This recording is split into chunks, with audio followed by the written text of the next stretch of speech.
I'm going to take some time to look at this. So, first of all, I've always rated Gina Yashere, but I think on this topic with the her saying, and look how 154 phrased it as well. Their thing was saying, Jamaicans hate Africans or something along those lines. But I think there's a lot of generalising going on. One point that I wasn't happy with her saying was that Jamaicans didn't know about African origins, and that is simply not true. But let's hear what she's saying there. So this is the 154 thing, and I do watch it with Godfrey and that. But you lot need to provide a bit more nuance, and maybe get a Jamaican person with that experience on to just kind of balance it out. I don't know. Oh yes, this is win rush. This is not even look. This breeds division. I don't like that title. Jamaicans and Africans hated each other. That is a generalization. It might be unfamiliarity and stuff like that, but that is a generalization too. Oh, right? God. Windrush came. Said they did not know they were descendants from Africa until Roots came out. That's foolishness. Of course, Jamaicans knew that they were descendants from Africa. Come on, man. Rastafarianism is Rastafarianism. The whole concept, and it was founded in Jamaica. Marcus Garvey was even before that. Of the idea that the homeland was Africa, so the idea that Jamaicans didn't know about Africa prior to Roots, which came out in the 70s or something, is just foolishness. Came over to England to help after the First World War. So, yes, right. She's wrong about that as well, because it wasn't after the First World War. It was after the Second World War. They came into the NHS. I know. Trust me. Force trust me, bro. But yeah, they came. They worked on London Underground. They worked in a lot of different sort of white collar jobs and stuff to support the country after the Second World War, and the Windrush was in the 60s. First World War was in between 1914 and 1918. The Second World War was between 1939 and 1945. So they didn't come after 1918. I mean, significantly after 1980, they came after 1945. So that, I don't know. I kind of feel, she's a comedian at the end of the day, so I do understand that you got to take some things that comedians say with a pinch of salt. But when you're talking about actual facts, you got to pattern up properly. But I've got love for her same way. Big up Gina. She's a great comedian and stuff, but I don't like this type of stuff. No. And the flags here is mind games as well. Because I don't know if people know, but I think in South Africa at the moment they've got this thing. So that's the South African flag. They've got this issues between Nigerian and other West African immigrants, South Africa, and also South Africans to run that business, ensure that jobs are given to South Africans. As I understand, it's a bit more complex and nuanced than that, and I'd probably do another video on it. But the point is, put in a. First of all, they're talking about West African. Gina her ancestry is West African, and she's Nigerian. So putting a South African flag here is mad. I don't know what Godfrey and these men are trying to do. Putting a South African flag there. So that's the first thing. Second thing is putting a Jamaican flag next to it. They're not even talking about issues between South Africans and Jamaicans, so I don't understand. 154, you lot pattern up, man. They came over the 40s and 50s and 60s. That's right. It's not the okay. And that colonialism, they brainwashed Caribbean. Okay, so I'll accept that some people were brainwashed. Not everybody was brainwashed. There was some colonialization and all them things going on, but it wasn't everybody. So don't generalize too much. Jamaicans and didn't even know that they were descended from Africa. That is nonsense. Absolute nonsense. Jamaicans definitely knew, for the most part, that they were descended from Africa. I think what Gina may, and I'm going to give her credit for this, I think what she may have come across is people with allegiance to the motherland. Some people saw the motherland as England. That is true. And at the time, a British passport, if you were Jamaican, because Jamaica, they've got their independence at a particular time in the 60s, whatever it was.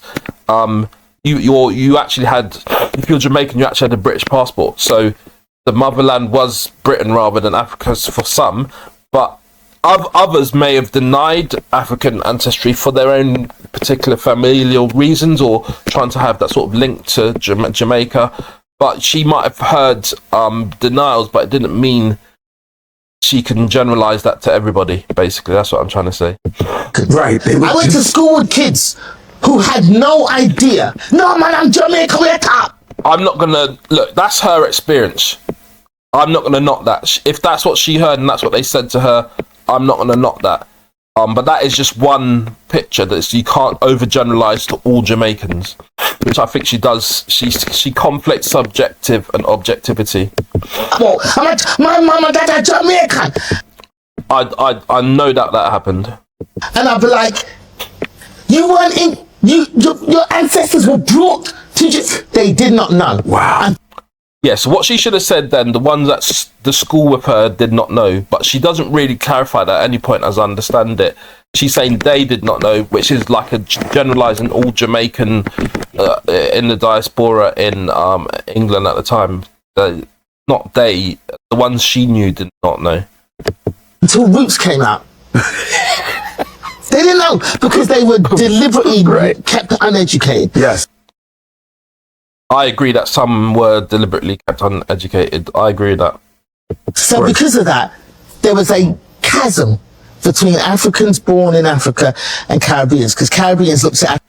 That is true to some extent, but for example, look, my parents are just Jamaican. I went to church with Ghanaians, Nigerians, and other African people, and we were all there as one. We used to eat each other's food. We used to do all sorts, and the idea that there was such a chasm as she describes it, to me is just I don't see where she's come from. That's my anecdotal experience. With that said, I can understand that in other areas of life. I mean, I even went to schools where there's Africans and Caribbean people were just just as one type of people and stuff. But I'm not gonna knock her experience. What she shouldn't do and what I shouldn't do is generalize. That's as simple as that. Africans were like, ugh, they think they're better than us, and they come from the jungle and all this, because all they knew about Africans was what was in the Tarzan movies. Oh yeah, that's not true either. That is not true. That's just not true. She's just completely generalizing. You know what I mean? Yeah. And then Africans look down on Caribbeans, going, look at them, they don't even know their own history, they're useless. So there was that. So my mum did not. So my mum won't let me go anywhere. Again, I can't comment on her own experience. And she did not like it when I had Caribbean, Jamaican. I just Jamaicans, don't mix with them. You know, my mum would rather I had white friends than Jamaican friends. That's how bad it is. Again, I can't go against her own personal experience. Insane. So she wouldn't let me go to any parties. One time when I was 15, a girl who lived yeah, so that's kind of where some of the generation that I'm talking about came from. And she's doubled down. A certain commentator says dumbed down. It's not dumbed down, it's double down. The context, the way you use that phraseology. Someone says dumbed down. She's definitely doubled down on it. And we'll look at that here. This is where she kind of doubles down on it. But I say doubles down, not really, because she does say she's not taking back her chat. My words. But she does say she personally sees all people from either Africa and the Caribbean as one. That's what she does say that. So to be fair, she does say that. and family. And you can see that she said, "I said what the F I said." Oh, and Happy Junior and comics have been reaching out to me, telling me Chelsea was at F, and that's another part of what she was discussing. I was that Russell Peters stole from her as well. So there's that. So Gina has spoken. I said what I said and what. No apologies. Sorry, Gina rants. Okay, Gina. Okay. The internet is I rate her anyway. I rate her like outspoken. She's standing on her thing, but I think she's just incorrect factually in some of the stuff she's saying. popping off over my 154 Africa podcast, and well, it is what it is. I said what I said. She's saying I said what I said, and I stand by everything. These are my experiences. This is what happened to me, and you can believe me or not believe. There you go. So she said that's her experience. I just feel, Gina, I feel that you didn't take away from a generalization, didn't just hone in on experiences. You made general points. That's my issue with what you said. I don't knock your experience. Believe me, I don't give a shit. But if you know me, and there was a time when some African young people were denying that they were African and pretending to be Caribbean Jamaican, because being Jamaican or Caribbean Jamaican in particular was the cool thing to do. So that's part of the nuance as well. She didn't really discuss that so much, but that is the other side of things. You followed me for a while. You know that I'm a truth teller. I've always been a truth teller. Which is probably why it took me a lot longer to make it in my career, because I was never willing. So I rate her for she's no nonsense still. To bend over or shut my mouth just for a little bit of success. So if you know me, then you know, people, I'm old. And she's old, so she. I'm in my don't give a shit phase of life. There's one thing about what she says next, which I do rate. She said that she invested well, and that's something to take on board. As again, I remind you, this channel is about success and motivation. And she's saying that she's essentially invested well. She's got enough money. She doesn't need extras and stuff like that because of her investment, and so she set herself up. So that's part of becoming successful. Not having to rely on anybody else. Well, I'm just going to say what the hell I'm going to say. And what makes it even worse for you guys, or better, depending on how you see it, I've also invested well. So I can retire and not work, and I'll be all right, because I'm not greedy. I rate that, man. I've got enough money. I don't need lots of money. I've got enough to live quite comfortably. And so I can't be threatened. Yeah, and just to be clear, I'm just saying that she was wrong on some things, but she's right. Nobody should be threatening her or anything like that. People are entitled to disagree. Do you see what I'm saying? By my work being taken away if I don't keep my mouth shut. And because of that, I'm going to say what the fuck I'm going to say. Come on. She ain't having it. I still think you're wrong, Gina, but I hear you're not having it. Now, having said that, I'm not just out here looking for trouble. I'm just telling the stories of what happened to me and telling my... There you go. So she's really clarifying that essentially she's describing her experience. And that's a helpful clarification. Experiences. Maybe I'll write a second book. Have you guys got the first book, Cack-Handed? It's in all good bookstores. Anyway, just wanted to address... Come on. All right. No, big you up, Gina. As I say, look, you're talking on your experiences. I still feel that you generalised. She's saying here something about a new name for BAFTA. I haven't looked at the clips. I'm not going to go into that. But she's not having it. Big up on thing, man. Big up Kenya. But she's just not having it. Not having it, man. Not having it. Was she in? Oh, she was an alien in a particular show. I don't know. She was in Star Trek. I didn't know that. Actually, do you know what? Star Trek don't ramp. I didn't know that. Big girl, I didn't know she was in Star Trek. Let me just play a little bit. Okay, big her up. I didn't know she was in that. Big her up. I never knew. But yeah, she's once you're in Star Trek, you know these Comic-Cons and them types of things there. She's set still for life. She's set, and good for her for that. Great comic, great actress, and she's doing bits. So yeah, man, big you up, Gina. I think you're wrong, mate. But big you up. Godfrey's always whining people. Godfrey's a comedian, always doing these impressions and stuff. You lot, I understand you do stuff for attention, but some of these titles aren't really helpful, man. Jamaicans and Africans don't hate each other, man. Allow it. That's what man's saying on it. All right? There might have been some commentaries from some other people. Brother, I'm not. Let me just leave that there. See if I can find one. All right, let's look at this one from this lady. See, I don't understand why some Caribbeans tend to suffer from what we call amnesia today. Maybe it's the African music, maybe it's the African women, or maybe it's the African men. So she's saying that making people, Caribbean people, are forgetting or something. I don't know. Someone please let me understand. Because I'm finding it difficult to comprehend why Caribbeans are getting so annoyed with Gina Yashere for speaking. Well, I've explained some of it. Because she did generalise. There wasn't enough nuance. Her truth. When in reality, she is correct. She thinks she's correct. I think this lady is African. Her experience growing up under African parents was exactly my experience growing up in the early 90s. Now, my parents had a similar disdain for... Okay, fair enough. As I said, I'm not going to knock people's description of their own experiences. What's this lady saying? Jamaican patois literally tells... This is from another time. Hay fever is mad today. What's this brother saying? Yo, I'm not all the way mad at Gina Yashere for her post now. Let me tell you what. Walk with it. This brother called Cersei, he sounds Caribbean anyway.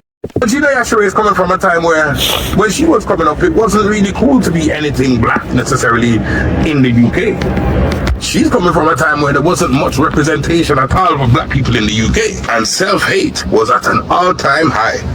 Now don't get it twisted. Okay. I wanted to get pissed. I wanted to get mad at Gina as well, but then I'm not mad at Gina. I can disagree with someone and describe my views eloquently. There's no need to get mad at anyone. I had to really think about this. Let's sit down for a second. She spoke about her personal experience, her lived experience. Let me just read it. There's a story to be told about the children of immigrants in the 80s. The hierarchy dependent on which country you are, and you came rich, born and raised, kids were at the top and everyone else sees somewhere else. I agree with that. The separation is still visible, but we like to pretend it isn't in a way. I just think that the bit I felt was incorrect was that Jamaicans didn't know about African origins. That's what I'm focusing on. Growing up in the UK of a certain generation. It's just different points. Man. But big up you, Cersei. I'll just see if I see some other commentary on this. I mean, this is another nuance. And I agree with this. Jamaica's not black. Jamaica is the motto's out of many one people. My fellow Jamaicans, it is abundantly clear. But do you know what? Actually, it's mostly black. To be fair, it is mostly black, and most black people come from Africa. So that is a fact. But there's definitely a percentage of other people who may be Chinese, for example, like this lady, or even from...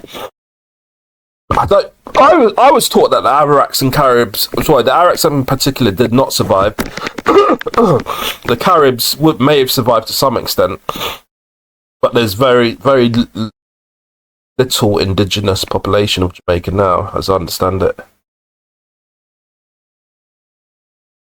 Anyway, that's where we are on this, man. You lot, let me know what you think. Anyway, you lot, let me know what you think, Mello. That's what's going on. All right, moving on from that one.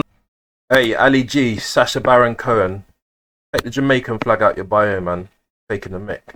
With a Jamaican flag in a bio and is attempting to sell weed at Wimbledon ahead of a supposed film comeback. Somehow, no one sees a problem with it. What in the end?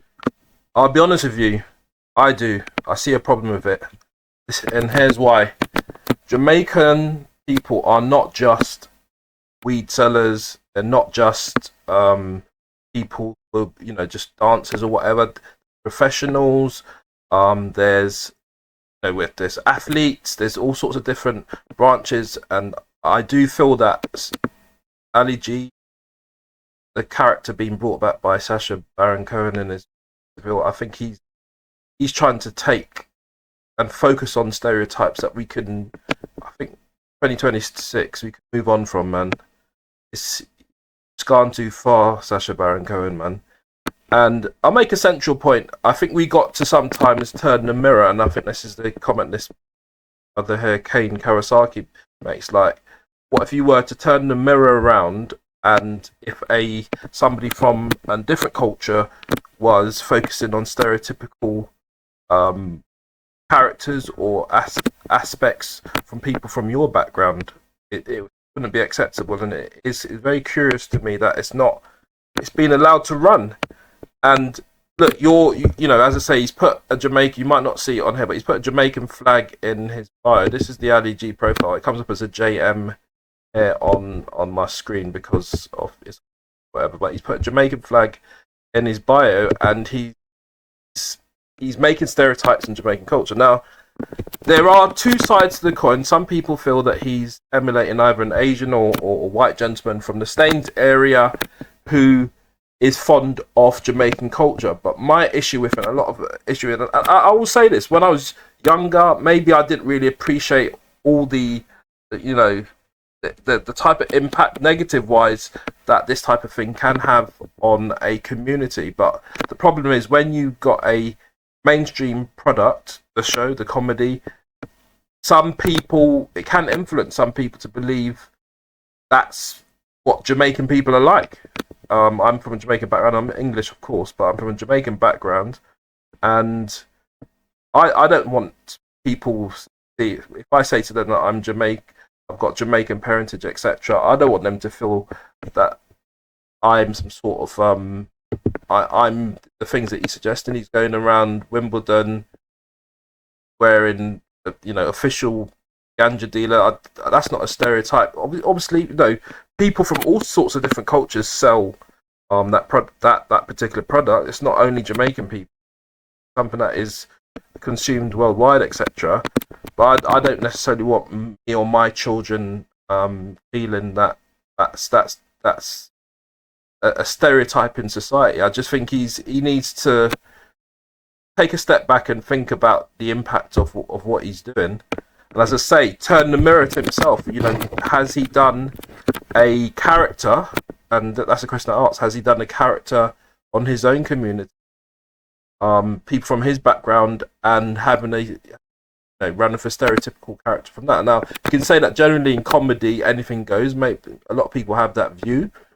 However, that means that he should be prepared to do it in relation to his own community as well.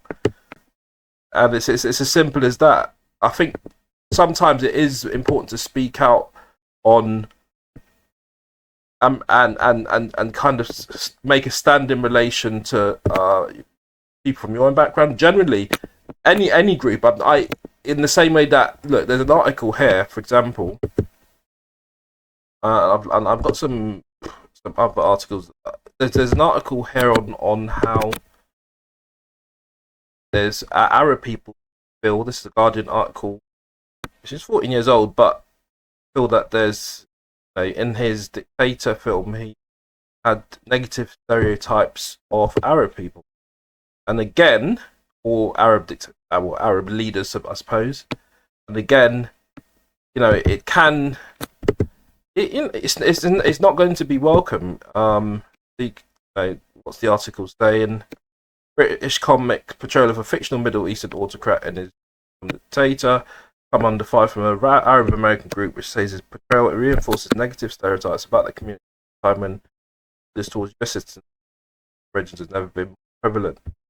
Okay, so, and I'm saying, what I will say is this: I can understand where people say that, you know, if a comedian is satiring all different types of communities, including their own, which is something that, let me give you a good example of that. I would say Druski, this chap here, he's a bit more balanced because he literally satires everybody. He's gone after his, you know, people from his own community. See that, you know, with the Joe Jackson, and also what's the lady, Erica Kirk, or the conservative Americans. He doesn't have any limits to the people that he targets. Look, can see the variety. Now, I'm not saying either Druski or Sasha is right, but I do think the approach Druski has taken is a bit more balanced. So that's what I'm saying to Sacha Baron Cohen: take the Jamaican flag out of your bio, take it out. You've just gone too far, man. Gone way too far. Bringing back stereotypes or trying to perpetuate stereotypes. And a stereotype is something that isn't it's like a negative perception, or let's get a definition up for you. What are stereotypes? It's what people focus on. It's like tropes, oversimplified, generalized belief, mental image about specific people or things. And what I'm saying is, Jamaicans are more than just weed sellers who listen to reggae music and wear colourful clothes. It's a lot more broader than that, and it's a lot more nuanced. Simple as that. So let's hear what this brother's saying and about it. Our Jamaican reggae land is going on. Major newspapers have covered it, describing it as iconic and claiming it will say. Saying it's described as iconic, and that's the thing. Obviously, the mainstream media may well do, but what as people from Jamaican descent, or even for people from other different communities who might face with characters that are stereotype them, it's not always going to be welcome.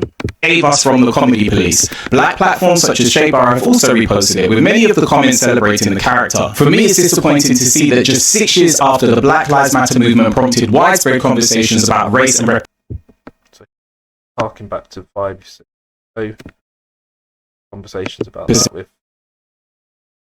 representation, we're already back in the sunken place of having to explain why a 54-year-old British-born man of Jewish heritage who studied history at Cambridge with a focus on anti-Semitism is still profiting from a caricature of Black British Jamaican culture. This is made even more ironic by the fact that in his Instagram bio it includes the phrase "Stop Hate for Profit." Yeah, I mean, as I say, I think it'd be more balanced if a multitude of characters, including from his own community, and I think people might see things a bit differently. Obviously, Druski, as I say, Druski definitely does have his critics, but I think Druski's probably got a broader base of support, maybe because he holds a mirror up. He satires everybody, even people with hair, his own community.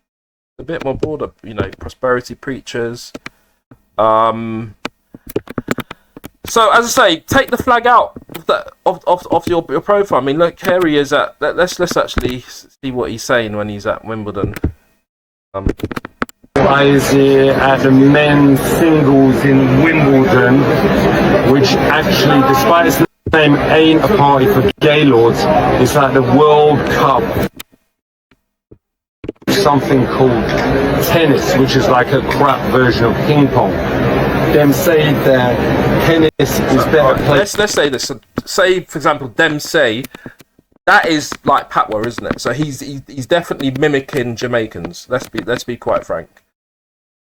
But obviously he's there with ganja dealer on his back, and this like an echo hat.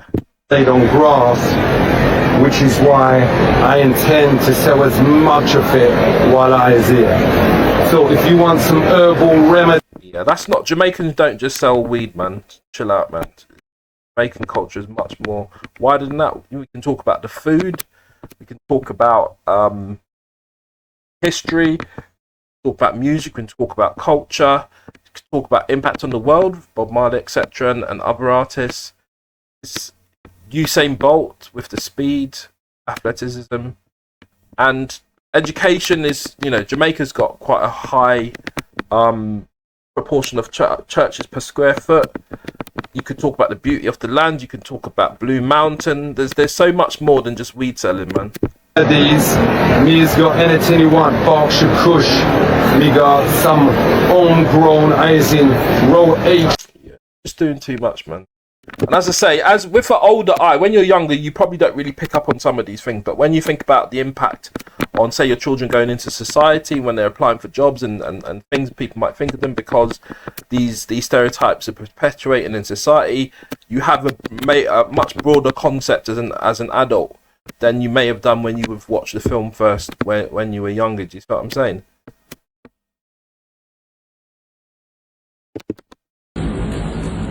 Sparking up.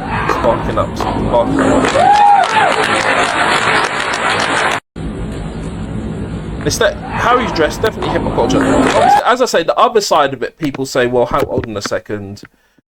He's taking the mick out of maybe the white or Asian gentlemen who aspire to Jamaican, what was perceived to be Jamaican culture anyway. And he's saying that's what he's pointing a sort of viewfinder at. And I think there's less. The more that I think about over time, I think there's less arguments for that taking place. I can see that superficially, but that's all fine and everything. But what my argument is, I'm more concerned about the community where the culture is said to be being derived from being effective by the negative aspects of it, than people who might be trying to appropriate that culture. Like, who's going to be more impacted? Let's be real. Who's going to be more impacted if you think about it? So, but look, everybody, let me have your comments down below. I obviously, everybody be respectful. But let me have your comments. Do you think, he's a comedy, there's no limits to comedy, he's entitled to do this, he's entitled to hark back to this character, or do you recognise the detrimental impact that these stereotypes and tropes could have on the community from whence some of these aspects of culture are derived? You see both sides, or do you have any sort of other positions in relation to it? But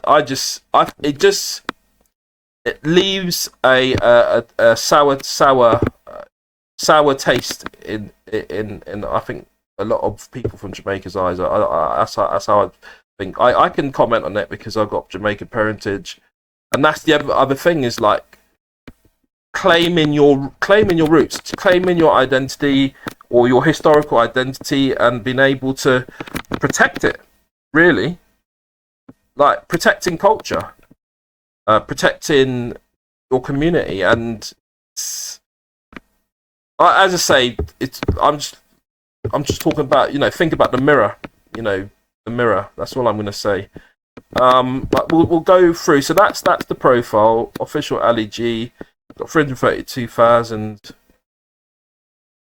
followers. He's got this article here. Apparently, this video. He's been arrested or something. His brother, Prince Harry, he owes me 1,400 squid because I was his dealer at Eton. Okay. So he's saying he went to Eton. He was somebody's dealer. If you could, about Prince Harry.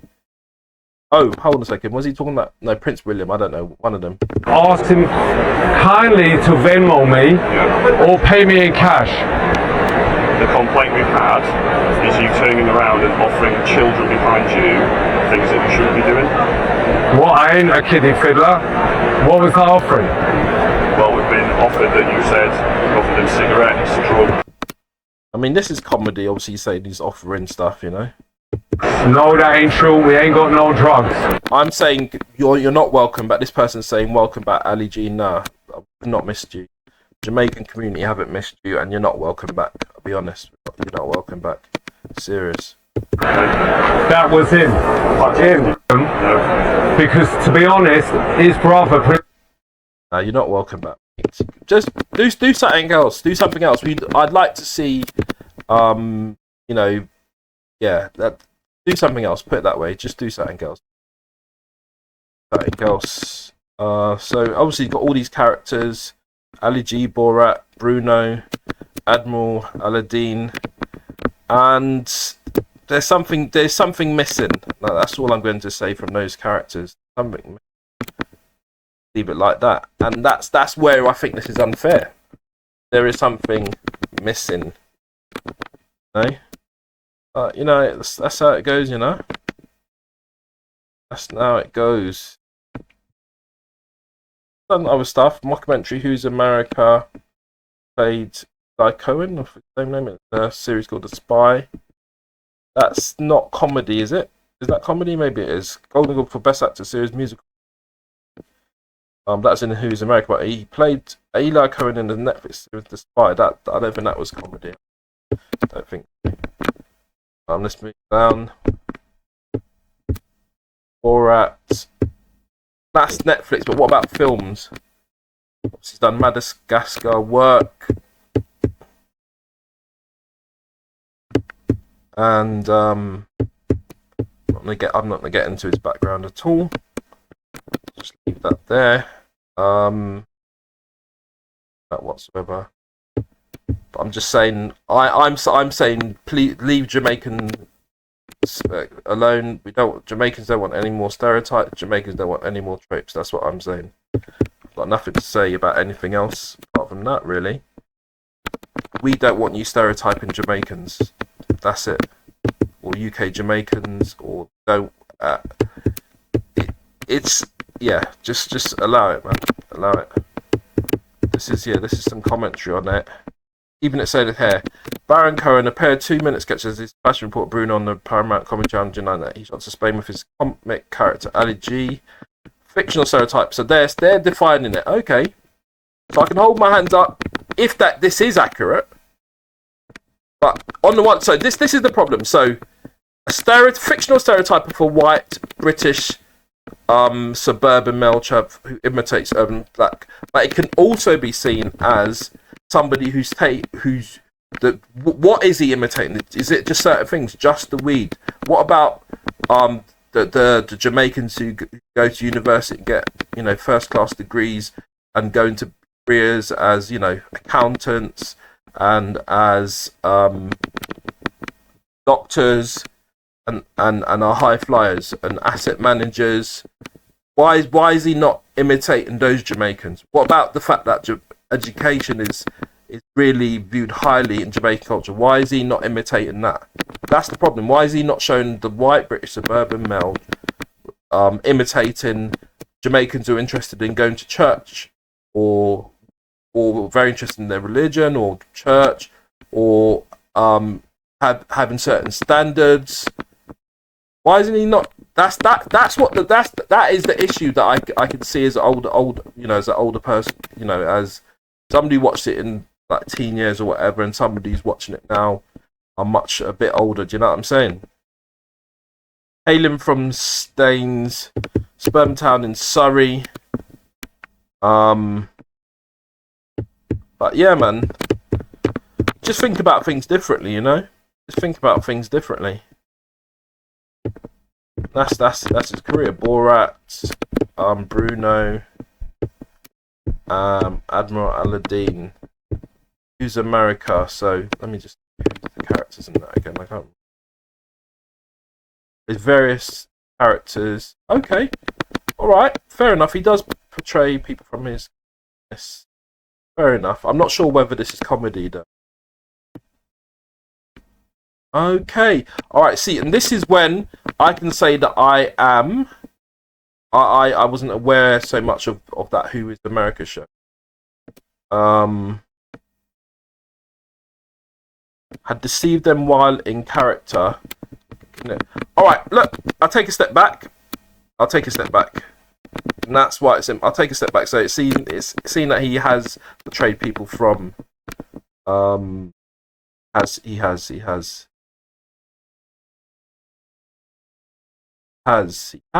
actually has, and sometimes you go through a journey in these types of videos. So he has portrayed people from his background. He has done, and that's that. So, but I can also say, leave.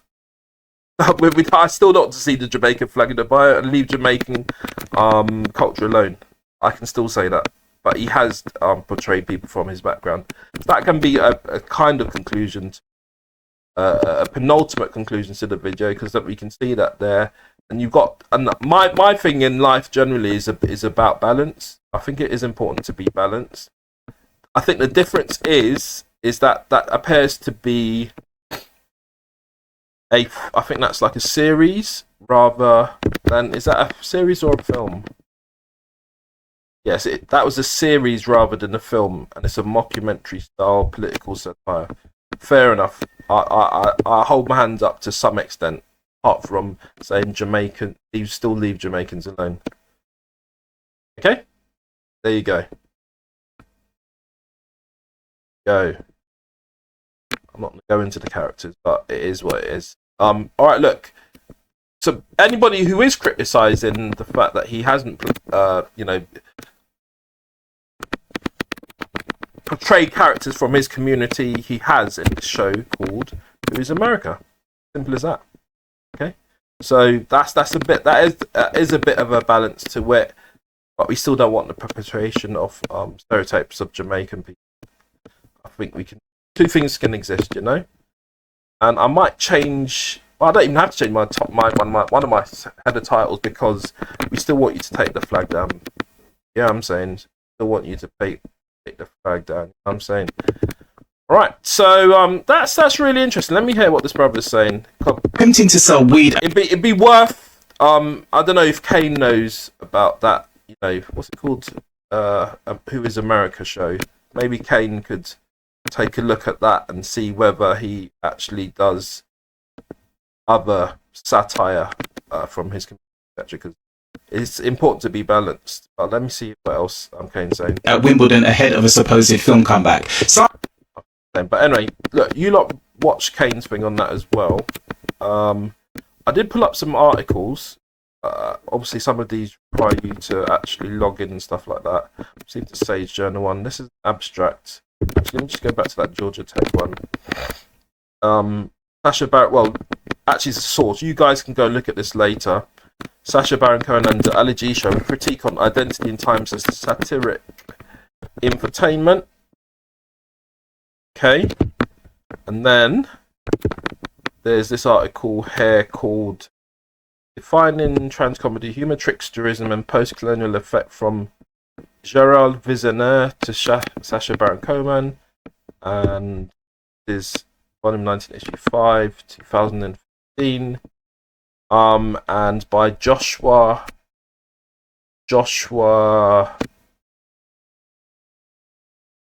Louise Moss, and the abstract says, article examines the relationship between language, humour and post-colonial effect in the work of British performer and satirist Sacha Baron Cohen. His four main characters: Ali G, Borat, Bruno, Admiral General Shabazz Aladdin. So this is before 2019 when that About America show was on, so it doesn't contain that. Well, Sons Inventing Foreign Gibberish and Fractured English Collective. They offer a metatextual critique of the power of Western spectatorship in contemporary global media. This linguistic factoring technique defines in this article as transcomedy used incongruous sensibility of humour to visualise what Homi Bhabha describes as the bifurcated status of the colonised subject. An earliest example of transcomedy located in the article in the work of Native American essayist Gerald Vizeneur. So you lot can check that out. This one article, in a Cambridge article, is open, and it's by Johanna Derwin, dated, it was last year, 23rd of January 25. Many of the popular comment is called The Role of Dialect in Comedy Performances, focus on enrichment and humour. Most of popular comedy performance of rich and non-standard linguistic features of English. And that's a key feature, actually, because you could argue on the one hand that what Ali G does, or Sacha Baron Cohen does with the character, is to dissect language, isn't it? And to understand how, Windrush generation entrance, into Jamaica in the 1950s and 60s, first generation and their children having an impact on, I don't know, maybe the stereotypical, the use of the phrase chavs, or I'm not saying that white British people are chavs, but that's a reference to using really urban language, and then how that impacts Then Ali G then picks up on this. How to Survive Glasgow. Ali G, Harvard commencement speech 2004. That they're referencing there. And then they're looking at ingestment. Describes processes and practices which lead to linguistic style becoming associated with particular social media. Language signs activate co-occurring signs of other modalities. Language forms, including the register, can be employed to evoke the social context index linked with it. I just want to go down to the reference to Ali G again, which is further in your article, and it said the 4 performances analysed in the article were chosen to showcase a variety of function and registerment of 4 quite distinct English dialects, namely Stephen Buchanan's Glasgow English and the sitcom characters Christopher London's based Jamaican patois. Section 3, Ali G's multicultural London English. So there's articles in this stuff, you know. The article does not make an empirical claim as to the frequency of these different functions in performance, nor does it propose definitive categorization of them. Rather, it makes some exploratory points about criteria such as the importance of registerment processes, the ideological backgrounds, and different types of humor that are relevant in assessing the role of dialect in comedy performances. So you lot, I'm not going to go through the whole thing, but you lot check that one out. Article from University of Cambridge. And this is an article from The Guardian. You can see that's an earlier image from Ali G 2002, and he's forwarded back, as I say, he's got a film out, and she said, respect Baron Coney's done. So the ladies who wrote this article is called, can't see, sorry, trying to find the name. Yeah, there we go, Arwa Madawi. She says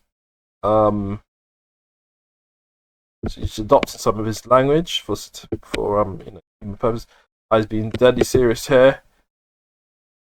24 years after character, and again she's saying it's a satirical take on privileged suburban kids appropriating black street culture. Now, black street culture again, but that's the issue. Black street culture. That it's useful that she's titled it Black Street Culture because he's put a Jamaican flag in his bio. Some people might think all Jamaicans are like that. That's the problem. That's how stereotypes arrives. And the other problem, let's be clear, and this is I'm not happy that she's put this here as well. She said appropriating black street culture, but the thing is, he's putting Jamaican flag in his bio. Jamaican flag, people of Jamaican descent, etc., do not equal street culture, and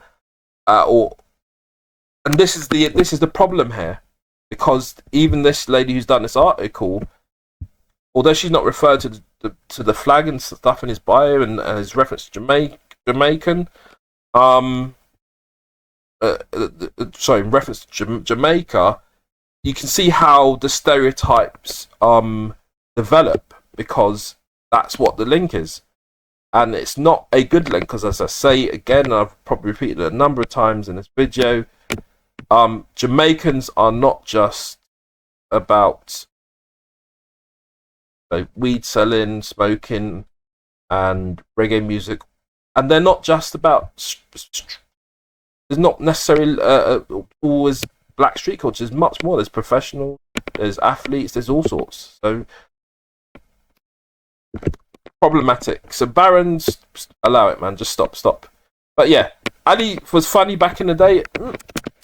In hindsight, I don't know if he was, because people didn't really think about some of the impact of some of these tropes and stereotypes. So I may have had a chortle back in the day, but because I hadn't realised the full impact of some of the publication of those types of movies, probably. But yeah, she said Ali now feels painfully outdated, and she refers to Druski, and his brand of satire has lost its effectiveness in the post-shame world, where high-profile are happy to say quite part out loud about somebody who does that. It's possible, of course, that Baron Cohen has found a zeitgeisty way to reboot allergy, one which doesn't down or wade into sort of Nazi racial stereotype that the comedian can sometimes perpetuate, and that goes to the article that I read earlier about what Arab Americans feel about his stereotyping. So there is the issue. There is an issue here. But as I say, and I'm going to keep it balanced, he has done satire on his own community in the series. What's it called? America something called again? Who is America? So he has done satire on people from his own background, and that's it. That series. So he, in fairness, he has balanced it all round. I'm just saying, in terms of Jamaican, just take the flag out your bio, mate. Allow it, man. And this isn't a problem that hasn't been observed. Obviously, these people who are going to be commenting in this article were more aware of it in 2000 than I was, because I was much younger. But this person's written an article on it. Janine Gibson, 11th of January 2000, referred to Baron's background. Voice of Youth, who speaks the language of black street culture. Some of the most successful black comedians have accused allergy of offensive R behaviour. I'm talking about racist behaviour, I'm just saying quickly. It's not another R, but it's racist behaviour. Mocking black people using language and perform material that broadcasters would not tolerate from black comedians. A paper called New Nation, I remember that paper. 7 of the biggest stars in the black comedy circuit about the character after he delivered an alternative Queen speech on Channel Day. So that's what I'm saying. This is a big character who's getting an opportunity to do an alternative Queen speech on Christmas Day in 2000. Curtis Walker described allergy as offensive. He's dishing out all cliches and stereotypical language. Said, I don't like the concept. 1 second. Yeah, I feel. Sorry, 1 second. Oh, rest R.I.P. Felix Dexter as well, man. Big him up. He's an absolute legend. Very talented. Find it quite grim and said that this is what catches people's attention. I don't like the concept of a white guy playing a black guy anyway, and when he's playing a stupid stereotype, it is even worse. So there is this concept of blackface. Obviously, allergy is not using actual coloured blackface, but you could say like there's a layer of blackface in the nature of the comedy. People don't like that. I don't think a black comedian do it because to me the problem is essentially a white guy pretending to be black.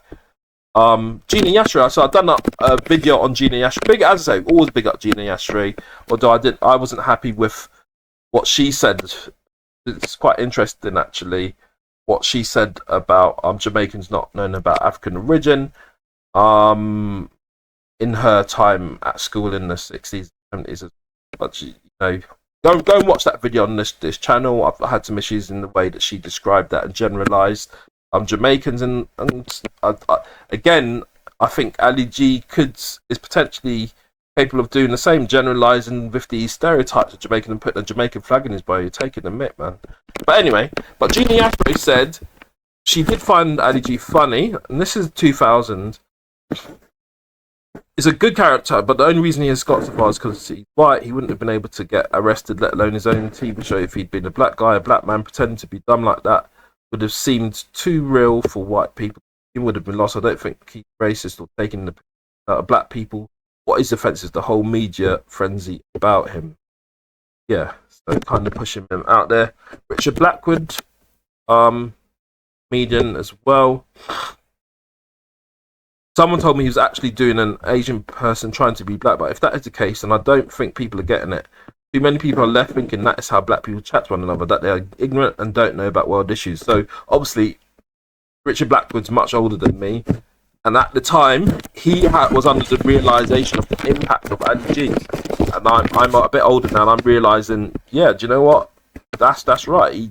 This is the problem. You're making people think this is how black people chat to each other.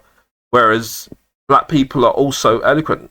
I'm not saying people who are with street culture, etc., or who speak in, with maybe a bit of patois, etc., don't exist. I'm not saying they don't exist, but I'm saying just don't generalize the whole community, and that's the problem. That's why Ali G Baron Sasha Cohen, take the Jamaican flag out your bio. I'm saying, because we don't want them generalizations. Only one of the comedians interviewed by the paper was entirely positive about Ali. Roger D. contrasting with Jim Davison's 1970s chalky character. Jim Davison came across as someone who did not know black people at all, but this guy, Ali G, seems to have done his homework and got it down pat. He knows his character. You're always going to have one person who might disagree. People are entitled to their opinions, isn't it? Same way. They're saying that he didn't think a black comedian would catch in the same way. I can think about a comedian who used to pretend to play a white guy, actually. What was his name again?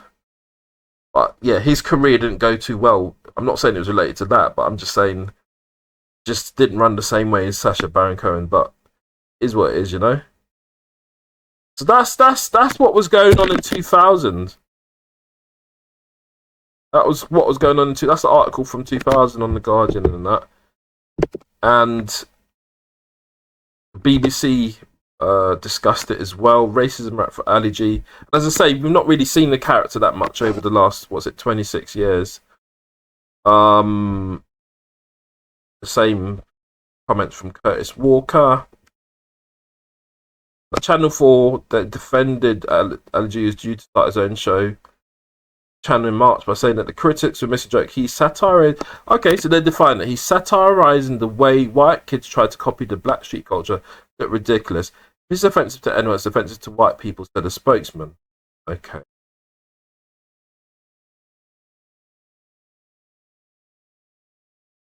All right. Black street culture, copying.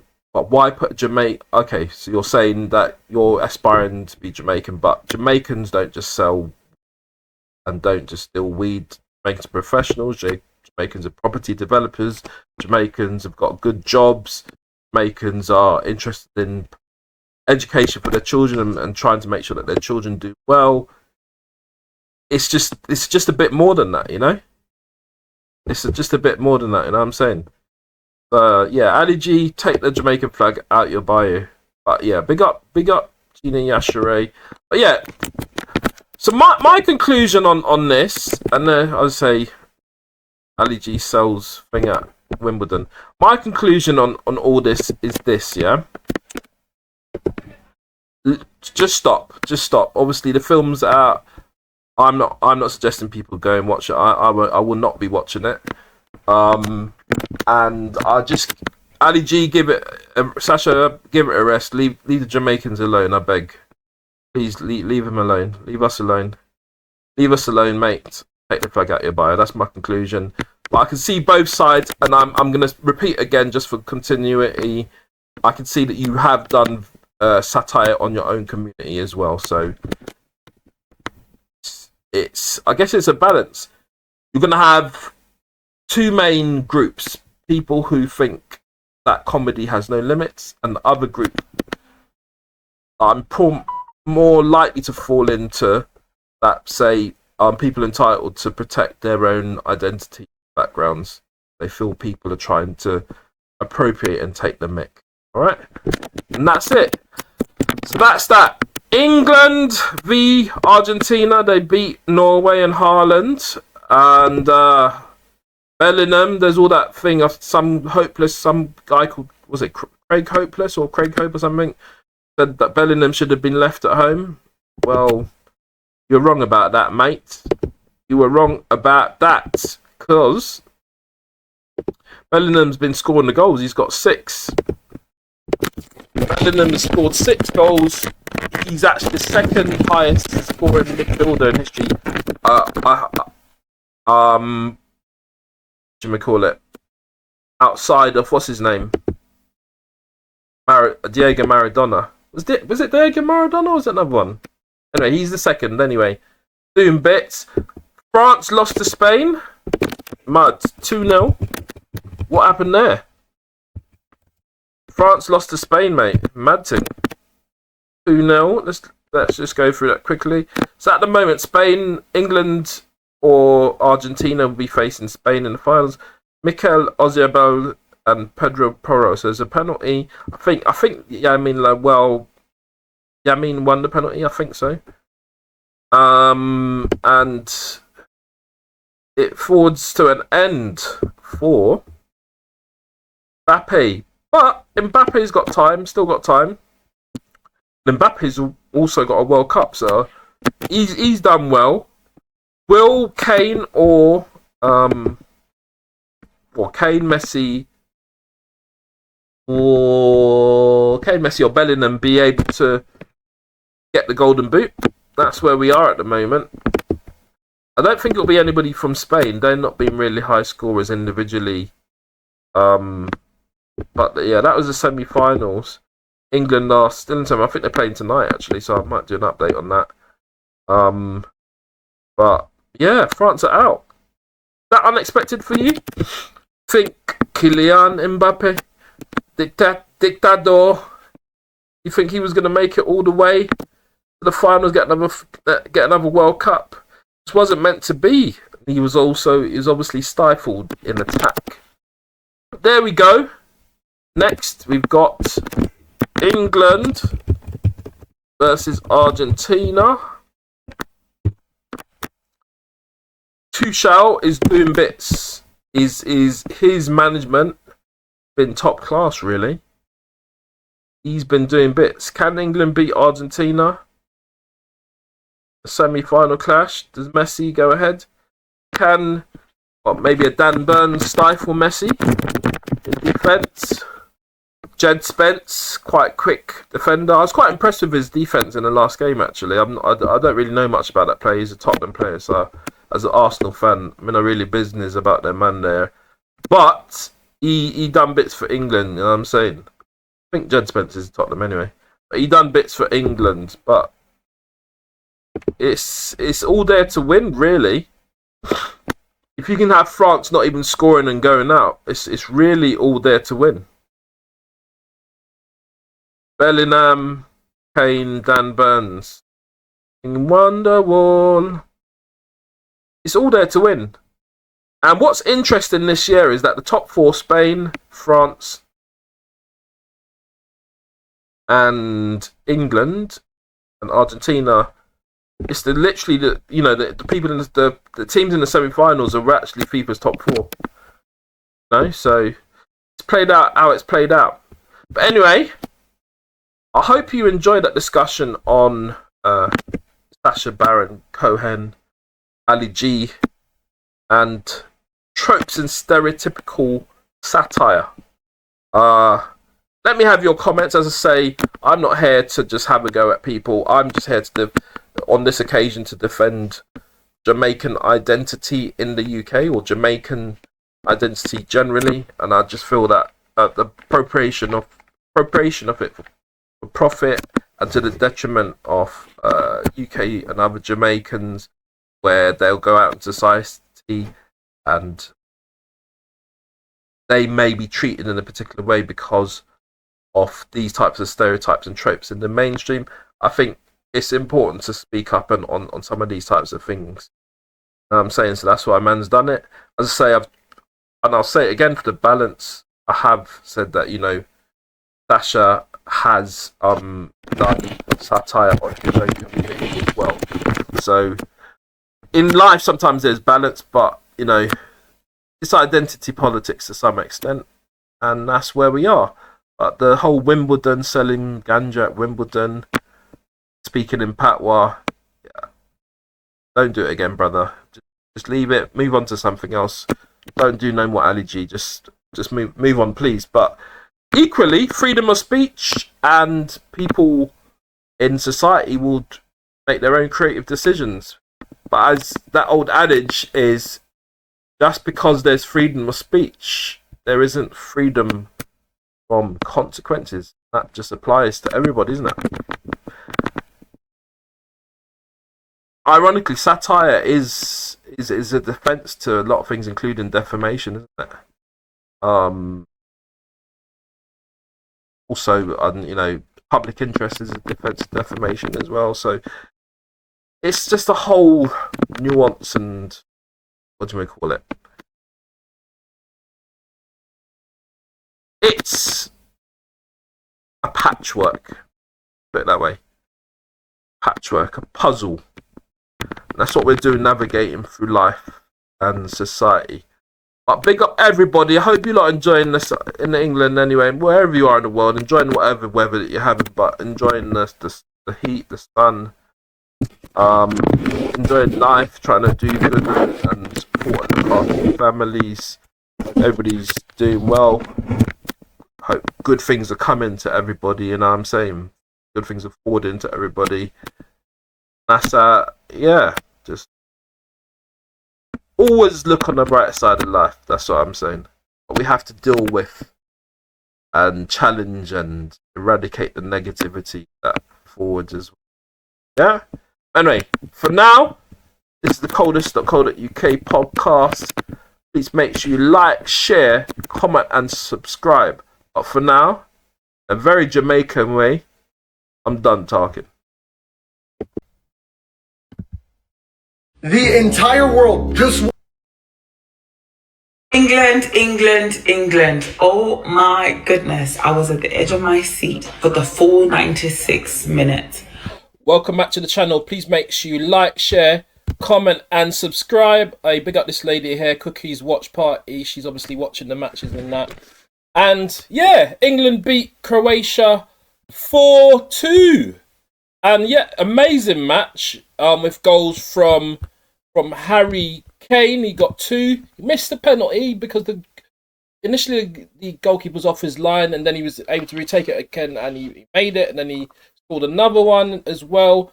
And also Marcus Rashford, sublime finish after a pass from the Arsenal legend Bukayo Saka. And yeah, man, it's obviously it's just the first match of the World Cup for England, so don't raise your hopes too high as yet. Every match as it comes, so to speak.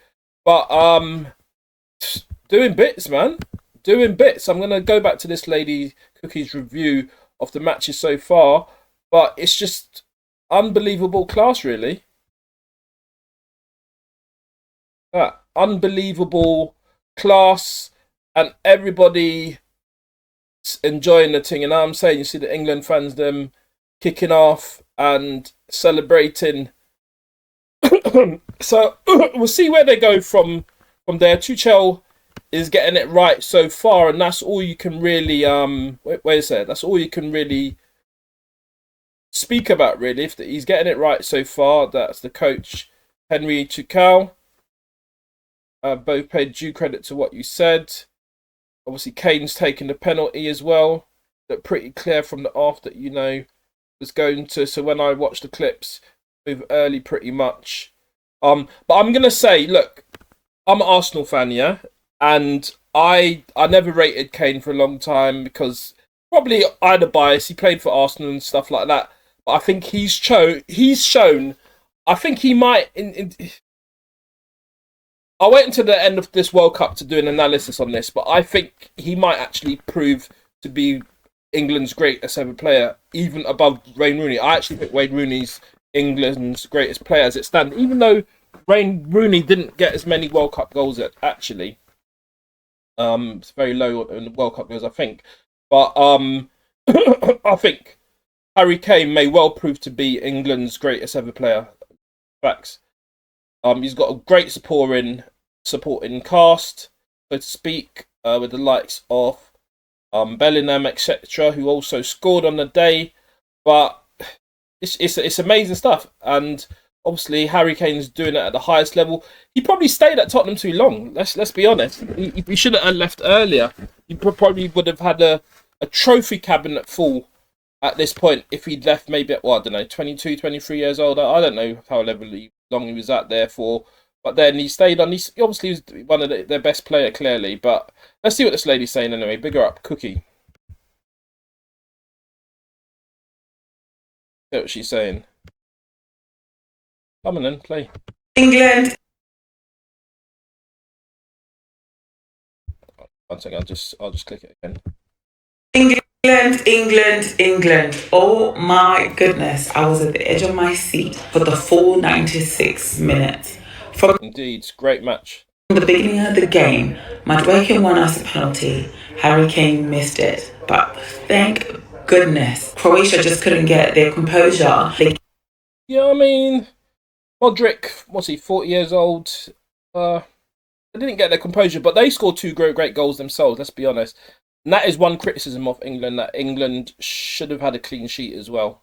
Gave us that encroachment, so that meant that Harry had to take it again. But that's not easy to do, and he did it like a champ, because all that pressure from missing one just literally seconds before, and you have to True, but he zoned in. To do it again. 1-0 up. Croatia answer back. We couldn't grasp the game properly. We had some good. Yeah, man, big her up, man. She's got these cookies, watch parties, got quite a bit of a following there. Obviously, I'm not a fan of her Man United preference, but again, that's what's happened. She's following the thing, and it's football, man. Football. Yeah, she's obviously been watching the matches. I think was she reacting to South Africa versus Czech Republic, I think. Reacting to South Africa versus the Czech Republic. We got cookies watch party. They got the music. Maybe I'm supposed to say unfollowed. Going on.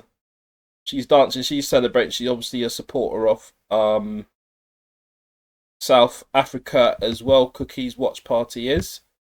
And she's been following up. Let me see what she says about this French result against Senegal. The golazo, goal after goal. Oh my god. That first half was a snooze fest, but it got to the second half and everybody said turn it up. Talking about France versus and then Argentina. What's she saying about Argentina? God have mercy upon us. Saying about Argentina versus Algeria.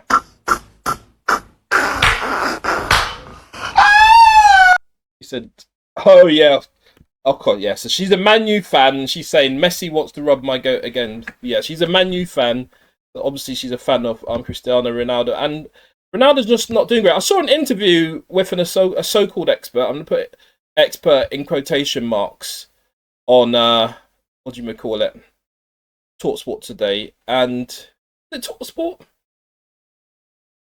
was TalkSport, and he was asked a direct question about whether Arsenal, forgive me, Arsenal on my mind at the moment, whether Ronaldo should be left out of the Portugal team because he's not really contributing at a highest level as he should. Although he did well in Saudi League, it's really shown that the Saudi League, I mean, I'm not going to go into too hard on it, but it's not the same levels as the other leagues competition across the world. And it's showing now because Ronaldo's essentially lagging behind. People saying, oh, Messi scoring 3 goals, but Messi is 38 and Ronaldo's 41. So there is a bit of different nature. It's not really fair to do a direct comparison like at this time because then they're different ages in that. However, he should be benched and come in at the last 10-15 minutes, and his coach or manager or whatever it is, they're clearly too shook to do it. And then what do you call it? When the journalist was asked, I can't remember the journalist's name, but he was asked, should they bench? He was just going on about, it's the whole team. He didn't even answer the question. Just talking about it's the whole team who have to take responsibility for not doing as well at the World Cup so far. They need to bench. Hear me saying it. They need to bench Ronaldo last few minutes, 15 minutes.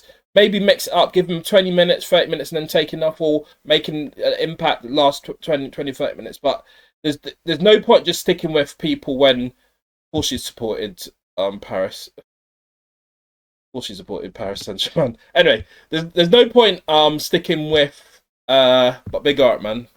Clips in that. There's no point sticking with Ronaldo if he's not going to make an impact. We're talking about a whole nation. It can't just be around one person. It's a team game, and they need to move things around. So that's what we're saying on that one. But as far as England are concerned, absolutely, in flying colours, basically. Declan Rice, hey, I'm the special word for Declan Rice, the Arsenal brother. His cross, he's reminded. I mean, Beckham, yeah, him and Beckham same levels in terms of accuracy of passes and crosses, and it's just he can just put the ball. I remember I used to play football. The accuracy, just putting the ball where it needs to be, so a striker or attacker can score.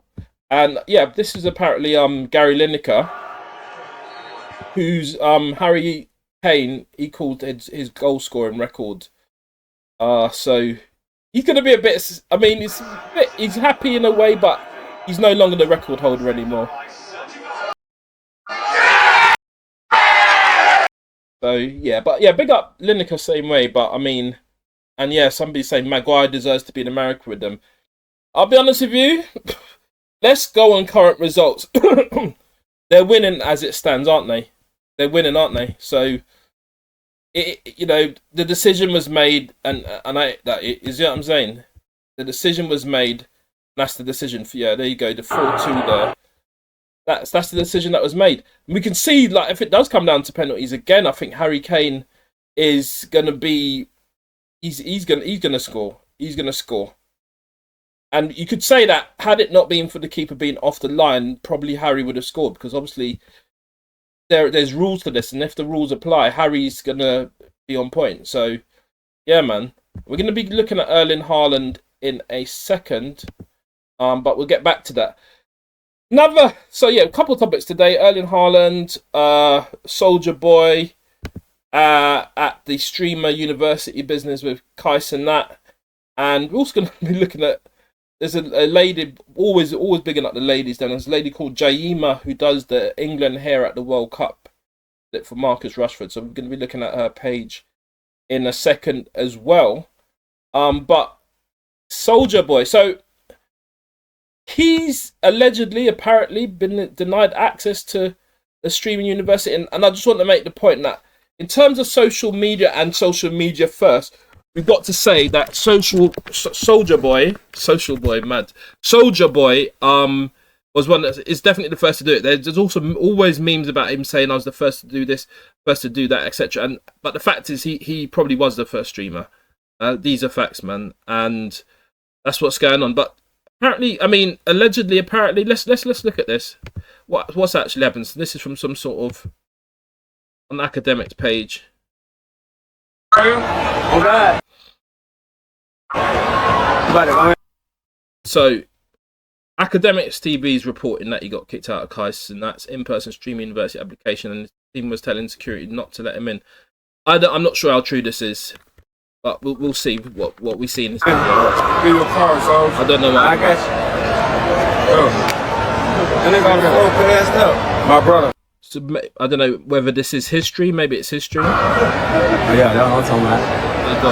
Are you ready? Some real shit, you know what I'm saying? Okay. As your point to say me and keep it on me.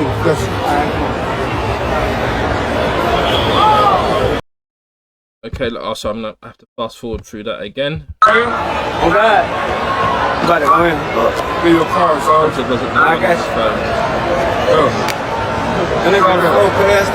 My brother. You can see how this Cenat Streamer University's created thousands and thousands of applicants. Yeah, that's what I'm talking about. Check out my other video on the channel when I actually look at some of the Streamer University applications, like the Sam Ham, etc. The UK and some other people. Right. Are you ready? Some real shit, you know what I'm saying? Okay. As your point to say me and keep it on me. That's Soldier Boy there.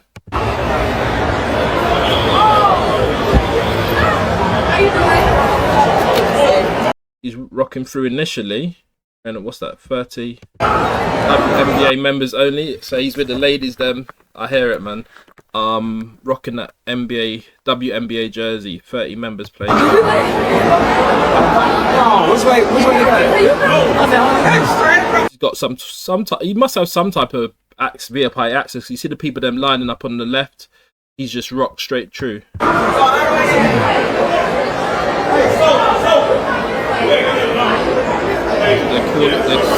Somebody's calling him.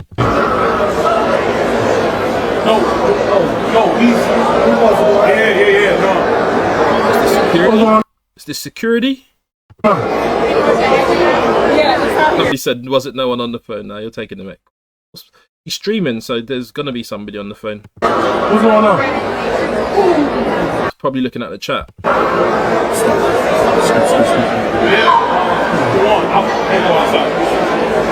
See what happens next.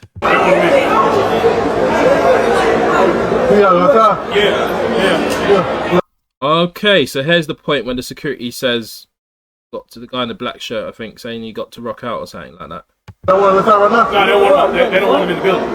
They want him in Saying that they want Soldier Boy in the building, mad. the building. Where you gotta go?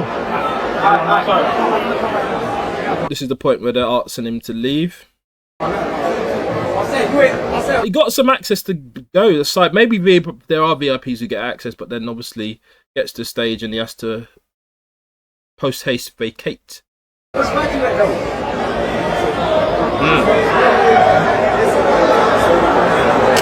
ladies and the gentlemen there just doing their job. What happened?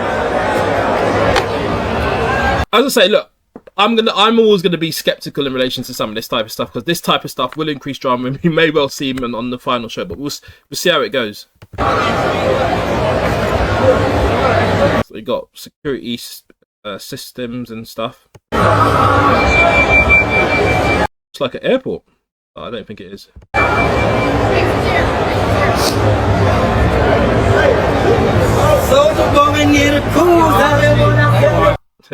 They're singing this song. That's the Superman, I think, or whatever it's called.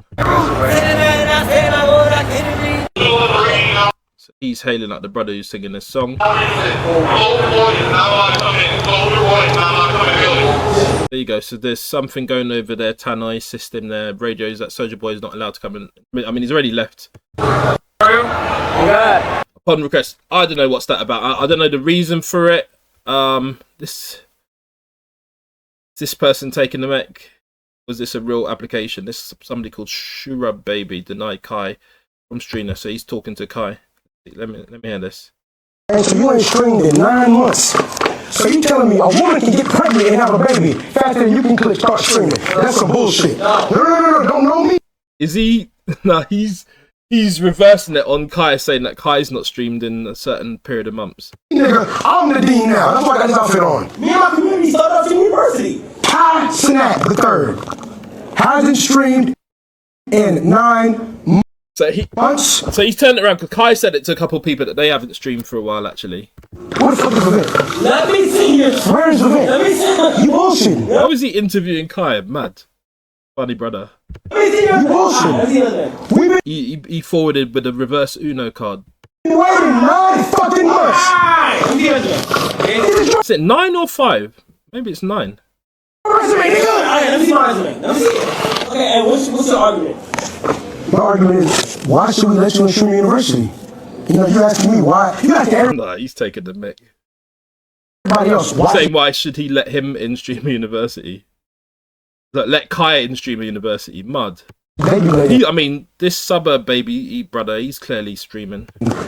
I'm asking what the people want to know. Why should you be let in? 9 months no stream. Honestly, okay, that is a good argument, okay, but, you know, a lot of he's going to switch it on him now, definitely. So you're out of here. Stuff be happening so fast, and at this point, man grabbed the stamp and denied Kai's application, and the security guards were onto him. Oh, that's funny still.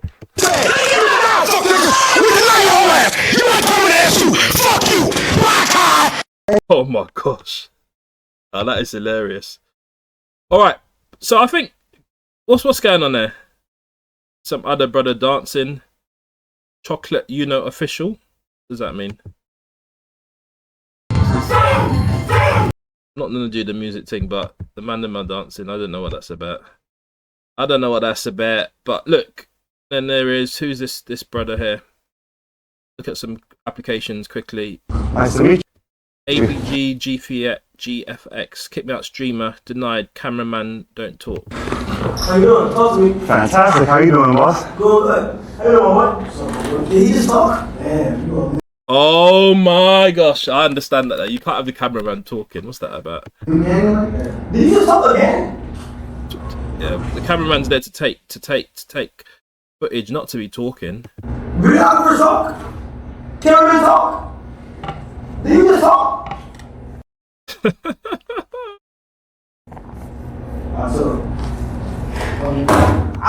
Get out of here. Denied. Cameraman can't be talking.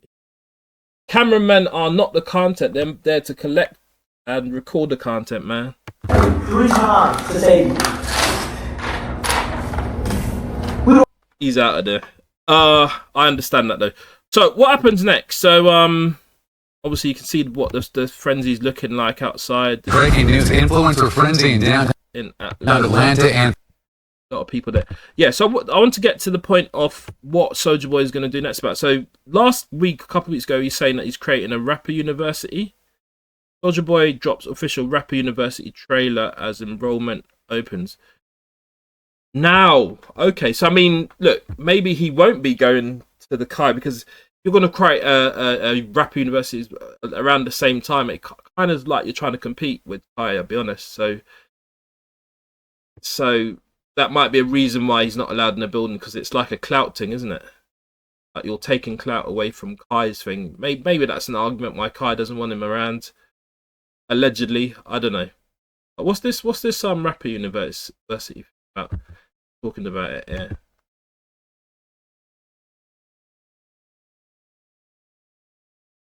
The rapper university.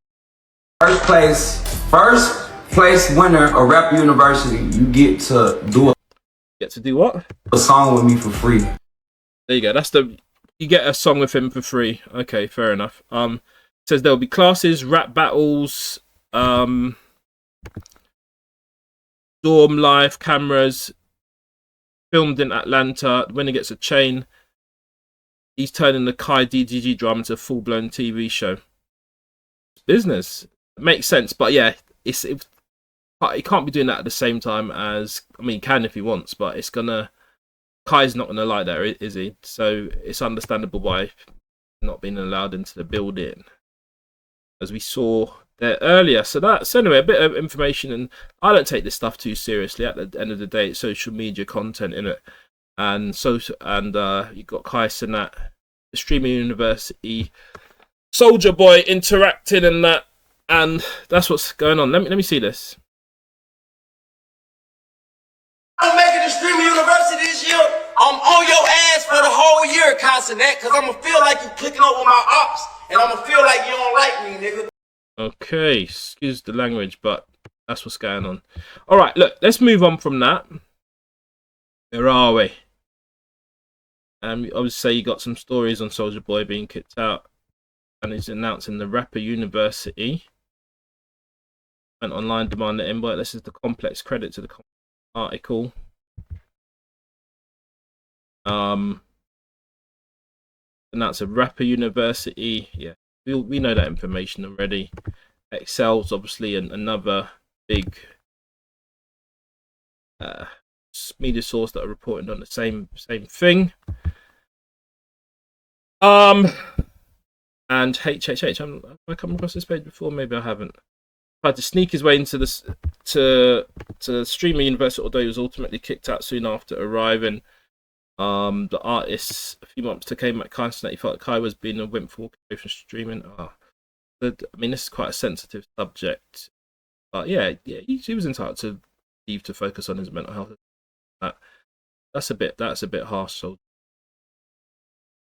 got to understand situations people find themselves. I made a decision. Sometimes you just need a break. Let's be honest, you just need a break. That's what happened there. Let's say he's launching a rap university, and yeah. Moving on from all of that, so bigging up this lady here. She's called Jaima. So Marcus Rashford obviously scores that goal. Oh, she's doing, yeah, she's called Jaima Brand. She's doing Eze and Marcus Rashford's hair, and they both had, well, Rashford scored, and Eze Yeah, obviously Eze played. I think he played. Yeah, I think he played. Yeah, Rashford definitely scored, and you can see that she's doing a header. So I just want to big her up. Jaima Brand. It's her page there. So see what she's doing. She's a celebrity hairstyle. And Mel Groomer. So I thought, you know what?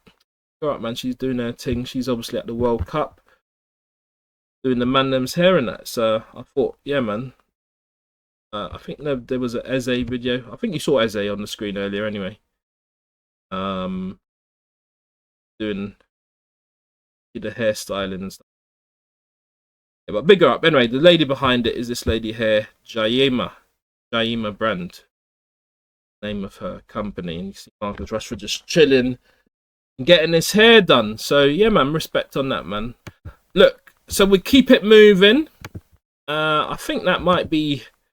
Yes, so we're on to Haaland. So Haaland scored 2 goals at the World Cup, and it's against Honduras. If with him there, I don't know what I mean about that, yeah. But he's firing, and he's how comes he's not got the Ballon d'Or yet? He's a remarkable player. I mean, I don't think he's really featured a lot internationally at some of these international tournaments. But look at that. Look at those stats. We're just going to rock through that. Big up. Oh, sorry. Again. Big up Score 90. Or compiling this information. 58 goals in 99 matches for Mbappé. And he's France's leading scorer, I believe, of all time.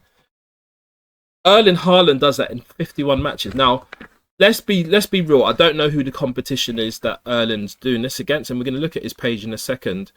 But the Manchester City player done wonders for Manchester City over a number of tournaments, and he's an humble fella as well, because he had that interview with Thierry Henry after, I think it was a Champions League final, where he'd scored as well, I think, to win the game, and he was even asking Henry what he could do better, and Henry was giving some advice about, I can't remember the exact advice, but in terms of taking certain positions, striking and stuff, and he took on board that. Sorry for the noise. He took on board that advice, and he just won the Champions League final. So you could see he's eager to learn, and you can see him there, 57 goals in 51 matches. So he scores more goals, more than 1 goal a match. That's incredible. And see the all-time scores for France. 1 second, is Zinedine Zidane? He's got quite a few, 31. Unexpected, not unexpected. I'm sure he's got a Ballon d'Or as well. Zinedine Zidane, Michel Platini, Olivier Giroud, who's probably stopped playing now. Thierry Henry, 51. So he surpassed Mbappé, surpassed Thierry Henry. To see some other players there. Oh, big up Sylvain Wilsord. They used to play for Arsenal, I think. Eric Cantona, former Manchester United player. Frank Ribéry, amazing winger, very fast winger. Was Karim Benzema, of course, Real Madrid, definitely a legend for Real Madrid, isn't he? And Erling Haaland, these are the others. John Carew, I remember John Carew. Ole Gunnar Solskjaer, Manchester United player. And then there's some others there, but he's got 57. Norway, just doing bits. In terms of Erling Haaland's career, he's a young lad. Born 2000, so he's 26, 25 years old. I didn't know this. I saw this earlier when I was doing some pre-research for this video. He's from Leeds. I didn't know that. He was born in Leeds, so he's got Norwegian parentage, I guess. Born in England. So what? Imagine if he chose to play for England. Imagine having Erling Haaland playing for England.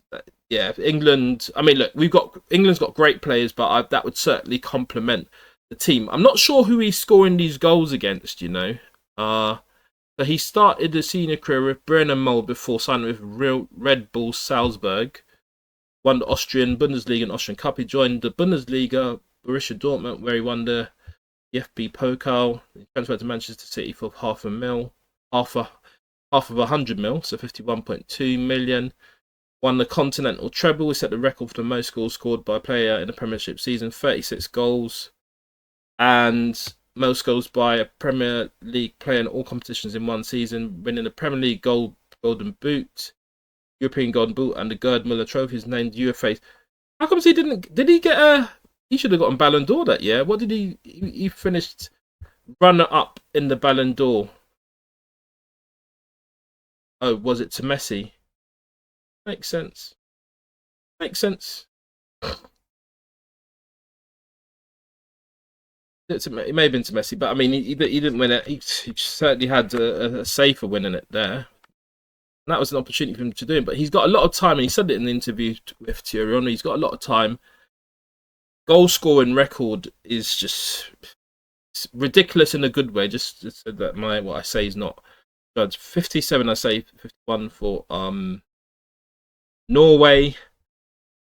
112 and 132. That is incredible for Manchester City at the highest level. Obviously, he's got the support team around him, but he's still got to get it in the net. Borussia Dortmund, very similar, nearly a match a game.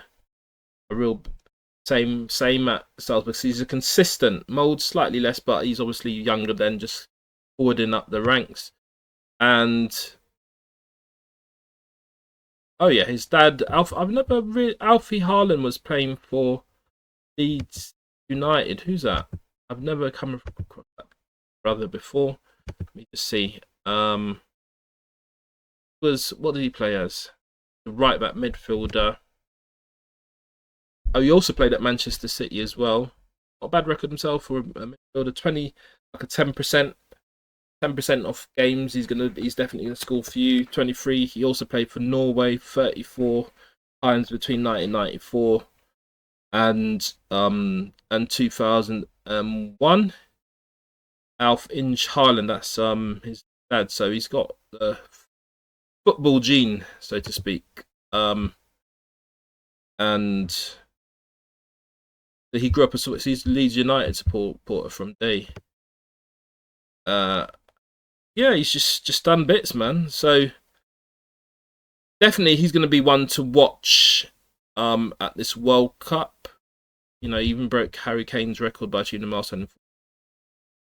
One past player to win 50 international goals. And I'm not going to go into some of these names, but I did want to see who he was scoring against. Italy, fair enough. I'm not going to mention the other team, so to speak, but you got Moldova, and then there's another team that he's got a 5-0 win over.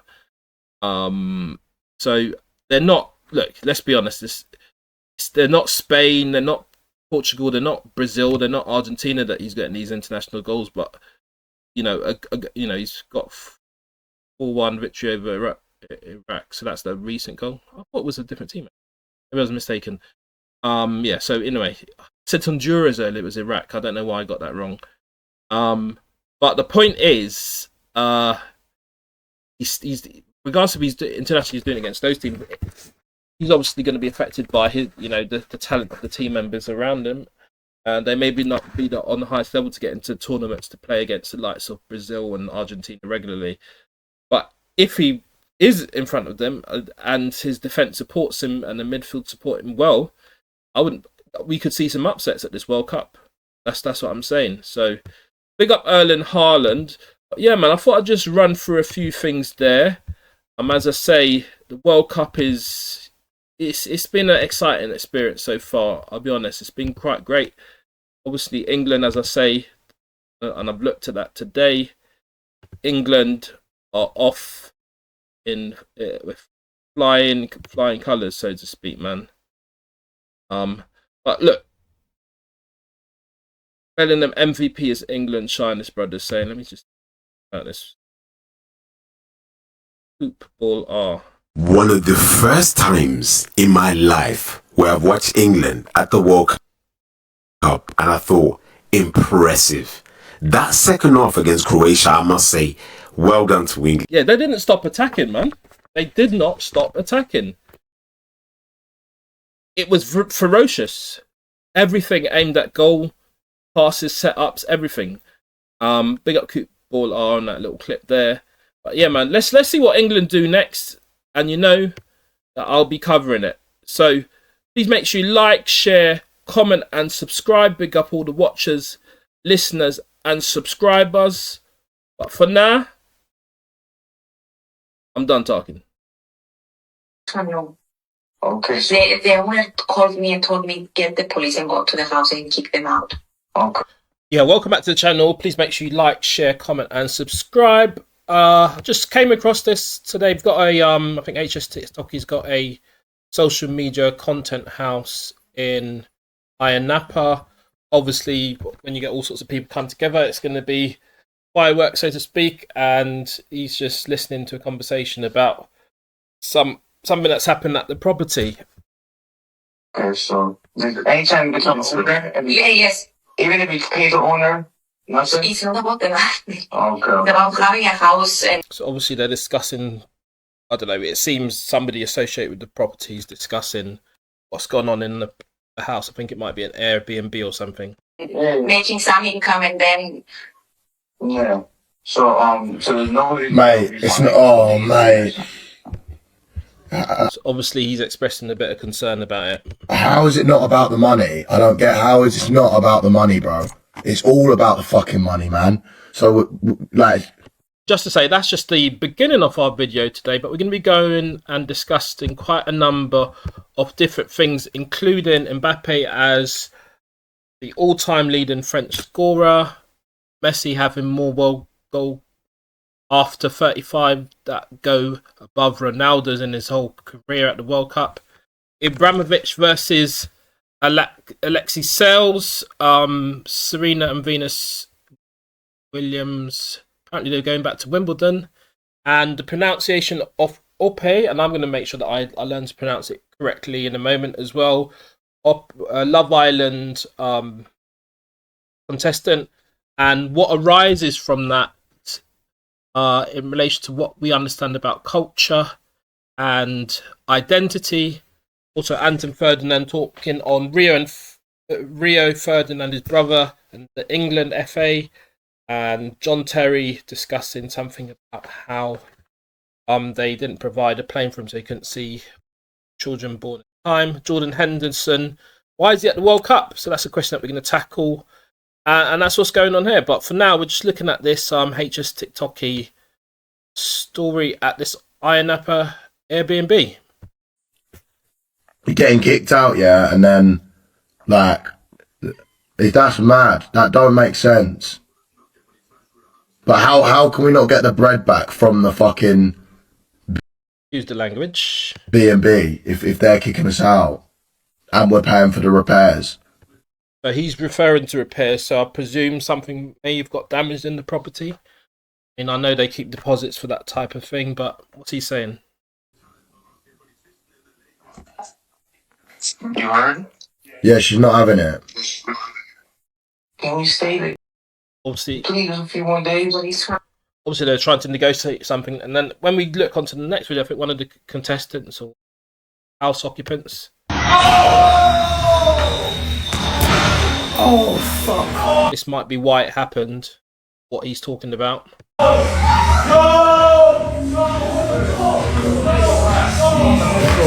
happened? You alright? Yeah, good. And we're going to see a bit of a scene. Use the music, I might... Yeah, so she's obviously walking through the house, looking at what's going on. Some of the participants in the property there. Off the music. Everyone get back in here. A table's broken or something. Listen to the tunes, alright? This is from their stream, I think. So we can see that there's a table that's kind of upended, and on the floor. No doubt that costs a bit of money and stuff. So that's one thing that's happening in the house. And then we got this scene. Been here, yeah. Oi, what are you doing? Sorry, you guys kind of like A bit of romance in the air or something. Yeah. You look like Matt. We're mixed race, sexy. We're yeah. Okay, yeah. Yo, shorty, keep it a bug. How bad? Come where? Interesting. to speak to me then. Chill. So obviously, HS TikToky was one of the people involved in that Manners Fair documentary by Louis Theroux that I covered a couple of months ago now. And that kind of shed a light on the sort of Manners Fair, maybe the red pill side and view of things. Obviously, he's still continuing to content create, and this is something that he's producing here. Just take a look at what's going on. Allow yourself. What you want to speak to him about in the room? What? Seems to be rejecting that young lady's advances. Damn. I didn't. I said, get ready. What are you trying to do with him? Get ready. Be honest. He likes them straightforward. Get ready to. We're meant to try light skin body. Yeah, we're Interesting. we're friends. Nah, I'm good. He's making it clear that they're just friends. How do you make money, Shy? We're golden. How do you make money, Shy? Might skip past that bit. Audio of that bit. Yeah, I'm gonna take 20% of every fucking penny you make. Yeah, so that's what's going on there. What the fuck? She kissed me! No, what the fuck wrong with her? Yeah, so a lot of excitement there, I guess. I'm now getting up to. Let's see some numbers. Oh yeah. Dancing and stuff. Young people having fun on holidays, it's summertime, World Cup's on. They're just having a great time. Probably a bit of overacting as well. I don't know the names of these characters, by the way, but I guess there's some people big people in the content making scene. I don't even think that's a real altercation, but then kicking off a little bit. Smiles.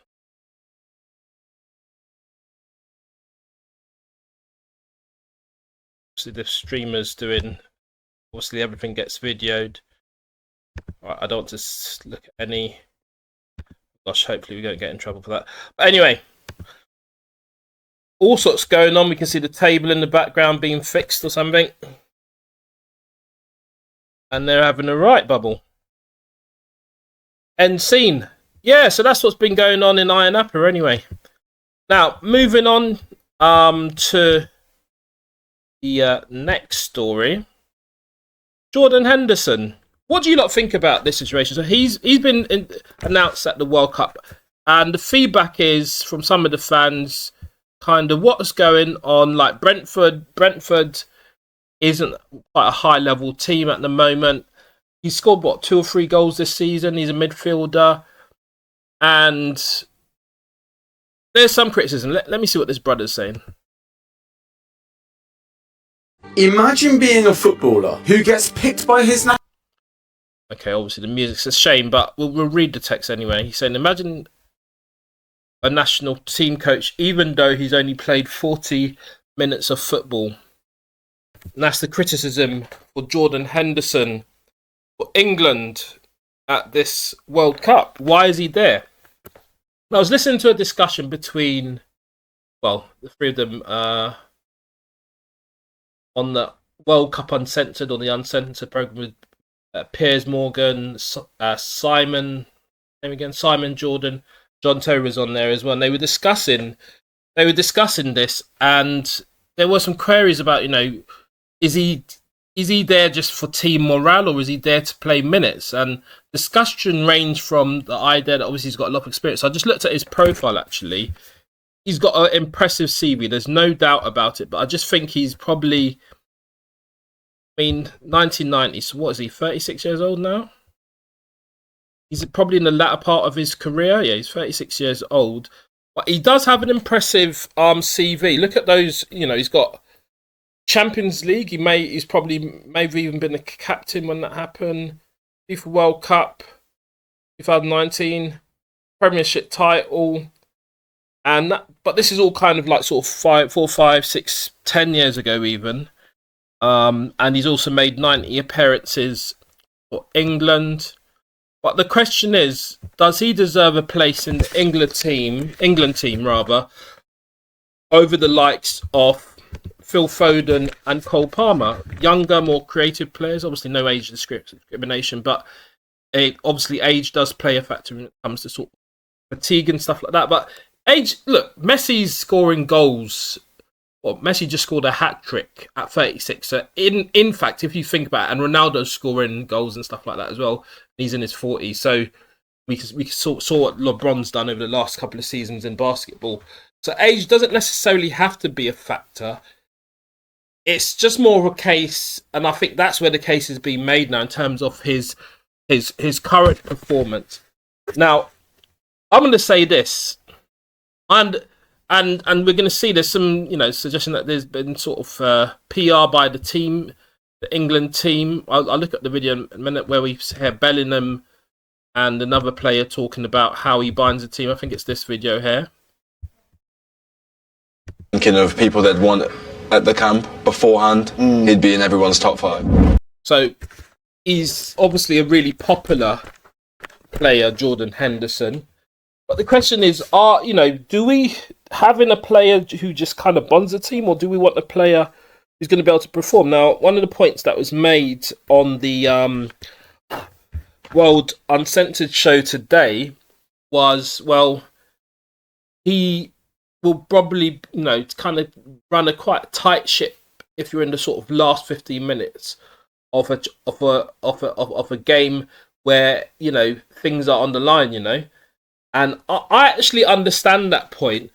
And I understand also that you can't, somebody who's led their team to a Champions League victory in the finals, that's the type of experience that you can't actually discount. It is a shame for the likes of, Phil Foden and Cole Palmer in particular. But I guess the argument is that without somebody like Jordan Henderson in the team, you don't have this enough breadth of experience that you need at a World Cup. Let me hear what these boys are saying on this. I've ever come across, I think, in football. Tell me something about him that. So they really rate him.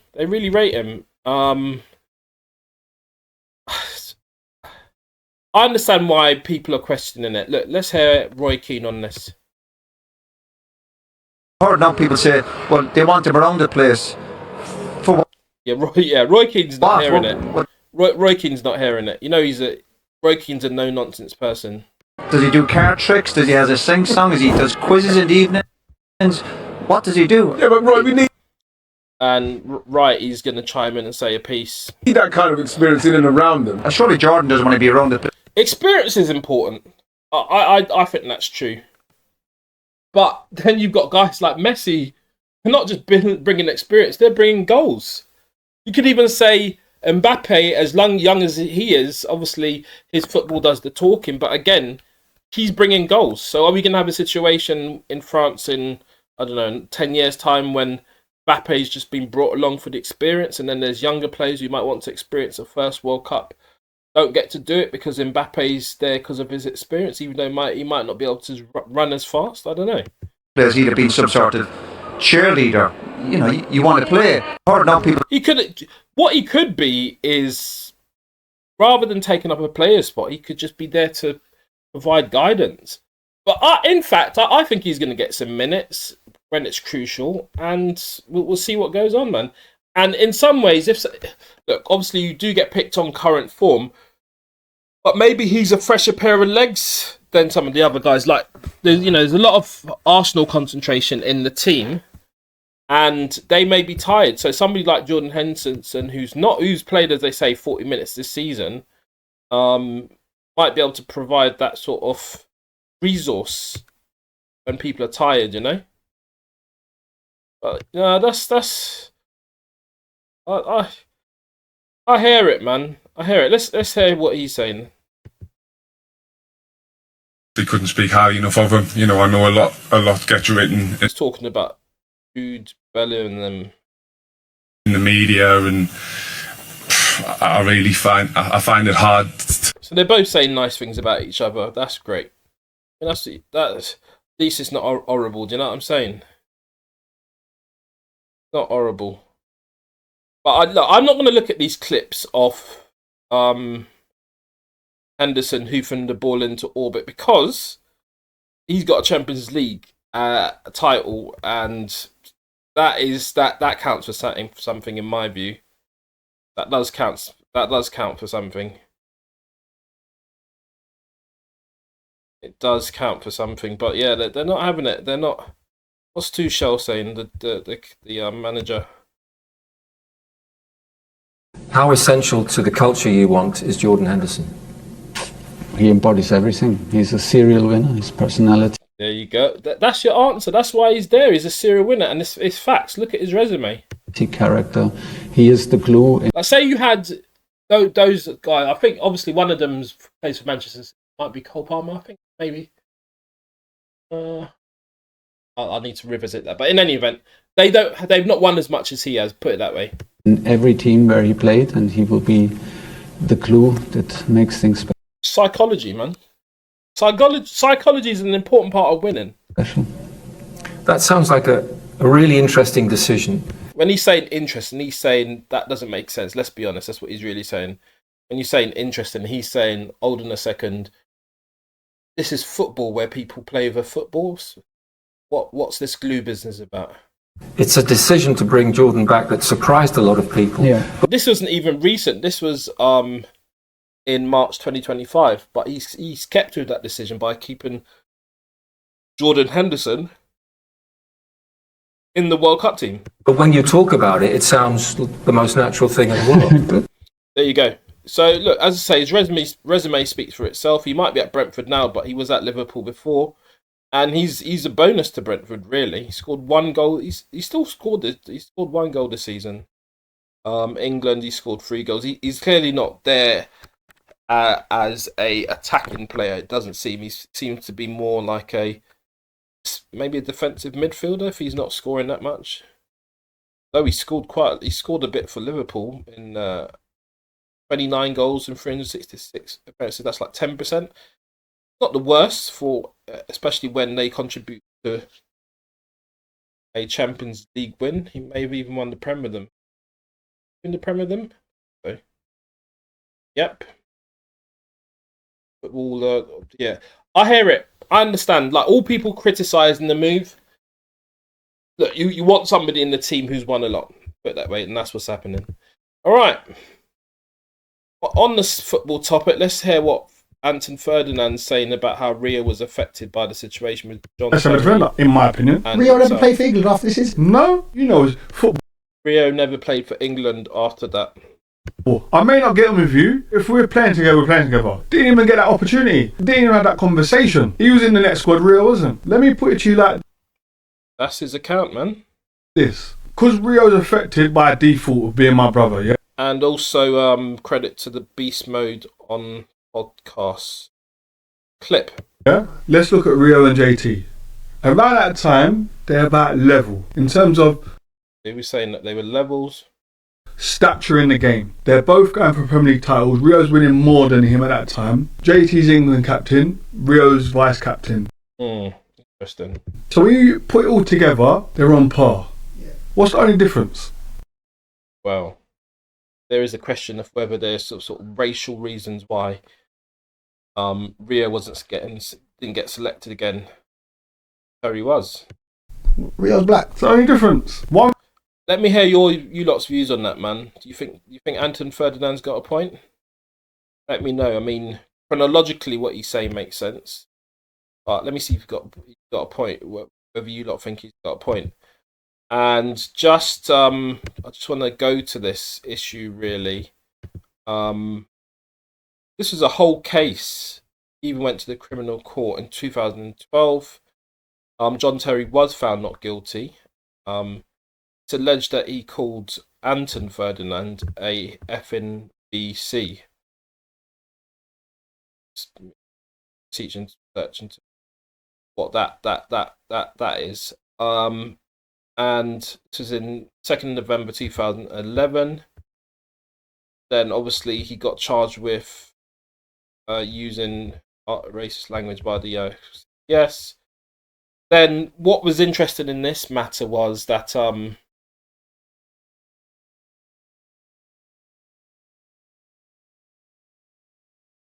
Terry admitted something, and this is all allegedly. You know that Wikipedia, Terry. Well, I don't know.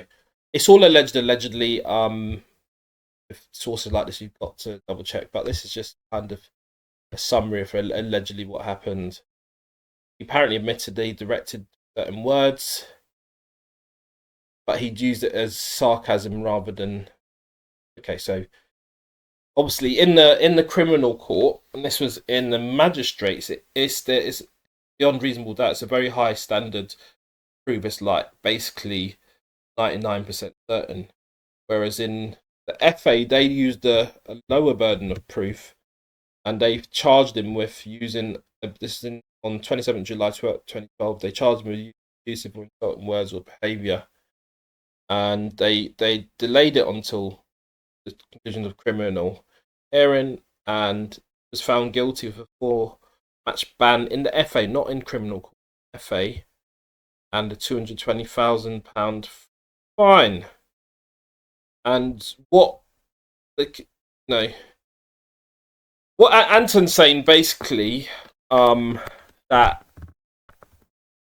well, I mean, it's kind of slightly difficult to marry up, because look, the FA proceedings, the judgment in the FA found against him, but what Anton's saying, that in the reality of the situation, when it came to picking teams and stuff, go on to this Love Island story in a moment, in the end, Rio never played again, apparently. And I don't think, especially what I was hearing today on the podcast, I don't think John Terry's particularly thrilled with the FA himself.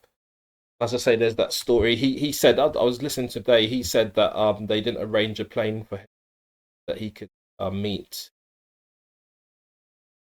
see the birth of his children, made him very upset and stuff like that. I don't know if it's a private plane or whatever type of plane it was. And apart from that, he's got issues with the that and so.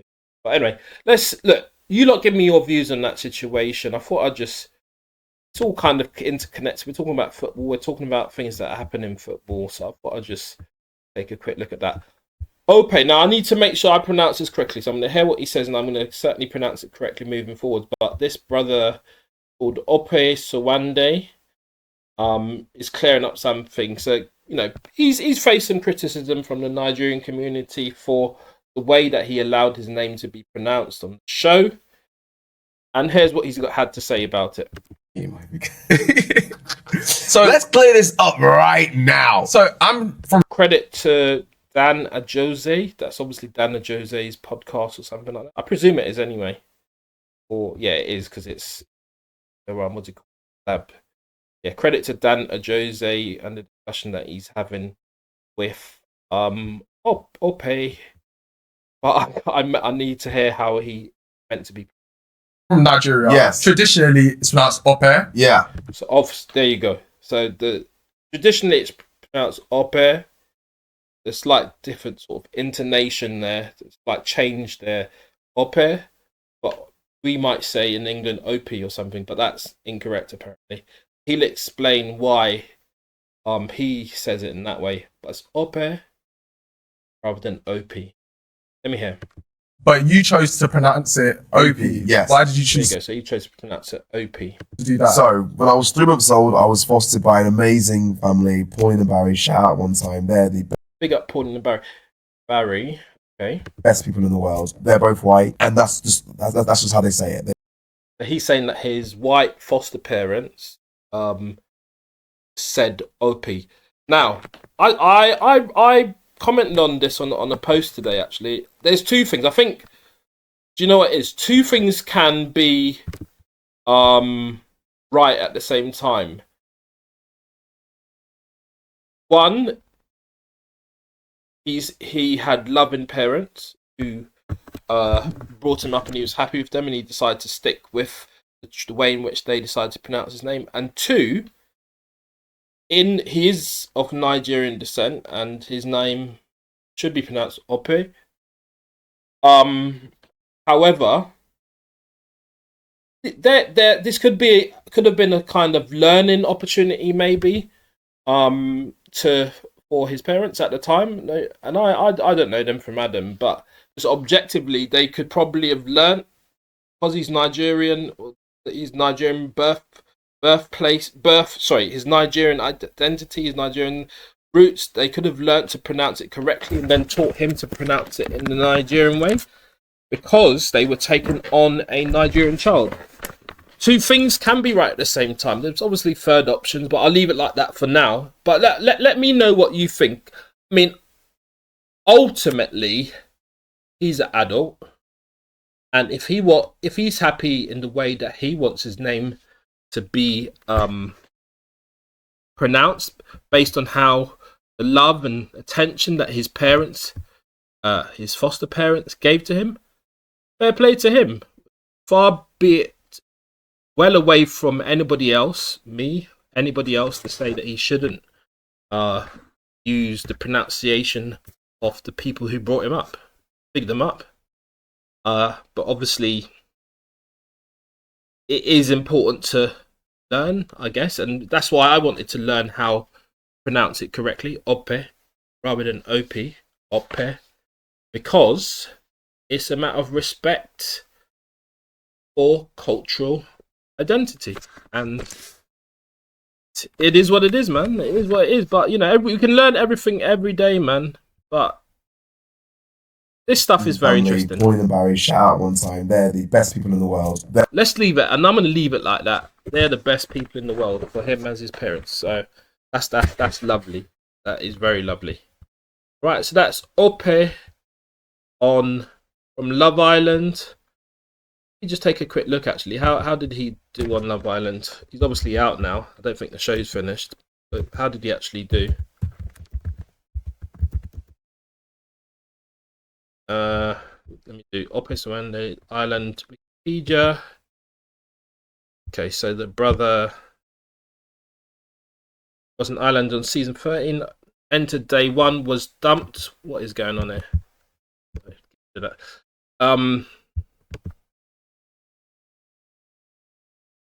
Was dumped.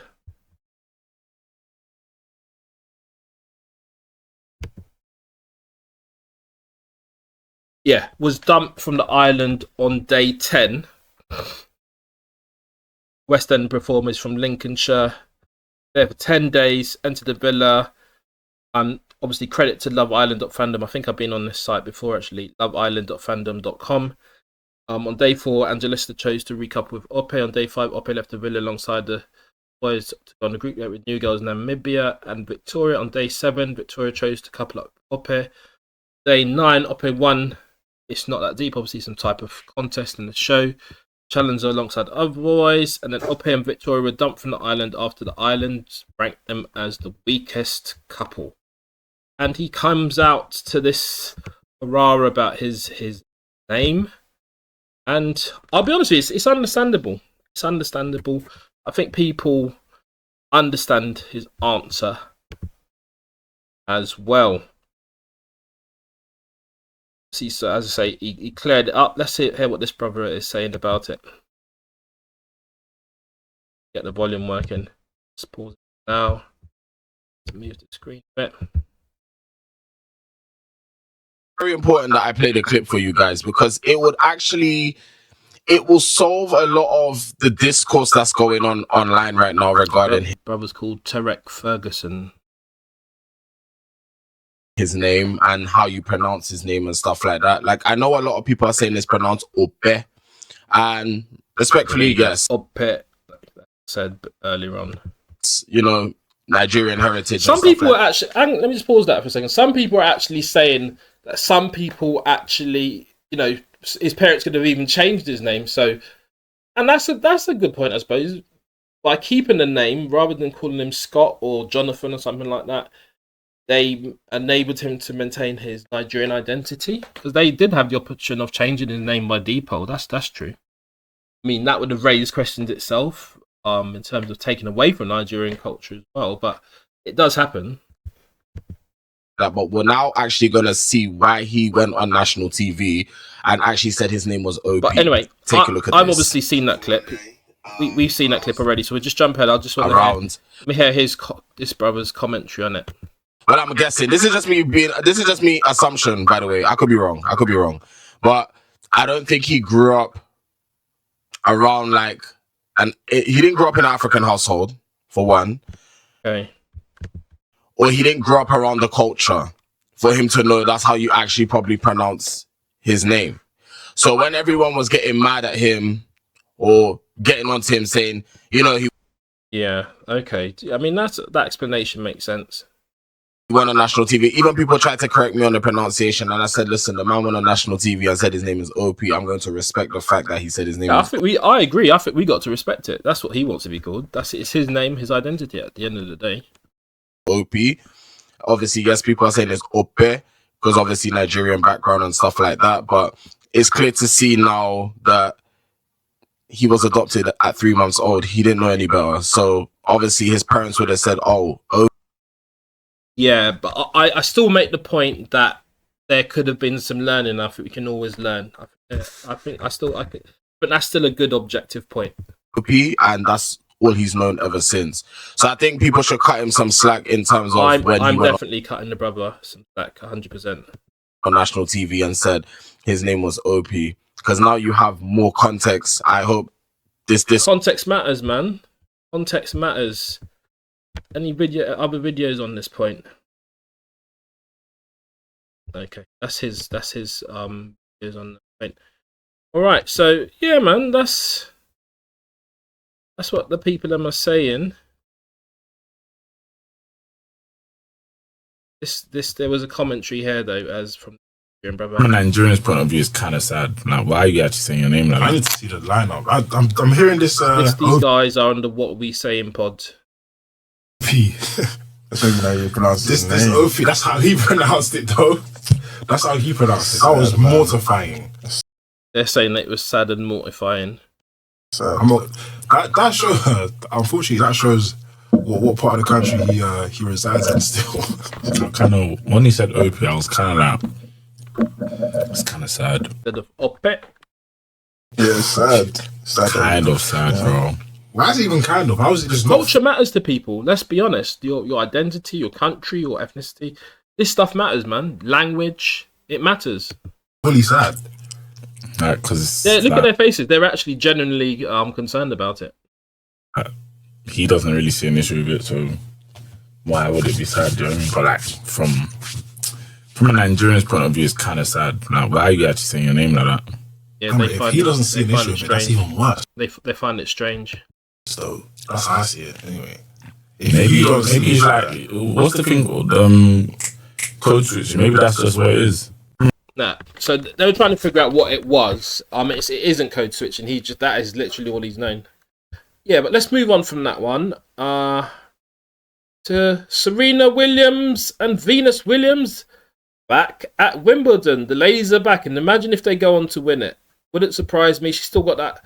Seen that Serena's and probably Venus as well. Serena's definitely shown on the court. She's still got that 120 mile per hour serve, and ladies are back together. And these ladies are they're well into their early 40s now. Actually, they might be mid 40s. I'll be honest. They've got a wild card to Wimbledon, and people saying, they're taking up spaces of X, Y, Z. That's not how it works. There's wild cards all the time, and it just makes the thing more competitive and interesting and more entertaining. So don't say it's because they're getting a buy from the past. Basically, no, it is what happens. And let's be real. They probably could have played up to and gotten into it anyway. Let's be real, man. They really could have done. They're greats. They're goats, both of them. They're goats. Goats of the thing, man. Serena's better. Serena's better still. She's slightly better. And they used to compete with each other as well. Imagine meeting each other in finals and stuff like that. I think Serena's got like 19 they're called Grand Slams. The highest on every continent. Going everywhere, just winning and mashing up the place, man. And it's a wonderful sight. Wonderful sight to see. Breaking news indeed. Breaking news indeed. Serena, see them there. That time, I think, yeah, Venus obviously got the better of Serena on that day. But these are superstars, man. I really rate them. Like, really, man. And I think Serena said earlier that she was bored at home and she wants her children to see her, what do you call it? Playing. They're growing. Children or children? It might be child or children. It might be two, yeah. Children, I think it is, to see her playing. Let's see what Venus is saying in this interview. Former doubles partner. This was in 2025 at the US Open. Also your sister, Serena Williams. Tall young lady. Had some thoughts. Seeing you guys out here, being so successful. Do you have a message for her today? And have Let me just look. Did they win that US? She may have won that, you know. 1 second. Just look at her stats. Venus Williams. Did she win that US Open? I'm interested to see. When last did she win a... there you go. 46, 44. So there, yeah, man. And don't be surprised if you see them dominating. Like, serious. These ladies are no joke. I just want to see. Slightly older than Serena. I just want to see when last what she won. She won $42 million in prize money over the years. When was her last tournament win? 2007 Wimbledon. Look, she's won Wimbledon itself. 2000, 2001, 2005, 2007. 5 times. It's impressive. And the person who probably stopped her from winning any others is her own sister. That's serious. I'm just trying to see in terms of doubles. She won something. Mixed doubles results. 6. Yeah, okay, maybe she didn't win that one last year. Grand doubles results. Maybe they interviewed her kind of midway. Bear in mind, you know, this is uncharted territory, really. Pick up Richard Williams, man. Done his thing. That's their dad, I think. But yeah, look, let's go back to that. So where was I? See the interview. she already booked you for Australia? Honestly, yeah, I think she had a very funny TikTok. Hey. But really, she's so happy for Layla and I, and she's given us advice. Oh, so she got to quarterfinals. Okay, that's still quite high. And we just need her in the box. So my message is, Serena, you need to show up. They're showing up together, boy. They're showing up together.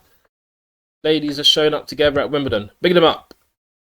Yeah, this Alexis Lalas, brother. You lot, what is going on? I think like the broadcaster, is it Fox? I think they brought him on and they've said to him, your job is to be the villain. I'm convinced. They brought Alexis Lalas, who I did a little bit of research, and he was like quite a central figure in the 1994 US World Team, and he's played at teams mostly in America over the years. But they've just brought him on to rage bait everyone and just to try to go at Ibrahimović. I don't know, maybe he'll clash with Thierry Henry at some point because he's doing the most. He is doing the most. Now, I misheard this when this was said, and I'm not going to say the actual words, but he was referring to James Corden in some clip for what do we call it, for the US team, where he dresses up in a full kit. And obviously the connections are going across now because John Terry, famously, full kit. Full kit. Is famously known as a full kit W word because he, despite not playing, and they won, obviously his playing would have contributed in the early stages to the eventual 2012 UEFA Champions League trophy. He did not play in the final, okay? However, he somehow managed to put on full Chelsea playing uniform. Full playing uniform, shin pads, sock tape, sock tape, crazy. I didn't even know it was sock tape, and football boots to lift the Champions League trophy, and he was suspended, so he couldn't have played. So he was there sitting in the stand somewhere, or sitting wherever he was, in the full kit. And from then on, he was known as, and look, I don't condone name calling and things like that. I'm just reporting on what was said. Thereafter, he was known as a full kit W word. Okay? Now, when Alexis Salas is saying it, I actually thought when I heard it, I put Omar Days on one of these comments. I actually thought he said a effing W, but he didn't actually say that. It turns out he was referring to James Corden. I'm watching somewhere and they gave a bit more context, and he was saying that kind of James Corden's a full kit W. But a lot of people have heard a effing W. Look at Henri's face. But let's just go through these clips. Obviously, credit to Fox. I think it's credit to Fox anyway. Fox TV, is it? A bit later on, and we cannot wait. Alexis' moment. This is going to be Alexis' moment. Well done, well done. Well done, okay. Later, can we talk about James Corden for a second? I mean, what do you guys call him? Full kit wanker, right? Or what? Yeah, it's when you look at the tonation, it does sound like he's swearing. Look at Henri's face. Henri with the expressions, man. Legend Henri, Arsenal Henri. He's all dressed up and ready to go. She's just realised, she's just cottoned on what's happening. Okay. Lucky we're on American television. Oh, are they allowed to say that stuff on American TV? Hard. I didn't know that. Is that what she's suggesting? The W word on British TV. Okay. Oh, so she's saying you couldn't say the British word, so that's one of them. Then this is him winding up Zlatan, but Zlatan got him back by calling him ignorant on another day. But I'm telling you right now, if this man has a big World Cup, boom, right? Talking about Haaland, I think Haaland scored in Norway's, was it 2-1 or something? I can't remember the team they played, but Haaland scored. I said he's mocking it. He's mocking it, man. He's mocking Zlatan, man. To the top, even over this guy. Remember Ryan Babel from Liverpool? Fashion person now. I love you, Steve, but I will take Haaland over you if he has a. How can you forward to your place of work and just start insulting your co-workers? What's that about? That's what he's doing. He's just forwarded to work. See, like imagine if you go into your office and you said, yeah, the person who left the company in 2023, the much better worker than you. Crazy. He has a big World Cup in terms of legendary status. That's a big statement. I'm not sure about that. Yeah, he needs to do much more to reach the freak of nature. Yeah, Zlatan's defending himself. This brother covers it quite well. Can we talk about James Corden for a second? What do you guys call him? Full kit wanker, right? Or whatever. He's wearing that. Oh my days. Yeah, but Zlatan got him back in another clip. This is Speed saying. Slowing down. What's good, Harry? What's good, Harry? You good? Yeah, I'm good. What? Yeah, Speed is screening the whole thing. What do you call it? Not screening, streaming the whole thing. So you got 55 million streamers or something. 55,000. It might be 55,000. It might be 55 million. It wouldn't surprise me. What? Oh my God, look at this. It's a big old mess. There we go. You have an American shirt, you have a Nigerian shirt. So he's got Nigerian shorts on and American shirt. I rate it. Sure, yeah, but not today. Today is US for you. What's wrong with Nigeria and America? It's great. Nigeria is great. Normally you support one team at the World Cup. I think that's the point they're making. You're not great. You came to the wrong stadium. You see? When you bring bad luck. But anyway, like Zlatan, Speed does what he wants. That's you bringing bad luck. As soon as I came, they scored. Oh, bad luck. Let the man get back to work, Speed, man. Yeah, but yes, maybe he's not that irritating generally, but I think that I'm not talking about Speed, by the way. I'm talking about Alexis Lalas. I think he's kind of playing a role. I can't lie. But you lot tell me, is he always like that? He's moving mad. It's not arrogance, it's confidence. Ignorant. Yes, this in the French team saying they're arrogant. To say somebody's arrogant, like generally arrogance is seen as pejorative or negative when you use that word rather than confidence. And that's why Zlatan makes the point that he does. People will say it's arrogance. Intelligent people will say it's confidence. Okay, good to know. Thank you very much, Adam. It's not arrogance, it's confidence. Okay.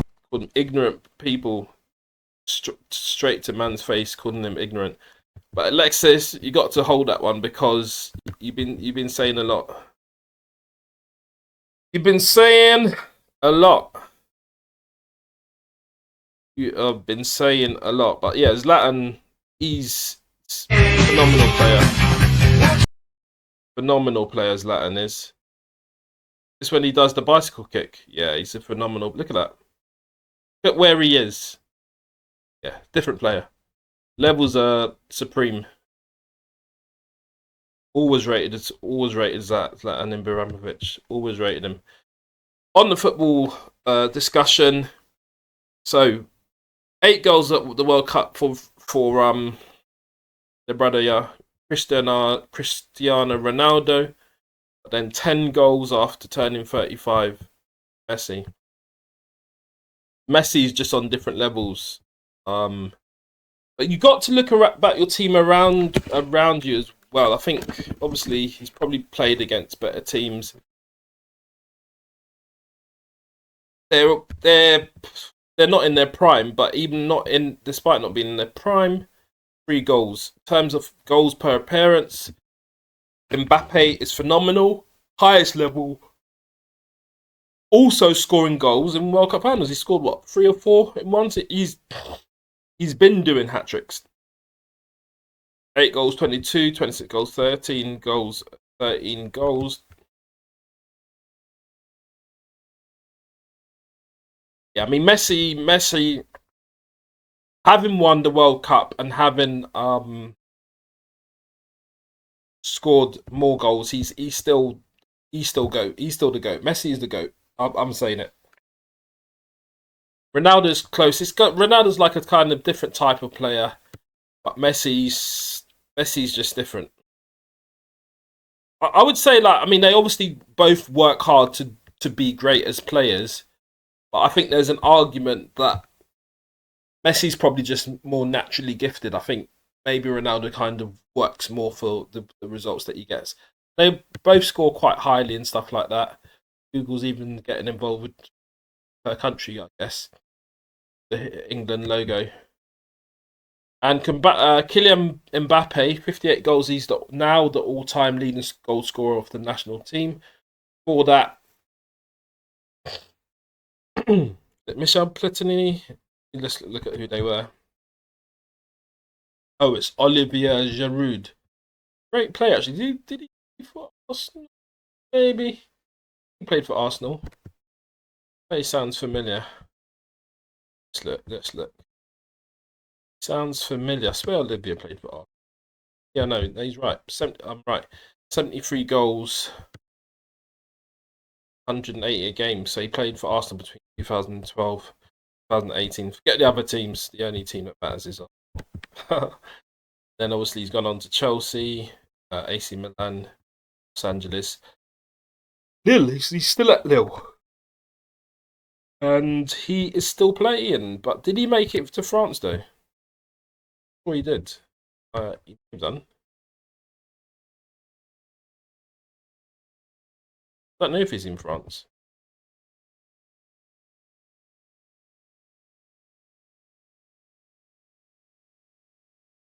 May not be in France. Lille's not a very high-level team. But he was the all-time French scorer. Let me just see something quickly. Is Giroud at World Cup 2026? 6. That test. Why is Olivier Giroud not playing for France versus Senegal? why Oliver Jude is missing the 2020 World Cup performance. I take it he's not there. He's not there. However, he's not part of the French lineup against Senegal. What about missing the World Cup? So you don't need to get to the point in these articles. No, he will not be part of Les Blues creating a sniff. Should he have been there alongside Kylian with his experience, as I say? Or do you go and the goals? He probably would have scored.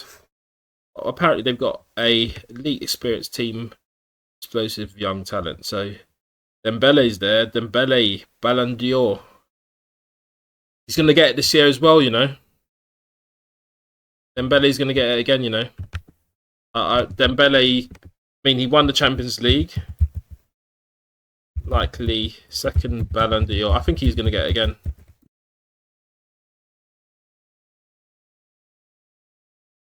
Yeah, I think he's going to get it again. Anyway, that's what's happening with the French team. Obviously, I rate. Look, they've done wonders in the finals, the final games in finals with France. France won it as well. I kind of rate for the French team. I'll be honest with you. Do rate them. Last but not least, I think this is my last topic. Got Serena Williams there. It's this brother. Now, look, you lot, Liverpool, please don't, not Liverpool, YouTube, don't, do anything to my video, but this brother here, Wallace West, and when you go to Wikipedia, actually, where is it again? Wallace West is a superhero. Wally West, but he's known for his speed, but this Wallace West, is known as the man who, as Moses, San Antonio Moses, who parted the sea of Knicks fans going through. Obviously, I don't know, people were licking him in his head and punching him and running away, cheap shots and all that. He was going for, now look, again, I don't condone violence or anything like that, obviously self-defense. I take it he will say that he was defending himself, and I heard him saying that his mum probably, you know, he's scared of his mum's reaction to this whole thing, but he's made himself into an absolute legend because you had the scene where some San Antonio fan, I've seen plenty of videos where San Antonio Spurs fans in New York, and my New York brothers and sisters, please explain to me why you were doing that, and also why you were mashing up the school buses. But they were ripping people's San Antonio Spurs shirts off them, but not this brother. They're saying 500. There's thousands of them because he's inside the mall, then he's outside the mall, and then police protection. But I think they were protecting the people from him. I'll be real with you. But this is one example of what was going on. Chucking stuff at him, but yeah, they're definitely protecting the people from him because he weren't having it. And the maddest thing about it, like, you know, Rodman was hands on, and he was moving like Rodman, wearing a Rodman shirt. So he was letting them know from day dot, like, you lot ain't getting this jersey. Leave me alone. And to be fair to him, what I did notice, and I think that's why he's probably getting little ratings, is because he wasn't doing it to people, like random people. He was only responding to people who had done stuff to him. I think that is something that I did observe, and you can correct me if I'm wrong. That is what I did observe from the video.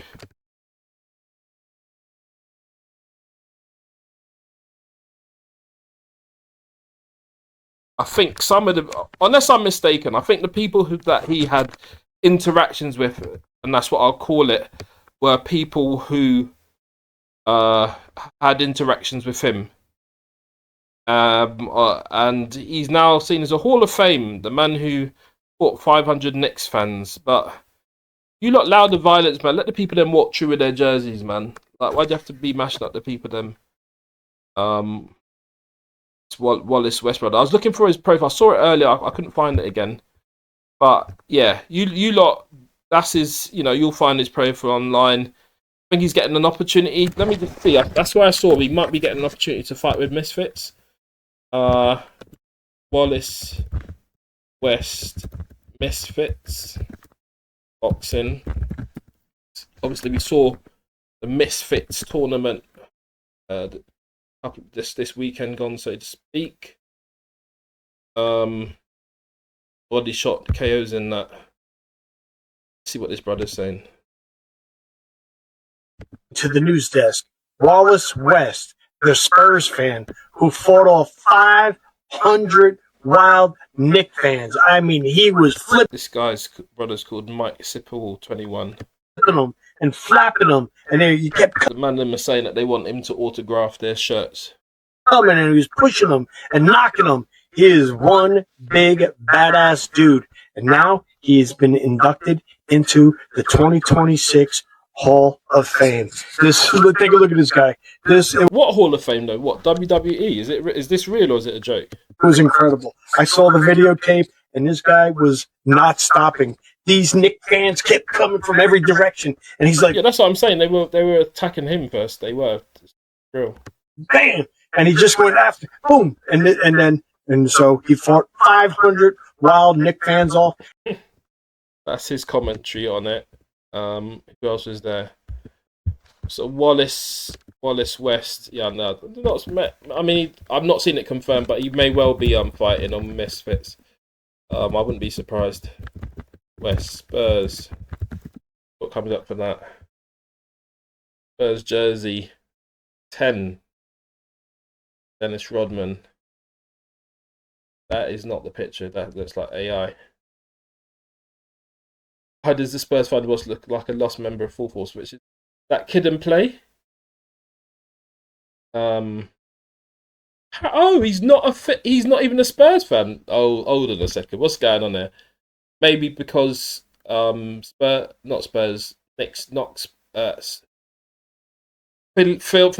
out at some point along the way. That's why he was wearing it. But it's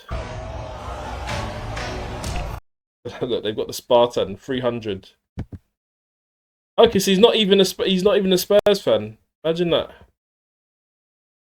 Not even a Spurs fan.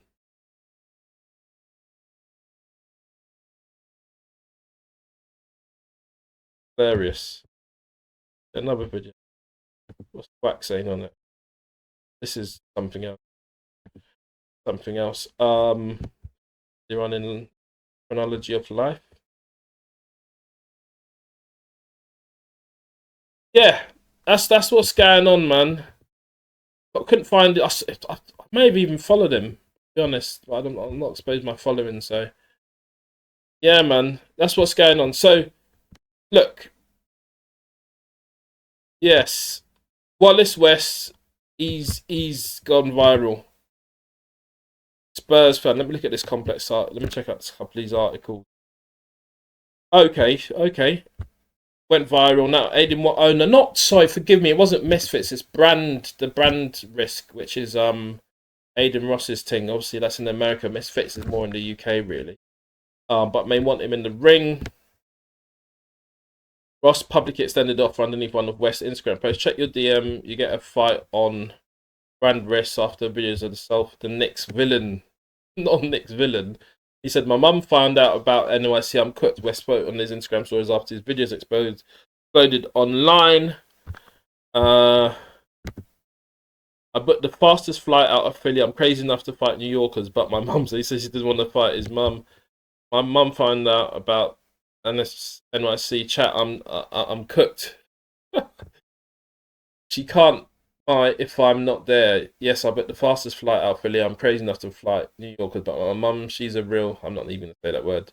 Oh, there you go. Let's go. I found it. Let me check out his profile. He's probably got loads of followers now, and they next have won first championship in 53 years, and this brother refused to back down. While all the people, even outside, they were on his case. But he is famous. I wouldn't say infamous because that's negative. He's famous defending the thing.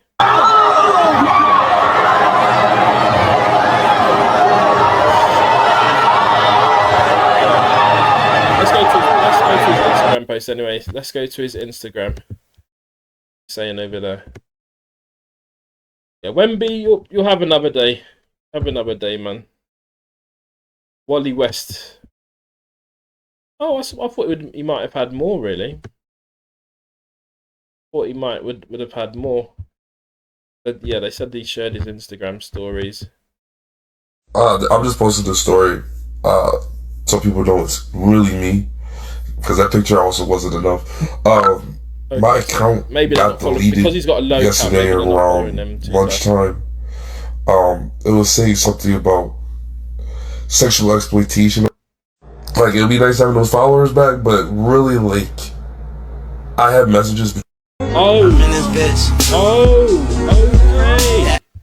This makes a lot of sense why I couldn't find him early. He seems to have lost that account.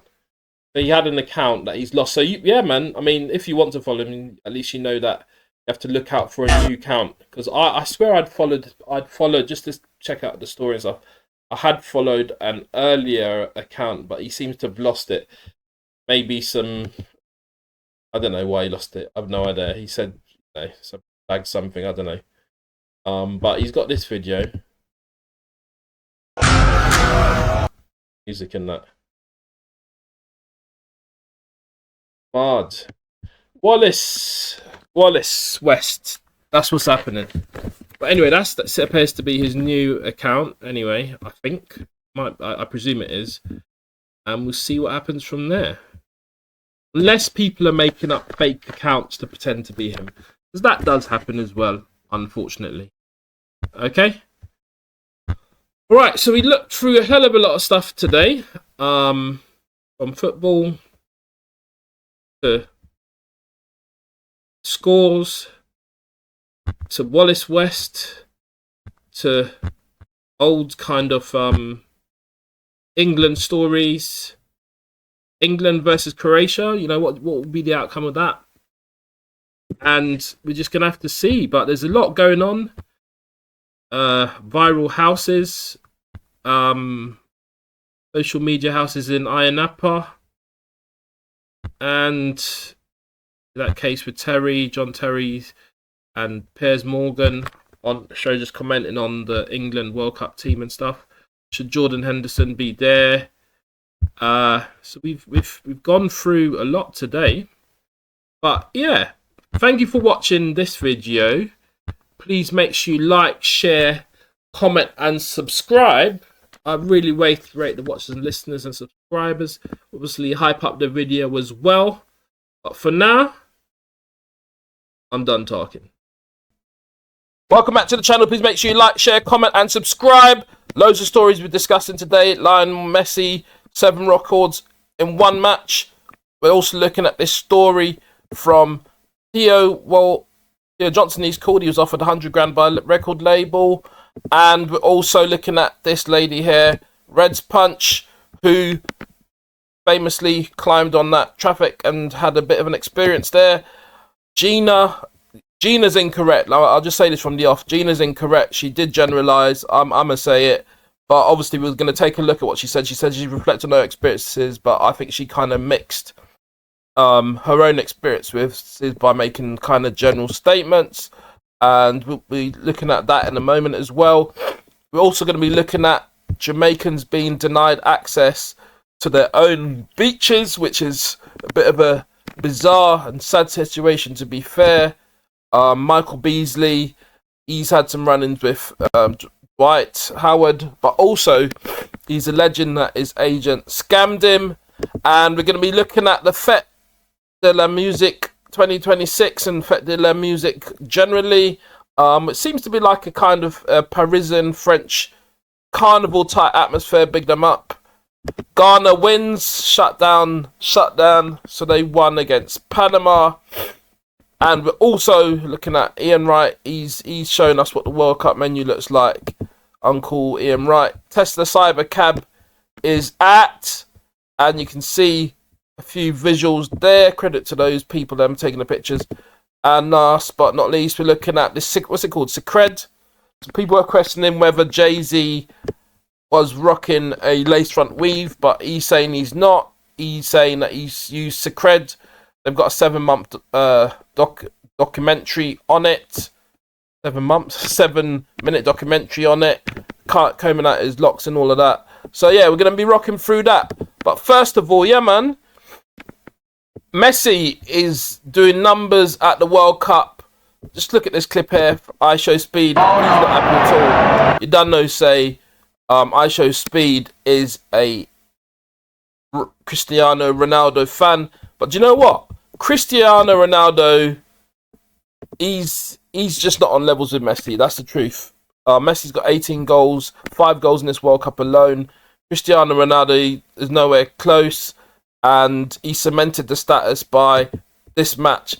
He done an impossible move here, where he you know, the striker before him tried to score against the 4-5 defenders.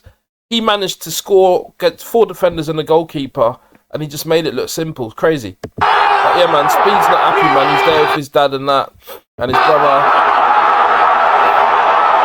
His dad is an Argentina fan. Maybe his dad truly is, or maybe his dad's trying to wind him up. I think he's wearing, is that an Albanian top? I don't know. I'm not 100% sure. Speed's not happy about that at all, man. He's not happy about that at all. He can't be proclaiming. Maybe he should move allegiance to Messi. Maybe he should, man. Speed's, I show speed is all over, brother. It's all over. And yeah, man, Messi's. Let's see what this brother's saying on it. Is Messi alright? But not without the music, brother. But yeah, man, that's what's going over there with Messi just doing a madness. And bear in mind, this is. Sorry, excuse me. This is the This is just the first round. This is like. This isn't even. I mean, he's qualified to the second round in that group of 32. But this ain't even anything. Look at this. Yeah, you see the 2 goals there. That isn't even anything, man. Anyway, let's just look at this story here. So there's Theo Johnson. So he is like an actor / producer, and he's talking about. I don't know about the devil bit, but he's saying he's been offered 100 grand. I mean, a record label came and offered me £100,000 to make a film. The money's supposed to land on the 4th of March, but on the 1st he's a filmmaker. March, they call me and say, we want to own all the rights in your previous films and this one. You try to negotiate, they say, no, take it or leave it. So they tried to give man a 360 on his previous stuff as well. Crazy. And he's done a lot of work. So you respectfully decline, reached out to brands and raised £100,000 in 5 months. He reached out, he got 100 grand by himself. Using blood, sweat and tears, you make an amazing film. We start editing, but the editor gets sick, so it takes 5 months to finish. Finally finished, you try to post it, but the wrong file. He's run into some hurdles along the way, but he got that 100 grand investment. It's sent to the platform. So the whole rollout campaign, that was all pointless. So what's it called? Just 2 drops or something? Because now the film has to come down. We push, we upload again. This is a lesson in not giving up, endurance. You know this channel is about success and motivation, so I have to forward with these type of videos. Like 700,000 views, it gets taken down. So you got to 750,000 views and it got taken down, mad. One song that you didn't make and left to someone else that gets your film taken down. You pay. There's a song on there, okay. Sort that out, film ends up getting nominated next to Peaky Blinders and 3 Little Birds at the Royal Television Society. So you got nomination. So it's called Just 2 Drops, written by Theo Johnson 2 years ago. It's on Link Up TV.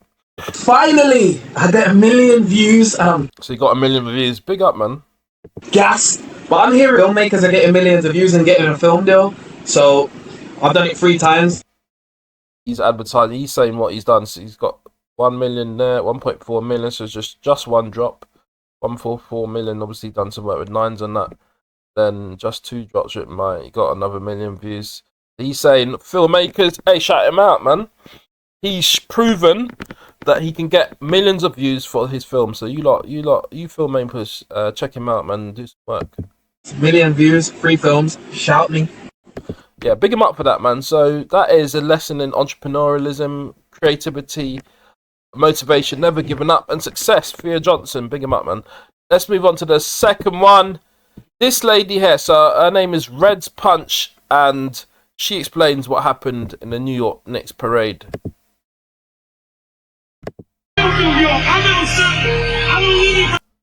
So as you know, It's the long and short of it. So she's climbed up. Obviously, she's celebrating the New York Knicks win and stuff. And there's a lady below her who, I don't know the full story, but she wasn't happy with her being up there, and then she tried to come down, and the lady was preventing her from getting down, even moved to her leg, and this lady grabbed her down. Now, this lady, she also experienced being, her, garments below were dragged, and she was punched and stuff. I see that as SA, to be honest with you, and assault. And she defended herself, really. She defended herself, and obviously it wasn't a nice thing to watch, but ultimately people shouldn't trouble each other, man. And she defended herself, but she explains what happens. Her name's Red's Punch. Everybody's saying I'm a bully. I'm not a bully. That's not what I do. And credit to Red's Punch and the other people. She's saying that she's not a bully. I should show you lot something as well, which explains her dexterity, ability to defend herself, because this lady, she's a member of the forces, man. I don't want to show that too tough, because, but she's New York, well, I'm an army. She's from the army, basically. That's why she knows how to handle herself. Let's look at this quickly. Let's look at this quickly. So she said she's not a bully. Everybody's saying I'm a bully. I'm not a bully. That's not what I do. I'm not bullying no one. And let me make this very clear. No one's gonna bully me. So no one's gonna bully her. What's up, gang? It's me, traffic light climber. Everybody wanna know my side of the story. So she's gonna explain what happened. So just stop there. You see the other lady is trying to push her leg. Bear in mind she's coming down from a height. So if she lose her footing, and look, she could hurt herself really seriously. The lady is there trying to push her leg to prevent her from getting a grip there to get down. And she wasn't standing on her or really in her way. So I don't understand why she feels it's okay to try to cause the lady climbing down an injury. You know what I'm saying? And then that is what happened. She gets dragged down, and I'm not going to show the rest of that. You lot can look at other sources to see what happened, but she basically drags her underwear down and then starts touching that area, which is completely unacceptable. But let's continue with this. Everybody's saying I'm a bully. I'm not a bully. That's not what I do. I'm not bullying no one. And let me make this very clear. No one's gonna bully me. What's up, gang? It's me, traffic light climber. Everybody wanna know my side of the story.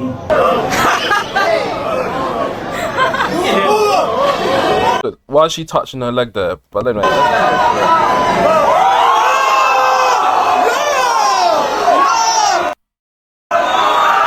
Yeah, I don't think I'm gonna be able to play the rest of the video. I'll be honest with you. I was hoping that she'd be able to continue talking, but yeah, we're not going to see that. But look, at the end of the day, just don't trouble people, innit? That's all I'm saying. Just leave people alone. She's gotten her a bit of notoriety. She's even in a Scarlip, who's a rapper from New York. She's in a video. She's making bag from it. So this is Scarlip is a rapper from New York, and she's got to hook up with the security brother, and yeah, man. So, well, she did security for Red's Punch and Scarlett. But anyway, the point is, she's in a Scarlett video. So you see the image from that there, and she's shouting out. There's Scarlett there. Outside, as I say, Scarlett is a rapper from New York. And she's just replaying, and look, they were just enjoying themselves at the end of the day. So for the ladies to try and injure her is a madness, you know what I'm saying? So yeah, that's what's happened. So you lot follow her up, man. Red's Punch. She actually does punches, but yeah, you lot follow her up. She was just trying to have some fun and celebrate the New York Knicks and that, and this lady's trying to do a foolishness. But yeah, man, that's what's going on over there. I'm going to take some time to look at this. So, first of all, I've always rated Gina Yashere. I think on this topic with the her saying, and look how 154 phrased it as well. Their thing was saying, Jamaicans hate Africans or something along those lines. But I think there's a lot of generalizing going on. one point that I wasn't happy with her saying was that Jamaicans didn't know about African origins, and that is simply not true. But let's hear what she's saying now. Being told so. So this is the 154 thing, and I do watch it with Godfrey and that, but you lot need to provide a bit more nuance and maybe get a Jamaican person with that experience on to just kind of balance it out. I don't know. Oh yes, this is win rush. This is not even look. This breeds division. I don't like that title. Jamaicans and Africans hated each other. That is a generalization. It might be unfamiliarity and stuff like that, but that is a generalization too. Oh, right? God. Windrush came. He said they did not know they were descendants from Africa until Roots came out. That's foolishness. Of course, Jamaicans knew that they were descendants from Africa. Come on, man. Rastafarianism is Rastafarianism. The whole concept, and it was founded in Jamaica. Marcus Garvey was even before that. Of the idea that the homeland was Africa, so the idea that Jamaicans didn't know about Africa prior to Roots, which came out in the 70s or something, is just foolishness. Came over to England to help after the First World War. So, yes, right. And she's wrong about that as well, because it wasn't after the First World War; it was after the Second World War. They came into the NHS. I know. Trust me. Force trust me, bro. But yeah, they came. They worked on London Underground. They worked in a lot of different sort of white collar jobs and stuff to support the country after the Second World War, and the Windrush was in the 60s. First World War was in between 1914 and 1918. The Second World War was between 1939 and 1945. So they didn't come after 1918. I mean, significantly after 1980, they came after 1945. So that I don't know. I kind of feel. She's a comedian at the end of the day, so I do understand that you got to take some things that comedians say with a pinch of salt. But when you're talking about actual facts, you got to pattern up properly. But I've got love for her same way. Big up Gina. She's a great comedian and stuff, but I don't like this type of stuff. No. And the flags here is mind games as well. Because I don't know if people know, but I think in South Africa at the moment they've got this thing. So that's the South African flag. They've got this issues between Nigerian and other West African immigrants, South Africa, and also South Africans to run that business, ensure that jobs are given to South Africans. As I understand it, it's a bit more complex and nuanced than that, and I'd probably do another video on it. But the point is, put in a. First of all, they're talking about West African. Gina is her ancestry is West African, and she's Nigerian. So putting a South African flag here is mad. I don't know what Godfrey and these men are trying to do.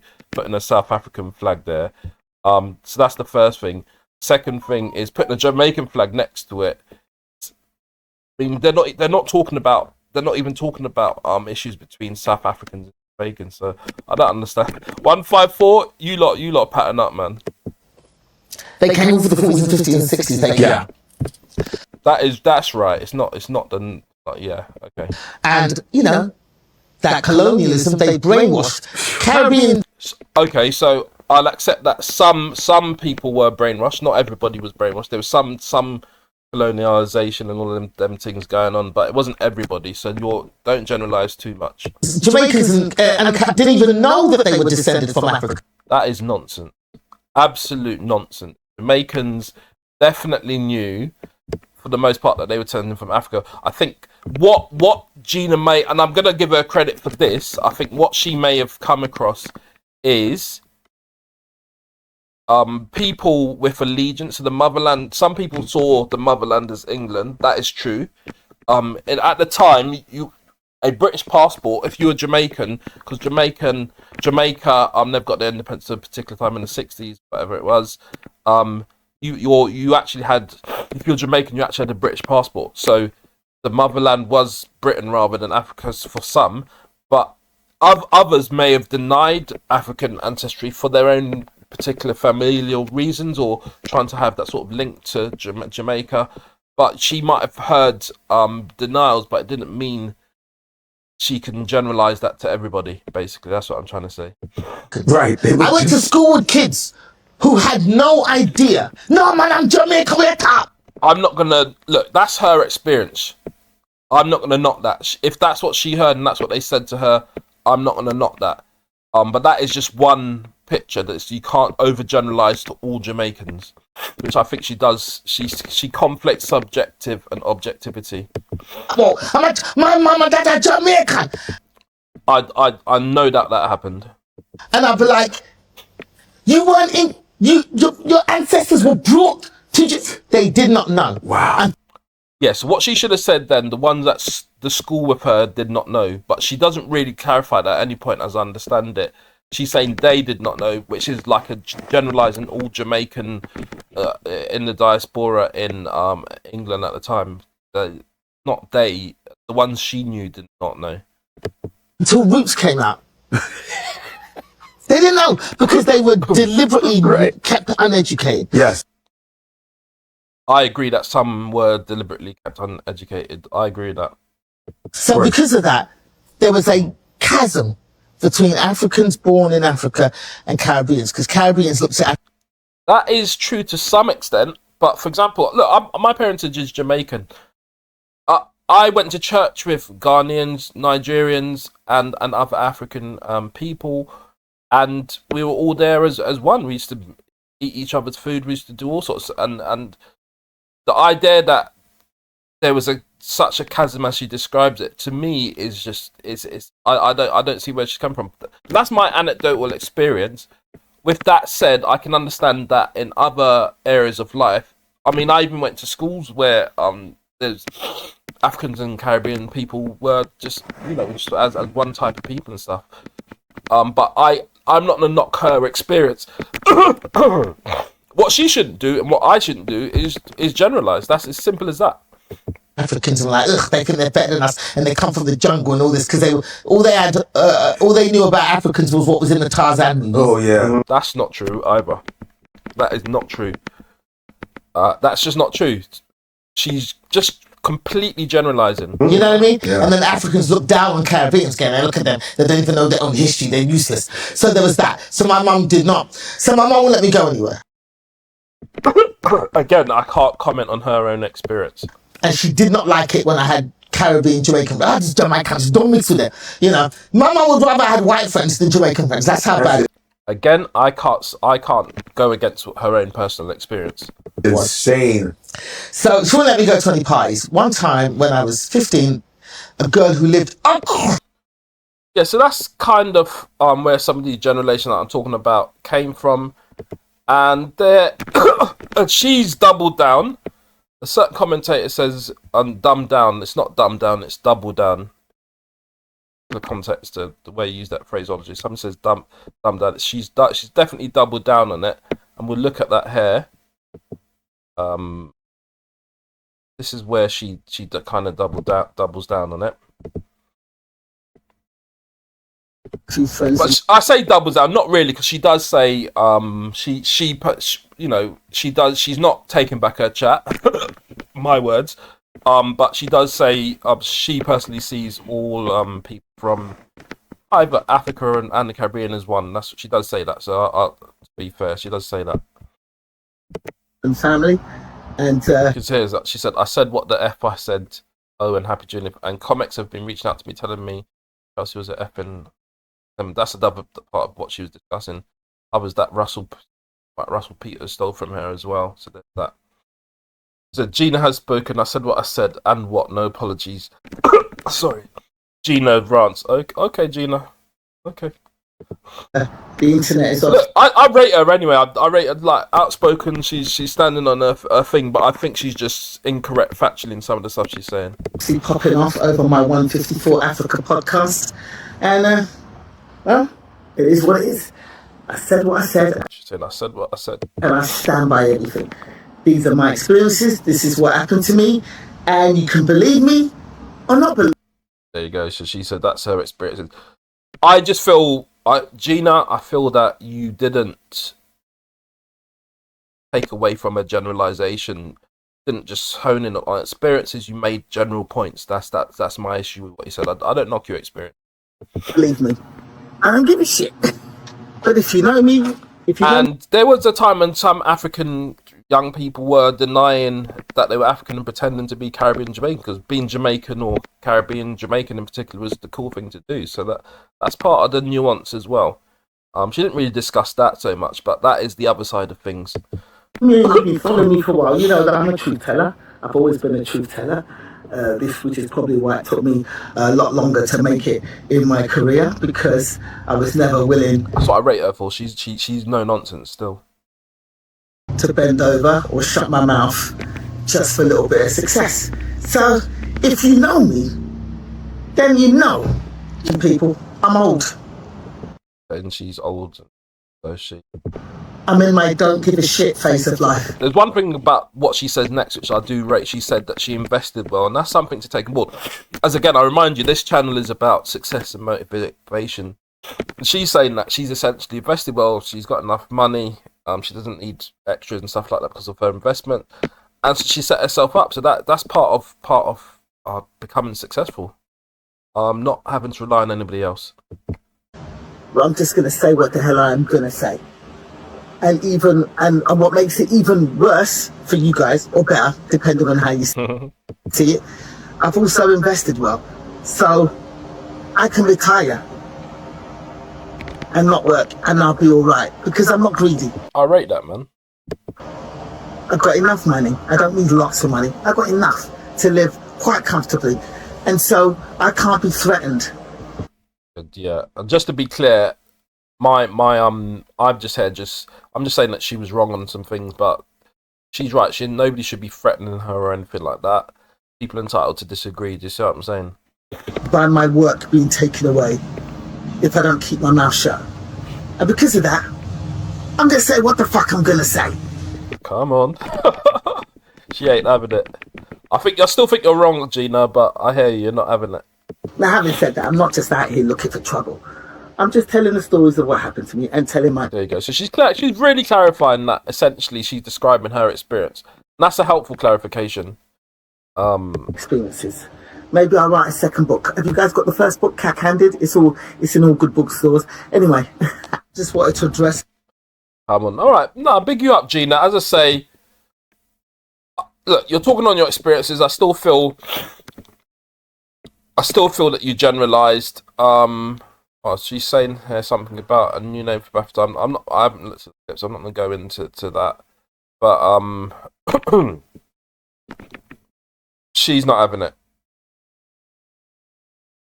Big up on thing, man. Big up Kanya. But she's just not having it. Not having it, man. Not having it. Was she in? Oh, she was an alien in a particular show. I don't know. She was in Star Trek. I didn't know that. Actually, do you know what? Star Trek don't ramp. I didn't know that. Big girl, I didn't know she was in Star Trek. Let me just play a little bit. Okay, big her up. I didn't know she was in that. Big her up. I never knew. But yeah, she's well, once you're in Star Trek, you know these Comic-Cons and them types of things there. She's set still for life. She's set, and good for her for that. Great comic, great actress, and she's doing bits. So yeah, man, big you up, Gina. I think you're wrong, mate. But big you up. Godfrey's always whining people. Godfrey's a comedian, always doing these impressions and stuff. You lot, I understand you do stuff for attention, but some of these titles aren't really helpful, man. Jamaicans and Africans don't hate each other, man. Allow it. That's what man's saying on it. Alright? There might have been some commentaries from some other people. Brother, let me just leave that there. See if I can find one. Alright, let's look at this one from this lady. See, I don't understand why some Caribbeans tend to suffer from what we call amnesia today. Maybe it's the African music, maybe it's the African women, or maybe it's the African men. So she's saying that Caribbean people are forgetting or something. I don't know. Someone please me understand, because I'm finding it difficult to comprehend why Caribbeans are getting so annoyed with Gina Yashere for speaking. Well, I've explained some of it. Because she did generalise. There wasn't enough... Sorry, there wasn't enough nuance. Her truth, when in reality, she's correct. She thinks she's correct. I think this lady is African.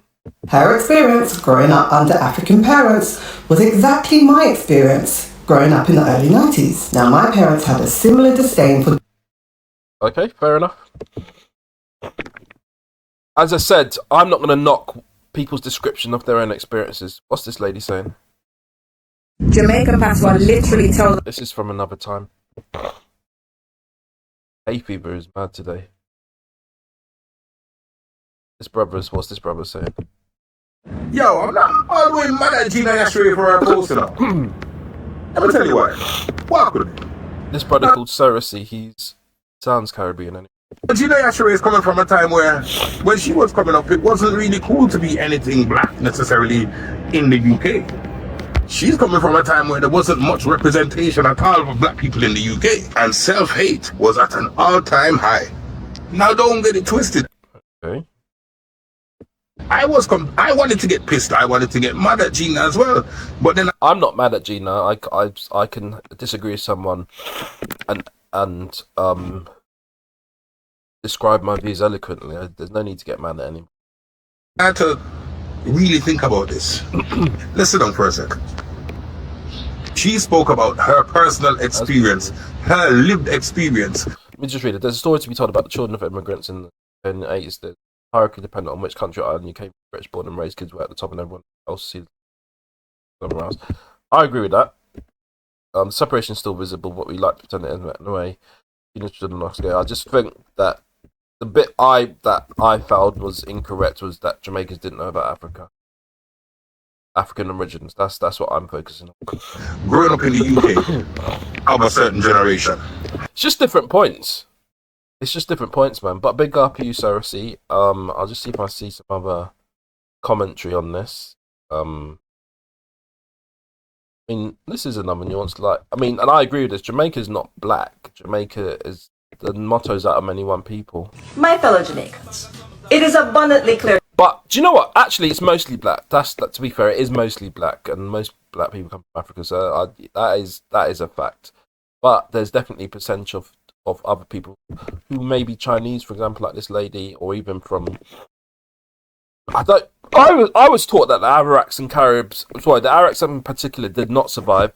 The Caribs may have survived to some extent, but there's very, very little indigenous population of Jamaica now, as I understand it. Anyway, that's where we are on this, man. You lot let me know what you think. Anyway, you lot let me know what you think, Mello. That's what's going on. Alright, moving on from that one. Still on Jamaica. Jamaicans, apparently looking at this up, but a huge percentage of might be even above 80 or 90% of Jamaican beaches aren't accessible anymore. Let's see what this lady's saying on it. Charmaine, let me hear what you're saying. When you think about Jamaica, what comes to mind for me, honestly, is instantly paradise. White sandy beaches, clear sea, Vibes Cartel, Devon House, juicy patties, and fresh seafood. But for many Jamaicans, that view's behind a gate, with only 1% of the island's coastline that is truly public. There you go. So less than 1% of the coastline is truly public. That is mad. So I spent significant time, and I'm talking about significant time, years in Jamaica. There used to be Dump Up in Montego Bay, in particular, Dump Up Beach, Doctor's Cave. But there's certainly a lot of beaches that were accessible. Are you not trying to tell me that, for example, Dump Up Beach is no longer accessible anymore? 1% is crazy for Jamaica anyway. That is really bad. And apparently Jamaican police deny citizens from accessing Blue Lagoon. Have come out to stop us from going swimming, and they're carrying weapons. Anyway, that is mad. Heavy weapons against us. So the question we must ask ourselves: where? I got back. Oh, look, you had to pay to go Doctor's Cave. I think there's another one, but I think at the time, Dump Up Beach, you could go and swim for free. You should jump off the rocks and water and stuff like that. Sand, I think there's one called Sandy Bay or something like that. That was free as well. But we stand in this nation when the police is being sent out against us on a peaceful project. So I take it that a lot of the beaches have been sold to like private organisations or whatever it is. But they should have preserved. I would preserve 50, 60, 70% for the public, man. Yeah. Just to swim. It is only to swim, and many of us can't swim. Imagine you pay your taxes and you're not even allowed to swim on the beaches in your country, and this is a country. It's an island surrounded by water, and you can't go to the beach. Mad. We're just going to dip in the water and walk on the sand. This is so bad. The police is here. This is not. I mean, Blue Lagoon might even be a river, so no access to beaches and rivers. Very, very bad. I don't rate that at all. I don't rate it at all, man. You know who can't access Jamaica's white sand beaches? Jamaicans. According to a local advocacy group's calculations, less than 1% of Jamaica's coastline is accessible to the public. Jamaicans have nowhere for it's not good. We are living in between waters and we have no access to a beach. This is insane. Norris Arscott has been fishing in his local beach for most of his life. Anyway, that's that. Not good. Jamaican government and that you man do something. You man ladies do something about it, man. This is not good at all. Not good. Please, Blue Lagoon. You tell us we can't come because after 9 o'clock we are allowed to come and then swim. He's gone. But some people need to work from 9 to 5 o'clock. How then come to and enjoy the beach? Oh, so there's times that you can go, but you can't go other times. On the water. That's basically your opinion, sir. They're running their place under some rules. But this is the minute I saw this video, I think it was posted by Jabim, I thought, no. Not good. No, I'm... Oh, so yes, no swimming before 9 a.m. when lifeguard present. What the issue? Okay, it's that with the lifeguard. I heard the safety point. But that's not all. Did you know that less than 1% of Jamaica's beautiful coastline is called Michaela Loach? There's something called you see this comment below, share. More people who know about this ridiculous lack of beach access and rights for Jamaicans, more pressure can be put on the Jamaican government to repeal and replace the colonial Beach Act of 1956. It's not even finally give Jamaicans the right to access their beach. The Jamaican government have the power to do this. They can change the law, said they are actively choosing to deepen the colonial logic and side with the oppressors. This has to change. But the thing is, independence was after 1956, but they've still kept that act on which they should probably repeal. It's mad. That lovely coastline. And there's only a small percentage of it that is accessible. This particularly touches me because I remember swimming as a young lad, boy or whatever, in the ocean, and it was free for me. It was free for me at the time. There's more available. It's clearly gotten worse in 2026. You know what I'm saying? We should be able to use our beaches. We are a beach community. There you go. All right, look. I hope they pattern that, man. Sort it out. 1% crazy. Sort that out, man. All right, moving on. Michael Beasley had an altercation with let me just see this. He had an altercation with Dwight Howard. Now, first of all, I'm going to say this. I think I thought like Lance and him and some of the fighting and all that. I've kind of see themselves building themselves up as pantomime villains in order to sell the big three, draw attention to it. But I think it's going a bit left potentially, and I hope they can sort things out. But he said here last time may have just been that, and we see him on the ground having a few arguments, and that is Islet's busts and Dwight Howard. Now this look, there's one thing play acting or doing the fighting thing to promote the league, which is my opinion. I'm not saying it's a fact, it's just allegedly it's my opinion. I think that's what they're doing, obviously amping up the theatrics to sell the league. But stepping on a man's ankle is not playing around. It's not funny. Right? Look, I know you lot are contending, you lot are probably brethrens in real life, but this is not funny, man. Stepping on a man's ankle like that is no joke. I don't rate that. I don't rate that at all. And Michael Beasley's not rating it either. Not rating it either. His eyes bust up. They're really going at it. Really going at it.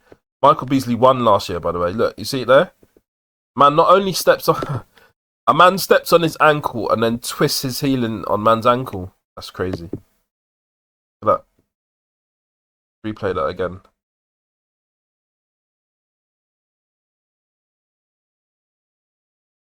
Twists his... Right? That's not nice, brother. That's not nice. Aside from that, Michael Beasley has been talking about his agent, who has allegedly stolen his money. If you get another... Yeah, let's move from that one. Saying somebody allegedly, I'm not even going to say a name, I don't know if it's accurate or not, I don't know all the details, but he's saying has stolen every penny I've had. Former NBA Michael Beasley stolen his fortune. How does he get to that point? That's what I don't know. How does he get to that point? They rejected from the first Big 3 game, had to forfeit the game due to not having enough players. Miami 305. You lot chill out, man. Got the fighting. But yeah, hopefully he sort of gets his money back, but he was complaining about his money. But this is an opportunity to earn money in the Big 3, so don't get suspended, man. What's going on? You know, you lot need to sort that out. Alright, Fête de la Musique.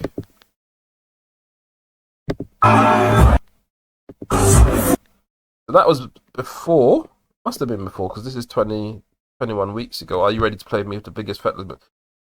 And they're advertising the 2026 one. It looks like a carnival type thing. What type of music is it? Oh, it sounds like kind of Afrobeats, piano type music.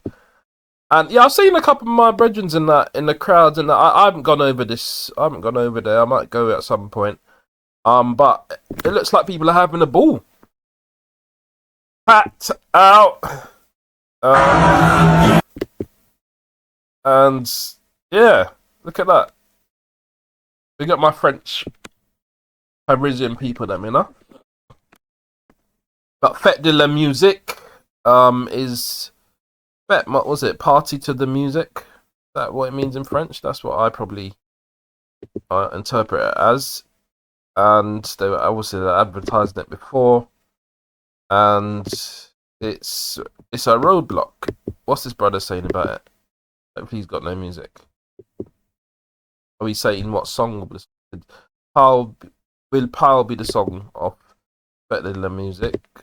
Okay. The music brings everybody together. Fête de la Musique 2026. This lady's DJing.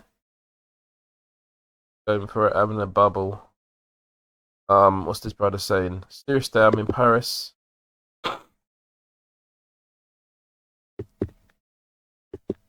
Oh, we're talking about my thing is moving mad. Tuesday, I'm in Paris for Fête de la Musique 2020 version. I'm here. Okay.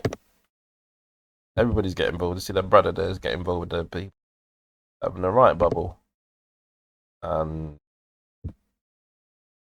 Good stuff. So you lot tell me what your experiences of it have been. Just a reminder, Fête de la Musique is in 24 days.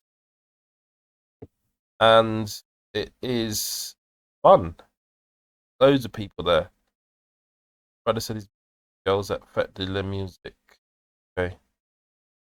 Not gonna play that video. Not gonna play. But yeah, man. A lot of activity going on over there. Alright, that's that. Fête de la Musique. And just a bit on it. a kind of massive rave. That's what the Guardian's saying.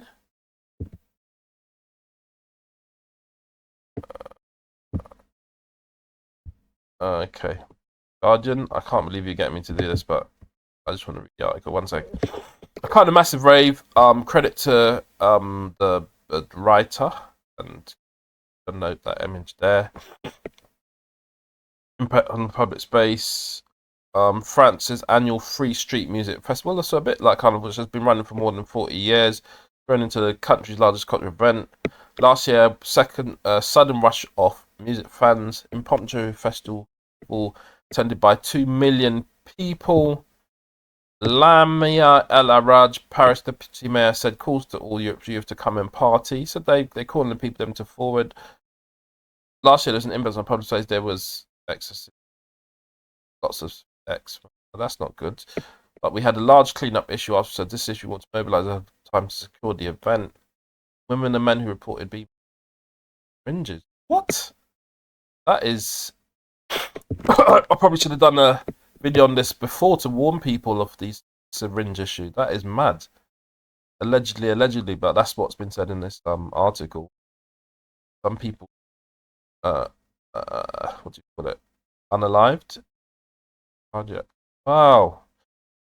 Take it easy. What I'm going to say is take it easy. And all people go to Carnival this year, you lot take it easy. Use the public toilets rather than urinate in the street.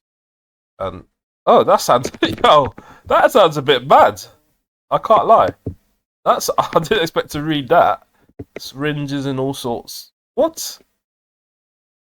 Anyway, music lovers in Paris turned out in droves for the Fête de la Musique despite hot temperatures. This is what NPR are reporting. Almost 50 years on to 45 years, they said earlier. Paris is suffering breaking heat. The corner of the longest day of the year sounds like this upbeat. First official celebration. Okay, fair enough. I think that's like a what do you call it? Of the radio. So Fête de la Musique. Let me just go to Wiki to see what they're saying about it. How they've done the article in French. Like this page. My French isn't great, but I don't know it. World Music Day. Par le musicien américain Joel Cohen. He travelled to France music. Posed in it, did he? I'm doing a very poor job here. Then another notable person, Andre Henry. I don't know why I'm reading this and looking at this in French. Some key dates: June 1981. Discourse of 10 June 1936. So celebrating the arrival of. I know a bit of French, you know. So celebrating the arrival of Francis Mitterrand. Was that a prime minister? So, like a politician. There's like connection between that and the current festival, and then now, I can't believe I'm trying to decipher this in French. Like they've helped me a bit. Jazz rock music, and the success. 18,000 concerts in the environment. 5 million celebrating the musicians. 10 million spectators. In France. Okay, all right. I mean, it's got a bit of history there, some hip hop. And there's some reflections in some other countries like Belgium and Quebec, which is Toronto. There's a connecting party in 2008. Okay, and even in Colombia, had a party related to it in 2003, and also in New York in 2006, 2009 edition as well. Greece, Stockholm. So it's like a movement that's spread around the world. So big them up, man. Big them up. Ghana winning 1-0 versus Panama. And what's the group looking like? I'm not really covering England as much in this video. England are playing later on this week. England's already beat Croatia. England's going to be playing Ghana, no doubt. I think England's playing Ghana, but England scored more goals, 4. Ghana scored 1. Panama, yeah, and Croatia, they're not doing too well. Ghana beating Panama. And after that, there were celebrations in downtown Toronto. Yeah, man. We can see, yes.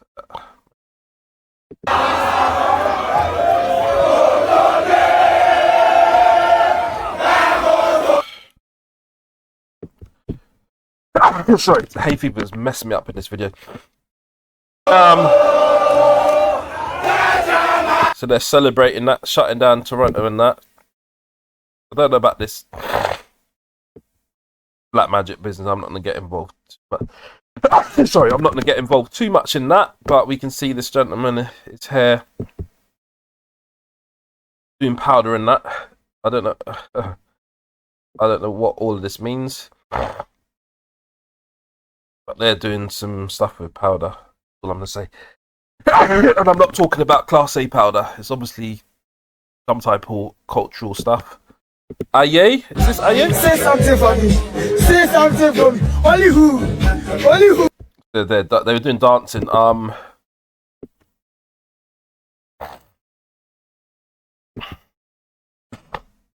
So yes, man, Ghana.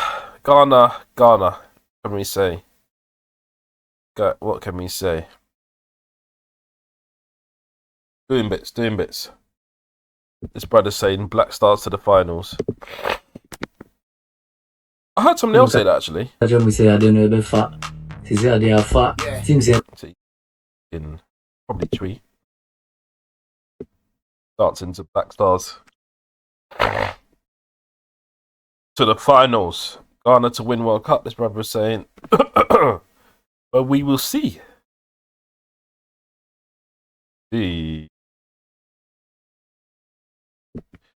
What they're saying here. Not a dance. This brother is Asamo Jan. So he's a star for them, for Ghana back in the day. But they're really happy. And I've got Ghanaian ancestry, so you know my heart is with them and them. You know what I'm saying? Winning on this one. Winning as much as possible. Got my Ghanaian. Yeah? Kalika. So the whole Kalika's obviously a dance. Them are doing at the moment. Look at that. Dance. Kalika. Okay. Reloading. So yeah, big up Ghana, man. Big up Ghana. Ian Wright's checking out the food at the World Cup. All sorts of food. Ribs. Is that chicken? That look needs a bit more. No, I'm not gonna say. Yeah, okay. Actually, on that note, I'm gonna after this video, I'm gonna go to Joyce's jerk chicken in Central London, Wardour Street in a minute. Let me give them some free promo. I've been going there for years upon years. Uni days. I'm gonna go there to get some food later on, man. So let me give them some free promo. I always big them up, you know. Amazing. Wardour Street, Central London. Used to be called Mr. Jerks. Now I think it's called Joyce's.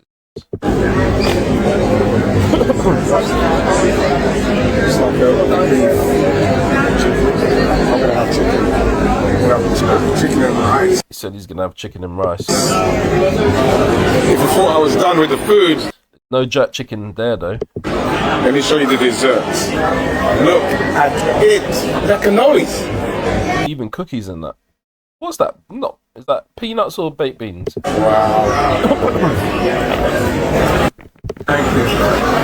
Pure ice cream and that.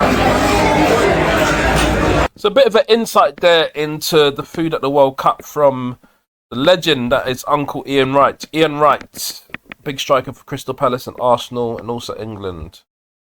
He's putting Smarties on the ice cream.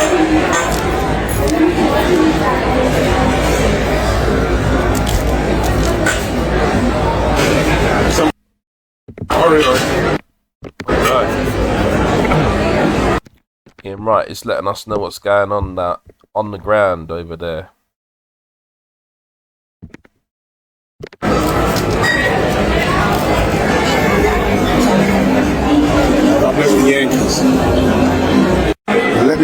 Yeah, man. Big up Ian Wright all of the time. Yes, cyber cabs are forwarded. They're out and about, man. The cyber cabs. You can see a video there. Credit to the people in video and that. I've got a question though. Somebody put in the comments. Do you know when the cabs are launched? How will they charge? Will they maybe they'll just go somewhere and charge wirelessly, maybe, or charge they just drive forward and connect to something when they're driving by themselves? But yeah, they've been seen. Looks quite small actually. That makes sense because you don't want to use a lot of material. I think it might be a prototype to be fair. Look at the size of the screen. Obviously, these ones may have steering wheels, but eventually they won't. Steer-by-wire is that when there's no central column from the steering wheel and everything is done electrically. So the cyber cabs are out. Let me see here. Full tour of the new production cyber cab self-driving car take you to demonstration when you even touch a steering wheel. Credit to Techi Danny. Come around this way. You press this button here. Self-opening. Oh, do you know what they forwarded back? You can see in my profile. I like those doors. The doors that go up. They remind me of the old school Lamborghini doors that go into the sky. Really cool. I think they need to. They'll probably have to make them a bit more to fit into certain spaces and that, but they'll probably just park where people can access them easily. Big up Techi Danny who's taking a look. Center console, so it's just one screen. Would you trust these cars? That's the question a lot of people will be asking. You can watch a movie while the car literally drives. Is that a 20-inch screen?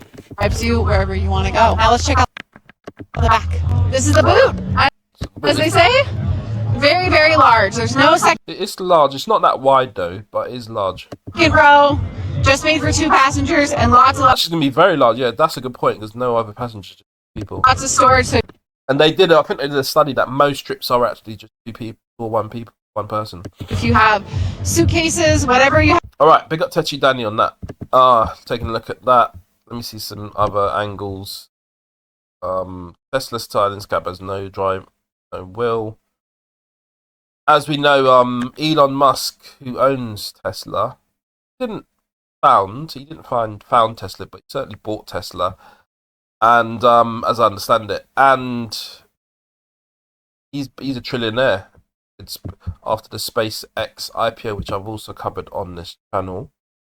And this is one of the next innovations. They're not really focusing on cars for people to drive Tesla.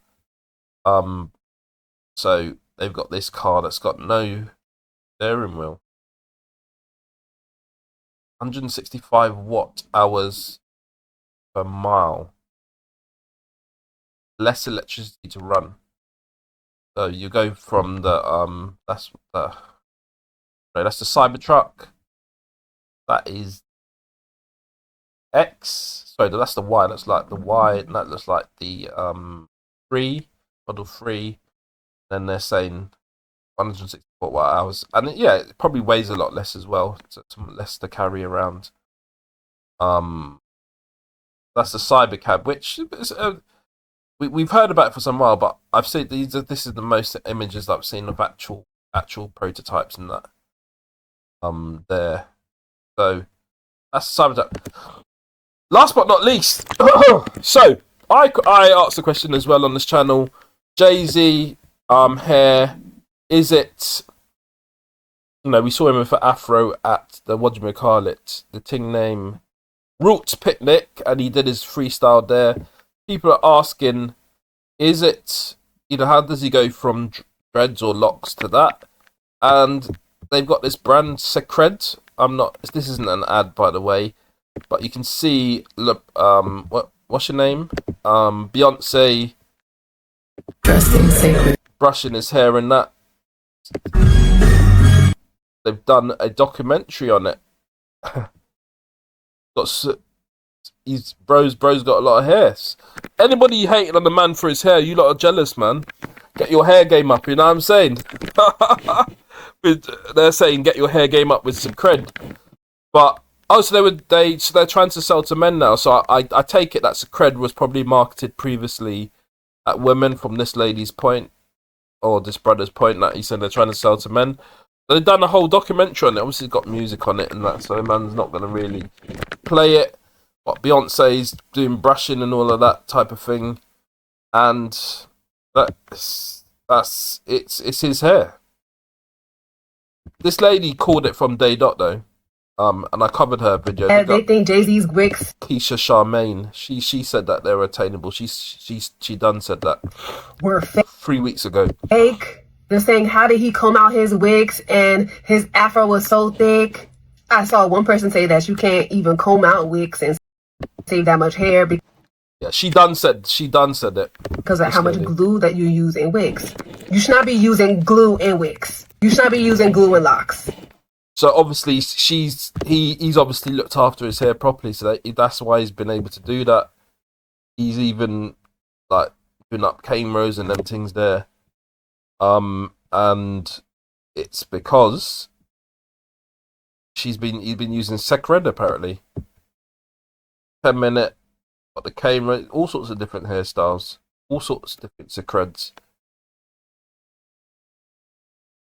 This brother is taking them. He's I don't think Beyonce did it. He said I believed her that Beyonce did it. I think he's bantering. She said, I know they had to have 9 hairdressers in there before. I don't think she's saying. They showed if you go and watch the full documentary, it's about 7 minutes. There is another lady who's doing his hair, to be fair. No, it's not just him. It's not just him. This lady saying, y'all real quiet now. But you know what I cannot stop thinking about? How Beyonce really gagged us. She gagged y'all. She said, while you over here worried about what my hair is doing. Big up, I'm Alicia. What my hairline can do and how my hair looks up under the wigs. Whole family been using it. She said that the whole family's been using their product and that. Whole family got. Hey, this channel is about success and motivation. And there's one thing that we can learn from this situation is get to the bag and use what you've got to get there, because Jay-Z's used his hair to sell this product, and they're going to be making loads of sales and increasing their fortune. They're both billionaires, and it's going to continue growing. So they've used their own stories to sell a product. Beyonce's own story as a lady with hair in the industry and stuff, and Jay-Z's doing the same thing. You know what I'm saying? So big up this lady. I'm Alicia. Yeah, because she's saying that people are asking what Beyonce was storing beneath the wig. But anyway, let me just listen to this quickly. Hopefully there's no music. Jay told me a few months ago he was planning on combing out his locks for the Philly show. So he told her apparently that he was going to comb out for Philly. With the roots. Alright, anyway, let's read it. Jay-Z's lock hair journey was in dedication to his late father, Adnis Reeves, and his daughter, Blue Ivy. Jay wanted Blue to embrace her hair texture, which is similar to his. You see stills from it there. So he began his lock journey when she was 5. Okay. In memory of his father, whose hairstyle choice was the afro, Jay-Z decides to cut his locks for his performance at the Roots Picnic, a musical festival in Philadelphia. Cutting his locks was definitely a surprising moment. As I say, I give credit to Cred on this video as well that I'm reviewing. So there you go.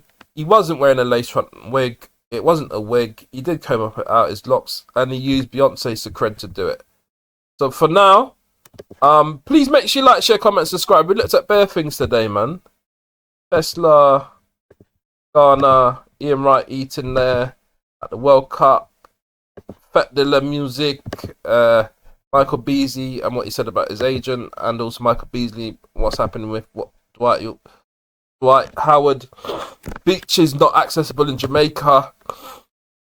Gina Yashere, Red's Punch, and her rise in publicity. She was famous anyway because her brand, I saw she had loads of followers anyway.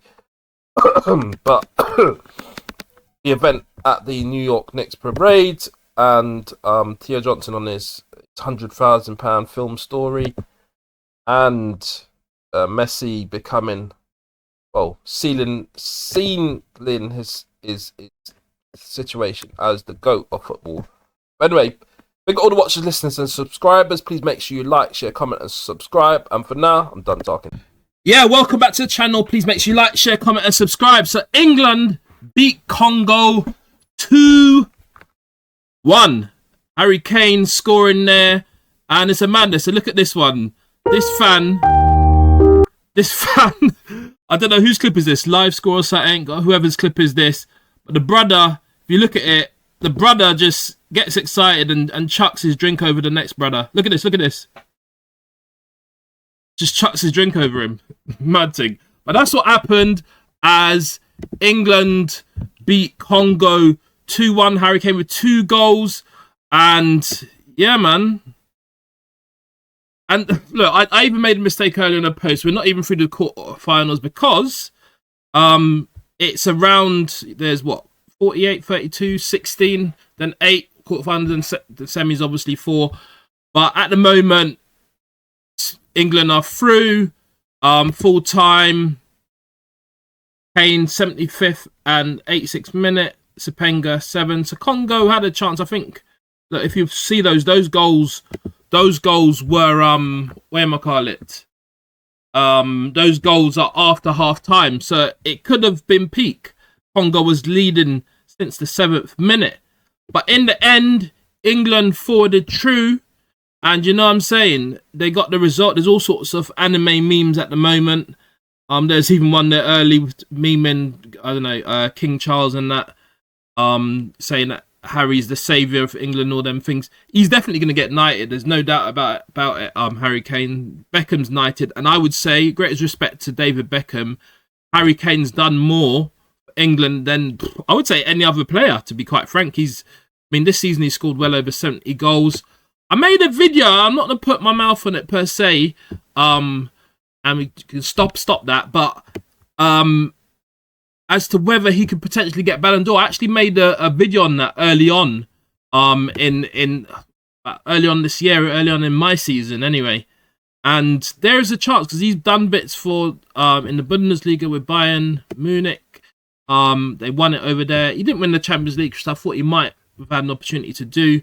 But if he wins the World Cup, I would say that he's in for the what you call it. He's already on record for the second most goals this season, for any player ever.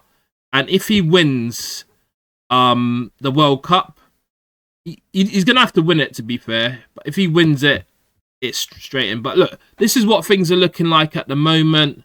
Somebody saying there's a script, is it? I don't know about a script to the World Cup. What are we saying? Allegedly. World Cup script that was leaked could actually be real. Because every game so far has been... I don't know about that, man. I don't know about all of that. But what I do know is this is what it's looking like. So the World Cup 2026, obviously credit to Google and all that for the statistics and that. So what we've got so far. So lots happened since our last video.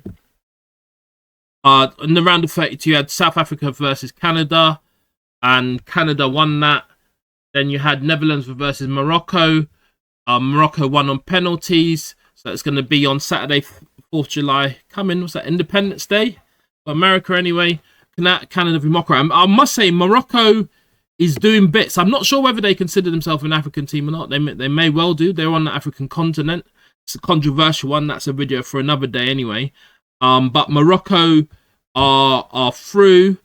Germany and Paraguay peak.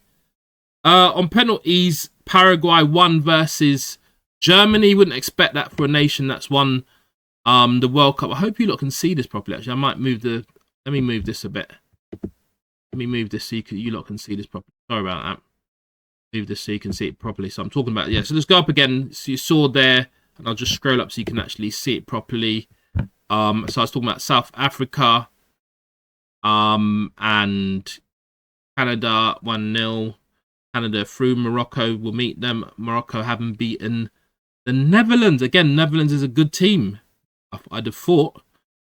Germany and Paraguay. Germany's out, so some of the big names, traditional big names, are kind of out of the thing. Paraguay are going to face France, France have been doing madness with the scoring, and France beat Sweden 3-0. And I should say I've kind of rushed into this, but there's a couple of things we're looking at today, and I'll come back to that. We're looking at Wiley. Is he taking down his songs off the major platforms? We're going to be looking at that. Wiley from the UK. We're going to look at Lonzo Ball commenting on his mum and LeVar and that. LeBron James leaving on a free agency. A bit of AI and that. Leave Lakers in the free agency. We look at some comments on that. Tyson's facing somebody called Marius Wash, who fought. Well, he's in the ring there with bare people. What's going on? But we're going to look at his stats. Marius Wash, a Polish boxer, who will be facing Tyson Fury next. Also, probably you can't see this actually. Ray J is going to be fighting Orlando Brown of Disney fame. That's going to be an interesting one. Ray J ain't taking this thing seriously. We saw what he did in the fight. Who did he fight again? I can't even remember. But he got mashed up still. Georgia Smith's got a new song out with WizKid out tomorrow, so it's probably out now. That might be it. So I'll check it in a minute. Just a bit of intellectual stuff. We're going to look at Solomon's paradox. People who give advice but don't follow their own advice. Solomon was a wise man, but he loved the ladies, and he had loads of them and that. But Solomon's paradox, we look at that just for a bit of something to think on. We look at this article about Solomon's paradox, the psychological mechanisms, just briefly, and some feedback on that. But yeah, just going back, we looked obviously Harry Kane already. We're just going through the stats. So the USA are through, having beat Bosnia and Herzegovina 2-0. Belgium beat Senegal 3-2. And main screen there. And what else we got? Spain is playing today against Austria at 8 o'clock UK time, the 2nd of July today. Portugal are playing Croatia, and Brazil. So Brazil are rocking true still. They beat Japan 2-1. They'll be facing Norway, who beat the coast off the Ivory Coast, Côte d'Ivoire, 2-1 also. And we're just going to be rocking through and looking at those maps. And yeah, man, it's an entertaining World Cup. Some unexpected results there. You know what I'm saying? Mexico versus Ecuador 2-0. So they'll be facing England. England, of course, as I said earlier, beat the Democratic Republic of Congo, DR Congo, 2-1. Big up Congo. Switzerland and Algeria is going to be decided. 4 o'clock next tomorrow morning. Colombia and Ghana. To say Ayem Mahopao want to be victorious. Colombia versus Ghana. Australia versus Egypt. And Argentina versus Cabo Verde. Hey, Cape Verde, you lot can do this, man. Kick Argentina out, man. People will be saying to me, that's not realistic. That's not realistic. The coldest.co.uk. We'll see. But the Cabo Verde tomorrow at 11 p.m. UK time anyway. That's when we're going to see that match. But so far decided, as you can see there, it's going to be matches between Canada, Morocco, Paraguay, France, USA, Belgium, Brazil, Norway, Mexico, England. Let me do some quick predictions. I say England gets through. It might be tough. I say Brazil gets through. I say USA gets through. I say France gets through. And I say Morocco gets through. I'll forward back to this video to see if my prediction came true. At the moment, in terms of leading, I'm not sure how they work it out as to who they put on top, but maybe who scored most recently. Kylian Mbappé, 6. This is for the Golden Boot. Lionel Messi, 6. Erling Haaland is forwarded up there very quickly with a 5. In terms of assists, Michael Olise is doing a madness with 5. Yellow cards, let's look at that as well. Uzbekistan, Brother Abaduk, there is, yeah, I mean, it's a stat, I guess. Yeah, let me move over the screen so you lot can see that. So that was the people with in the running for the Golden Boot and that, you know what I'm saying? Kylian Mbappé. And obviously the memes are continuing on. Mbappé ask Dembele and all that, asking permission to score and all that. It's all bad. So it's all bad. But that's what's happened in the World Cup. So there's a quick update for you lot, man. Quick update for you. Let's go on to this one. So this is back to my music origin, so to speak. This one is Wiley. Apparently, Wiley, the grime godfather, the UK. I'm gonna watch this with you. I haven't even watched it true properly, but I know he's got a thing about owning your IP, keeping your content, getting paid properly for your thing. And it seems he said, "I'm not stupid." I'll just so that you can see what he's put there. He said, "I'm not stupid." And is he?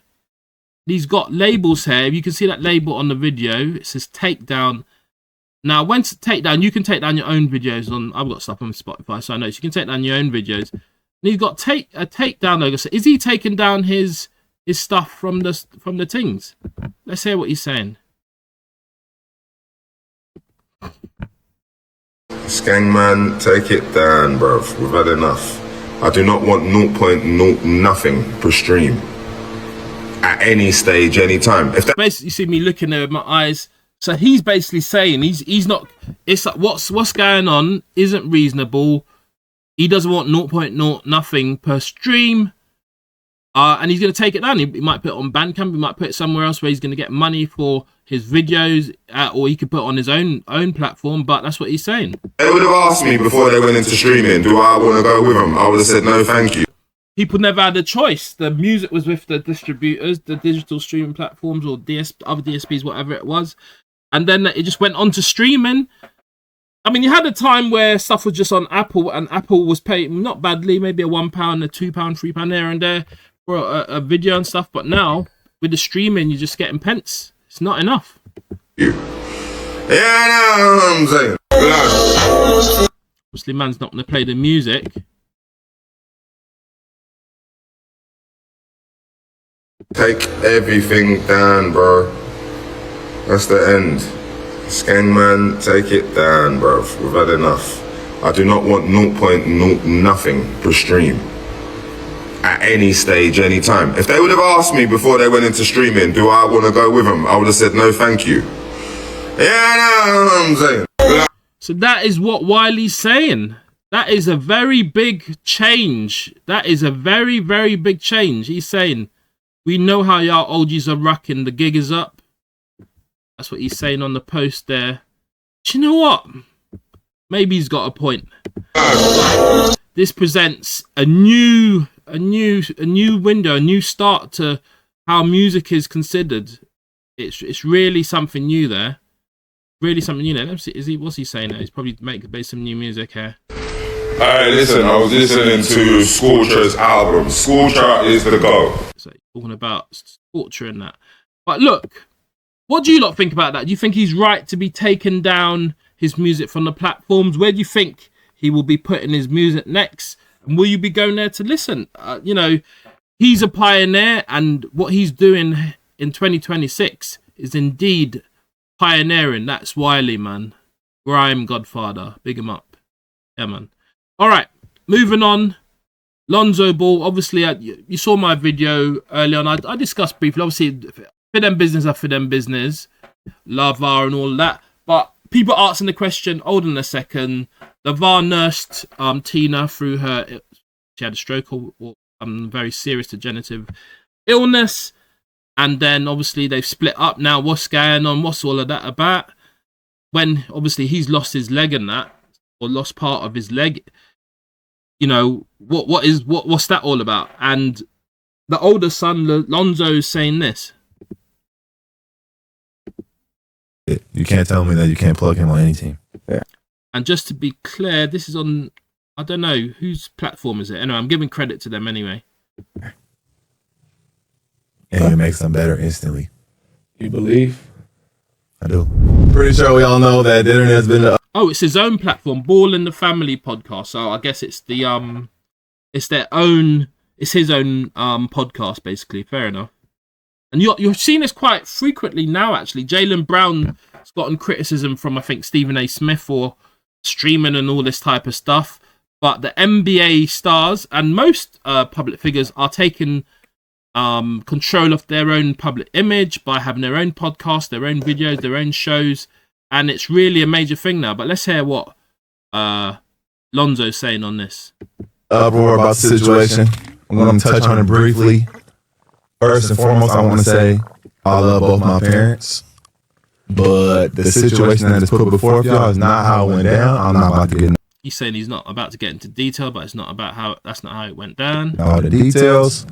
But long story short, my mom didn't want to leave. She's saying his mom didn't want to leave. She was quote unquote damn near forced to leave. I helped her leave. I'm glad she left. Okay, he said forced to leave, helped her leave. Obviously, people split up for all sorts of different reasons. Okay. In a great spot. Shout out to Dip. Put her up nice. So she's good. My pops is good. They obviously. So people split up every day. B. He's happy for both of them. Fuck with each other. But I fuck with them both, and she was not wrong at all. She did not leave him because he left because he lost his foot. There you go. So he's saying she didn't leave him because he lost his foot. That's a myth that was put out there. What else have I seen? I don't know. But my dad did a great job raising us. My mom did a great job raising us. So he's bigging them both up. It didn't work out. Some people question why he should even have to speak on it, but he's a big man and that's what he's decided to do, innit? And it is what it is, man. They both do. And the thing is, I guess when you put yourself out there in media, people are going to talk and all of this type of thing, innit? Doing well, and I love them both. He loves them both. And I sort of forgot, man. If you love your parents, then what's going on there? Wow. Amor, do what I tell you, we good. Okay. Not. Why does he come to me with that? I don't know what's. What I tell you, we good. This is Lonzo reacting to. That's Lonzo's girlfriend, I take it. It took all day to get a napkin. We got him over there. He's moving slow. Wow. LeVar is a character though, man. He's definitely a character, but he's also raised his 3 sons and he's gotten, 2 of them into the NBA. So 2 out of 1, nearly 3. And it's tough. A lot of pressure. It's a lot of pressure. It's a lot of pressure, man. But that's how it goes sometimes, man. How it goes, man. This lady saying about it. Lonzo Ball comes out to report that no, his mother didn't want the divorce, his daddy did, and at the end of the day, didn't it? Simply Bree 313. His daddy just lose a leg or something, but like father, like son. I mean, all the balls be balling. But let's get into it. Okay, so Lonzo Ball. What's she saying about it? Comes out after his dad and his mother reveal that they are getting a divorce, and he says his mother did not want it. His mother, he loves both parents, but at the end of the day, his mother is getting pushed out while his daddy trying to live his life. Interesting. Okay, now his daddy said I might only got 2 legs, and it might be 1 that's in between, but he ready to use it. That's a bit of a I say, robust description of the circumstances. Regardless of whatever, y'all already know. I mean, Leandro Ball, Lonzo Ball. You know what I'm saying? So like father, like son, like father. I mean, at the end of the day, this does not surprise me. She's saying it doesn't surprise her. Any, but regardless of whatever, Lonzo, you better take care of your dang on mama because your daddy is just nasty. Y'all let me know in the comments. Well, that's her opinion anyway. I don't know what y'all think about this, Lonzo Ball. Some people have that approach to the situation. Other people might just see it, you know, it's just a couple's just split up on that. But it is what it is, and that's what's going on. Let's move on anyway, you lot. LeBron is outside. He's gone from the Lakers. They're saying that he did it just at a time when his son could get a $2 million guaranteed contract or something, and it was the deadline to do it, and he just did it just before. But let's hear what the feedback on this is. Point blank wanted an opportunity to go somewhere where he can have happiness. And what does happiness mean? That's what Sham's saying. He's going somewhere to get happiness.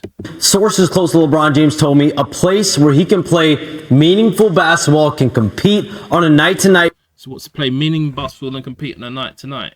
That's what this Shams brother's reporting. Basis, and we've seen the last couple of years. All right, I mean, I don't know what that means. Maybe to get a champion. I'm sure he wants to get a champion. Look, I'm going to say this, yeah. I rate LeBron James generally, okay? But... and he's doing bits to inspire older players and stuff. He's never going to be the GOAT for me. It's either going to be Jordan. Jordan principally is the GOAT. And for me, Kobe forwards thereafter. Kobe Bryant, RIP, forwards thereafter. And LeBron, with his 4 championships, he's done bits. He's the master of the statistics. That's how I see it. But maybe he should go Golden State and get a ring with the them man there and that. But I don't see it happening. It's a tough one.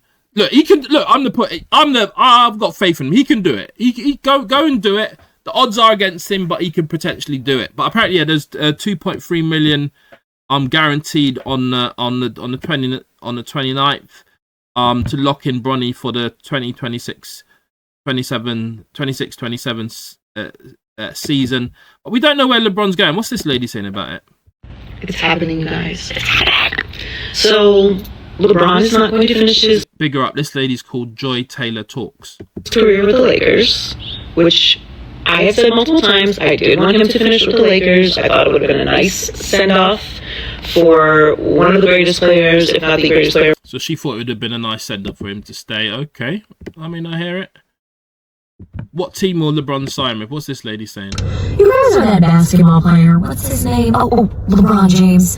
I'm going to assume you heard that. Not lie, him playing with Steph is a good look, though. Steph has still got the accuracy and the setups. I don't think they've got... as much as I want him to win another ring and all of that, I'm not sure they're going to have the durability to do it. I don't know. I thought he had the chance. You know, he had Carmelo and... the brother named Russell Westbrook, but perennial losers in terms of our major championships because Carmelo never won, and neither did Russell Westbrook, and he didn't do it with them either. So I don't know. It is what it is. The news that he's not staying with the Lakers, but the question remains: where's he gonna go? Is he coming back to Cleveland? All right, I say best bet is one of the old places, Miami or Cleveland or Golden State. There you go. That's my answer on that, man. But there's all sorts of stories on what's going. But the Lakers era is over. It's all over, man. It's all over. It's all over. But I don't know what we expect. He didn't win a ring in this time he was there, man. And yeah, people say he might go to the Golden State. Anywhere he goes, he's gonna sell jerseys though. I'm gonna be honest. I feel a bit disappointed that LeBron never got more rings than he did. I'll be quite frank with you. I'm a bit disappointed. I thought he'd do a bit more than that, but basketball's a team game. It's not a one-on-one, man. Like I play. Basketball's a team game. Anyway, let's move on. Fury's opponent, look at that. Tyson Fury and his warm-up to the AJ match. He's fighting a brother called Marius Watch. He's gone. Did he win that? He is 1v3 MMA against influencers. I guess he definitely won. He definitely won. He's a 46-year-old brother from Poland, Marius Watch, and they're fighting each other on the Ring Magazine. July 24 in Thailand. And am I mistaken? I heard this is all allegedly, and I'm not sure I'm going to be able to pull it up on time, but you might only be able to see it on the Tyson Fury show. That's what I saw or read on Netflix. So if you want to watch it, you have to watch it on this show. I mean, it's in Thailand. I mean, look, all due respect to Marius Watch, he's not going to bring in a lot of numbers on his own per se. I've never heard of him before, I'll be honest. Maybe I should have done, because apparently he had a title challenge in 2012, as we'll see. Marius Watch, big him up. He challenged for the unified WBA, Super IBF and WO and IBO heavyweight titles. I'm just going to move this side so you can see that. 1979 in Poland. And he had a 90 fight amateur career. So he's a pugilist. He's got his pugilism. 2 gold medals and a bronze in individual Polish championships and the silver in the 2000 European Union Championships. He represented 2004 Summer Olympics as an alternate. He's 6'7.5". Tyson's probably like 6'9", so he's orthodox. This record. Let me bring this record over here. This record. This record here is interesting. He's had 51 fights, 39 wins. So that's not too bad. Wins by KO 20, and he's had 13 losses. Not a terrible record. And it's a good ratio. He's probably not gone. I mean, no, it's a good ratio. Who's he gone against? Christian Hammer, 6 rounds in Germany. He's fought Klitschko. Okay, I should have heard of him before. My bad. There's a first mention of a potential showdown in Klitschko in August 2011. On fight night, he lost one-sided UD 120. So he went all the way though in favour of Klitschko, but he actually reached the end without being knocked out. And it's 12 rounds, and he landed 270. Well, Klitschko landed 274 off 693, and he landed 60. So that's quite poor. 60 out of 308 punches thrown is quite bad, to be fair. So not elite, but he did fail a drug test allegedly, because Wikipedia is not the best source, but he allegedly failed a doping test after losing the heavyweight fight after Klitschko and got sanctioned. Makes sense. Said that he admitted to doping the bout against and got sanctioned. Oh, he admitted to doping. Oh, okay, no wonder he's not had major fights that I've heard of anyway. But Kevin Johnson, he managed to outrank Point Johnson unanimous victory. What type of fighter is Kevin Johnson? Let's just look. 46, 6'3". Amateur record wins 36. Yeah, Kevin Johnson's not that great basically. Pedigree is not very high. He's fought Hughie Fury, who was, I think it's Tyson Fury's brother or cousin, probably, I think. Fury, so he's lost against a Fury already. Favor of the Watchman. So 1 second. Yeah, he's lost against Hughie Fury already. Challenged. Oh, Thomas stopped him. Okay, Moses Thomas stopped him. So this was quite a recent fight in 27th of July 2024. Yeah, I hadn't really heard of him per se, but you know, there's his matches. He's fought for stuff, but he's not really got them. Intercontinental heavyweight title, TKO. Yeah, man. So it's a warm-up fight. I hear it. It's a warm-up fight. Tyson Fury is clearly a different class. Tyson Fury is clearly a different class to watch. But we'll see what happens on the night. I don't see Tyson losing. And it's going to be like a sparring session. Anyway, let's see how it goes down. And that's Tyson Fury versus Watch on the 24th of July. In celebrity fighter news, we've got these two. We've got Ray J taking on Orlando Brown. What did Ray J do in his last fight again? Ray J, last fight, he got beat up. He got Super Hot Fire, that was it. Super Hot Fire knocked him out in less than 30 seconds. I think this yeah, it's peak. I think Orlando Brown. I haven't even heard of Orlando Brown, but just on the basis that Ray J don't take anything serious, I think Orlando Brown will win. Just on the basis that Ray J don't take anything serious, I think Orlando Brown will win. I'm just gonna say that like that. Let me just go to the video of them chatting about it anyway. This is Dead homies, bro. Can you get in the middle of here? It's comedian, man. Complete comedian.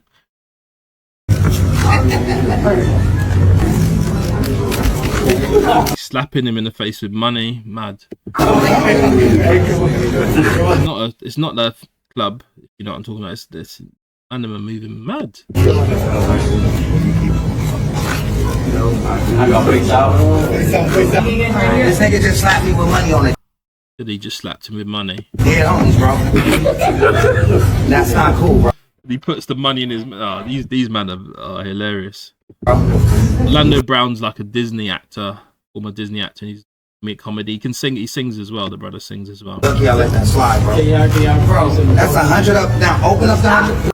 No. Show all the 100. No, it's none of your business. It's just 100 up there. Show him the 100. It's going to be on August 15 at the State Farm Arena in Atlanta as part of Zeus Network. He was fighting on brand risk, I think.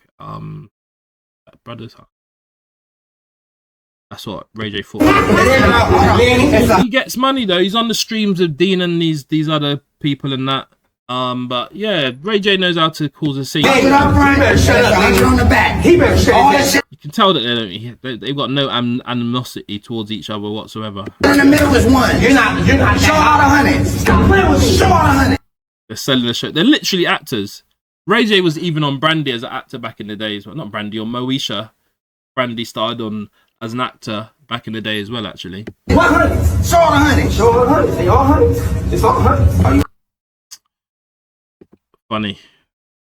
Funny, hilarious, and that's what's going on. That is what is going on. These men are going to be fighting. We'll see what happens. We'll see what's this brother saying about it. You can't be fucking serious, man. Are they for real with this shit? Are they? Pardon the language. So this brother's called the Sportsman. He's saying, are they being serious? They fucking for real? Ray J and Orlando Brown. Clarissa Shields and Kay Scott fight. Nah. But do you know what? It's going to bring in the numbers. That's a smart business move by Clarissa Shields. I can't lie. A smart business move by her. And that was her announcement, by the way. She's fighting Kay Scott. Let me just see what Kay Scott's record is, actually, just while I'm doing this. We'll be fighting Clarissa Shields. That was the announcement that I didn't have in the last video, but I told you about. 42 years old, 1.78 M, Australian professional boxer. By the way, I think she's got no chance against Clarissa, with all due respect. But Clarissa's trying to get her WBC and WBA female middleweight titles, which she held since December 2025.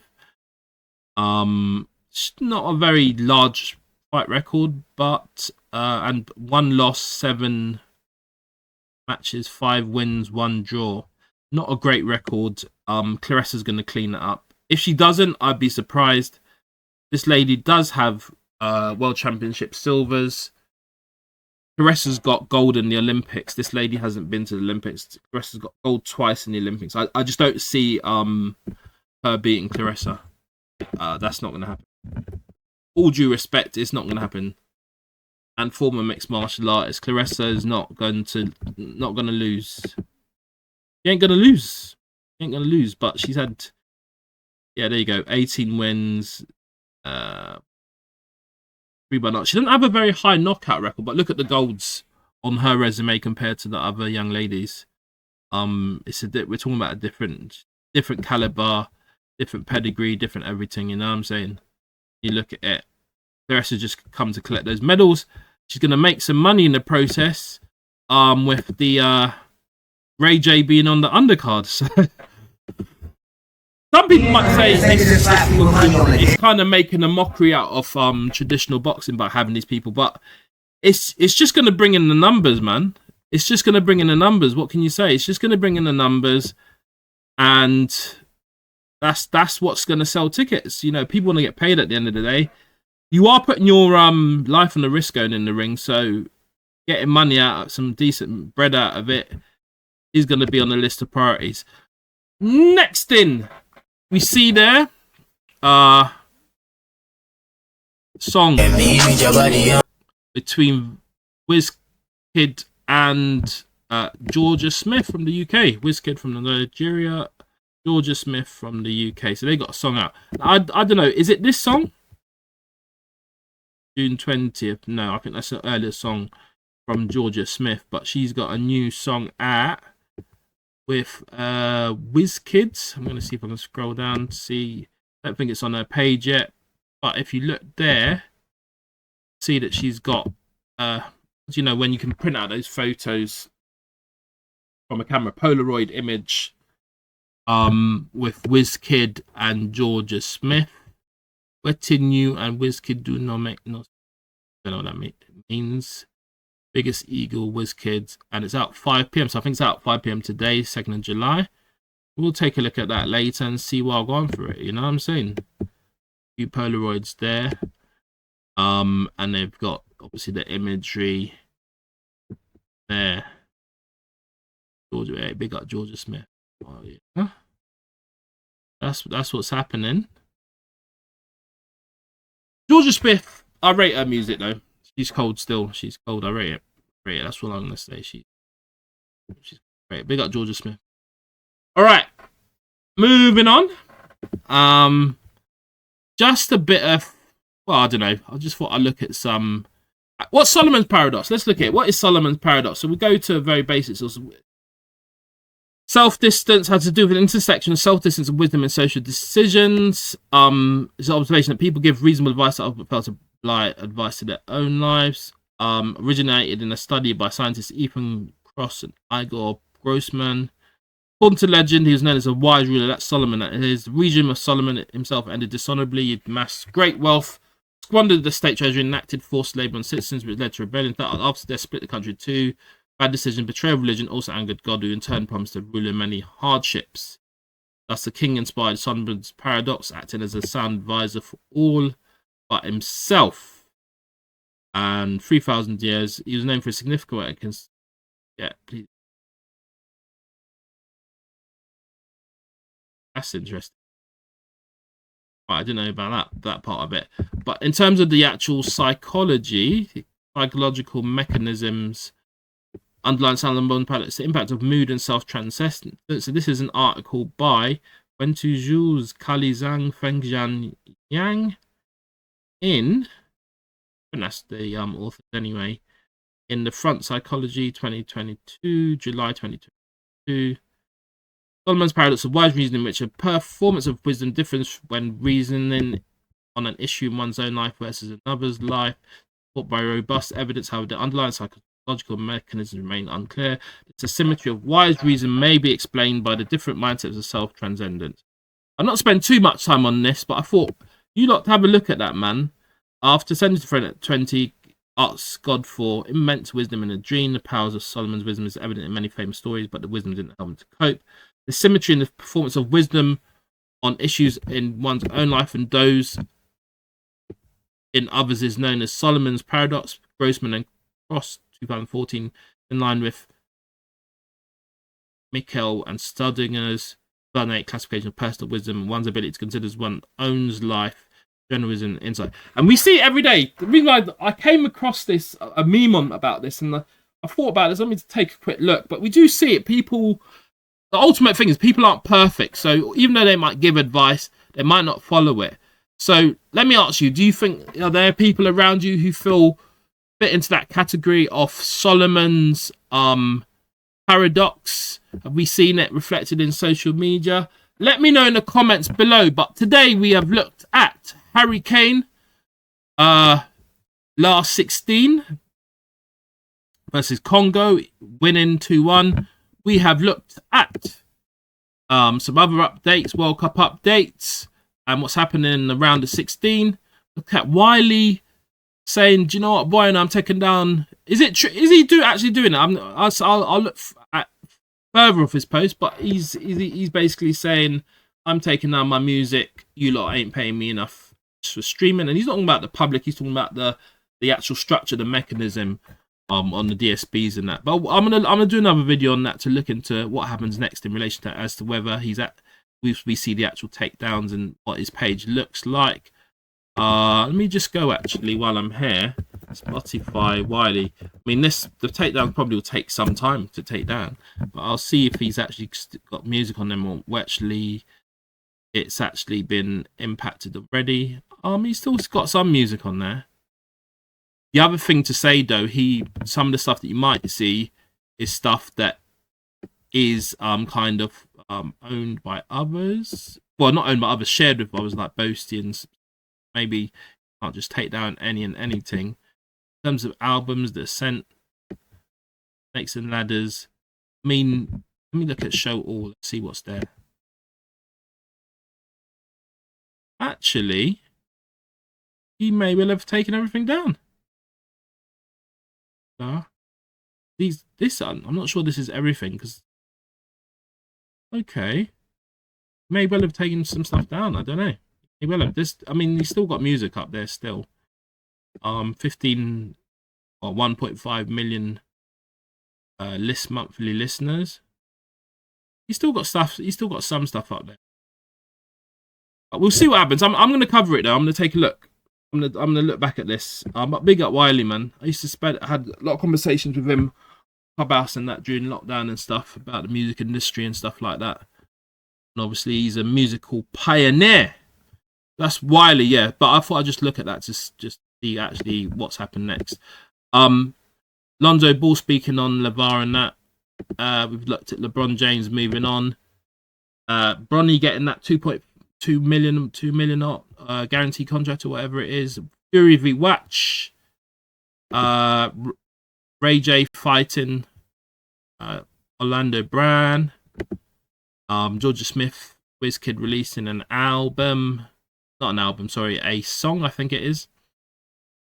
And we just touched briefly on Solomon's Paradox. I'm not going to look at those videos, but that's what's going on, man. But anyway, for now, please make sure you like, share, comment, and subscribe. I really appreciate the people, particularly the people who commented on the Gina Yashere Jamaica comment video that I did recently. I really appreciate your input and your comments. And yeah, man, keep on hyping the videos.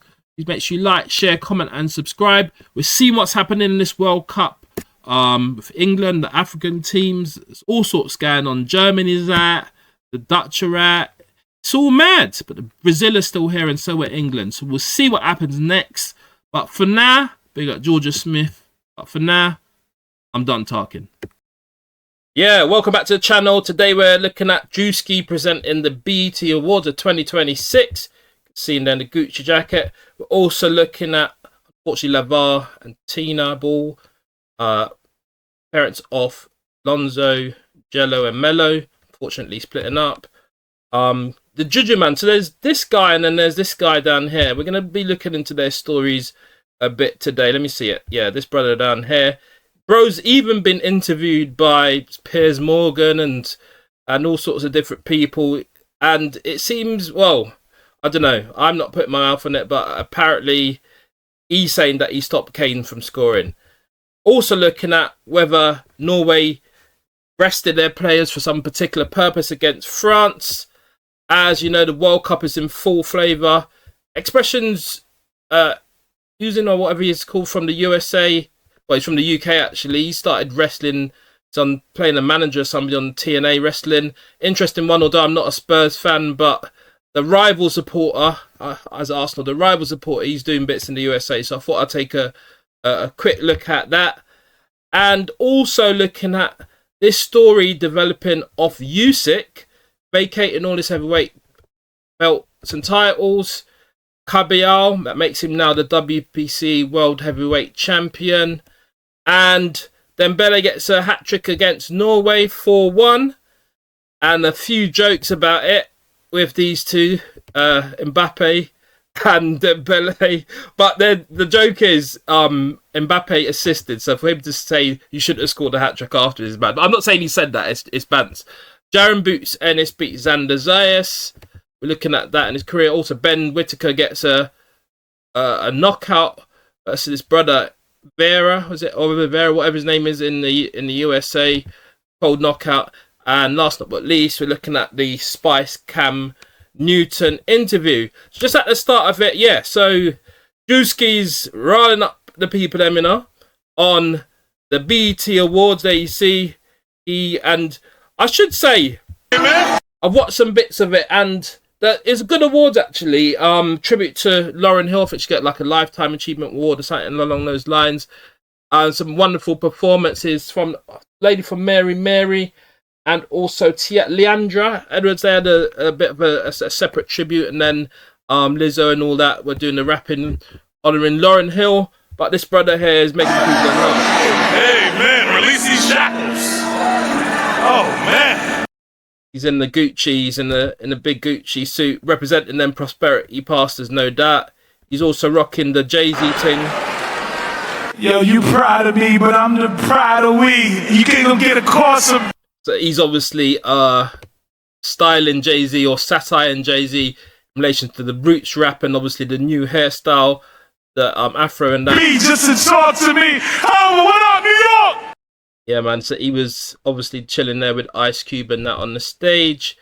Did he run into Kendrick Lamar backstage? Is this the same one? How you doing, man?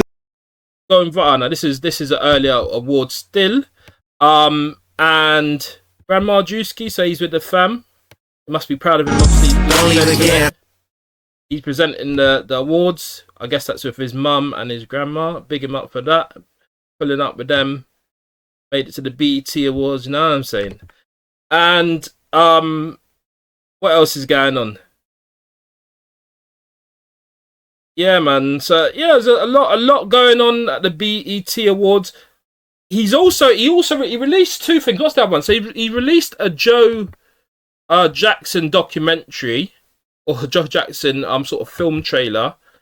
A bit curious. Obviously, it involves he's centering it around the allegations that Joe Jackson used a belt against the. So it's meant to be comedic. I get it, but obviously some of the other undertones is a bit mad. But look, there he is as Joe Jackson. So he released like 3 things during the actual show, but it's a well-known trope about the relationship between Joe Jackson and his children. Also, is a cipher. Hey yo, what up, Mr. One? And he's saying some bits, and he's basically satiring it, saying he's not allowed to say the N-word. And that's what he's doing in relation to that. And just in terms of the awardees, I hadn't even looked at that. The awardees, BET 2026. Let's go through them. Oh, what's it there? Let's go through the awardees at the BET 2026 awards. So, here are the winners. Let's go to Billboard. Let's go to one of the sources, so to speak. The article by Paul Grain. So, what's her name? Tiana won Icon of the Year. And I'm not sure it's going to be able to get this all in the screen. Presented by Janet Jackson. Actually, I'm going to go to a different screen for this. I can't. Oh, here we go. Kalani won Best Female R&B Pop Artist for the first time. Olivia Dean, New Artist. Cardi B, and I must say Cardi B's performance, whole set was great. Actually, I must say about that. But she won the Best Female Hip Hop Artist. Leon Thomas, Male R&B Artist. Best movie was Ryan Coogler's Sinners. Received lost the top award, Best Picture to One Battle. So I just got Best Movie, Best Picture, one battle after another. The next one, I swear, was that the one with Tiana? It might have been, actually. No other director has won the best 2 movies. Michael B. Jordan Oscar also won Best Actor. Hair. Brown Special Awards, Living Legend Icon Award, Lauryn Hill, and Ultimate Icon Award, Sylvia Rohn. And there's some other nominees in that, but you can see the people who were nominated. Clips won one, so that Clips is what's it? The Pusha T and his brother in it, or Clips is probably Pusha T's brother. What am I talking about? Was that Rap? Second, that Rap. The Album of the Year, Clips. Album of the Year. It's quite a good award, actually. Kehlani. Look at those people who are nominated. Lionel. So there's quite a number of people they're nominated against, actually. It's like some of these categories got like 8 people in it.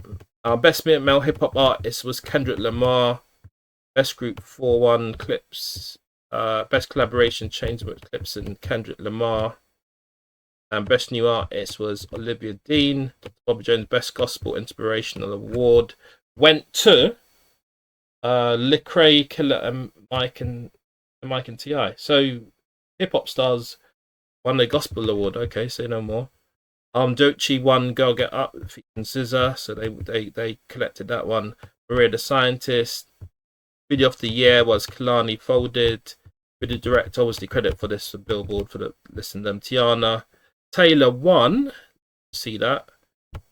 Video director of the year. Okay, she's a choreographer. She's also a video director, so big her up for that. So, and some general category fashion. Tiana Taylor winner. Druski for what? What is that? Is that Pulse Award, which is a new award, like centered around entertainment. People like Don Lemon, Joe and Jada, the record. So he won. So even though Druski's presenting, he also won an award as well. They're seen as Best Actress, Tiana, Jordan. I just want to make sure. Sport category, Aja Wilson. Yeah, she's a cold basketball player. Very, very excellent. Floja Johnson. So nominated sportsman was Jalen Brunson. Yeah, well deserved. He's cold. Well deserved for that. Most wins, Clips and Tiana Taylor with 3 each. Then Kehlani and Kendrick Lamar 2. Jalen Brunson 1. Obviously the rest of them in that. So that's what's going on over there at the BET Awards. As I say, Lauryn Hill was honoured, and some guest appearance there for Kiki. Kiki Palmer. That's it. I mix it up with Kiki Taylor, but obviously this thing throws back to his mega church's satire.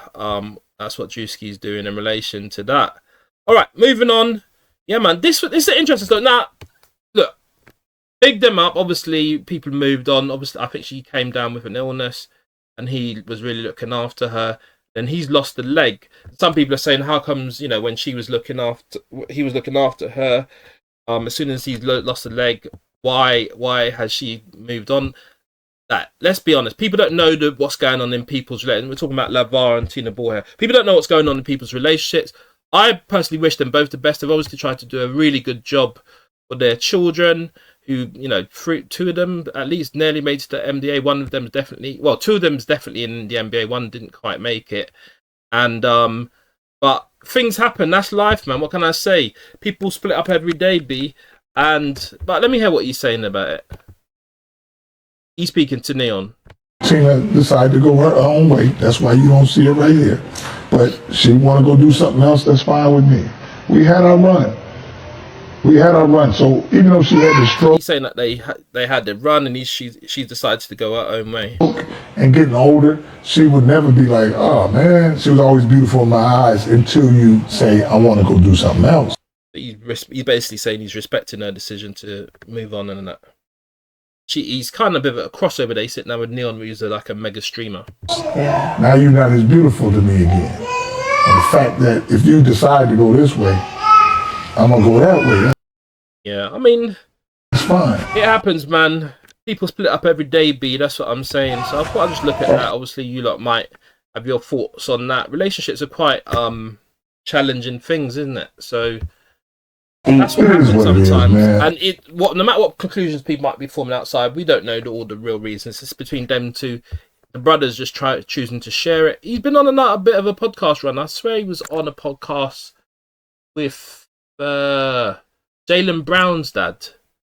But and like I said, anytime you can find somebody you can stay in love with for a long time or for one day or whatever, if you can. So he's saying if you can stay involved for a long time, whatever. Witness that love, that's good. I had that. He said he had that. Yeah, well, it is what it is, man. I'm saying it is what it is. Moving on from that, look. Obviously, for people who are Christian,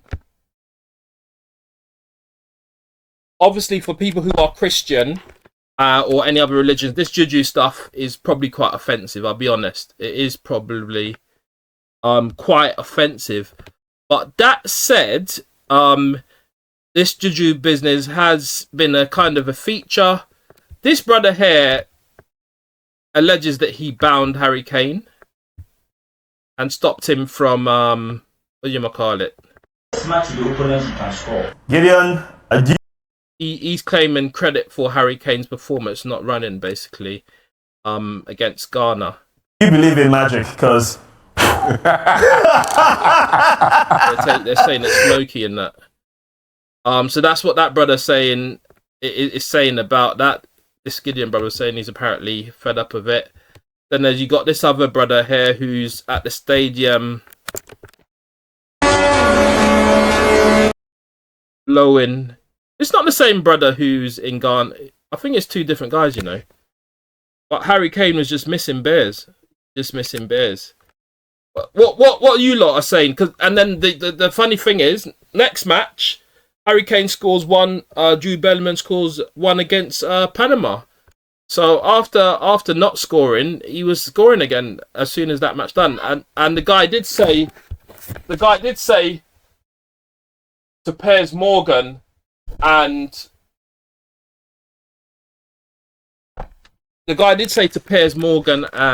Simon Jordan. Let me see if I can pull it up actually.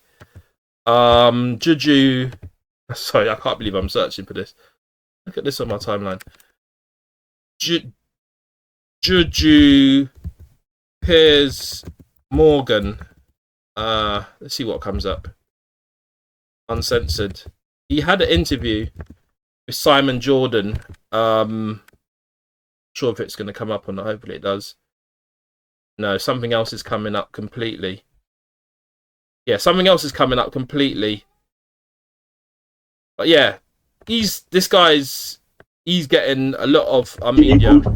And now, whilst we talk now, is that one also? I want the whole world to see. And he's got a thing going against Uri Geller as well, because Uri Geller is saying that he's against what the brother's doing. I don't know. This is all above my head. I don't understand any of this stuff. I'll be honest. It's like a lot of people will be taking it as bants, but obviously if you're practicing this stuff, you might be taking it quite seriously. I can't lie, but it's mad. It's mad.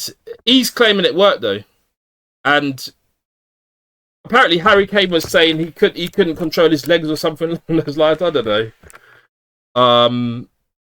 But the brother's been interviewed on BBC, BBC this, Piers on Uncensored, all sorts of different things. And this is what this lady's got. Let me see what this lady's saying about it. Not with the music though, madam. Anybody else talking on it? And yeah, I think it was definitely a penalty against England committed, which Ghana never got. I'll be honest. It was definitely a penalty. He got away with that.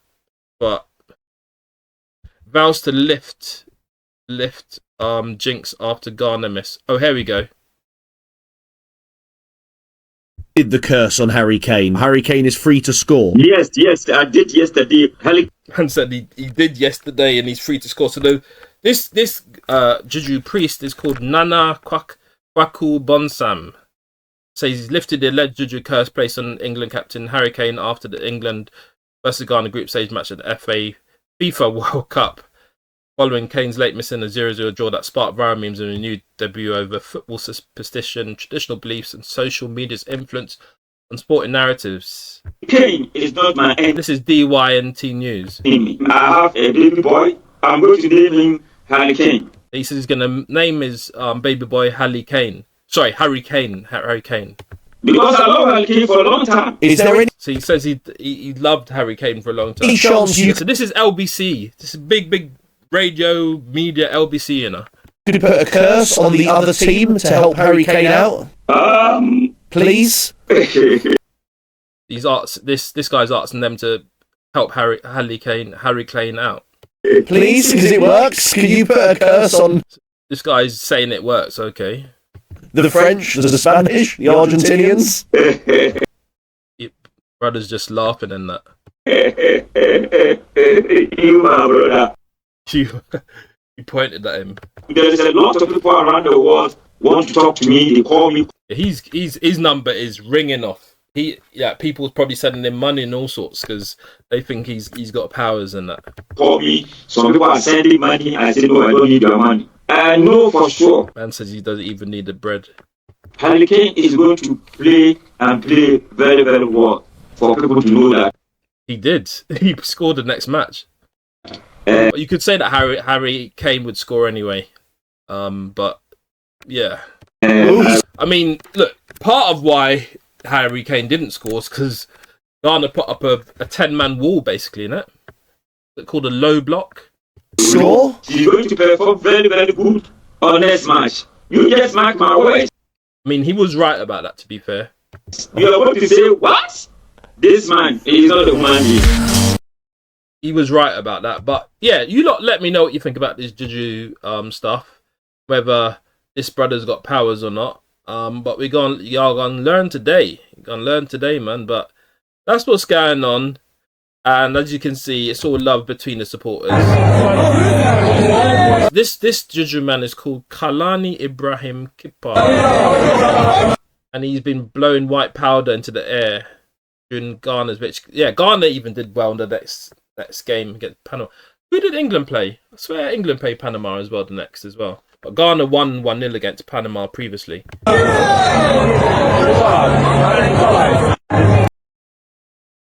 Yeah, man, so it's all love. I mean, got a lot of Ghanaian people reside in the UK. Obviously, for that one, it had to be... No, there's all sorts of different memes in it. Bear powders and that.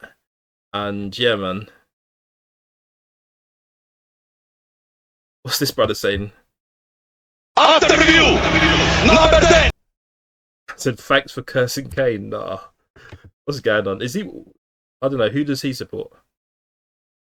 Said, Juju Magic in the stadium. Juju Magic on us. The World Cup is bringing up a lot of surprises and challenges. Played technology. Technology versus technology. Well. I don't know. It's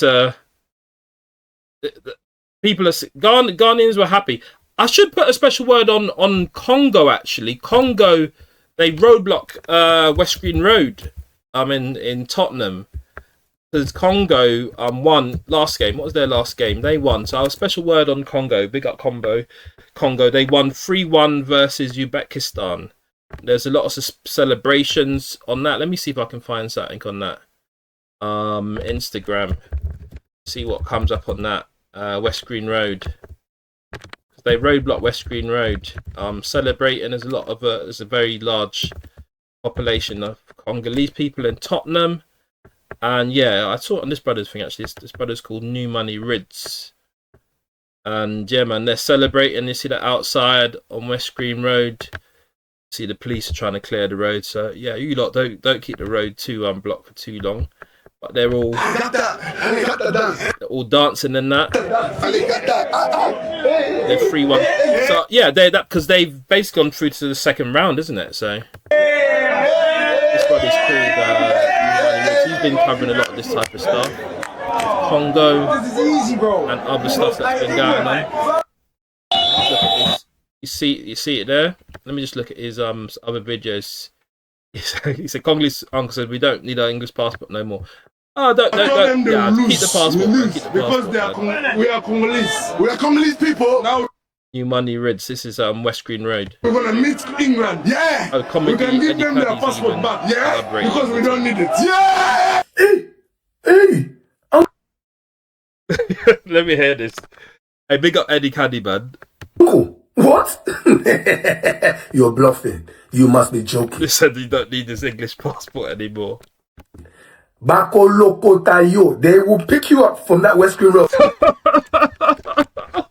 They will still. Keep the passport, brother. Keep the passport, man. What do you mean, give back? No, nobody's giving anything back. No, okay? It's just football. keep it. It's just about banter. Isn't this football? He's bants, oh.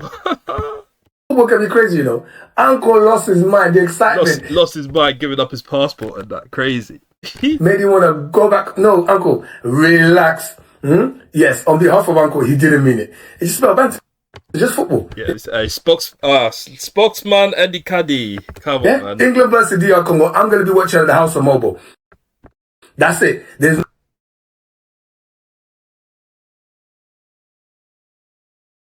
So that's what's going on, man. That's what's going on.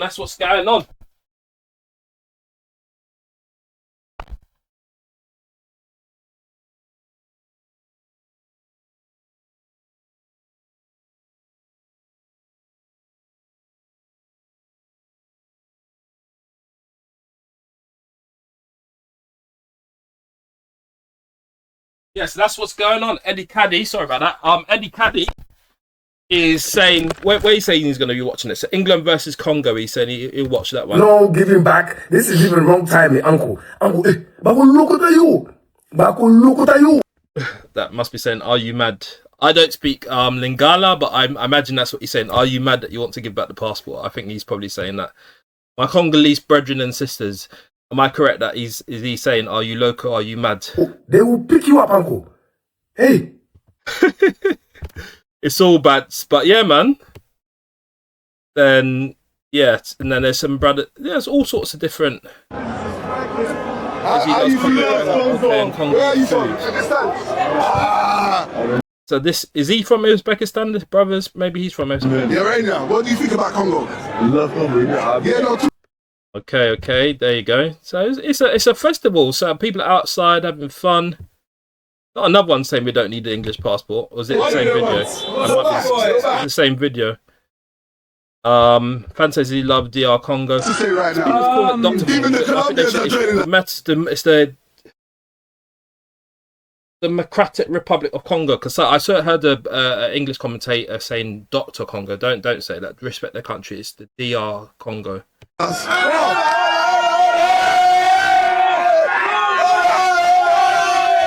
I think that's some Colombian fans. Hey, what do you have to say? What do you have to say? Wow. It's a proper party settings, man. What else is going on? He's proper covering the World Cup. This brother's got the full drip. Bro's got the full drip. Congolese dancing on West Africa after DR win. He's got the drip.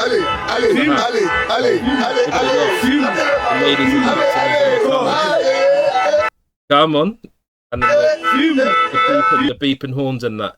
But yeah, man. What's his brother saying? Proper happy, proper celebrating. And the flag is out. They're doing the dancing and that. Nah, man. It's a good time. It's party time now, you know. It's party time. Just take it back. Obviously, the Cape Verdeans done well as well. Cabo Verde. They're all dancing and that.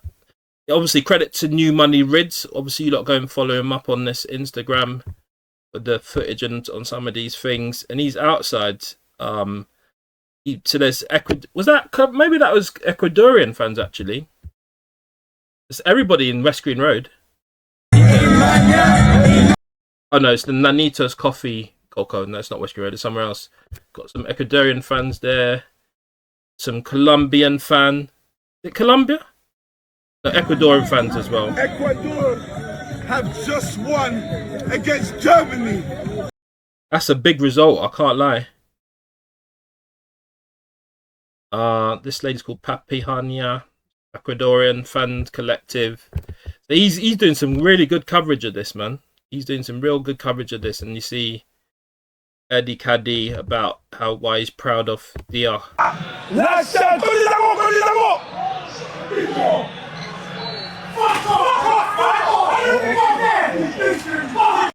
Excuse the language. But yeah, that's what's going on, and it's fun vibes. Yeah, so I thought I'd just jump, obviously discuss some other teams. I think about 9 African teams have gone through the second round. 32. I'm going to make an observation. Obviously, maybe at an earlier, it is possible that would this have happened if it was just 32 teams in total. I mean, look, you have to beat who's in front of you, and if the tournament allows over 32 teams to be it, and you get to the second round, that is what it is. So 8 or 9 getting through is still cool, and we rate that. You know what I mean? And that's what's happening. But yeah, a lot of World Cup news. A lot of World Cup news. A lot of World Cup news at the moment, and people have got a lot to say about it. People have got a lot to say about it. Deal with that in a second. People have got a lot to say about it. And as I say, Croatia, yeah, but Croatia and Ghana was 2-1. But I think they've already gone through at that point. Ghana, witch doctor predicts Cape Verde to eliminate Argentina. I mean, I have to hear, is that what he's saying is going to happen next? I don't know. Anyway, moving on. Norway rested 10 against France. And Erling Haaland, I don't think even played. But I take it that they'd already gone through already, so maybe they rested it for the good of future, but let's listen to this. The Norway didn't play Haaland versus France is insane, but I take it Norway have gone through. Norway are through now. They must be through. Norway World Cup standing. I take it they're through, so it didn't really matter. Gonna rest your players if you can. Yeah, they're second in the group. They don't need to. Tactically, they've done better than Senegal and Iraq in that group. So they're probably thinking, why do I need to do the most and rest? But people aren't happy about it. Some people saying Erling Haaland chickened out. Look at the result: 4-1. 4-1 Norway. And this is just, as I say, this is the game that I think Dembele got his hat trick in. I understand it though. Let me hear what this brother's saying. Have made a huge decision before facing France. Both teams right now are currently on 6 points. This brother called Rev Match FC. But Norway had a massive opportunity to finish top of the group and move to the easier side of the World Cup bracket. Instead, I'm going to be honest. I'm not sure that there's any easy side in this World Cup, because you don't know. Some of these, like a Cabo Verde or another team like that you might be unfamiliar with, might just come and beat you. Look, what was that? Ecuador beat Germany or something? Was that Ecuador that beat Germany? So I don't know about that. And Germany's have won the World Cup several times, so I don't know about any easy teams. I don't think that's necessarily reflective. Decided to rest 10 of the 11. Yeah, we know that, and I big up the brother Rev Match FC. You lot follow that up, but I understand why they might have chosen to do so. I guess fans-wise, you might have wanted to see Erling playing against France. I'm sure Erling would prefer to play against France in the semi-finals or the quarter-finals, where it's going to make the biggest impact if you're already through. So that's my take on it. As regards, expressions oozing. So it's not quite WWE, but this brother here from the UK, he's a Spurs fan. I'll say that first. I'm an Arsenal fan. But despite that, he's doing bits in the USA. He's doing a bit of wrestling, and he's saying this. TNA. My name is Expressions, and I need you to do 2 things. At TNA Wrestling. Pull out your phones and record this moment. But he's doing a lot. And second, shut your inside, and he's gone from that to doing the wrestling stuff. Clarted. Oh, wait a second. Expressions. Feeling druggy. With a guitar. He gets clarted with a guitar. Imagine, this is so cold though, because imagine like you in the, I don't know, 90s or noughties or whenever it was, you're a young person watching WWE, and then I mean, it's not, you're not on WWE per se, but at some point in your life you get an opportunity to kind of live out some of these WWE stuff. Look at that. Look at the guitar smashing him up. Obviously, we know it's real because look at that. That is definitely real. Look, that is real guitar smashing him in the face. It's all bants. It's all bants. But he gets clattered by the guitar. We'll see that. But you lot check that out. But yeah, that's what he's doing over there. The reality stars, like there's real crossover going on at the moment, man, with all sorts, and it's interesting to watch. So no, I'm always there to big up people who are doing some great things, entertainment wise and whatever it is. And yeah, a sight I got, you know. Big news! Usyk vacates belts. Let's hear what he's saying. Сьогодні п'ятниця, гарна погода і гарний день сказати. Look, I mean, I'll just read it. It said that I want to vacate all. So he's speaking in Ukrainian. Currently hold. I want to make them available so the guys who are next line can fight for them, friends. I'm leaving the belts, but I'm not leaving the sport. So obviously he's going to fight again. He's cut his hair, I think, actually. And as I say, he's been working with AJ. But what does that mean? What does that mean? This guy's got something to say about it. I think he's commenting on the fact that people think, what, you know. Well, this is what he's saying. All the championship belts in the heavyweight. This guy's called Adam Catterall. In reality, fair play to him. Nothing left to prove. Allows the division to move one class from a class guy. What next?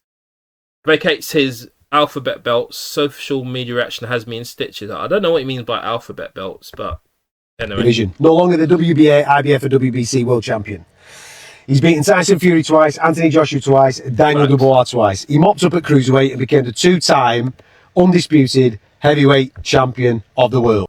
Done a lot, and that is the conclusion. He done everything. So there's a question over whether he should have stayed on to fight and then beat Cabial, get Cabial to actually challenge rather than, as we see in this next slide, just get the WWC championship. But you in any event, Cabial's clearly worked for it. I'm just gonna look at Cabial's records. Ajit Cabial. I've covered some. Oh, don't know about that, mate. Unusual. Okay, Ajit Cabial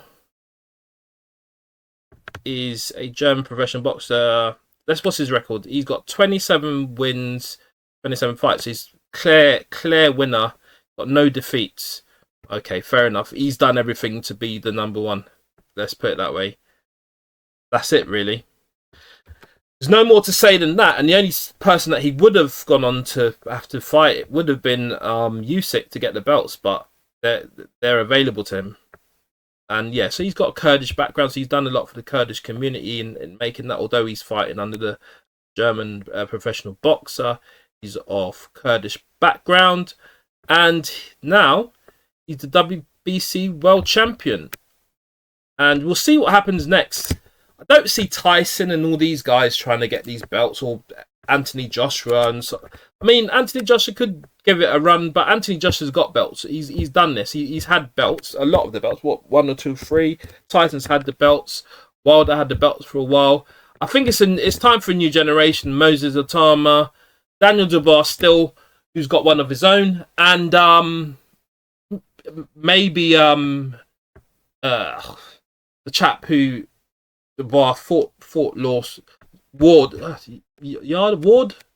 Anyway, the guy that Daniel Dubois beat, maybe he might want to forward and try to fight Cabial rather than to get a rematch with Daniel. But he'd probably go for the rematch with Daniel. I think that he said that he's going to do that.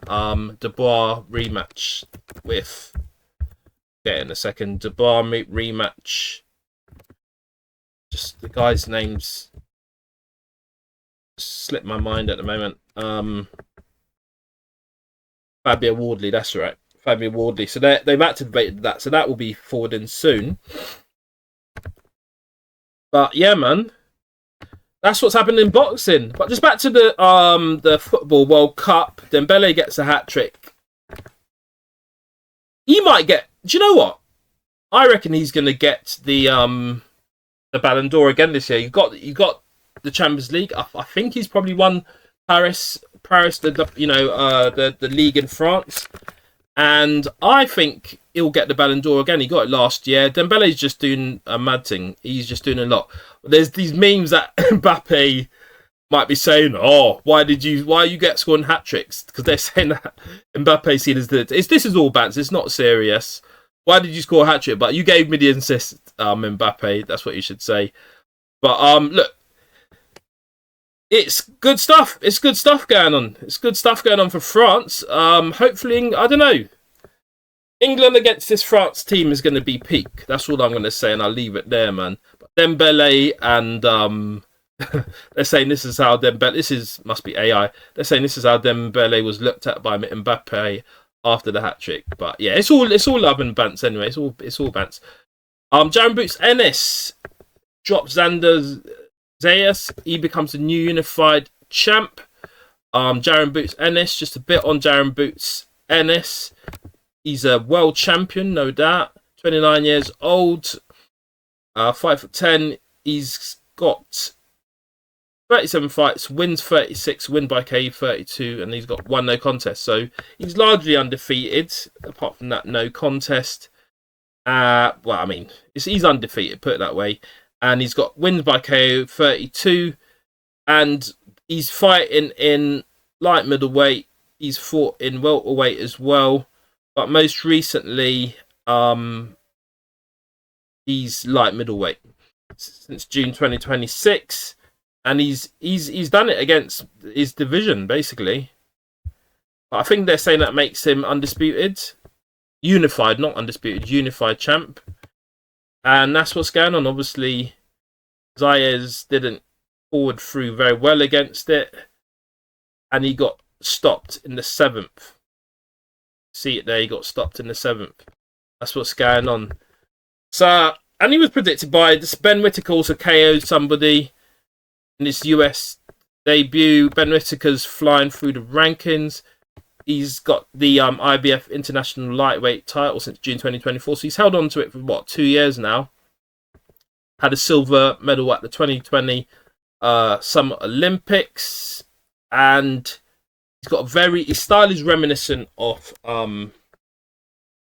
Nasser Ahmed. But Nasser is not a fan. I'm not sure why. Maybe he doesn't give him enough allegiance for it. But his style is reminiscent of Prince Nassim. What does I say? Nasser Ahmed, Prince Nassim. Yeah, Nassim Ahmed. All right, yeah, Prince Nassim.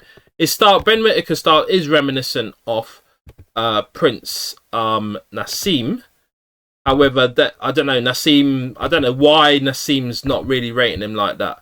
But it's a very calculated styles, very entertaining, a lot of movement, very athletic, not really a high guard, and just using wit and speed to evade punches whilst punching the other person, which really is the aim of boxing. But they generally teach you to use a high guard, protect your face all times, even maybe use a Philly, what's it called, the Philly, you lot know what I'm talking about, to protect the jaw and stuff. But look, that's what's going on. And last but not least, Cam Newton interviewed Spice, the Jamaican superstar dancehall queen, and let's see what she's saying. Look, there's some spicy stuff to discuss, I can't lie. What I did hone in on is this. She's saying that she supports 2 men financially, calls the shots in a relationship. Have you ever dated a woman? I will say, look, I guess traditionally it was seen as the other way around. That maybe men would support women financially, but she's doing it the other way around. She's saying because she pays them a monthly allowance. She's currently dating 2 men at the same time and controls everything they do.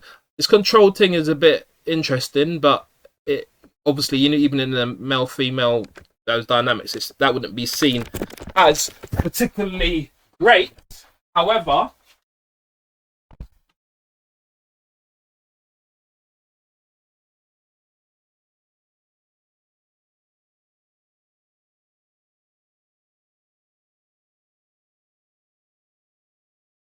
that wouldn't be seen as particularly great, this idea of kind of control.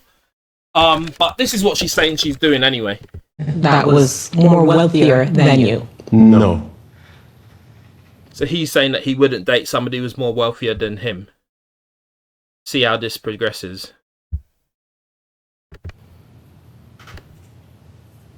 Do you think that that's the problem?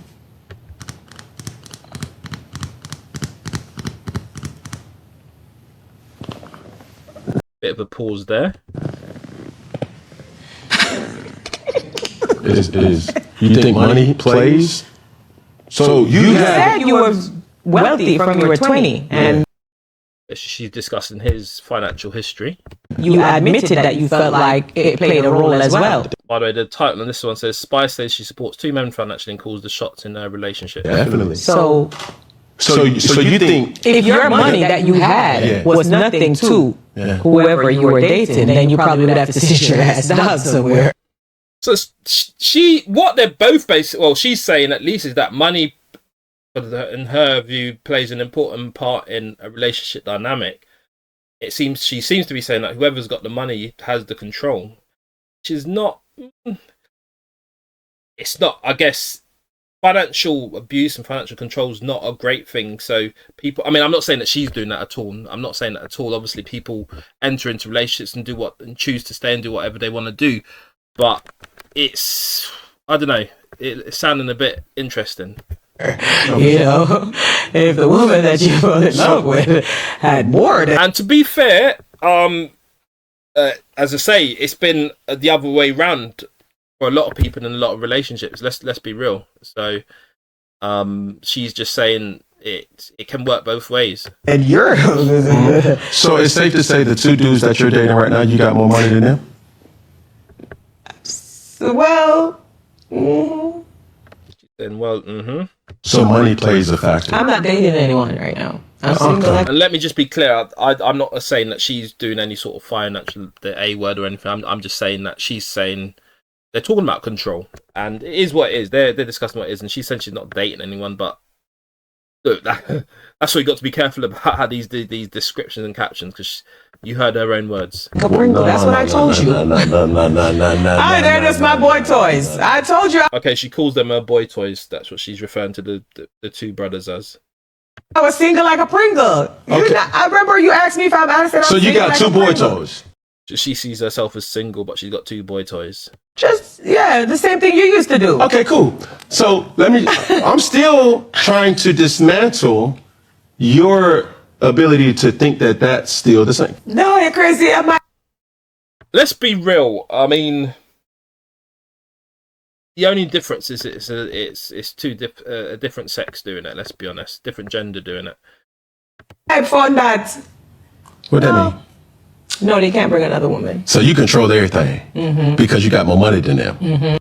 Okay, she did agree that she controls them because she got more money than them. She's saying means yes, really. Do you put them on allowance? I do. What's their allowance? I can't tell you because somebody else gonna probably want it too. There you go. So that's what's going on. Hey, big up Spice, same way, man. She's doing her thing. Cam's obviously having his interview with her. If you lot got any thoughts on any of these topics that we discussed today, let me know, man. There's a lot going on. Druski at the BT, Lavar Ball split, Ghana and the Juju man, and England and the other teams, Erling Haaland and Norway, expressions in America doing wrestling and that. Usyk vacating his titles. Ajit Kabal, new WCBC champion. Dembele hat-trick. Mbappe assisting. A few jokes there. Jaron Boots Ennis beating Xander Zayas.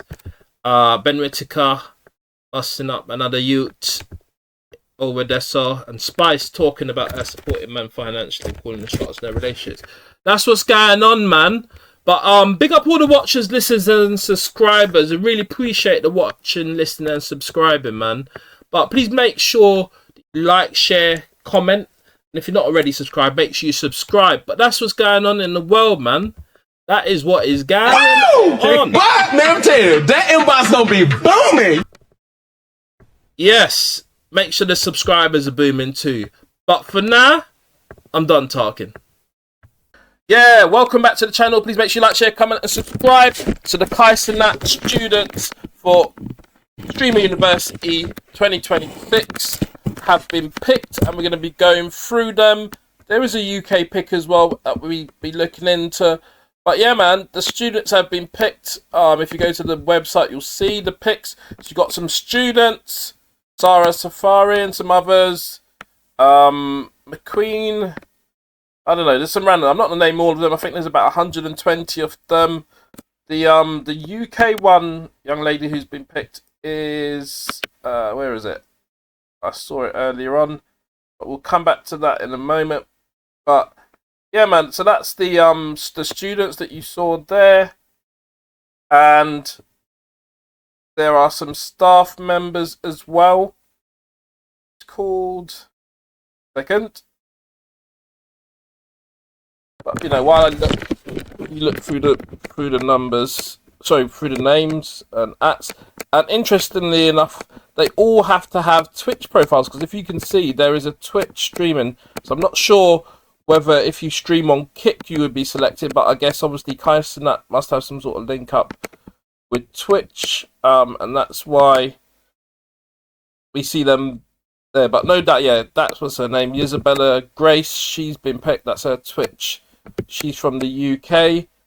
I saw somebody else saying that they had been picked, but they hadn't. But I'm not going to mention that name. But yeah, Isabella. Am I even pronouncing it correctly? Is it Isabella Grace? She's been picked anyway.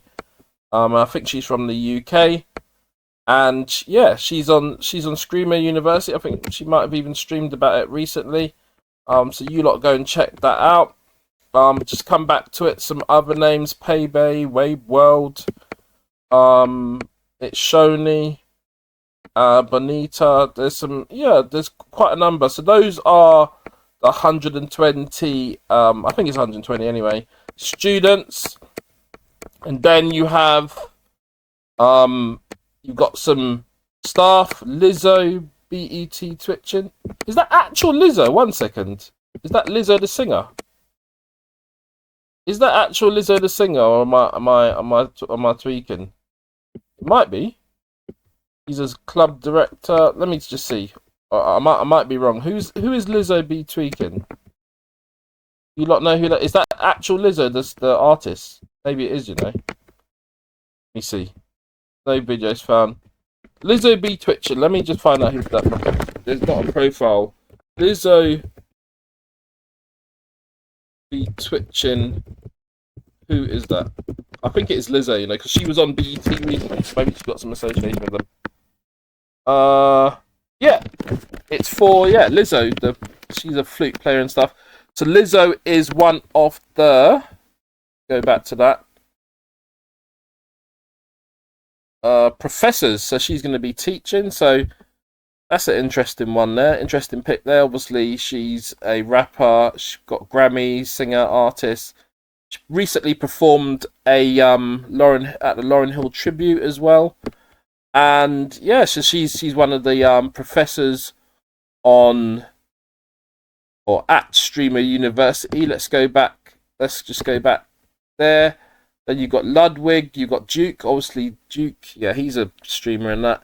Agent 00, Powdy Streams, the Sushi Dragon, of course, Cenat as Professor, Maya, I can't remember who that is. You got Maya as a professor. They're not really using. Okay, that's Maya there.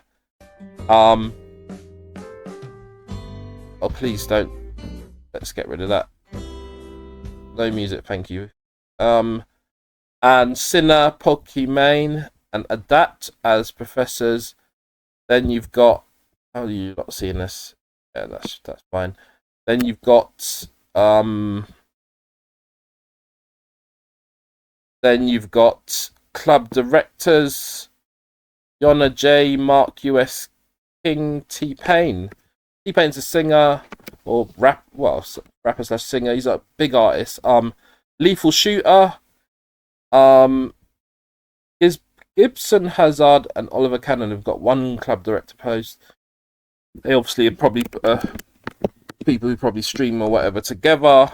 And of course, T-Pain and Yona J, Mark US King, Mark L. Washington, and Nick Nayers. Yona J, the person from last year, if I'm mistaken, may well be. Yeah, the young lady from last year was on Streamer University. Oh, please, the music, man. You go onto people's profiles and the music going mad. And then got Campus Police, Walton and Phantom, Janitors, Kilo, Devon. How are you making your brother a janitor? What's that about? I think Devontae's his brother, you know. Made his brother. I think it's his brother. You lot correct me if I'm wrong, but he's made his brother a janitor and Chris next door a janitor. It's just bants though. It's not that deep. Obviously they get a little profile, but janitors is mad. But yeah, any job is a job, isn't it? As long as it brings in the peas. And then you got Liberians, I Just Love Puzzle, and you got a guidance counselor in Your Rage again. So yeah, what do you lot think about those picks? Got a mix of tweets, people who sort of social media people, and also artists like Lizzo, etc. Lethal Shooter's obviously very viral in his basketball type and wider content. He's obviously been doing a lot of acting recently as well. And Tyson, that's been live apparently recently. Okay, my mic is loud. I'm sorry, this is a Cenat stream. I don't know what to tell you, buddy. Did you have 641,000 people? I actually don't know what to tell you.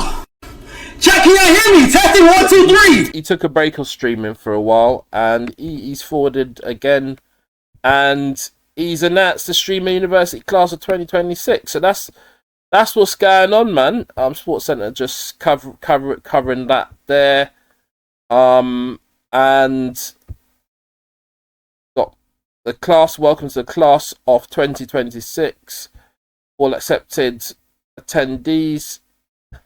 And one thing for sure, I mean, look, he did say he didn't want people with AI. I'm not going to go into it, but he did say he didn't want people with AI content to sort of applying and stuff, and that's why maybe a lot of people who use the AI in their content maybe never got through.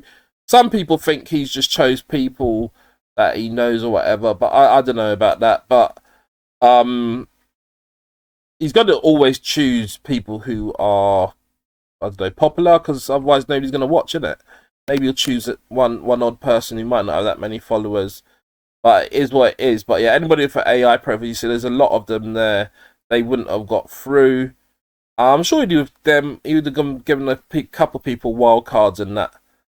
That's what's happening, man. And obviously people queued. I think they were in New York, Atlanta, trying to get in and stuff, and queuing for ages. But yeah, that's the result now. And yeah, Your Age is the final professor. Epic way possible. Let's see. I mean, there's probably some music in that, but let's see how we get on. Yeah, no music. So look, he's even got a professor board, Agent 00, Duke Dennis, Tiana Maya, Adapt, Portmain, Pudi. And yeah, so that's how he's announcing what's going on. So what do you think about the picks? Will you be watching? Are you finding the stuff really interesting? What's this about? These guys have got prosthetics on. What's that about? Pause the music. Rakai tried to sneak into auditions and this is what happened. So there's a lot of bants going on. Was he dressed as a nutty professor or something? So dramatic. Imagine all that time it took. Yo. He's ripping off the prosthetics, but yeah, it does. It's not very convincing.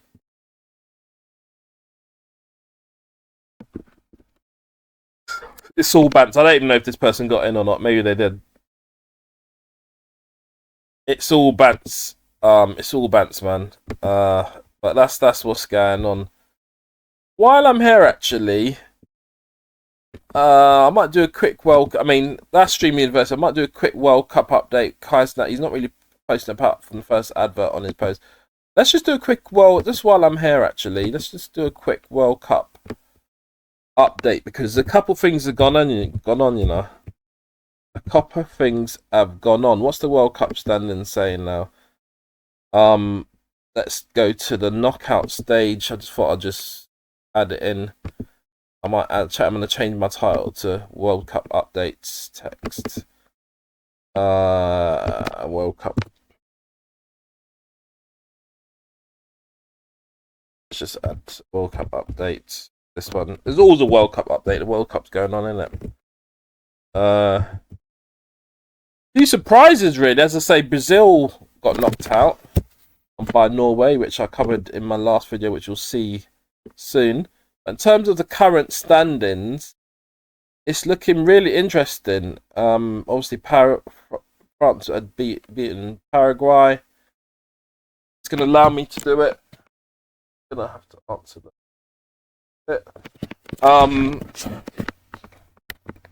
Pick that person up. So there's a couple things happening. Is it going to let me go? Oh, not sure how that's going on. Anyway, Paraguay beat France. 1 second. Not letting me go across F5 FIFA World Cup brackets. Slight issue with my screen here. Is that cleared it up? Yeah, so we're into the quarterfinals basically. We're into the quarterfinals. Yeah, I think it is showing up. Just starting on Thursday, and it's going to be France and Morocco. Interesting matchup. Morocco's done very well as a team in this World Cup. They've done very well recently in international football, to be honest. Obviously, there's that controversy with AFCON, I think it was. Spain versus Belgium, because, yeah, that's the news. The USA were beaten 4-1 by Belgium. Obviously, credit to FIFA on the graphics and that. So, yeah, the USA are out. Obviously, there's that controversy over Balogun being allowed to play. I don't even know if he actually played in the end. But his red card was suspended, so I think it will be effective after the tournament. But in spite of that, Belgium wins 4-1. Lukaku scored in the 93rd minute. Hans van Aken and Charles de Ketelaere got 2. Malik Tillman. Now, let me just double check that actually. Lineups. Did Balogun actually play after all that hurrah? The suggestion that Trump intervened and made sure that Balogun could play, but did Balogun actually even play in the end? Yes, he did. And he had with all due respect to him, a 5.7 is quite a terrible performance. Their best player was 9.4 with C. Is that even on their side? No, that's on the other side. Yeah. Best player was 6.8 with the goal, M. Tillman. And then on the other side, much better. 9.4 CT Bellingham with 2 goals. Yeah, so, I mean, a whitewash, really. So, hurrah over nothing? Maybe. Ronaldo, it's all over for you, mate. It's all over. Mikel Merino gets a goal in the 91st minute. And I'll just double check, because I'm speaking on Ronaldo, but did he actually play? It just never made it. I mean, Spain's always going to be a great team. But, yeah, Ronaldo wasn't effective. But he's done his bit, you know. He's done his bit, but he's older than Messi, so his time may have passed. But he did score in this World Cup, to be fair, so it is what it is. But yeah, man, that's what's going on over there between called Spain beating Portugal. Is what is low score 1-0. So that's Spain and Belgium. Of course, England, having beaten Mexico 3-2, are into the quarterfinals. As I say, Brazil were beaten by Norway. A surprising result, maybe. I mean, look, Neymar got in, but their other striker just wasn't hitting. The other striker just weren't doing what he needed to do, man. But Norway and England, now that's going to be a great matchup.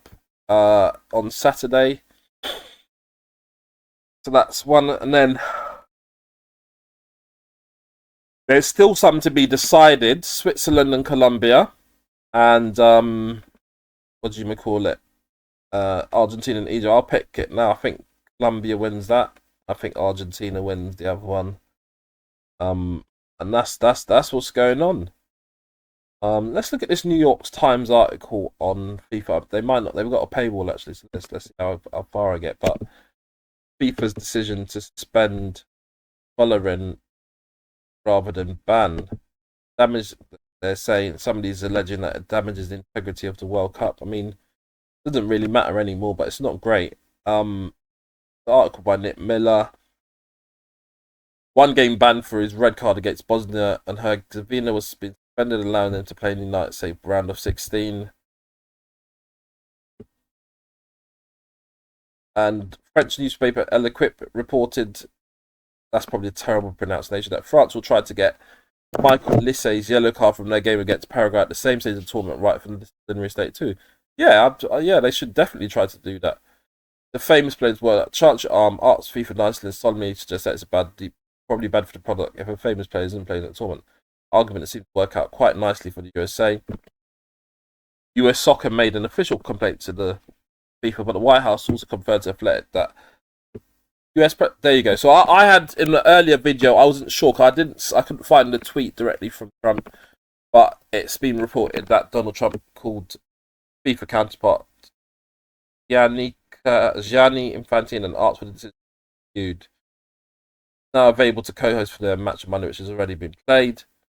And then Trump, he might post on Truth Social. I'm not on Truth Social. So maybe I didn't see it there, but thank FIFA for doing what was right and reversing the great injustice. Job done. The Belgian FA spoke for most of us when it released a statement saying it was astonished, also pointing out that Article 6.4, the same FIFA disciplinary code clearly provides that a red card automatically results in suspension in the next match, as has been the case for all previous. Speaking later at the press conference, a game against the Belgian Americans, the head coach Rudy Garcia said the Belgian Federation defending itself on the national team. It's defending football and its journalist integrity. I think a lot of people are surprised by what happened there. A lot of people are surprised, man. It's just a bit political. It's political. But equally, Cristiano Ronaldo had been banned from the first 2 games of the tournament after being sent off for violent conduct. Qualifies, but it allowed Otamendi and Moises Caicedo of Ecuador to play. And Ronaldo was allowed to play on the basis he'd never been sent off international football, but also so the teams in the best who compete with their strongest possible squads on the biggest stage. I mean, look, it's all over the place, man. Let's be honest. It's all over the place. And there's all sorts of analysis over there. Qatar's asking, there's all sorts of different cases and so forth. Let's look at this. What if Laurent Blanc or Michael Ballack had been playing in the tournament? They were both star players who missed the World Cup final for France in '98 and Germany. 98 didn't matter for Laurent Blanc because they won anyway. But France won in 1998 and Germany in 22, respectively, because of disciplinary transgression. The pair might have well played in 2026. That was the case. Leaning on FIFA. Well, it is what it is, man. It's that, that's how it goes, man. That's how it goes. But that's what's happening over there. Just go back to World Cup brackets. Yeah, so it's all to play for, man. Who wins? I think we'll see a final. Well, look, as a England resident, hopefully England gets to the final and wins. I think we'll see another Messi Argentina lifting it, and I think they might be playing even Norway. Haaland, is that his name? You know what this shows? I'll be honest with you. What's happening in this World Cup? This shows, because I've never seen Norway do this well at a tournament. I haven't. But this striker here, Erling Haaland, he's a different class. what's he doing at the World Cup? I think he might be on 7 goals. He might be on 7 goals, but it just shows that if you're a certain class of player, same with Messi, you can drag your team along with you. You can drag your team along with you. He's just doing incredible stuff, man. And there was a video that I watched where he done the kind of Messi thing. What should I say? He was just walking around the pitch, and he's watching the play, watching the ball, and as soon as the ball got crossed over, he energized, got it into the net. And is it incredible? Look at that. Manchester City, 120. If I didn't support Arsenal, maybe Man City, but look, I don't really have the association. But I definitely played Man City on FIFA and all of that, and Real Madrid I used to play because they used to have amazing teams. But 112 goals in 132 appearances, 2022, incredible. Similar ratio at slightly better at Borussia Dortmund. Norway, he scored 62 goals now, 54 appearances, so more than one a match. Incredible. And he's doing the same at the World Cup. We'll just look at this. Hopefully it's updated, the World Cup settings. Maybe not, actually. Club setting 6. No, maybe it hasn't updated it in the World Cup settings yet. But what is Erling goals? How many? I think he's got 7, if I'm not mistaken.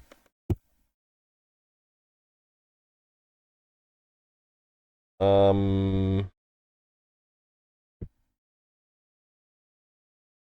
7 World Cup goals. What is Norway's record been at the World Cup? Norway, because I'm pretty sure I've never seen them reach these stages. They're in the quarterfinals now. Norway record World Cup.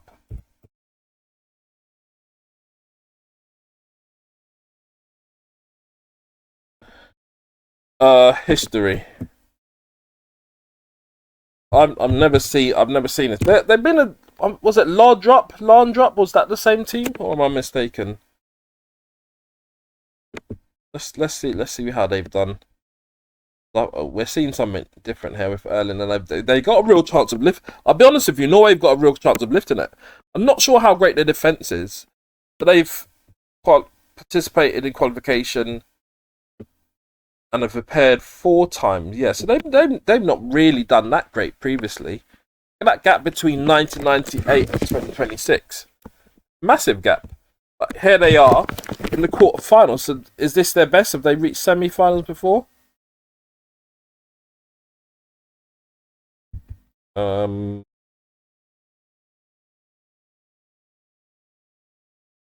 Ergo Olsen.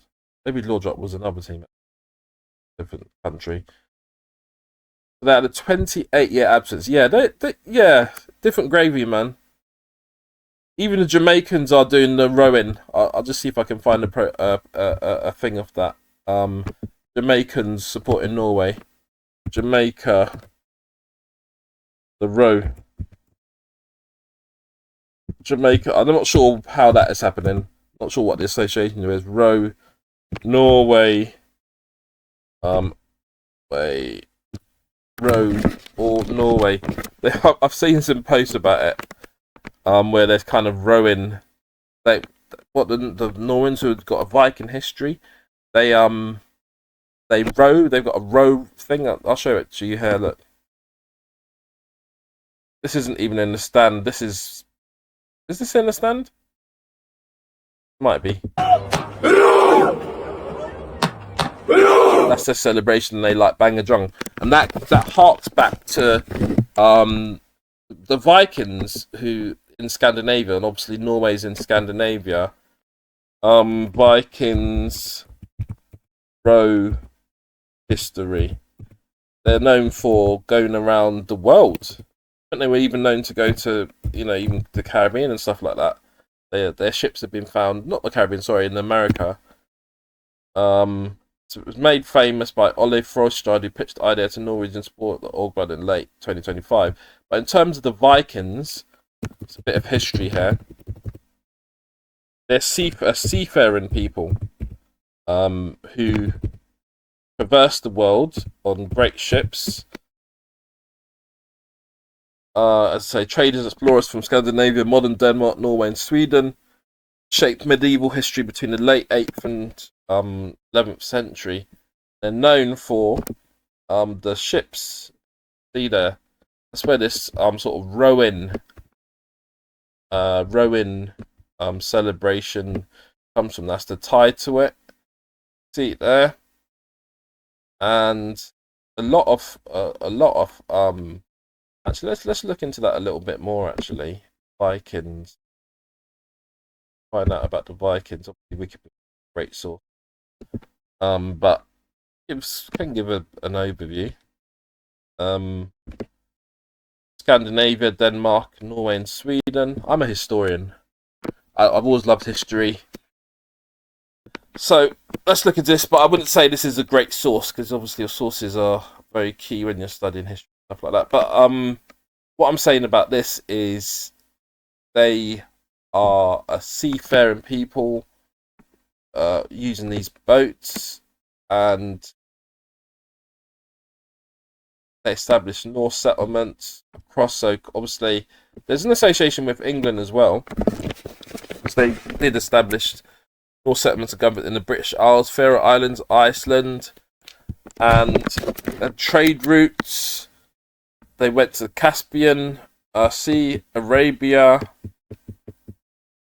As I said, yeah, they reached, I don't know if you know this, but they reached North America, settling in Newfoundland, while spreading North culture to foreign lands. I know that they were involved in slavery, but concubines and foreign influence. Okay, fair enough. I mean, it's historical, isn't it? They spoke Old Norse. They had Old Norse religion. Is the Thor stuff, is that related to Viking stuff? That a different group of people? It is. Old Frisian, Old Norse, pirates, raiders. There's English. Old Norse was before English. I think English is very influenced by the Romans and Latin. The study of Latin influenced English, but Old Norse before. To the Norman conquest of England in 1066, Norsemen in 1793, Norwegian Sea and Baltic Sea for sea routes south. The Mormons were descendants of those nine Vikings who had been given feudal overlordship areas in northern France, Normandy. Association there. And so that's where we're getting the rowing from, because it's an association with those ships that used to row all around Europe and beyond in the pre 1066. Some intimacy with Slavs, expansion, colonization of Iceland by Norwegian Vikings in the 9th century, raided pillage, mercenaries return home with raids, and do you know where you see a lot of this sort of influence? It's probably in things like, the Dragons, House of Dragons, or whatever it's called. I probably pronounced that correctly. I'm not an avid watcher of that, but some of these shows where, even call it Lord of the Rings, the dress. I think a lot of that dress is influenced by the Vikings. White Walkers and all these type of characters. I mean, I'm not saying those characters particularly, but the dress, the fashion. Was that Charlemagne used force and terror? I'm not talking about Charlemagne the god. I'm talking about this Charlemagne. Charlemagne used force and terror, Christianized all pagans. Version of Vikings and other pagans resisted. The Vikings were known as pagans because I guess anybody who didn't follow Christianity was pagan, innit? Exploded moment of weakness. Jomsburg, legendary Viking stronghold in the Baltic Sea. This is from whom forwarded Erling Haaland. This is his people, man. Viking culture, literature, language, Old Norse and sagas. They're good for books, literature, and arc. Oh, no, that's in Denmark. There we go. I mean, there's a lot going on in that region historically and association. See that area map there, different trade routes and stuff. Atlantis Ocean. I don't know who's mapped this, but you can see there's a lot going on. Region. Scandinavia. What would you call that? Northern Europe? Probably Northern Europe. And that's Iceland there, obviously. British Isles, Atlantic Ocean, America. They went all the way from here, all the way on their ships. Newfoundland, which is there, the North America. That's kind of near Canada, northern part, anyway. And now they're in the World Cup doing bits after 28 years. Norwegians. Previous stages, round of 16, group stage 98, quarterfinals. They didn't qualify in all those years. Korea, Japan, Germany, South Africa, Brazil, that Russia, I think. And then Qatar. Now in Canada, Mexico, and the United States. Then next it's going to be in Morocco, Portugal, Spain in 2030, and in Saudi Arabia in 2034.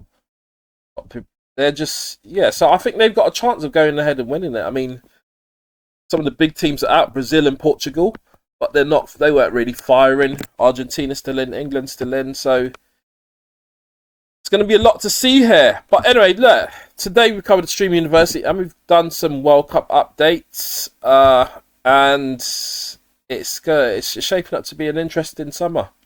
All I'm going to say, man. But big up everybody. Please make sure you like, share, comment, and subscribe. But for now, I'm done talking.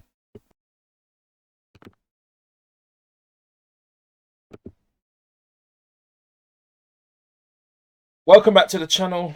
Please make sure you like, share, comment, and subscribe. We're going to be discussing a number of different topics today. Matthew Noel says that he was rich before Beyonce. Obviously, we've got a lot of World Cup news, a lot of updates.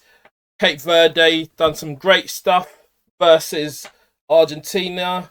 Result there, the 3-2 or something. In the end, was getting more followers than that. We got Cape Verde.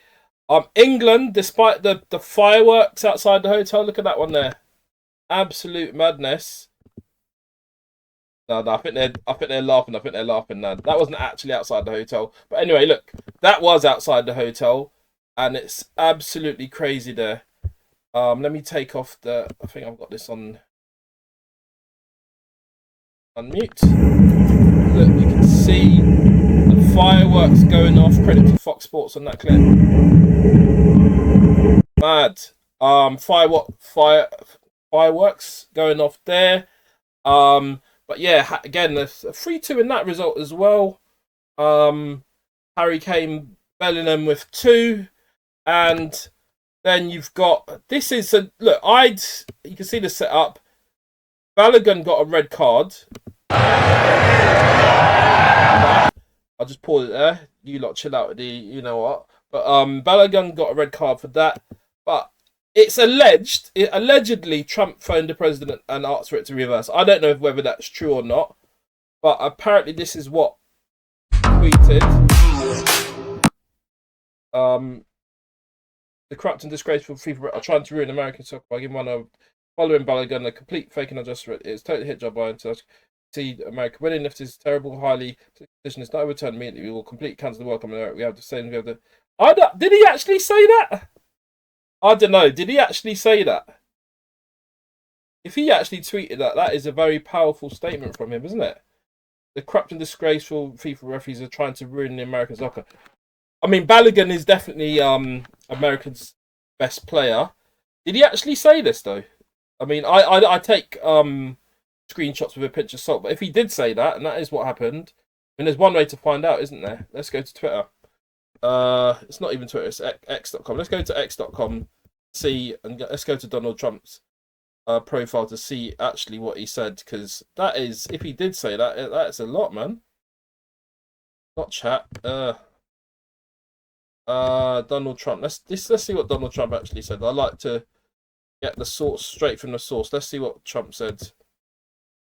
What did he say about this? I'm going to scroll down. So obviously, I think he's. Thank you for joining me again. So we're just scrolling through. I mean, he does post. Is this actually him? Yes, it is. 111 million followers, and he posts. That is thing. But let's see. He likes the AI. But let me see. I'm just trying to see if I can see whether he actually did post that about the Olympics. Let's say they're saying that he said. 1 second. Let me go to that again. There it is. They're saying that he said overturned. Let's type in overturned into his profile. See what forwards overturned. And that actually comes up. Maybe he did actually say that. I don't know. I'm gonna double check for myself. No, that might have been not real. You know, that's why you got to be careful what you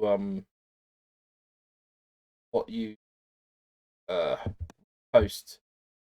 But anyway, people are suggesting that he got involved. That's the suggestion.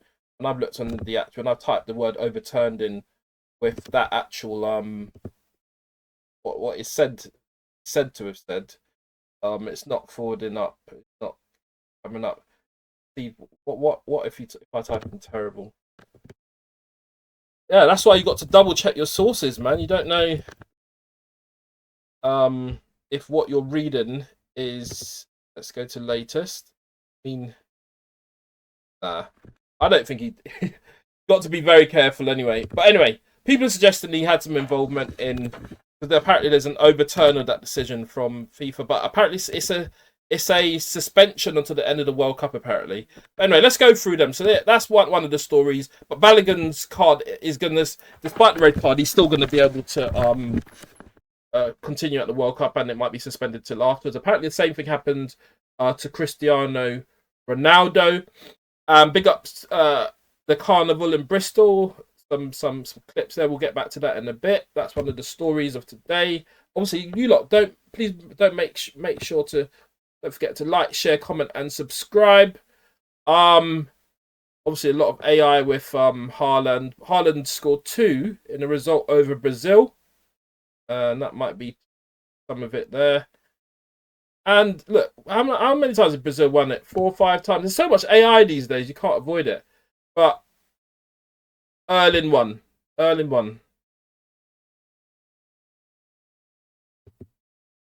did he? It's a real clip. Did he shake his hand? Right now.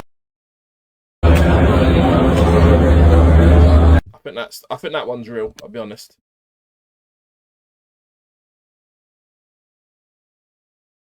Basically, Vinny saying, "No love lost. It's all right, mate.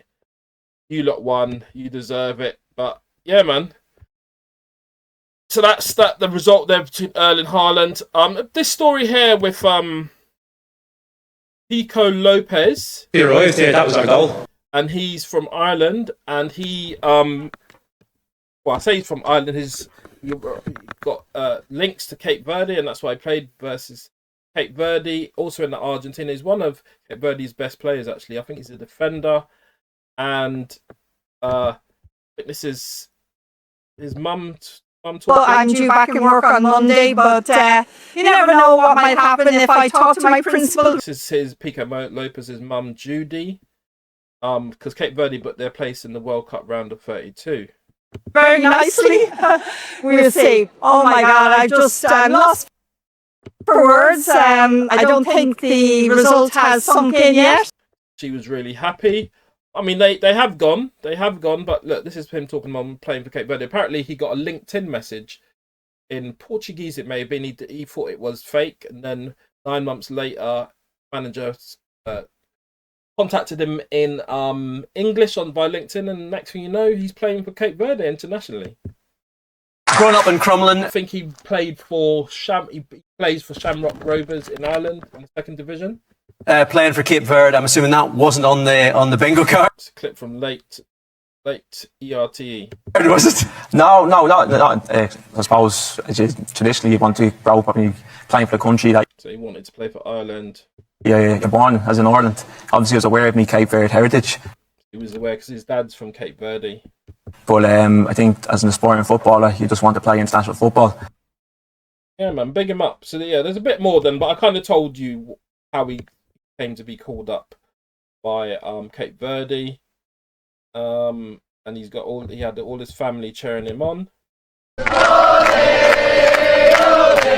When he got forgive me, Lopez, when he got sent to the World Cup, I even liked it there, and I applauded it. You see it there.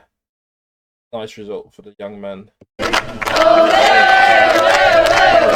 I'll tell you what, it's going to be a great day. Pico here celebrating, go out for the World Cup. Got all of his mates, a couple of neighbours, and yeah, they're really happy. I think is that his brother or something? Yeah, honestly, it's looking good. We're going to get a camper van. Big them up, man. So I think she said she's going to go through the country, but obviously go play more of that clip. But yeah, man.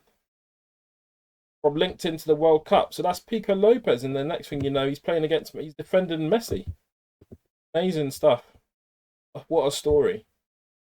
They've done well. Kate, so I'm Leah. I'm Pico's wife, and I think they got like a 500,000 people or something in the country. It's not a large country. 50,000 is one or the other. Just check that again. Cape Verde population. It's a group of islands actually. 530,000 people. And they've done well. They've really made a name. And there's a goal that was scored. Really, really amazing. But Messi, 20th World Cup goal.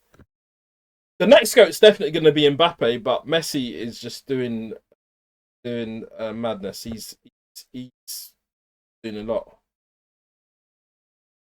Of course, ISO Speed was supporting Cape Verde. Obviously, he's not going to support Messi because his goat is Ronaldo, but Ronaldo's nowhere near, man. Nowhere near. He's nowhere near. And obviously, Vazinha made some great saves as well while the wall was being built up. And he fires across, saves it. What a story. And he's done bits for Sinner. If we look, he's on what? He's on plenty of followers at the moment. It's just gone up. He was on 50,000 for the World Cup apparently. And now he's on a lot. Let's just click on it. Vazinha.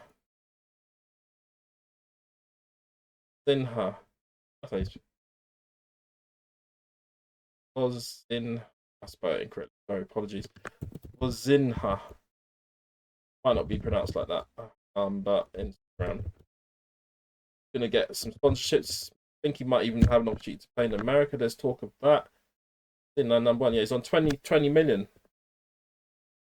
He's been one of the massive stories of this World Cup. Obrigado means I've been to Brazil, and I spoke Portuguese means thank you. I think it means thank you. So yeah, man, made his country proud. Comes at the World Cup as well with the president. We'll come on to this chap in a moment. The FIFA president. He's interested.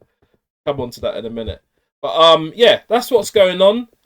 And that's Cape Verde versus what do you call it?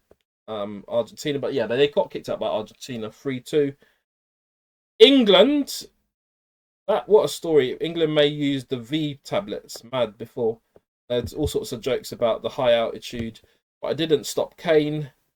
from scoring 1 goal and Bellingham 2. There was a Jordan Henderson. Jordan Henderson hasn't. I'm not even sure he's played any points this World Cup, but he got injured. Then injury 0 minutes. Now I'm not going to laugh about it, but it is a bit of a curious situation. Because he falls on the what do you call it? Falls on the sign. Jordan and 0 minutes played. Did he get a yellow card? No way he got a yellow card. I don't know about that. This brother was saying about American. Play a single second against Mexico. Received 0 minutes, 1 yellow card, and the injury. There you go. Very bad. He might have damaged his wrist there, but apparently he's staying in Mexico. That is mad. Did you lot see that? Let me see something. Yeah, I think you lot would see that. This brother's got Tyler TNT. That is crazy, but look. England won, and that's that, man. Despite the altitude, despite the fireworks, suggesting that they might have needed the old tablet and that. Hold on a second. Well, the Viagra helps. I'm joking. Oh my gosh, crazy. Anyway, he's got jokes. All right, let's move on. This is. It turns out I don't think that tweet is actually accurate because I looked at Donald Trump's Twitter earlier and that wasn't on there. But I don't know. Maybe I don't know. Maybe I didn't see it. You've got to be careful what people tweet. You know. I don't know. Somebody's suggesting that's the tweet. I don't know. Anyway, it's been suspended. There's all sorts of memes about it. And this lady's explaining it. Big up. Let me see what she said. Hopefully there's no music. I want to real quick explain what happened with this red card. So this lady's called Katie, actually. What are you saying, Katie? Situation. We're at the airport going on vacation, but it's important and we're best friends. So this video is going to be mostly accurate, not very thorough. From the airport. Getting the live reporting. like a real reporter. Like a real reporter. So this guy Flo from the American team is our highest scorer. He actually scored another goal, but because of his offside, they didn't count it. But that's neither here nor there. It's like elsewhere. I don't know. I thought she was going to be a bit more in depth than that, but big her up the same way. Big up Katie, man. This person said red card was complete robbery. All sorts of things going around. We need to ban superstar motions with the VARs. Controversial red card. Reacts to it. All sorts going on. But anyway, he's going to be able to play. That's the word on the street. Let me know what your thoughts about that, actually. Let me know what your thoughts are on him being able to continue to play despite the red card. It is what it is. Anyway, let's move on. FIFA president is supporting Messi. It's been suggested. Just heard from the FIFA president. Now, I've never been allegedly. the one to say the World Cup.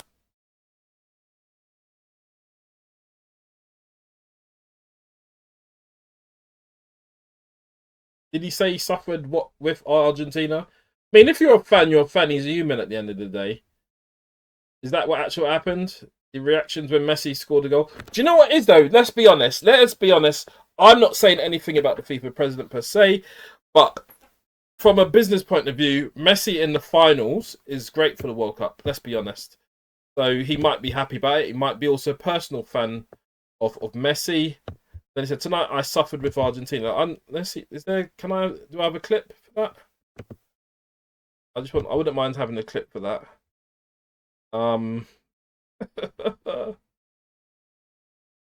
Let's see if it's this. Maybe this is the clip.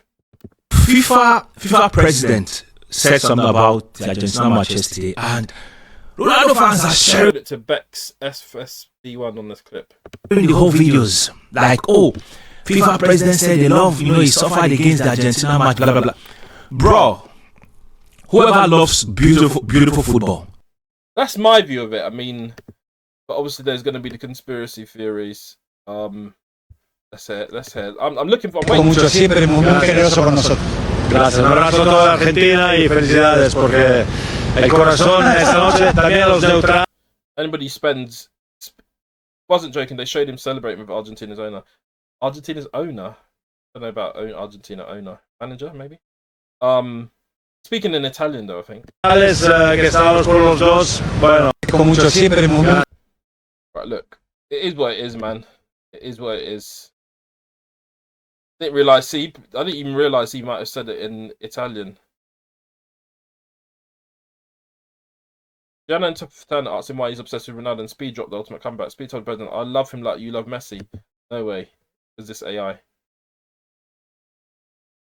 People, no, there's... You got, as I say, if this is the internet 7 years ago, you wouldn't have to worry about things being real or not, but you got to double check everything, man. You got to double check everything. Is what it is, man. Oh, here is it. Is it here? Oh, stuff is reported. Let me see. Let me see if this is the clip. World Cup prediction. Let me see what you're saying about them. Okay, what's your prediction? Who's going to win the World Cup? What's your prediction? Well, listen, I think we have seen here. I think we've seen her. One of the strong teams. Yeah. About the US there. Anyway, look, let's move on from that. You tell me if you think there's more than meets the eye. St. Paul's Carnival and Notting Hill Carnival's coming up soon. And there was a St. Paul's Carnival that was 51 weeks ago, but they had another one on the 4th of July, which is Independence Day in America. But that's what it looks like. And yeah, big them up, man. Carnival, St. Paul's, but there's also one in Notting Hill Gate. That will be towards the end of August normally. Back to school time. So Erling Haaland beat Erling Haaland and his team beat what do you may call it? Brazil. Looked at that already. We looked at the Pico Lopez story. How he made his way into Cape Verde squad and the World Cup squad. Osinia, who's now on 22 million followers from 50,000. Doing pretty well. That might come, I think. He said she wants to fans. Love Island UK. Let's look at something different away from the football. So there's this encounter. Let's get some background on it. So I think the characters are Simba and Mara. So somebody break down the story for me. Simba and Mara on Love Island. Alright, I might even use the AI to break down the story. Let's use the AI for this one. Google AI for this. What's the storyline? So Simba Kujawa and Mara Perez officially split on the Sun after highly publicised post Mara.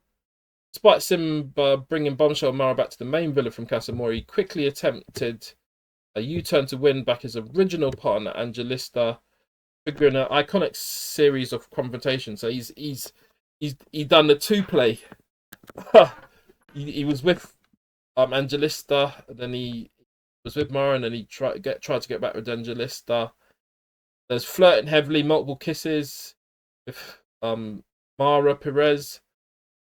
Simba shot the villa. Mara's apparently, I might have to double check this, a nursery teacher, and the relevance of this will be apparent in a bit when we look at the clip. The immediate regret, after almost immediately walking back into the main villa, Simba confessed his heart was with Angelista and even claimed he would leave if Angie chose to walk on. Angelista's the other lady. And then within 24 hours of return to the villa, Simba told Mara he could not see a future with her. Mara had a devastating response, which we shall see in a moment. Mara called out Simba at the fire pit, highlighting that he made an... All this is allegedly, because it's the Google AI and that, but I imagine it's some relevance. But to suddenly physical distance with a CO, I'm not even going to say that word because, yeah, like a distance, you know, the distance thing that was around for 5 years. Mara finished the relationship by telling Simba, today has irritated my whole assistant, branded him a waste man and a time waster. And they praised Mara's gentle parenting tone, comparing the fire pit to a school teacher telling off a preschool without needing to shout. It's kicking off, so let's go to that clip. Love Island UK. She's moving militant. Let's hear this. What did you do this morning? She says, "What did you do this morning?" I made Angie a cup of tea. This must be Angelista. Maybe that's the lady's name. Made her a cup of tea. So you're not allowed to make ladies cups of tea when you're trying to get other ladies. Makes sense. Makes sense. I hear it. I love that you can admit that. Love that you could. Okay, about to go in on him. Now, Simba, my next question to you is, who are you recoupled with? She's talking to him like a proper. She's making man adjust his seating and that. Mad. You? Yeah. Did you attempt to have a conversation This gentle cross-examination. with me? Nah, not today, no. No, not today. He's making next girl tea, or next lady's tea, and he's not having a conversation with the lady that he's with. Mad! Did you bring me over here, Simba? Of course, yeah. So he drawed for her, and then he's abandoning her and looking after the next lady. Yeah, So what was your reasoning? Go and quote it. I want to get to know you more. Wanted to get to know you more. Spend more time, you know, kind of understand Want to get to know you more, okay? where my head's at and stuff. Yeah. Mad. Yeah. So what I'm gonna say is, today has irritated my whole existence. Irritated a whole existence. I want to get to know you too, but don't take the piss. Yeah, man. He's been read his rights, man. You had a night with me. You couldn't even. I think I put my toe on you. my toe on you. I stretched because you know what. His body language is quite open towards her, but he's got that barrier with the hands, isn't it? Oh, it's a bit hot. Yeah. I put my toe. The way you moved so fast, as if I had COVID. She said if I had COVID. I'll probably sleep. No, he was probably sleeping. But he's Simba, come on, man. It was actually AM when we just woke up. I'm sorry for this whole situation. I'm sorry for, He's apologising. I mean, or bringing you into it's the polite thing to do. this. I just feel like. Anyway, he did call him a wasteman and all that. I'm not going to play the whole clip for obvious reasons, but why? I can't see me and you, like, not comparing, Not stronger. but just being stronger than what. Fast forward this thing. Anyway, that's what's going on, man. So you lot give me your thoughts on that. And this lady's going to give me hers. Love Island fans are saying that this viral moment is one of Big up this lady, Indigo Reports. the craziest things they have ever seen on the show. So tonight, Simba shocked audiences when he brought Mara back to the villa and then continued to try and win Angie back. But the viral moment He's playing both of them. Come on. that shocked people the most was when he then told Mara to her face that if Angelista leaves, he's going to go with her. Wow, mad. Said to her, like, she leaves, then I'm leaving. This was actually earlier, so no wonder there's this thing going on. Let's look at some other reactions though. So that was even, yeah. Oh my gosh. This lady's taking the mic. So what I'm gonna say is, today has Leonie Joyce pretending to eavesdrop. irritated my whole existence. I just feel like I can't see me and you just being stronger than. Big up Leonie Joyce. Oh yeah, I comment hard. There's something that's said about it. And what I have with Angie. You're a joke, babe. I just can't. Well, thanks for wasting my time. Yeah, this is the rest of the clip. Thanks for wasting my time. This was not supposed to happen. Yeah, you can absolutely. Then she said, you can absolutely F off hard. Emphasis on the hard, crazy. Fuck off hard. Excuse the language. You need to sort your shit out. Absolute waste, man. She's calling my absolute waste, man. Hey, do you know what? People split up every day, B. People split up every day, B. What I'm gonna say is today has irritated. And that's what's going on Love Island, man. You lot give me your thoughts on that. Did he treat her in the right way? Let me know, let me know, let me know. Let me know, man. Well, it's a quick Love Island update. Love Island UK update. Probably take me back to the page that I always go to. Probably take me back to the page that I always go up to. Update. There's a page that gives me all the updates. Where is it? Love Dome update last week. Okay, let's just get last week then. Use the thing for that. Alright, explosive fallout, Casamora massive rover footage, drama launch, even though obviously all this is allegedly. Dramatic recoupling, Lola and Sean remain loyal to each other, maintain the status of the villa's only close couple. Simba and Mara. Simba failed to stay loyal to Angelista and returned to the main villa. However, less than 24 hours later, Simba broke things off with Mara to try to win Angelista back. Cavan, maybe that's actually genuine, actually, because it's kind of like that's his true love, maybe, Angelista. Cavan and Charlene. Cavan stray from Jasmine, choosing to bring Bombshell Charlene back to the main villa. Lorenzo and Julia. Lorenzo brought Bombshell Julia back. What does Bombshell mean? I don't understand. It just means explosive personality or something like along those lines. Keep on using that. Both chose to remain loyal to Lover. Villa's feuds and messy editing. Lola and Julia. A major feud erupted between Lola and Julia. Sean told Lola that Julia tried to pursue him in Casa Amore, sparking the first argument, where Julia famously told Lola to kiss my Irish. Okay, maybe it was in Gaelic language that was said. I don't know. Allegedly. Anyway, viewers heavily criticised producers for a messy edit. Show completely omitted any footage of Sean and Julia chatting during Casa Amore, right? And I guess the public vote as well, isn't it? So what actually happened to being, and Priya chose to recouple with Casa by Jordan. However, movie night exposed Jordan to another Islanders. Wasn't actually attracted to Priya and wanted Jasmine, causing a massive rift between Priya, Jordan, and Jasmine. The infamous movie night kicked off over the weekend, causing immense tension and fracturing the villa. Sean's clips revealed Sean getting up close with Martha and Charlene for a seemingly unfazed Lola brush it off, sparking fans to beg her to wake up. Cavan had a downfall. Catch Me If You Can. Cavan exposes antics with Charlene to heartbroken Jasmine.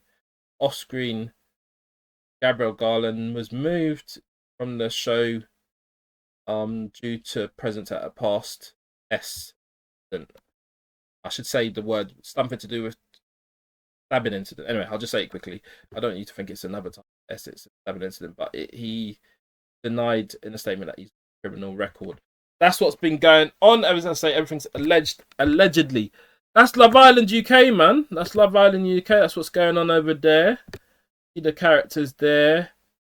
And this is when Mara walked into the villa.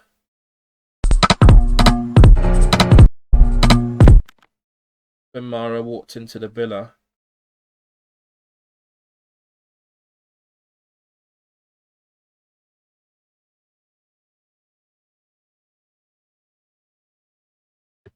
Okay, interesting. So that's what's going on over there, man. That's what's going on over there. Let's see what Ope's saying. Not Ope, what this lady's reacting to. Big up this lady. Rewind with Danielle. This is earlier on anyway in the month. Floor and like do his thing. Why not let him do that? Let me just be clear about this. So can you watch? It seems you can watch Love Island UK from America. It must be. Maybe. What is it? Is it? I don't know. They seem to be watching it. When the girls first came in. Big up Rewind with Danielle. Why was he in the doghouse with you? But when Simba comes in, you want him to like, oh, go do your thing. Like, I feel like that's kind of messed up because it messes up his chances with someone else. And like, who did that? I'm not here for like neither one of them. Like, it doesn't matter to me. Like, I don't like either one more than the other, if I'm being honest, because yeah, I'll just leave it like that. So we got Rewind with Danielle. Make sure you lot follow her up. She's giving a bit of feedback there. Seeing if anybody's reacting to this latest thing with Simba and Mara.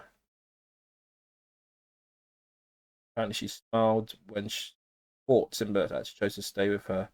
And obviously chose Mara for a tiny second or two. lady saying about it. Simba is honestly not a real person. What do you mean you sat Mika down? Said you want to go to the hideaway for cuddles, no kisses. Then you go to the terrace, start negotiating boundaries. You come to The game player, man. Angie talking about, I can't promise you if I go to the terrace We got this lady, Jote. again that I won't kiss Jote. her. Literally tells the girl that coupled up with him today, did a big speech in front of everybody, nicey, and said it would have been better if she coupled up with me and not you.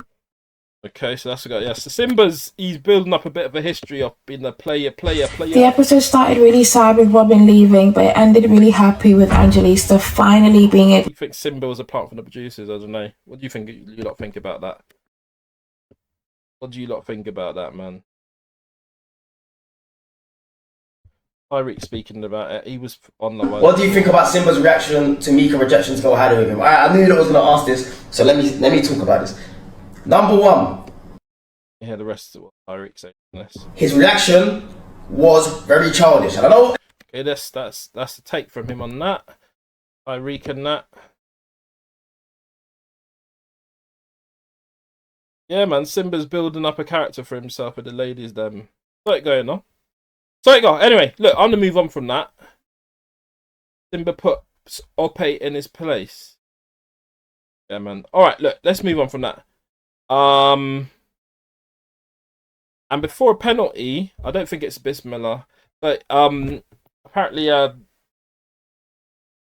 Ronaldo may have said Bismillah before a penalty, and for religious people, and that's it means. What does it mean again?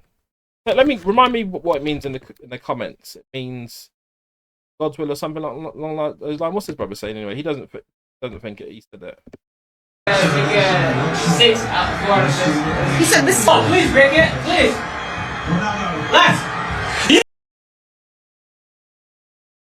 He is playing in a Islamic country, though. To be fair.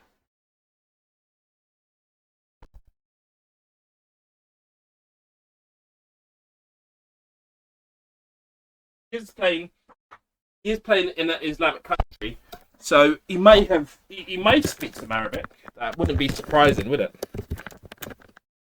As much as we would like to believe that he said Bismillah, Abu Hafsa doesn't think he did. I don't think that's the case. It's a statement that a Portuguese footballer would say when he's about to take a penalty, and that statement is Veis Makar. Basically a statement of manifestation. Yeah, I'm going to score. He's encouraging himself to score. But the question is, why did he say it with a B? To make it look like he's saying Bismillah. Well, because of the speed that somebody might say it, or because of an accent. Okay, I think you might have cleared it up, brother. That is a very logical approach to that. I'm going to score. Interestingly, fine. Okay, that's interesting. What does Bismillah mean? Just for the avoidance of doubt. In the name of God. Okay, fair enough. Okay. So, brother had an alternate explanation for that. And when I was actually doing some research for this, I didn't actually look into that alternate explanation. But here we go. Well, who knows? Maybe Ronaldo will confirm one day. Moving on to this now. Emma Greed. I don't know how to say her name, so apologies if I said it correct. But I think she may have written a book or something along those lines, and she's saying that she regrets the claim that her 300 million sex came from a man. And she's a hard worker. Some people have nuanced it even further and suggested that she got her success because her man happened to be white. And there's been a lot of discussion about that over this week. You lot give me your comments down below. What I do know, and it's very evident, this is a lady who's definitely worked hard for everything that she's got. I guess positioning can have an impact on where you get to, but her response, as I understand it, was to say, look, she's been she met her husband, I think 33. He wasn't rich or anything like that than her. Yeah, she's got a book, Start With Yourself, A New Vision of Working Life. And her husband wasn't any richer than her or anything like that. I'm not sure we're gonna get that what she actually said. Let me go to have to go back to get it. Second. To reject it, look. Rage or to explain anything. But we need to talk about this because the teardown from other women is so real. I think a lot of the criticism that's been it's called out lack of support from fellow women, rejecting claims that her successes were down to a man. She's a good American co-founder and Kim's founding partner. £300 million success. I don't think you can just get to that from alone from association. She's put work into that. But I don't know. Let's just say that she married a wealthy man. She's saying that's not true. Level at me is fair enough. I am actually aware of my privileges. I do have a white mum. I didn't grow up here in the US, and I am good looking. So I'll take the pretty privilege comment. All of these things are real. There was that pretty privilege discussion early on this year with what's his name, David Hay. She seems to be saying that pretty privilege can have some impact. It was about saying that the world is harder for some people than others. It's not a level playing field out there. But I'm going to be honest, it's been hard for me to acknowledge some So she's saying it's hard for her to acknowledge gone. of the privileges that people point to because I literally worked my arse off for She's worked them. The one thing I will not take sitting down though is this idea that somehow a man is responsible for my success. It's a fucking insult. I met my husband when he was 29. He wasn't rich. He didn't have a brand. Yeah, she said she's 29. He wasn't rich. So chronologically, it wouldn't be down to him. But some people are arguing that positioning, besides, has an impact. But look, it's either you're good at selling, generating, manufacturing, all the things that take her to the £300 million status, or you're not really, isn't it? Some of it is going to be down to marketing. And look, they are a power couple. He has success as well. It is what it is, man. But she's gotten a bit of backlash for that, for ignoring it. I mean, I'll not go through the comments because I don't want to expose people's profiles and stuff like that. But I'll tell you what, I'll leave it like this. What do you lot think? What do you lot think? What do you lot think? We'll leave it like that. Yeah? What do you lot think about that? It's quite a nuanced conversation, but she's not having it. I never get on here to rage or to explain. She ain't happy about that. All right, and then obviously we discussed the red card already. I may do a more detailed video on that red, those nuances of success, positioning, hard work, and so forth. I might do another video on that. Trades, what's happening? Kyrie to the Wolves, is that actually happening? They're pursuing a trade to bring Kyrie to the Wolves. Anthony Edwards. Okay, that's what's alleged. What else? There's Kyrie stories, NBA trains LeBron. Did he go to LA? Should have gone with LeBron, really. Look, they had. I mean, they did win a championship together, but Bron's gone now. LeBron is gone now. It's not going to happen again. Maybe they could they link up somewhere else? I don't think. From what I've seen, anyway, it doesn't seem allegedly. I'm not sure how close. Let's put it that way. I'm not sure how close Kyrie is to LeBron, so I don't know whether they'll ever link up again. But yeah, that's the news anyway. Lakers or Minnesota.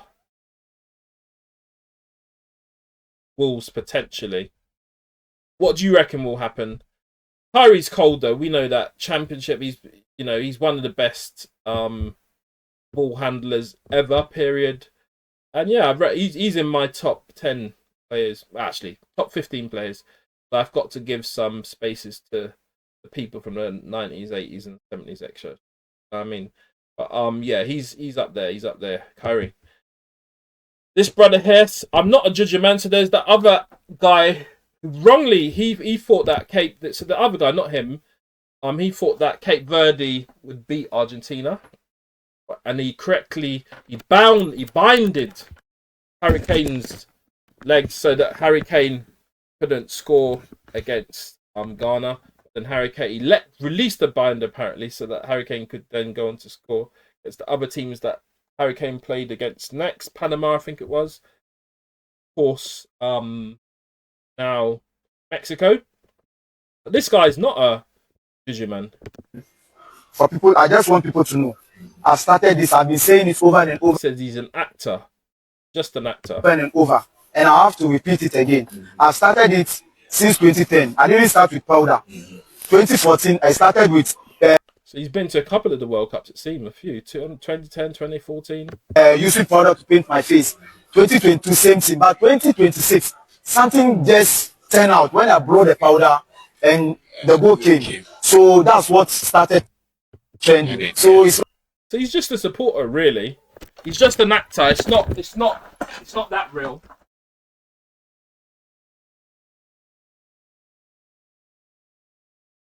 Just an actor. It's not any type of real stuff, you know.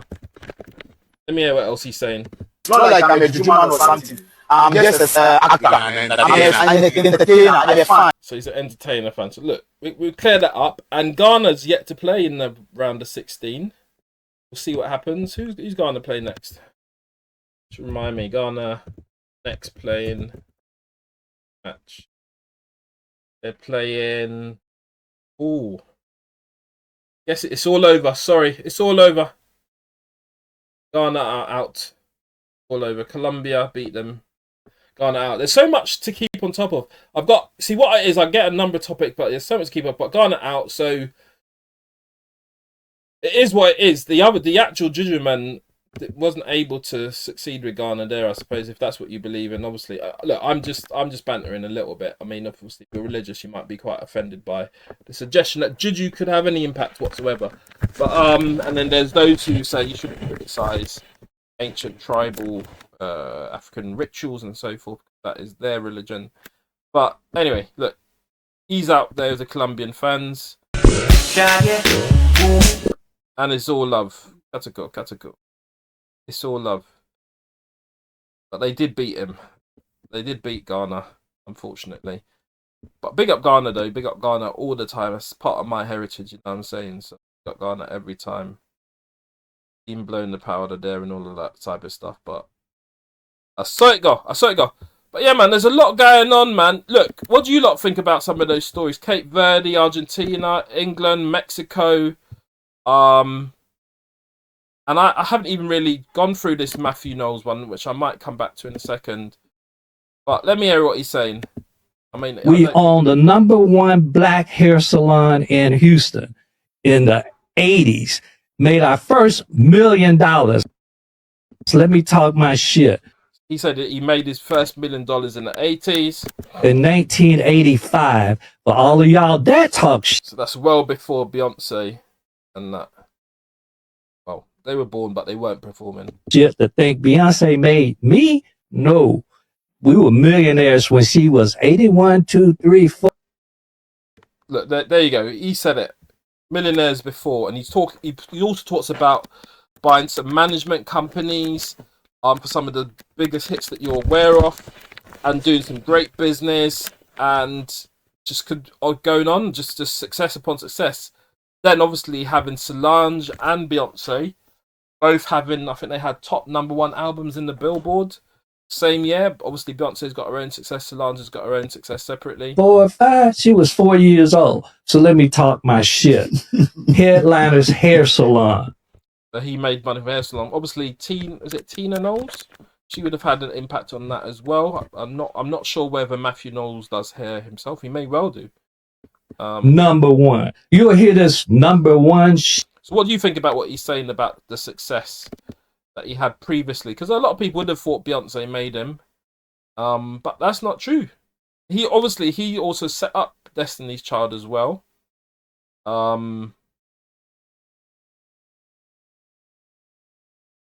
He also set up Destiny's Child, managed it to success. So there's a lot on him. There's nobody can never criticize him really for knowing how to do business. You know what I'm saying, no way that you can criticize him for knowing how to do business. But that's Matthew Knowles right there, man. But look, what do you lot think about it? Do you think Beyonce made Destiny's Child and that made him, or was he successful before? Do you think maybe Tina was more successful? Or Tina's the driving force? Who's the driving force? Does it even matter? As long as they're all successful. And that's what this channel's about. Success and motivation. Hey, big up all the people who have watched to this point. Please make sure you like, share, comment, and subscribe. We discuss a number of different topics. And you know what? For now, I'm done talking. If they beat us, then they can be really proud. Welcome back to the channel. Please make sure you like, share, comment, and subscribe. Yeah, we're looking at a number of different topics today. Obviously, Trump admitting to asking the FIFA president to review Balogun's red card. Also, I'm going to say this, Erling Haaland, up to his current age, 25, 26, whatever it is a better player than Zlatan ever was up to that age. You lot give me your comments on that one. We'd be looking at their careers. We're also looking at the Young Miami song, Spend That. And, you know, the controversy it's raised. And we'll look at the lyrics as well. Why is there a rivalry currently between Jadakiss and 38 Spesh, the rappers? We're also going to be looking at Andy Ruiz signing to Matchroom with Eddie Hearn. Quick review of his career. We'll be looking at the latest, the fourth tranche of UFO UAP records from the US Department of War, the US government. They've been released, and some new videos and so forth. Shakir Stevenson arguing with Shannon Sharp. He's not my uncle anyway. Shannon Sharp, some people call him Unc. He's not my uncle. But yeah, these men are having a bit of a debate. I think Shakir called him ignorant, and then Shannon started to refer to his education, and then Jay-Z brought out Nas and Jazzo at his Reasonable Doubt 30-year anniversary. Reasonable Doubt is in my top 3 albums. Sylvester Stallone turns 80. I didn't even know, so he turns 80. The Rocky star. Demolition Man as well, was that the other chap? Arnold Schwarzenegger, I don't know, I can't remember. But anyway, Sylvester Stallone turns 80, and just the title together, Harry Kane talks about the time he played golf with Donald Trump. And with that said, as you'll know, England are playing Norway in the quarterfinals today as I record this, and we'll see the outcome of that sometime after 10 p.m. UK time. But let's just go through this video with Donald Trump. What's he saying? The other way, if they beat us, we'll say it was rigged, just like the election was rigged in 2020. So he's tying it into politics and the election. American soccer fans are obviously very happy. What do you say to the critics who say credit to NBC New York on this clip here? This starts a precedent which other powerful leaders... Well, I don't know. I mean, I asked him whether what he feels about it might start in a precedent. I can only say this. I had nothing to do with the decision. What I did have to do... So he's going to go into that. He said they had nothing to do with the decision. What happened then, President? I said, I think it should be reviewed because... So he said, I think it should be reviewed. I think he's referring to some conversation with Gianni Infantino, who's the FIFA president. Because I watched the play, and he didn't do anything wrong. You know, got to look at... By the way... So Trump feels Balogun didn't do anything wrong. But if he did, I'd feel different. Let me be frank. It does set a precedent because what happens then? I don't know. Andy Burnham's the new UK Prime Minister after Keir Starmer. Can Keir Starmer also intervene? It will set a precedent. I can understand that argument completely, but it is what it is, man. Differently, probably. If he punched him in the face, if he did something wrong, but also, aside from Trump stepping in, surely there are, things that the federation, for the particular football team, could do to communicate with with FIFA rather than a president getting involved. I don't know. In this case, he didn't do anything wrong. People have also had words about how they feel about some of the decisions that have gone favourably for Argentina, not been granted special favours. I think was it Cape Verde was one of them as well, but there's also another recent one as well that we'll look into later. But there's been some interesting decisions. And into each other. And by the way, if you look at that game, apparently this Balogun red card, it was not reversed. It was I think they kind of held it off, suspended it until after the World Cup. But there's other players that I'm not sure that's happened to more recently, but we'll see how we get on. There's an England player who I think his one was actually extended.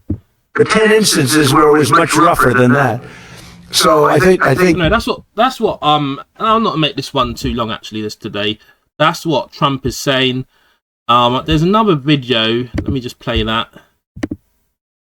Red card. I didn't know what the hell a red card. I should say as well, obviously it's allegedly he started talking about the particular referee's part. I don't know if any of that is accurate or not. So as I say, it's all allegedly. But he's a FIFA ref, so I'm sure they would have done their background checks to ensure that, you know, he's a fair chap or whatever it was, you know? When I found out, I said, you got to be kidding. This guy just hands up, okay, your best player is not going to play next week. And then, well, I mean, Trump's saying he didn't know about red cards. I mean, it is part of the game, mate. The next game, I said, wow, that's a lot of power. That's terrible. Yeah, it's been in the game for probably 100 years. Or a significant period of time, red cards. I understand sports really well. Really well. And that wasn't a foul. That wasn't it. I mean, look, as I say, they haven't actually gotten rid of the red card. They've just suspended it. Was it even? So FIFA still thinks it was a foul.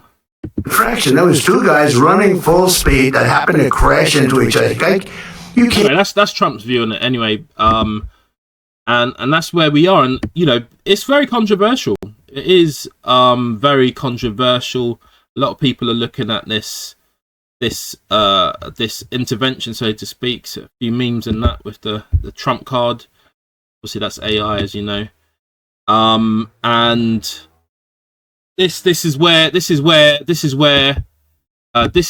stand, man. This is where things stand. But anyway, at the end of all of that, Belgium kicked them out. Belgium kicked out USA. I think it was 4-1. And yeah, after all of that hurrah over that red card, they got kicked out very shortly thereafter. Erling Haaland is a more elite striker, more elite player than Zlatan. And now let's go through this. So you got Zlatan Ibrahimović, he's retired now. You got Erling Haaland still playing. I'm going to look at an overall comparison, but I'm also then going to look at them side by side up to the age of about 25, 26. And you lot give me your opinion. So you got this player, Erling Haaland, who's playing England today, Norway. He basically scores 1 goal a game, and he's been doing it for plenty of years. 112 goals in 132 games at Manchester City. Okay. Nearly 1 goal a game, I should say. Nearly 1 goal a game. But internationally, he's scoring more than 1 goal a game because he's scoring 62 goals, 54 appearances for Norway. And my view, obviously, that they've not played a match yet, I think he's a big... He can guarantee you 2 to 3. I'm saying 2 to 3 international goals against certain teams. So he's going to be a major threat against England. I know England got more stars, so to speak. I think they've got Odegaard as well playing for Norway.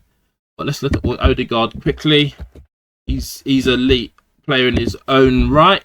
He's an Arsenal player, obviously. Big him up. Arsenal supporter. So that's kind of, you know, 34 goals in 106 for Arsenal, but he's a solid midfielder. But yeah, those two players, they're the stars in this particular game, Norway. But I'm saying that Erling Haaland is superior to Ibrahimović. I know people big up Zlatan a lot, and I do too. I rate him highly. It's a great striker, but I'm saying that Erling's already done more than he did. And we'll see it in a minute in terms of the breakdown down, is that Zlatan's edge, I would say, Zlatan's done it better. Well, he's been in more leagues basically, and he's obviously had more time because he's retired now. You know, America, Manchester, you know, England, Manchester United, Inter Milan, Barcelona. He's played with Messi. He's done a lot, but internationally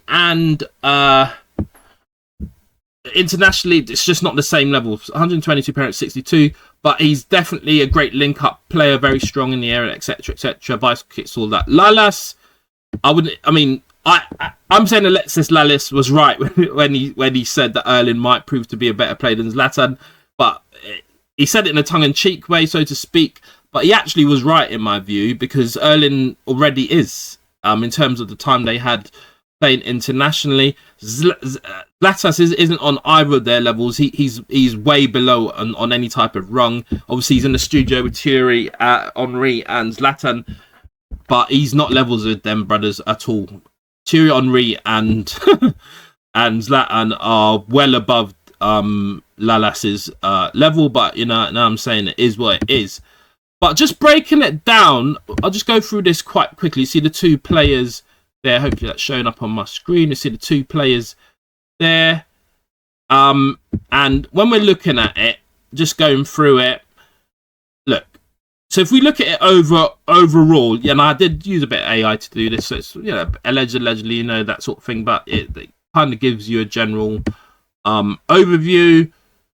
There's different questions. More effective striker, who's a better overall footballer? I'm going with overall footballer, and then you're looking at output, goals, assists, efficiency, goals per 90, number of elite seasons, career durability, peak 4 peak performance, context, technical completeness, passing, creativity, ball progression, dribbling, link up play. But the thing with this is, especially when you're a striker, it's all about results and goals, etc. And the stats are not going to lie. You got in terms of the metrics, 385, Zlatan 827, goals 299, 496, and that's 385 games. Haaland's played 385 games already. And assists 67, 205. So Haaland's even got more assists per game, 78 goals in terms of this games. He's even got better assists. So I said that we're talking about the link-up play. Haaland's even better for that. Goals per 90, just looking at overall, even forgetting their ages, 95 per 90, whereas Zlatan was 75 per 90. And Haaland Champions League, 58, 57 goals. Zlatan 124 matches, 48 goals. Haaland net, basically a goal every Champions League match.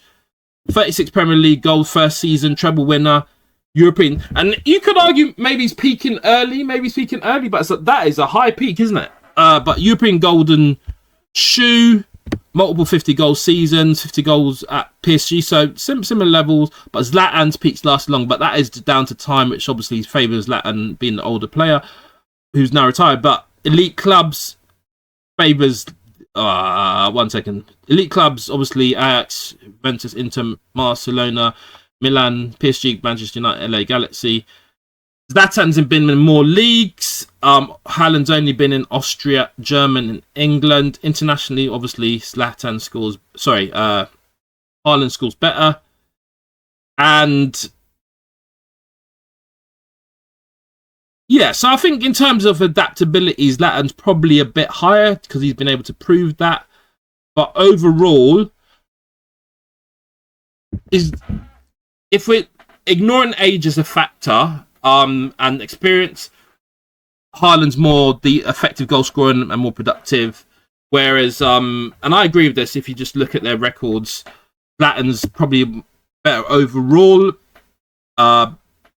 Complete attacking player Zlatan. I actually don't agree with the AI on this, that complete attacking footballer Zlatan, because if Haaland's getting the assists as well, he's got a better rate of assists. It's an attacking footballer, it's how you work with the team as well. So I disagree with that. Greater career, I would say Zlatan. A greater career, I would have to say Zlatan just because of the time and experience. But if we just move down and we look at them from an age perspective, by 26, Haaland had 300 senior goals, and Zlatan had only 180 to 190 games, 380, 320. So I've actually, and that's one thing with Thierry Henry, I actually, and it's not a great thing, I suppose, but I rate players who don't get injured. And players like Thierry Henry, that is part of longevity, because you're not going to be effective for your team if you're not playing. And the strength and the ability to do that, and it might be something that comes natural to a player, and it means you play more games. And in any event, Haaland's played 380, he's played 60 more games by that age, but the goal ratio is 78 to 57 of Zlatan, so it's just different. Zlatan wins that. Sorry, I'm not saying I said that. The heat, I've had to turn off the fan because of the noise, but Haaland wins that, apology. Champions League, Haaland wins that again. Haaland's won the Champions League. I think Zlatan probably has done, but I mean Haaland. League performance. Haaland again wins that. Zlatan had Serie A and Eredivisie titles, but Premier League is a high league, man. Let's be honest. Individual awards, Haaland's got more as well, and expected goals. Well, we know the answer to that based on the data. It's Haaland. Technical ability. Now, Zlatan had extraordinary first. So this is the only category that Zlatan wins at this age. First touch, leap ball control, creativity, long range shooting, aerial technique, dribbling, playmaking. And you've seen that. I think he might have even scored one against England, but you've seen the bicycle kicks that he scores from outside. When I say outside, inside the box, but outside the box, I'm talking about outside. Well outside, near the line on the the throw-in line, and he's scoring bicycle kicks from those distances or just beyond those distances. But overall, as I say, and this isn't with that's why I agree with Alexis Lala. Attacking impact goals, Haaland. Goals per game, Haaland. Champions League, Haaland. Peak season, Haaland. Efficiency, Haaland. Trophies, Haaland. Finishing, Haaland. Physical dominance, Haaland. Passing.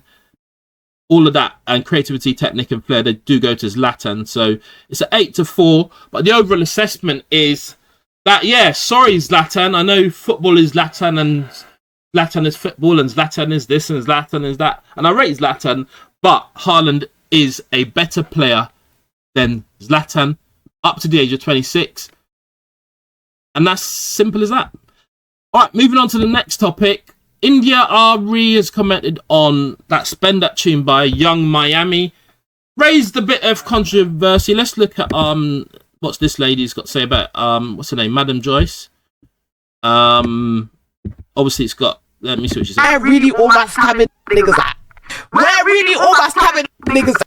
Yeah, that's some of the, big up Madam Joyce anyway, but that's some of the lyrics from the song. This lady's, yeah, anyway, she's probably going to do a satire of it. And the Breakfast Club's even talked about it. Young Miami's Spin That song, which has been climbing the Billboard charts, which she's been excited about. Yeah, so they're commenting on the song. Look, let me just summarize it. They're saying it's not promoting a great culture of, it supports criminality and them things there. It's not very probably progressive. But on the other hand, the other arguments are it's just a song. It's an entertaining song. And people have discussed all sorts of different topics. Clearly, there are people who... I'm not condoning any of this, by the way, obviously. I'm not condoning any of this. I'm just commenting generally. But there is a part of society who do scam, I suppose. There is a part of society who do spend the proceeds of scamming. And the boosting, when it says boosting, I think that's relating to shoplifting and then selling the goods that you're getting from shoplifting and making more money. There's a part of society that does that. And what I would say in terms of my opinion is that the reality is that music does paint a picture. Sometimes it's basically it's art imitating life. And you could argue that where you have people, things happening in society, people are going to write about it and they're going to make there, and that becomes part of the music. Where you get the criticism is that people might say, well, hold on a second, you're promoting that culture by writing about it, and then you're encouraging others to do it, and you're literally telling people, do this stuff, put in the go-yard bag or whatever, boyard bag, whatever the bag is called, and spend that money. So those are the two arguments. Who's Young Miami? Let's do a brief look. Obviously, this is all allegedly. It's just a quick look. Let's look at wiki. Who is Young Miami? Carisha Ramika Brownlee, 94. She was in the City Girls thing when they say no City Girls up or City Boys up and all that stuff. That's part of stuff. She's rapper, songwriting. Is she actually rapping on this, or she's singing on this? Really, isn't she? She's with Sean Combs, P Diddy, Puff Daddy, or whatever he's called. Obviously, he's had his bit of controversy and them things there. She was a Instagram influencer, formed a duo City Girls, and she's done a bit of music in that. She had a podcast called Carisha. So she is she's a proper entrepreneurial type person in terms of her career and everything like that. But what she's done here now is she's done a song that is caught on. Let's play it. Let me just look at. Sorry, my computer is trying to. Yeah, fucking that. Yeah, so she is making the most of her musical career. Now, in terms of chart positions, has this charted? It must have charted by now. I think she's on Billboard with it, isn't it? What's it actually called? Singles as lead artist 2026. I'm looking for something in 2026. Spend that. Here we go. So 2026, she's been on the US. I take that's the Billboard chart number 19, and then US R&B 4 for this particular song. So it's getting it's got a name for itself. In terms of the actual lyrics, that's her on the cover there. See if that's showing up on your thing yet. It's showing up. In terms of the lyrics, obviously ignore that there's some words that are probably a bit inappropriate, but she's saying Jay White turned me up. So Jay White's the producer. I've listened to an interview from him where he worked with her on the song. This is all for my scammers and my get money. Bees, where's all my scamming ass N-word? Where they at? Spend that money fast, spend it 20s, 50s, 100s, cash. What's a go-yard bag? I've never forwarded across it. What's a go-yard bag? What's that? Mason Goyard. Oh, it's London, is it? Okay, leather goods shop. I take it they're quite expensive. This is definitely not an advertisement, but I just thought I'd just take a look at what's all the fuss about. How much are they as well? Oh, big Goyard bags. Saint. Okay, so these are the Goyard bags that they're talking about. All right, fair enough. How much is it? How much is a Goyard bag? I take it they're not cheap. Price. What's the Goyard bag price? It's $1,500 to over $5,000. All right, so they're a sizable amount. So that's where you're supposed to put the money in according to her. Boosting where you at, and she's asking where you at. Spend that S and all of that. And then and she's saying I like gangster ass ends making more than 10 figures. What's that? Millions? That's millions, isn't it? I'm a down ass B riding with you in the splat. Only F with the hitters for his girl here. Pull up his trap. Trap phones, obviously, yeah, selling certain things and that. She's down with them brothers there. Where all my, and then she's asking where they are. She's talking about the denominations of amounts, 20s, 50s, 100s, cash. Spend it. She's saying to spend it. Where my obviously credit to Genius on putting these lyrics together. Hope it doesn't get this video. Anyway, look, this is what do you call it? This is a bit of journalism. I'm just looking at the lyrics, YouTube and that.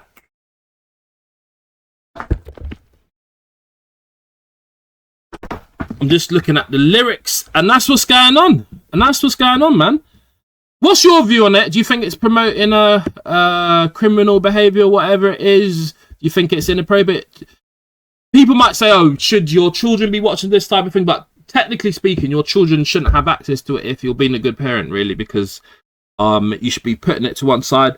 But aside from that, what's your overall view on the Spend That lyrics and their impact?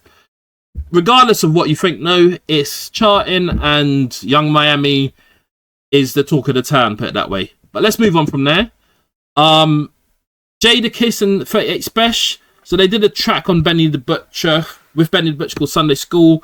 38 Special claims that he outperformed. This is allegedly outperformed Jadakiss on the song, and then Jadakiss began avoiding him for future collabs. That's what he's saying. It's about who the verse. So you got this peculiar thing in hip hop where sometimes artists, when they go on a track, they want to be the person known for that particular track, all right? So where they've got better verses, better lyrics, sometimes they will hold that down. And, you know, he's saying that Jadakiss doesn't want to be on any tracks with him or whatever. But I mean, technically, if you're going on a track together, it should be a team effort, really. But you got to remember that music lasts the test of the time, and you know, with these hip hop artists, they can go back and forth. Sometimes they're mates, sometimes they're not mates. And if they've not done well on a track against somebody else, then they're gonna say, "Look, I'm the better rapper. I'm better than you." Now, Jadakiss is a legend, Locks and all that, and the Locks, but you know, this is what it is, man. This is what's going on. But let's take a look at this. Do the homework. So that, I think that's the Benny, the bank chat. No, obviously I'm not going to play the music. And 38 Special is saying that Jadakiss is ducking him. I think this is him talking. What's he on talking on? But he's ducking me. Come outside. That felt to me, knowing that y'all know each other. So he's talking to Talib Kweli, who's a lyrical legend in and of himself. That felt playful. Definitely. But people, I think, took it like you really like trying to like challenge his place in the game. Of course. That's why. Oh, so he's saying that he wasn't really trying to challenge the name of the game, but they're always going to have words for each other. This person is saying Spesh killed him on that song, unalived him on that song. This obviously it just means done better than him on that song. No, of course not. You know, he's a legend. Yeah. Man. You can't take nothing away from a legend. They wouldn't work with each other if they weren't legends. You know, he wouldn't work. This guy wouldn't work with Jadakiss if he weren't a legend anyway. Because you know it is what it is, and he inspired all of us that. Let me ask you this pod. Credit to them on this clip. Come from, my era and shit. So like, it ain't that. He know what it is. He's saying he knows what it is. It's playful. This is a competitive friendly. That's what I'm saying. It's friendly, competitive. Yeah, and I saw the tweet he put, and he was playful. And he said, "I'm gonna go in the studio." So if okay, so and there's a lyric from his a new track that Jadakiss has done where he's saying, basically, my words, but he's been doing bits his whole career compared to other guys. Like, no disrespect to Spesh 38, but man don't really know him like that as much as man would know Jadakiss and his music from time. You know what I'm saying? So it's different levels. Anything, if we get some hot Jadakiss versus out of this, it'll be a win-win for the coach. Definitely. Absolutely. Definitely. Man, Graf, shout out to Graf. I know you work with Graf a lot. Yeah, Graf is a battle rapper, I think. All right, so that's what's been said. You know what I'm saying? And this is. I don't really think you would do it. This was Jadakiss's response. Track of the time, throw the crime, go get it slowly. Jadakiss is saying, I've been obliterating. Is this about a verse? Is this about a career? You know what I'm saying? It's different levels, man. I've been obliterating niggas for years. There you go. That's it, really. That's what Jadakiss is saying. And do you know what I rate about this is Jada's responding. What I don't like is, I mean, it isn't indirect, but what I don't like is when people don't address things that have been said or kind of ignore it. Like, but he was on a track of him, so you can't say that he's a whack rapper. Do you know what I'm saying? So he's got to say something, and he's done it on that track. You know what I'm saying? So that's what's gone on. Jadakiss and 38 Spesh. But as I say, it's playful. It's a playful situation. Let's look at this verse. It's tailored the tape. So 38 Spesh, Jadakiss. This is all allegedly, but big up Live from the Gutter 2.0. Rochester, New York, Yonkers. Solo albums 5, group albums 4, Locks albums, mixtapes 15 plus, 2008 to present. Man didn't really know about 38 Spesh, I can't lie. 1992 to present, so longer time period. Collabs, Benny Butcher, they got similar, but his ones are just marred. All G-Rap, but Jay-Z, DMX, Styles P, like, so the Notorious B.I.G., the legends, the elite class, Eminem, Maria Carey and all that, raw lyricism, strengths, lyrical legend, verse. So, but what man's saying is that it's the levels are just different, man. We're not talking about the same thing here. But maybe on a track he did murk him, because I always say this. Eminem, what was the track again? Runner. What's the track? Eminem murked Jay-Z on a track. The name's not forward into my head at the moment, but Eminem murked Jay-Z on a track that they were on together. And it happens. That's just one of the things that happens. Anyway, that's what's going on there. Yeah, Andy Ruiz obviously had the back couple fights with Anthony Joshua, and Anthony Joshua lost, and then Anthony Joshua got his belt back, or his belts back. But Andy Ruiz, after all that, signs with Matchroom Boxing. That's what a turnaround. What a turnaround. You see it there. But then, yeah, but he's like, people don't be fooled by appearances. He's one of them. He's one of the ones, put it that way. Don't be fooled by appearances. But he's a great boxer. I think he's had some challenges. I won't go into it, but he's had some challenges. He had 2 losses. One of them was obviously Anthony Joshua.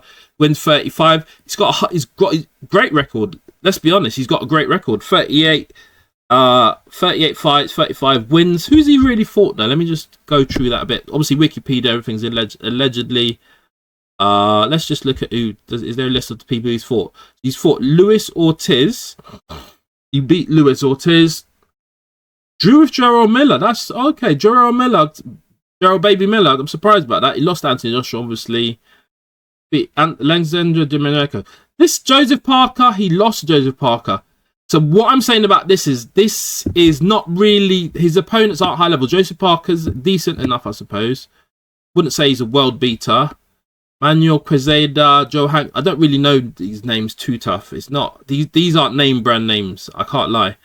Like a Francisco Diaz, Miles Kelly. Who are these people? We're not talking of this generation. Usyk, Tyson Fury, even Daniel Dubois, even a Derek Chisora, who I see as a journeyman. He's like, his level is quite high because he's fought the Klitschko and things like that. So there's levels to this. But Andy Ruiz, he done his thing when I would say AJ was in his prime. I think AJ underestimated him and AJ won. After being beaten, AJ had to forward to the mountains and forward back. Do you know what I'm saying? But yeah, Andy Ruiz signs with Eddie Hearn and Matchroom, and that's what's going on.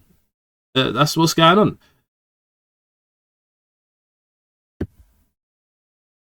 That's what's going on.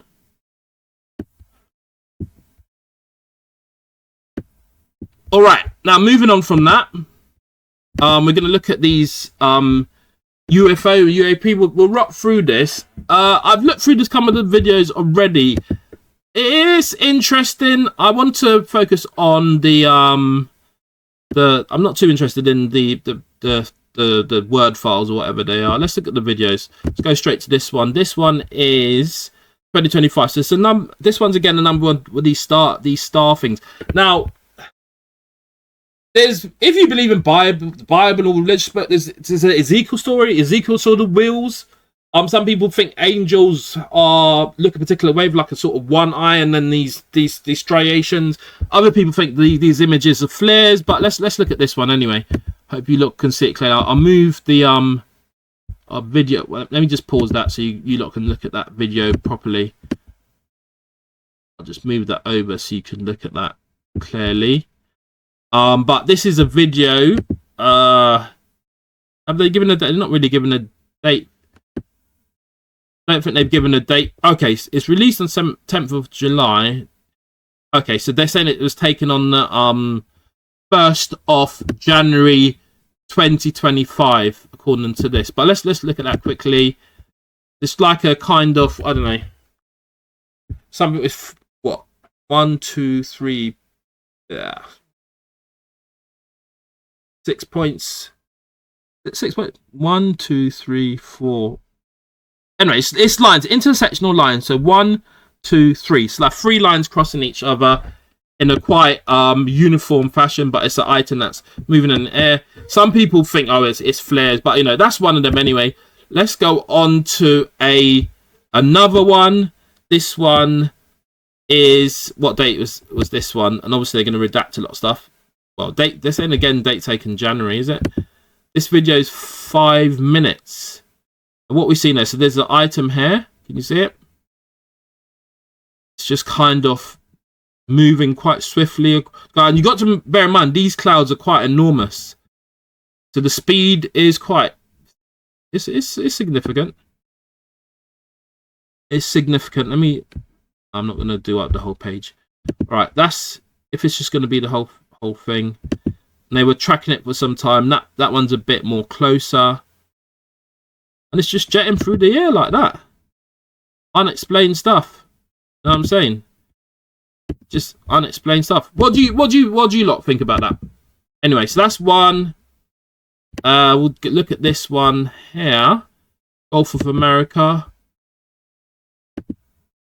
2019. See that there? And it's kind of shimmering, isn't it? That was quite quick. I'll just play that again. Kind of shimmering. Anyway, I'll just stop that there. What do you lot think of that one? I don't know. What do you lot think of that one? This is an image. Let me see what it shows. So I'm not sure what I'm supposed to be looking at, but it's an image or something. I don't know. I can't really see. Series of three images of this is 1996. A series of three images of an unidentified object in low Earth object. The further the object is visible near the center of the frame and superimposed. It's supposed to have continued along trajectory past the Columbia and the Earth. Okay, fine. I can't really say anything. I'll open one of the word files. 93. Dispatch from Prague. The memo. 2 lights rising vertically. Okay, fine. So there's going to be descriptions of what people have seen in the word files. Let's go up again. I think there's 19 videos. I think that's what I heard. There's 19 videos. I'll look at another one here. This is in the Middle East in 2023. 19 seconds. Not sure what we're looking at. Not seeing it yet. Okay, there we go. Just something jetting across. But could it be that they have, it's aircraft from other countries? Is that an option? I don't know. I think people are going to be mostly convinced when they actually see an alien person, put it that way, an alien biological being. But yeah, something just jetted across there. But there's loads of them. There's loads of them. Another one's Middle East. Do we just look at that? I think we just looked at that. Sorry about that. Yellow Sea. Where's the Yellow Sea? 2023. January. Play that. What's that there? There? Is that? And that's floating in. That's in the air. Is it a drone though?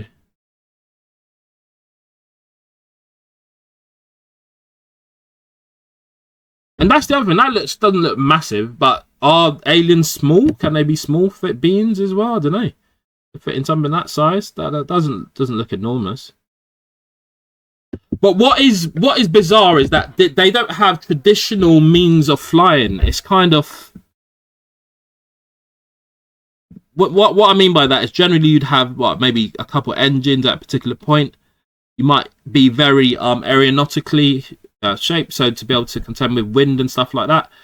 That doesn't look very aeronautic, put it that way, in terms of human terms anyway. It's not very streamlined, is it? Seems like a bit of a rigid structure. But anyway, that's my rudimentary. I'm not an air specialist, so I don't know. I'm not an air specialist. East China Sea.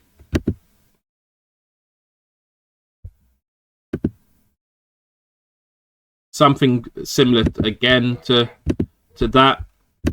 That's moving steadily. That's moving steadily in the East China Sea. It does seem to have bursts where it kind of jets up very quickly, doesn't it? Just moves slightly, like it kind of moves very suddenly. This one's 2020.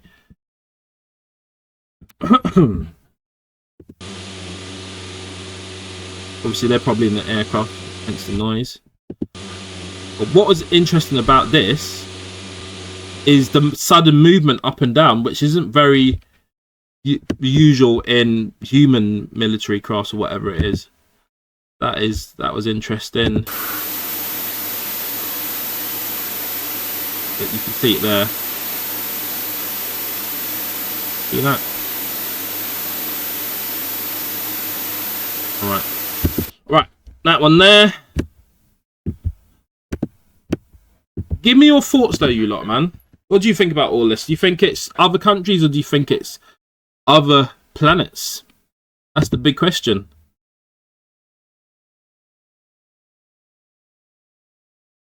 What will it take for you to agree or consider or accept that alien life exists? Are these types of footage? Is that enough for you? Look at the sudden movement. So they can just suddenly accelerate and out of there, mate. That was in United States. I think we looked at that one already. They just accelerate. Atlantic Ocean. Look at this one. You see the, as I say, they're not very not very streamlined, are they? Just hovering. That one's just hovering, basically, isn't it? All right, let's look at the last final page. 4 second. Roll up. Or audio. They got audio. Okay. Debrief. That's fine. Look. Give me your thoughts anyway. That's what's going on. That's what the Department of War of the USA are showing the people them. What's this here? This picture here. I did see that. I wanted to look at that actually. Is this something that they found? Confidential file? Is that? That's early days. They found that somewhere. Is that an alien craft? Now look how old that looks. Is that something that you'd have expected to see at the time that those type of images were taken? Who knows? But that's what's going on. All right, let me move on from this. I might have to move the screen back slightly. To look at the next topic, which is Shakur Stevenson confronts ignorant Shannon Sharpe as a pair argue over fight criticism. Right, TalkSport on the article, Ben Davies, boxing and MMA editor. Toe-to-toe, furious argument, live podcast. He's chasing fights. He's chasing fights with the likes of Devin Haney.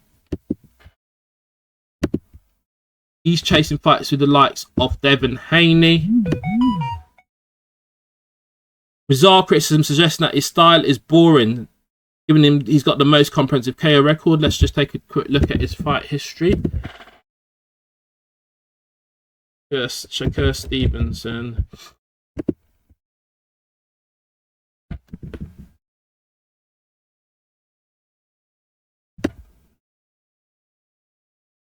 Okay, Shakur Nafesh Stevenson, 5'8".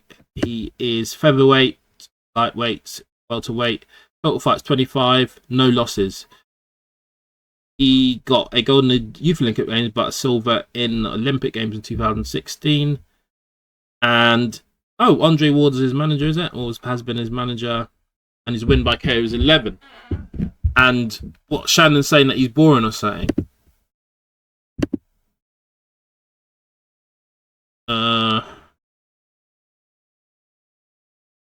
That way, I don't. Oh, so they've had this argument for a while.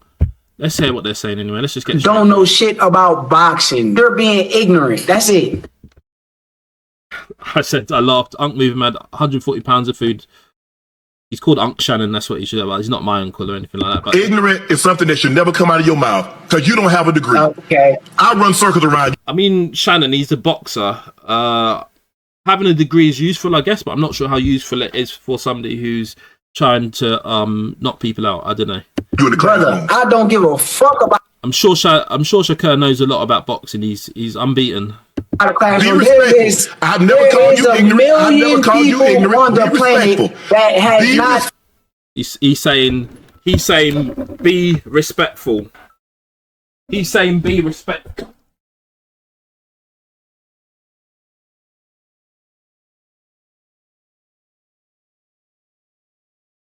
I'm doing something.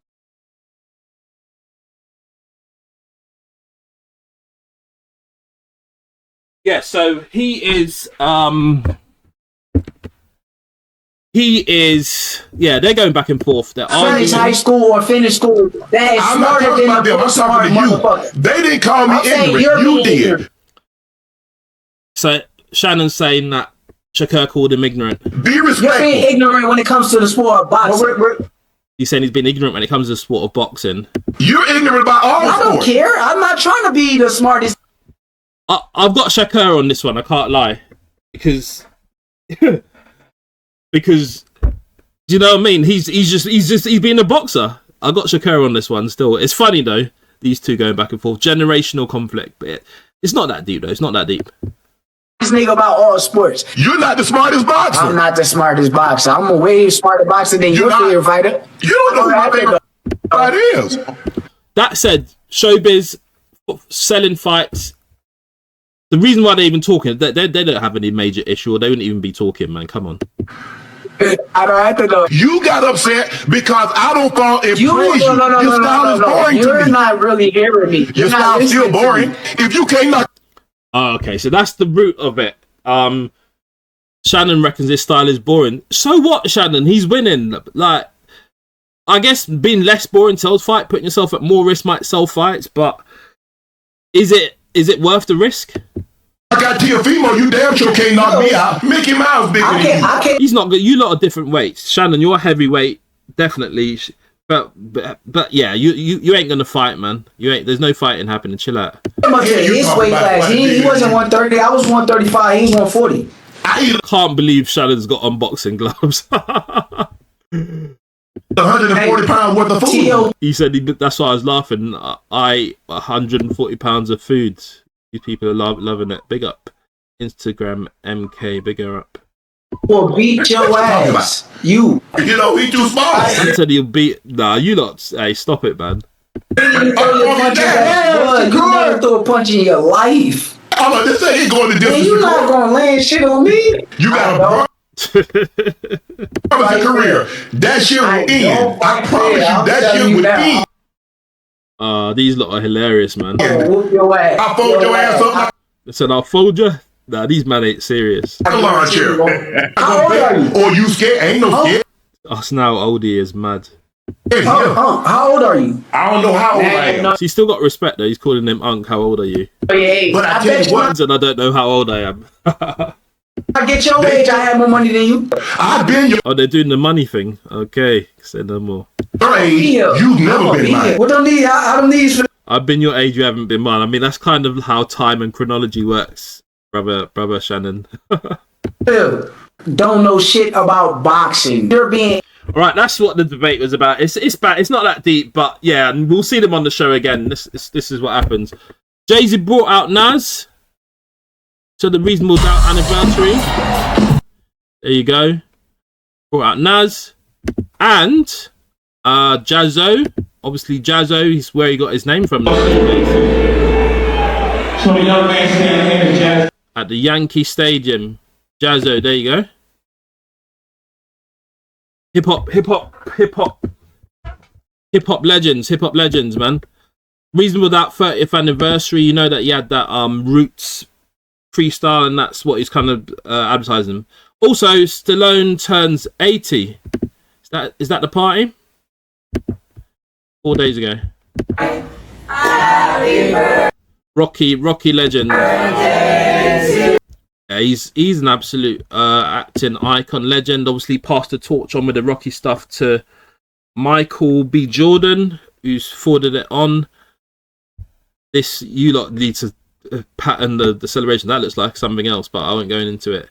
Yeah, Rocky, Stallone's been doing bits for a while, man. Actor, director, and he's still acting, man. Still acting. That's him with his brother. That's where I saw it first, actually. Well, here I am in East Hampton, New York. I was here to celebrate my brother's. So I didn't even know he had this brother, Frank Stallone. 80th birthday. Mine's coming up a little later. They're doing the old school tricks that you play on your brother, and which I'm not too happy about. But we had a great time. It was wonderful, and. Hey, big up the family, man. Family first, always. Family first, always. But yeah, man. Sylvester Stallone turns 80, and yeah, I saw the story, but Harry Kane did. And hopefully, look, I live in England and I'm going to back England to beat Norway today. But I think it's going to be challenging. And that boy, Erling Haaland, I think he will score. Whether he'll score to make Norway successful, we'll know later on. But Trump and Harry Kane played golf. I can play golf as good as him when I'm in his age, that's for sure. So, yeah, unique experience. But yeah, it was just grateful that he invited me down to play for sure. There you go. All right. Moving on from that, Norway versus England. We'll see what happens today at 10 p.m. UK time. Odegaard, Harry Kane. That's what's going on. So we looked at a lot today. You can hear I'm a very busy chap, so I need to go and get on with life. But big you up for watching, listening, and subscribe. We covered a lot today. Aliens and that, UAPs and that, Trump doing the checking on a red card, requesting reviews and that, FIFA presidents and that, Harry Kane and that, Jay-Z, Andy Ruiz, Eddie Hearn. All sorts. Shakur Stevenson and Shannon Sharp. It's all kicking off. Who wins the World Cup? Argentina, France. I think Belgium are out now. Argentina, France, Spain, and potentially England or Norway. Well, we're going to have to see. But for now, big up everybody. But for now, I'm done talking. Does Tyson Fury's presence here confirm the fact that you've signed him? We'll make an announcement soon. Welcome back to the channel. Please make sure you like, share, comment, and subscribe. So that's just Dana White there on the topic of signing Tyson Fury. That is interesting. A bit of a development there. I mean, I'm going to be interested to hear what Frank Warren has to say about this. Who's somebody who's promoted Tyson Fury in the past. But that's what, I mean, Tyson was at the fight. I think it's the UFC fights at the White House, which I'm going to cover early on. And I should also say, please make sure you like, share, comment, and subscribe. Yes, mate. I am also going to be covering a number of topics, including Arms Corleone, kind of thinking or looking at the fight that he had with Big Stacks. Also looking at UFC at the White House, a few bits and pieces on that, and of course the New York Knicks winning the NBA Finals. They've made an appearance on Good Morning America, I believe it is, and obviously they've done a lot of partying, no doubt. Jalen Brunson from beginning to winning. And also a bit on Claressa Shields, the quote with a big fight announcement. I mean, we see something there. Is it true that the Cyborg, is that Serrano's offered? Well, Chris Cyborg offers Claressa $2 million to fight. That's something else. But yeah, there's a big announcement coming from Claressa Shields. But just going back to this first one, this is a really, really interesting development. You can see Tyson Fury with a number of people there. So you got him there with Donald Trump, Dana White, that's Mark Zuckerberg, Tyson Fury, 6'9", obviously he's towering over them, and he was also in Jordan McCann's corner, or he was present with Jordan McCann in the recent Misfits boxing. So Tyson's been obviously jet setting about across the Atlantic, showing face at these different places. But I don't know. What does this mean? What's that? That's a yes, maybe. Listen, let me reiterate. Credit to TalkSport Boxing and TalkSport on this little clip here that I'm reviewing for journalistic purposes. He's Donald Trump for Prime Minister. Interesting. Judge me January 1st. So he's asking to be judged January 1st of 2027. So maybe he's got obviously a list of targets that he wants to achieve by January 1st, 2027. 7 on what we've done this year with boxing. I keep talking. What do you think the big announcements will be? Will Tyson Fury signed with Zuffa Boxing. I mean, look, let's be honest. Tyson, my opinion is Tyson's probably not going to be fighting for belts as such at the moment. I think he's going to be, focused on this. He's got this fight with Anthony Joshua lined up, and apart from that, I'm not sure what other fights he's going to be interested in. But maybe he's changed his mind on that, because if he obviously is signing with a new promotion, if it's true, I don't know whether it is or not. If he is actually signing with a new promotion agency, then maybe he might be thinking of kind of rejigging his career and really going for it again. Maybe a couple world championships and that, rather than just as it is at the moment, just going for that bout with AJ. And now we know that's been lined up maybe towards the end of the year. Tyson's had, I think he might be having a warm-up fight. AJ's had his warm-up fight, or has lined up his warm-up fight as well, and we'll see what happens thereafter. But I mean, it's quite an interesting development, really. Let me hear this interview with Tyson Fury. All right, ladies and gentlemen, you may recognize that face. We are absolutely Tyson Fury says he has an announcement to make. thrilled to be joined here on the south lawn of the White House by one. This is, of course, very loud and noisy there, but this is at the UFC event at the White House in America. One of the most decorated champions in boxing history, former two-time Ring Magazine heavyweight champion Tyson Fury, back in the U.S. for the first What's occurring? time since 2021. Nice to see you stateside. How does it feel? It's been a long. He's not been there for a while. Time, boy, oh boy. Okay. Am I happy to be here for this historic event, Freedom at the White House? I think it's called Freedom 250. On Donald Trump's birthday. Is it the 250th UFC event? Is that how they do it? What an event! Well, I know it's been quite a journey. As I understand it, you are here because you've got an announcement involving What's the announcement? you and Dana White. What can you tell us? I think I'm going to let Dana do the speaking. Yeah, they didn't actually say anything apart from they both got a big announcement. From what I've seen so far anyway, I'm not sure what the announcement's meant to be, I'll be honest. I let him do his announcement, so that's all forward. It says massive. Yeah, so he's admitting that he's got a big announcement. We'll figure out what it is. At the moment, I don't know what it is.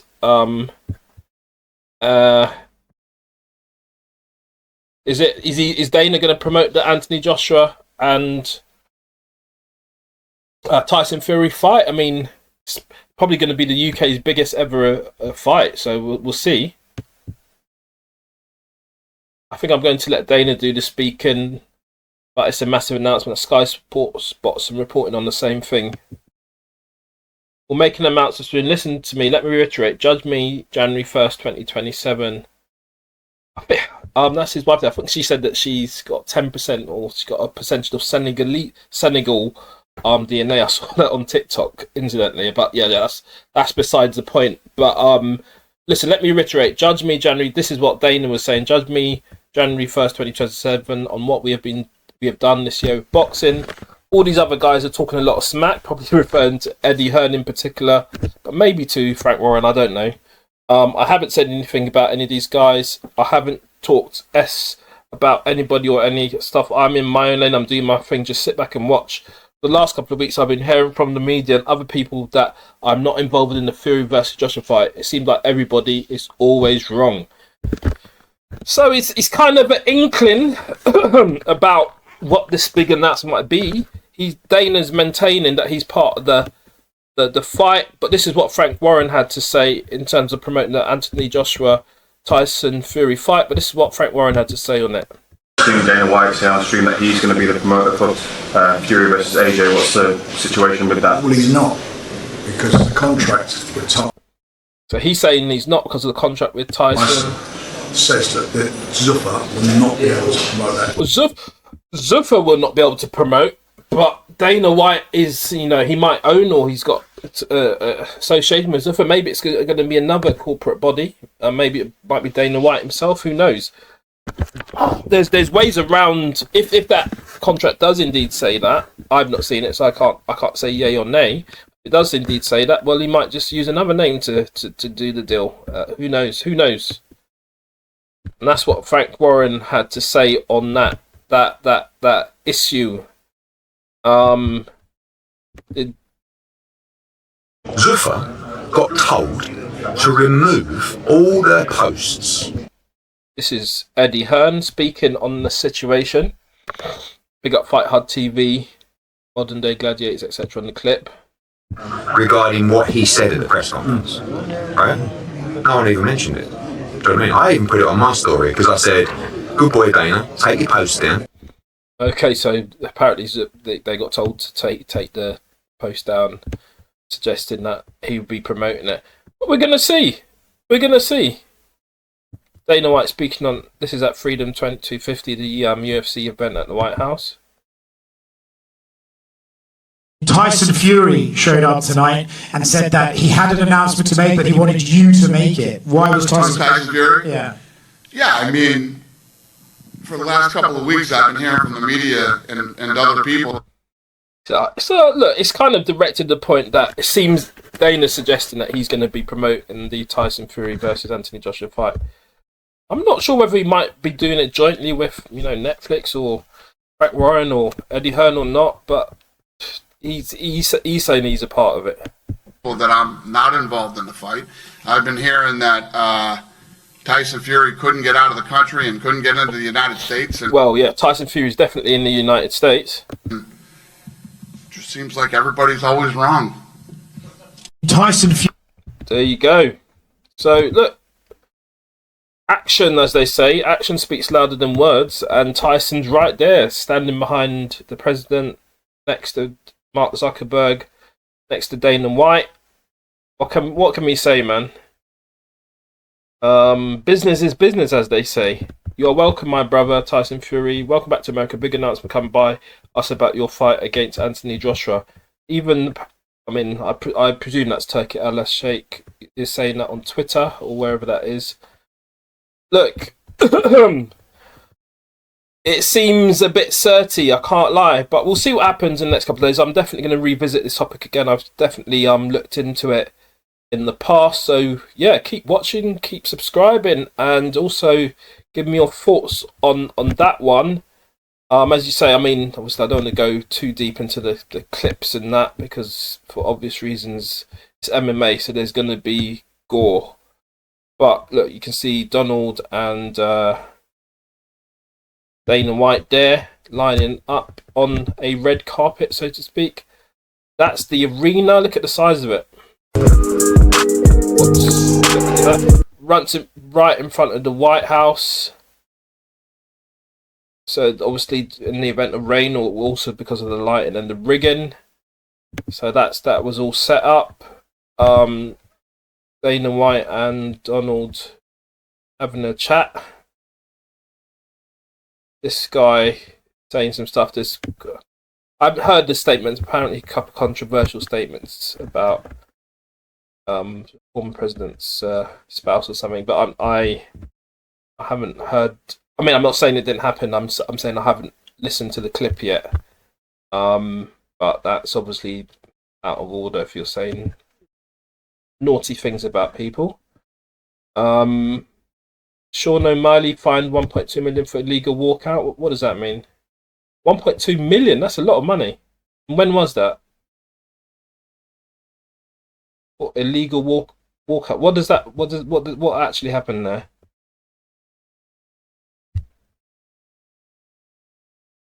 Does that mean he left or something?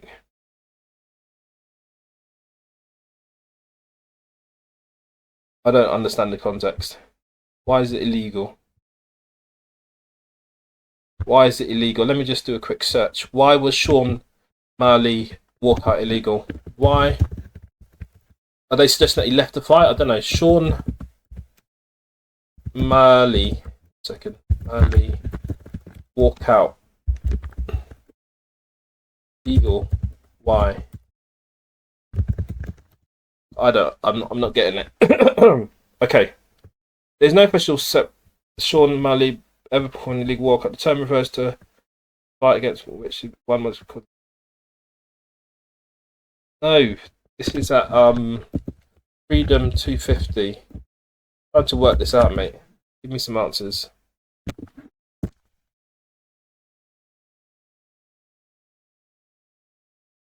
Why was Sean? I don't get it. Somebody in the comments tell me what this means. But Sean Strickland was escorted out. I've seen something in relation to that. I'm not sure about the Sean Marley thing. But yeah, Strickland had been banned apparently. Sean Strickland. Okay, look, we'll move on from that. Find 1.2 from, but this person posted the video. They've not given a description of why it's. Anyway, we'll move on. Somebody let me know in the comments why that was an illegal walkout. A bit of fight in there. Yeah, but what I do want to do is run through. That's obviously AI, so just keep an eye out for stuff like that. I'm obviously scrolling through Instagram and stuff comes up. But look, these were the winners. Justin Gaeth against Ila Topuria by KO/TKO. Round 2, 1 minute 27, and that was a lightweight fight. Then you had heavyweight co-main Cyril Gain versus Alex Pereira. KO Ra2 1 minute 27. Then Sean O'Malley, so he won. Oh, I mean, regardless of this is bantamweight, he won against Aliman Zahabi. And Josh Hockett won against Derek Lewis. Heavyweight, lightweight, Mauricio Ruffy won against Michael Chandler. Were there any lady fights? I don't know. It's not coming up on this list here. Middleweight, Bo Nickel won against Carl Dorcas. And then Diego Lopez won against Steve Garcia. So those were those outcomes. What did BBC report on that? So they're saying US star Gaeth wins at Trump's UFC White House show. Perfect ending. Shrugged off at underdog tag. Stopped Topuria at the end of the fourth round to become undisputed champion for the first time. Hurt Topuria multiple times in a brutal contest. So the Georgian Spaniard retired on the stool before the fifth round. The first defeat of his 18-fight career. One of a kind show. Billed as UFC Freedom 250 took place on US President Donald Trump's 80th birthday as part of celebration to mark 250 years of American independence. After securing victory, Joe Rogan called one of the biggest upsets in the history of sport. Okay, so that's a bit of a breakdown there. I've broken down the fights, as I say.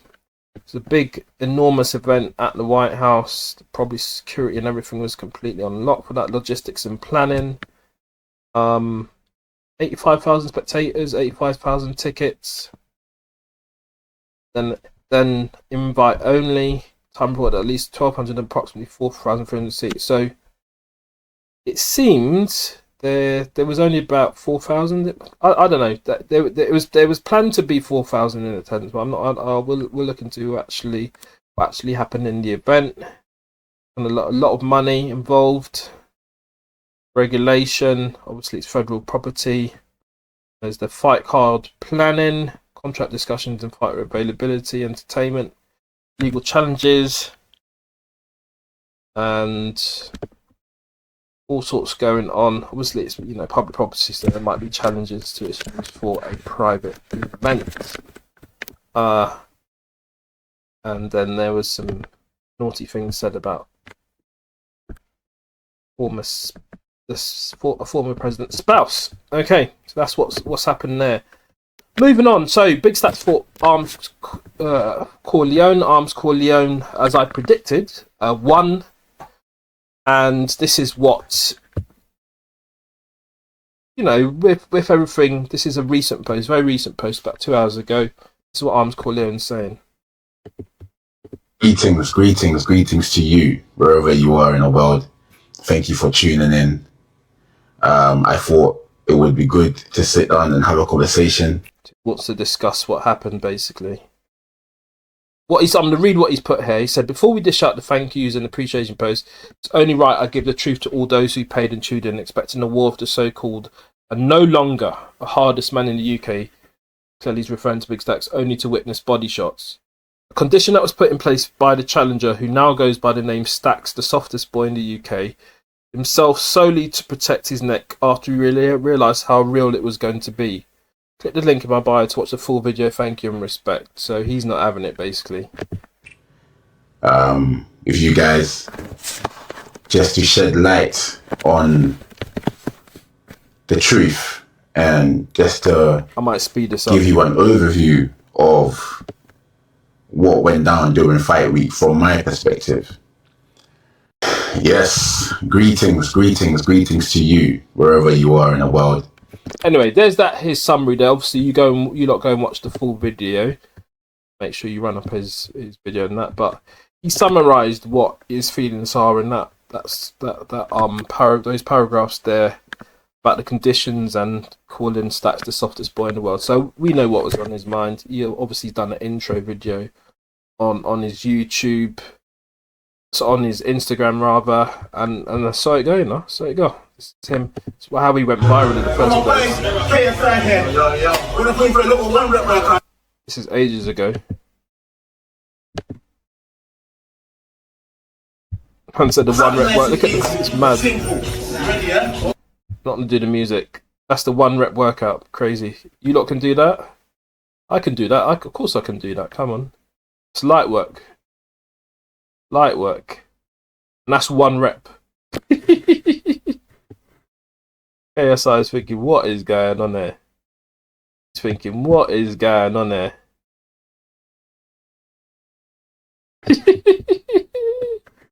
Madness.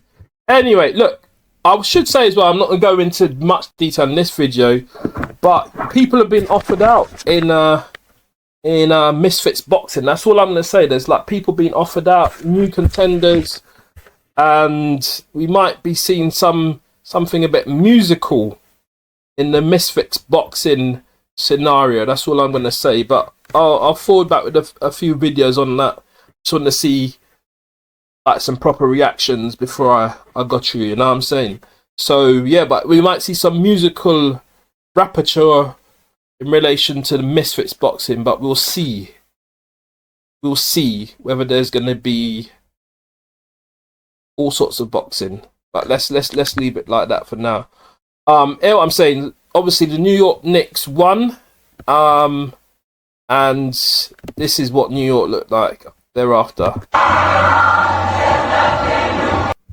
I'm going to be clear. I'm not a New York Knicks fan. I'm originally Chicago Bulls, and then I had some inklings toward the LA Lakers with Kobe and that, but originally I'm a Chicago Bulls fan. But obviously I'm happy for them that they were, the people, Knicks and that they got their little chip and that. They don't have as many as the Lakers or the Bulls, but sure, it is what it is. And they waited 53 years for it, so let them celebrate, you know what I'm saying? Even, I saw a clip earlier, I was going to post it actually, Fat Joe was even giving out mementos on the train earlier on. But this is what New York was saying. As I say, what I didn't like, and I'm going to say it again, I didn't like how they were badding up the San Antonio Spurs supporters, but there was one brother, I might see if I can see the clip, actually, I might look at the clip in a second. He was not having it. He was on his ones, and he's storming through. Obviously, I don't encourage any violence. Obviously, self-defense, reasonable force, and them things there apply to fit situations. But the people that were trying him, and he was moving mad, and he was patterning himself. But this is what New York looked like. Loads of celebrations, There's music on this one's, but obviously you lot keep safe up there and stuff. They're all happy. New York Knicks secured the chip. A lot happening in New York, or from New York. Jay-Z's forwarded back with a freestyle, and then New York Knicks win. Wu-Tang perform at the finals. Nas dancing as Wu-Tang perform at the finals. And yeah, man, that was the moment. Excited.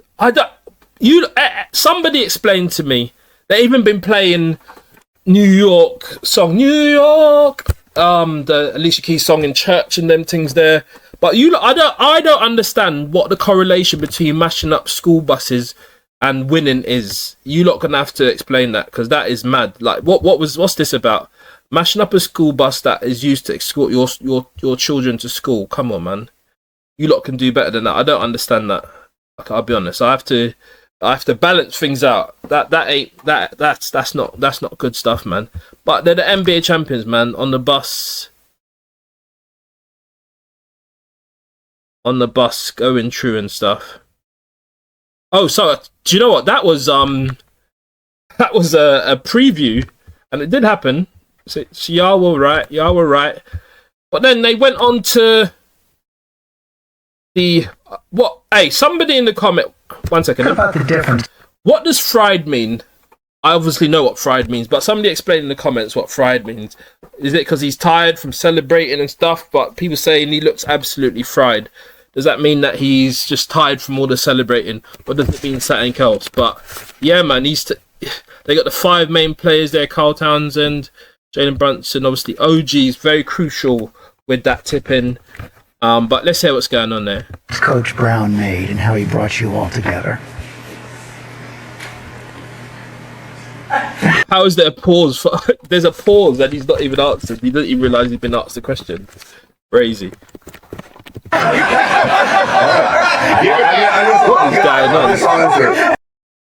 Somebody explain what is going on. But I think, do you know what? OG Anunoby, I think he's kind of from the UK and that as well, so big him up. But I think he's just kind of, he's in his own zone. He's just his own character. He's not that, you know, he's doing him basically. So I think he's probably not responding.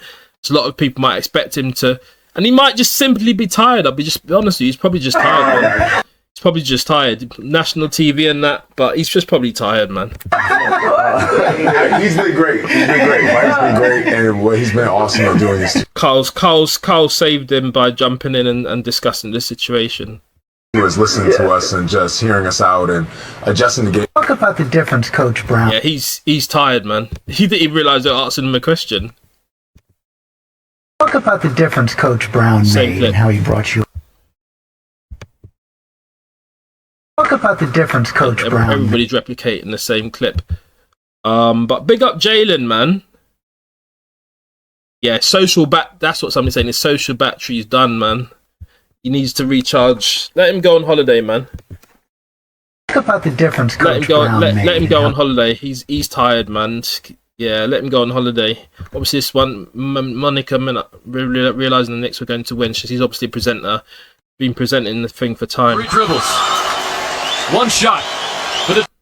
She's watching in anticipation. And then, see, when she did her prose, she's described like a love letter, which was delivered. But yeah, man, that's what's happened with the Knicks. Winning, going on national TV and chilling there with the people them. And that's what's happening. That's what's happening, man.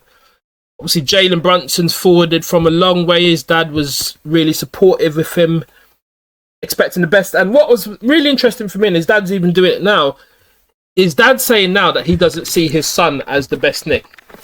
He says he sees Patrick Ewing as the best Nick. Now, I'm a dad as well, so I understand what he's doing.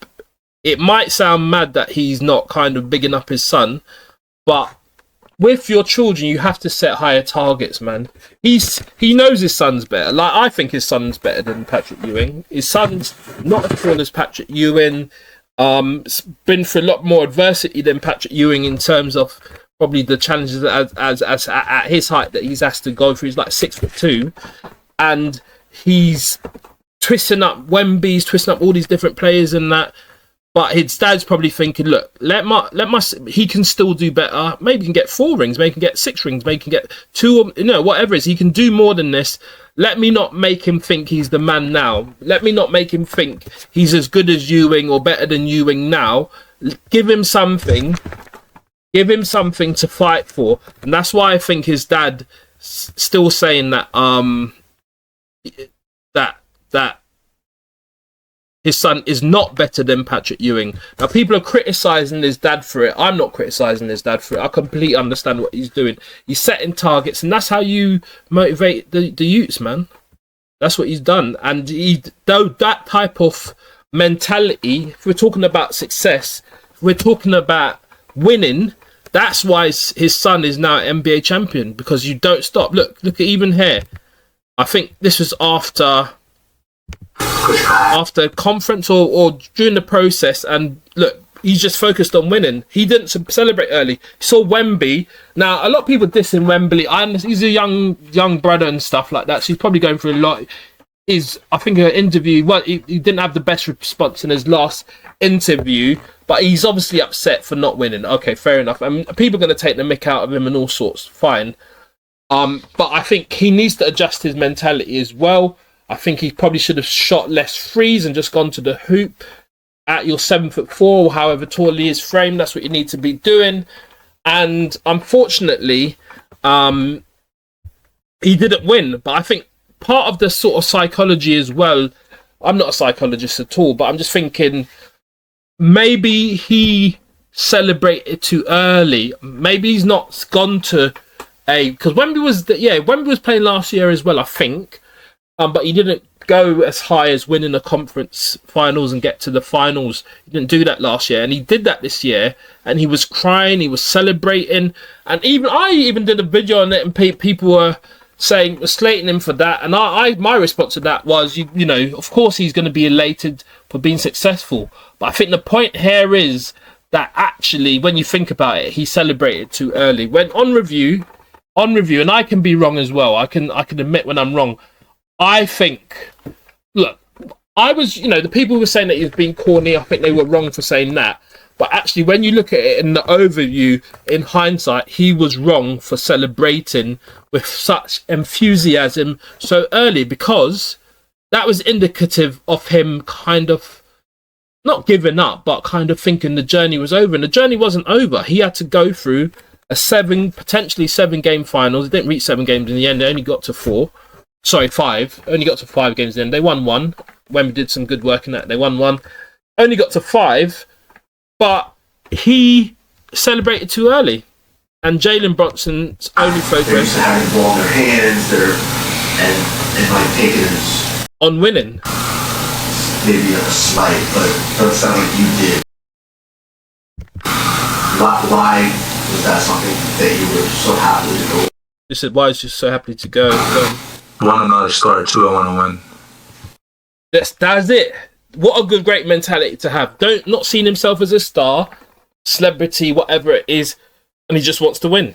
He doesn't care about all the fluff business. He's just trying. He's not caring about being famous and all these things. He just wants to win. And I think that was the difference. And, you know, people were saying he was too small and this, like that, this bit and this, that. Even my man, who's got a chip himself, is congratulating him. Jaylen Brown. The Knicks. Shout out to JB, Anunoby, all those guys. So, yeah, he's celebrating with him. And, yeah, if there's any international places on any of these teams, Jalen's got to be on those teams, man. He's earned his place in history. Look, let's be real. He's earned his place in history. And for what? To go all in hopes of signing Jalen Brunson? It is not. Yeah. How wrong you were, Stephen A. Smith. They were questioning whether he's a top 5 guard in the NBA in 2022. Look at him now. Look at him now. He definitely is. He's right. He's won the whole league. Slight question on whether you can win, because they call it the won the world championships, but the USA, they make me laugh when they do this stuff. The USA call the NBA world championships when it's only in America. That bit me not understand. I don't understand that bit, I'll be honest. Anyway, on to Clarissa. Let me just check my thing in terms of stories. Yeah, this is the last story and we're going to get through this. So Clarissa's got a big announcement. she wasn't featured in time. Serrano was, and apparently she might have a new big fight on the way. This brother, that people are laughing. He looks. I'm not sure what his name is. Gonzalez Perez, maybe that's his name. He looks like Jalen Brunson. He's got Jalen Brunson doppelganger winning in the boxing as well. But look, here we have, and this is what Clarissa's saying. Saying that, you know, everybody's looking forward to you and what's next. There's so much happening. Credit to the zone on the clip. I'm hearing there may be some announcements. See Papoose there in the background. Look, even I said it. Jalen winning the NBA and boxing. Coming. Can you talk about what's next for Claressa Shields? Just more and more big fights. It'll be announced on Wednesday. I can't. She said more and more fights. So Wednesday, so this 2 days from here. I'm recording this on Monday, so it's going to be the 17th of June 2026. I can't say who. I can't say where. I can't say what weight class. But She can't even say what weight class. Interesting. So maybe she'll drop down from heavyweight. I'm expecting that for her actually, because I think she should fight Daniel Dubois. What's the young lady called again? The Dubois sister. Anyway, forgive me. Her name slips my mind. I think she should fight her. I think there's a couple people should fight. But what I do know is that all my fans are going to show up. Jaquan will be. Yeah, they'll be there, man. Big up Claressa. And look, I all these people saying, oh, you know, why do we know so much about her private life, all that stuff. I get all of that, those type of comments, but in terms of her character and in terms of how she positions herself in marketing, for me, it's completely understandable, because the truth is, if you're not a character, nobody's, and you don't have a kind of like a story behind you. No, you know, all the people talk about all this Papu stuff and all of that type, Remy and all of that. But if you don't have a story and stuff like that, people might not be as interested to watch you. It's all part of entertainment, because at the end of the day, boxing is an entertainment business. Let's be real. And even she's laughing. Lol, these Jalen Brunson comments are so funny. Yeah, they are. I'm just so excited. It's mad coincidental, man. For all the Claressa Shields and Salita and Win Records fighters, because we really is building a strong brand and we got some great fighters. So I think she's got her own promotions. Actually, that's what she's a business. Let me look at this quickly. Actually, I did want to cover it up. I don't know why I never brought it up, but Candy Burruss, just quickly, Candy Burruss and Boys to Men. I did want to look at that. Candy Burruss, Boys to Men. Now, Candy Burruss is definitely somebody who handles her business. I think she wrote No Scrubs, TLC. And then she also got the money for that from, I think, Eddie, what's his name? From the UK. Oh, forgotten his name. Candy Burruss, No Scrubs win. UK. It's not. It'll come up in a second. Eddie, what's his name? The brother. I've forgotten his name. That's it. Ed Sheeran, Shape of You. And yeah, she was given credit on that. Made a ton. And this is 2017. Made a ton load of money because it had a similar interpolation. And Mika Cottle, who is T.I.'s wife, got copyright on it because of the similarities. And so yeah, definitely Candy, you cannot muck around with her when it comes to business. There's no doubt about it. And then she seemed to have gotten into some sort of conflict with with Boys to Men. I'm just going to look at that story quickly. Boys to Men. I came across her talking about it on a video recently. Was unfamiliar with the situation. Yeah, she said she named them as the most difficult group she had ever collaborated with. And there was some issue with a song that they were working on. And they asked her to take 10% or something along those lines on the track, from 25% to 10%. And she overheard the call and she found it to be egotistical, sexist and disrespectful. Because she was the person who mainly wrote the song. So that's where the issues came in with Boys to Men. We don't really hear a lot about the behind the scenes situation in relation to music sometimes, but Wanya Morris and Candy once clashed over songwriting credits. There you go. Candy Burris from Real Housewives of Atlanta, I think, as well. Said, I hate to do it. Boris said, but then consider ain't no love lost. I mean, this is 100 years later, so it doesn't matter. But yeah, I had a bad experience in studio with Boys when we fell out after it was an issue. I don't think I've ever been disrespected. Boris didn't specify the issue other than say it wasn't about the singing. Bunch of comments explain the situation in detail. He said she and the group clashed over songwriting credits they worked on in music industry pillars, split to the percentage of songwriting credits that each writer is given an individual song. The song that was the most likely point of contention is Beautiful Women, the only one in Boris's discovery that she's listed as co-writer with Boyz II Men. It was on there 2000. I wonder what happened in the end. Did she get her 25%? She probably did, I'll be honest. She probably did. I'll just see if there's any videos of her talking about it. Candy Burris clash with Boyz II Men. Yeah, we don't really hear about this type of stuff sometimes, but I think when people come on in the media to discuss it, then you kind of get a sort of insight in behind the scenes in relation to music, really. I'm gonna have to remember to add that to my list of. Well, it's not in the list at the moment, actually. Let's see what videos we can pull up on it. One second. There we go. Experience in the studio with Boyz II Men.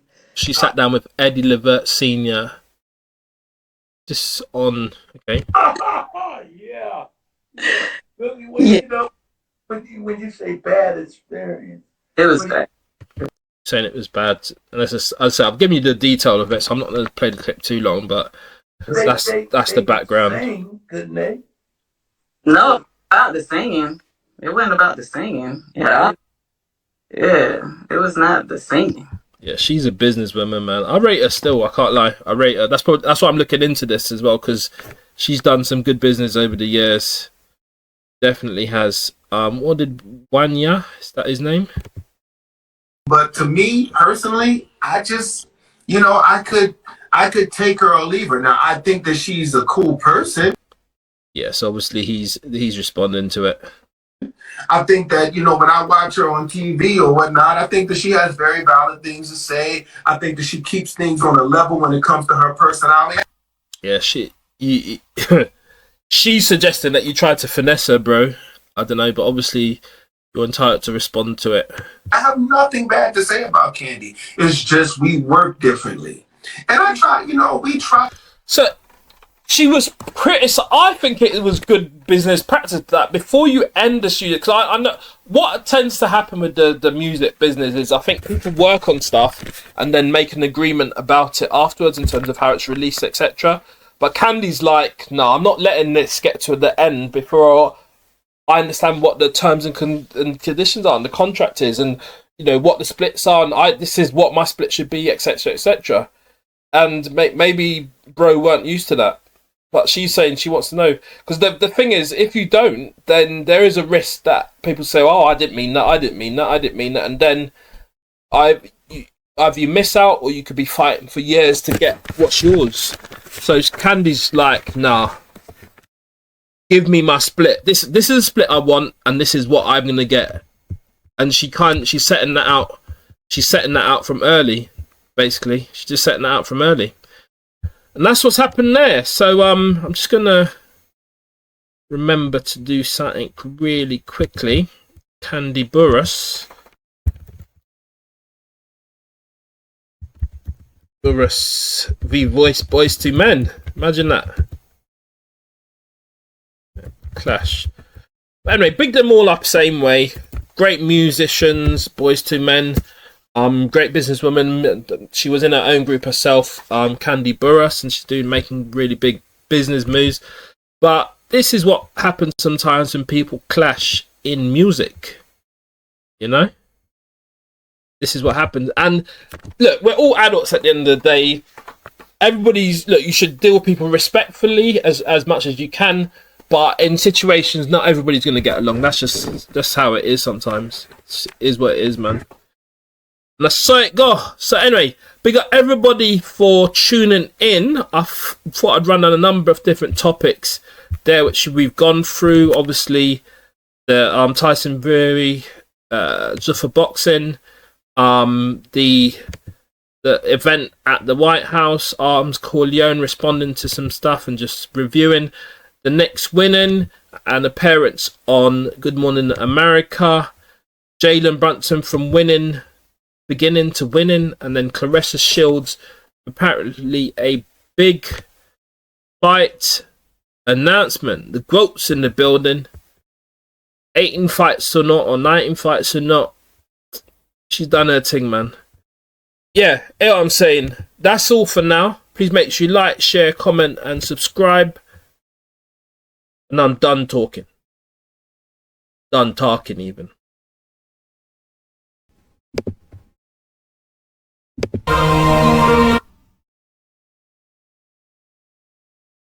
Yeah, so Cenat has announced a new Streamer University for 2026. That's something that we're taking a look at today. We also show you where the website is, so you can apply if you want. And he's also holding some in-person applications in the United States, in these locations. NYC, so it's already gone, so 12th of June in New York. LA, 14th of June, so that's tomorrow, at the SI State University in Los Angeles, and in Atlanta on the 16th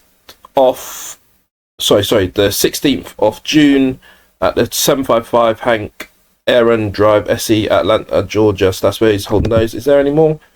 And so in terms of requirements to enter, guests must be 18 years of age or older and present a valid government ID, clear bag policy, see-through, etc. And message to all attendees, obviously he's excited to see them, be respectful of staff, security, law, fighting, pushing, vandalism or disruptive behaviour will not be tolerated. If things get out of control, the event will be shut down. So yeah, man, that's what's going on. A new, so obviously had the Streaming University from 2025. He's having another one this year. You see the advertising and promo for that. He took some time off, he cut his dreads, etc. And he's forwarded again. This is a UK creator, I think he's called Streamer You. So he does dances and all that. So hopefully he gets in. Big him up, man. He's doing his thing. And let's see what he's saying about it. Remy, only one Remy. Listen, we gotta apply, boys. We gotta apply. Yeah, man. He's got the music, so man can't play that too tough. But yeah, man. Let's see if he gets in. Maybe Cenat will see this. I think this brother might want to apply as well. MJ1949. I've seen some other content that he's posted with the LARPers, people who pretended to be Arsenal fans, and obviously got the New York. There's a video on that on the site as well. And I also went to so this is the website, the streets. That's how you apply. You see it also up there. It's called streameruniversity.com. Apply. So if you want to apply now, you go apply now. And these are the type of details. There's also some frequently asked questions, which I'm going to forward to in a moment. So they obviously want your name, date of birth, gender, email address, whether you're international or whether you're US based. I'm not going to click on it. I don't think it's going to make a difference. You need to complete stuff before moving on. And there's also some, and there's categories. Does it tell you? So yes, so student is here to learn to grow clubs. Then professor, I think DDG was a professor last year. Here to teach a class in your own expertise. DGD done it last year. I think he said he was fired or something. Club director, lead one of our clubs. All right, so that's probably somebody who's in charge of the overall clubs. There's also information. Yeah, I mean, that's the additional parts. Social media platforms, details and contact, uploading camera on. So no doubt you're going to have to submit a video as well. So let's look at the frequently asked questions just to cover that. So what is it? Multi-day content creator event where aspiring or growing content creators, students learn from those in expertise in specific areas like gaming, real life, just chatting and more. Professors through hands-on workshops where they to be announced. So you're gonna have to look for where it will be held. Obviously, the people who get accepted, who know that will be subject to NDAs until they attend, will know where it is. Is there a cost to attend? It's free. So I've seen someone else say, some fake news suggesting, money, etc. But no, it's free, and they cover accommodation, meals during the event, but they don't cover travel for cameramen. That's very specific. No travel covered for cameramen. Camera women, I suppose. But what are the requirements? You must be 18 years old, able to travel in the US for the event dates. What's the difference? Students aspiring, growing content creators, learn and improve. Professors, expertise, gaming, in real life, just chatting, etc. Want to teach and mentor others. Club directors are experienced streamers who want to lead one of our clubs, rally members, running activities through the event. And watch that includes, obviously, I said you have to submit a video. Should be 1 to 3 minutes long. Showcase personality, content style, why you want to attend, be authentic, wanting to see the real you, tell us what makes you unique as a creator. Can I apply from a small streamer? Absolutely.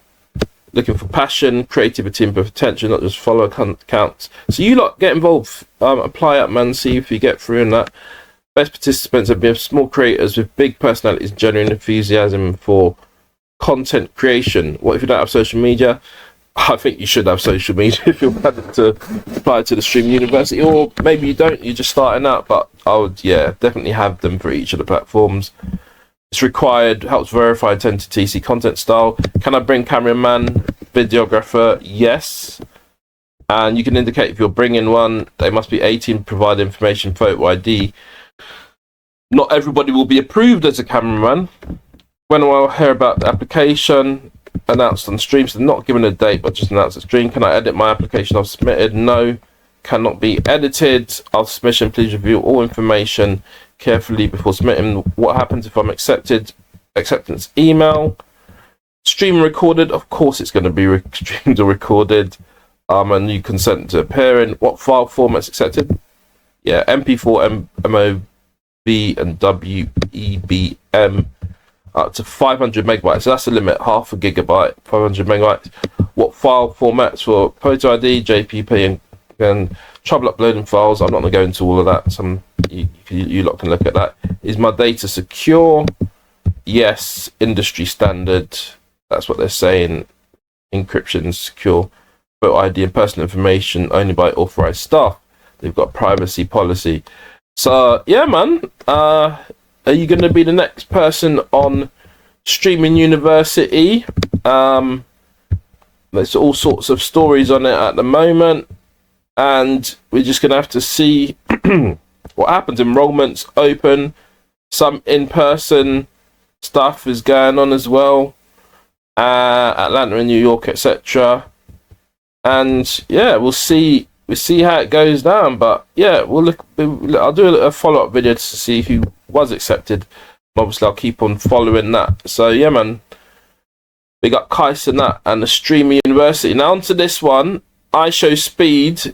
This is what he's saying to the man them Ibrahimović and the legendary Arsenal legend, French legend Thierry Henry.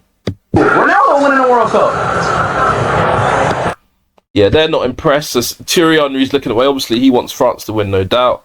Ibrahimović, he's thinking, I show speed's joking. What? He grabbed his, he dashed his mic. Mad. Let's look at that again. Who do you think is winning the World Cup? Portugal. Ronaldo winning the World Cup. What? Yeah, they're not having it. They're not having it. It's a bit of banter there. So the World Cup starting. Seeing that Thierry Henry and Zlatan Ibrahimović are working for a broadcaster there. So yeah, look, Ibrahimović is definitely not fighting. What's his name? Because I saw some advertising that Tyson Fury's fighting in Emirates. I don't think it's going to happen, but definitely not for the next month because he's covering stuff at the World Cup. Let's see another angle of that. But it's good to see y'all. Hey, Henry. Why does he call him Henry? It's Henri, man. Come on, man. I'm so upset I can't run anymore, man. When I'm back to Speed claims he can beat Thierry Henry in a race. Now, he definitely couldn't when he was in his prime, my brother. So Ibrahimović stirring it up. Asking who's faster. I'm faster than Henry, 100%. Why is Ibrahimović banding him up like that? I think these two were on stream before another time actually. He's not faster than me. This is the factor. We can race. Not now, Speed. I show Speeds. Big up I show Speed same way. What do you mean you can't? You can't race. You can't. You're fit. I seen you. Allow it, man. I actually played against some basketball against some people yesterday, and you still got the skills, but certain things it requires different things. You know what I mean? But I think if football wise, even now I show Speed's not doing anything against Thierry Henry. I'll be honest. There's certain things you don't lose, you know.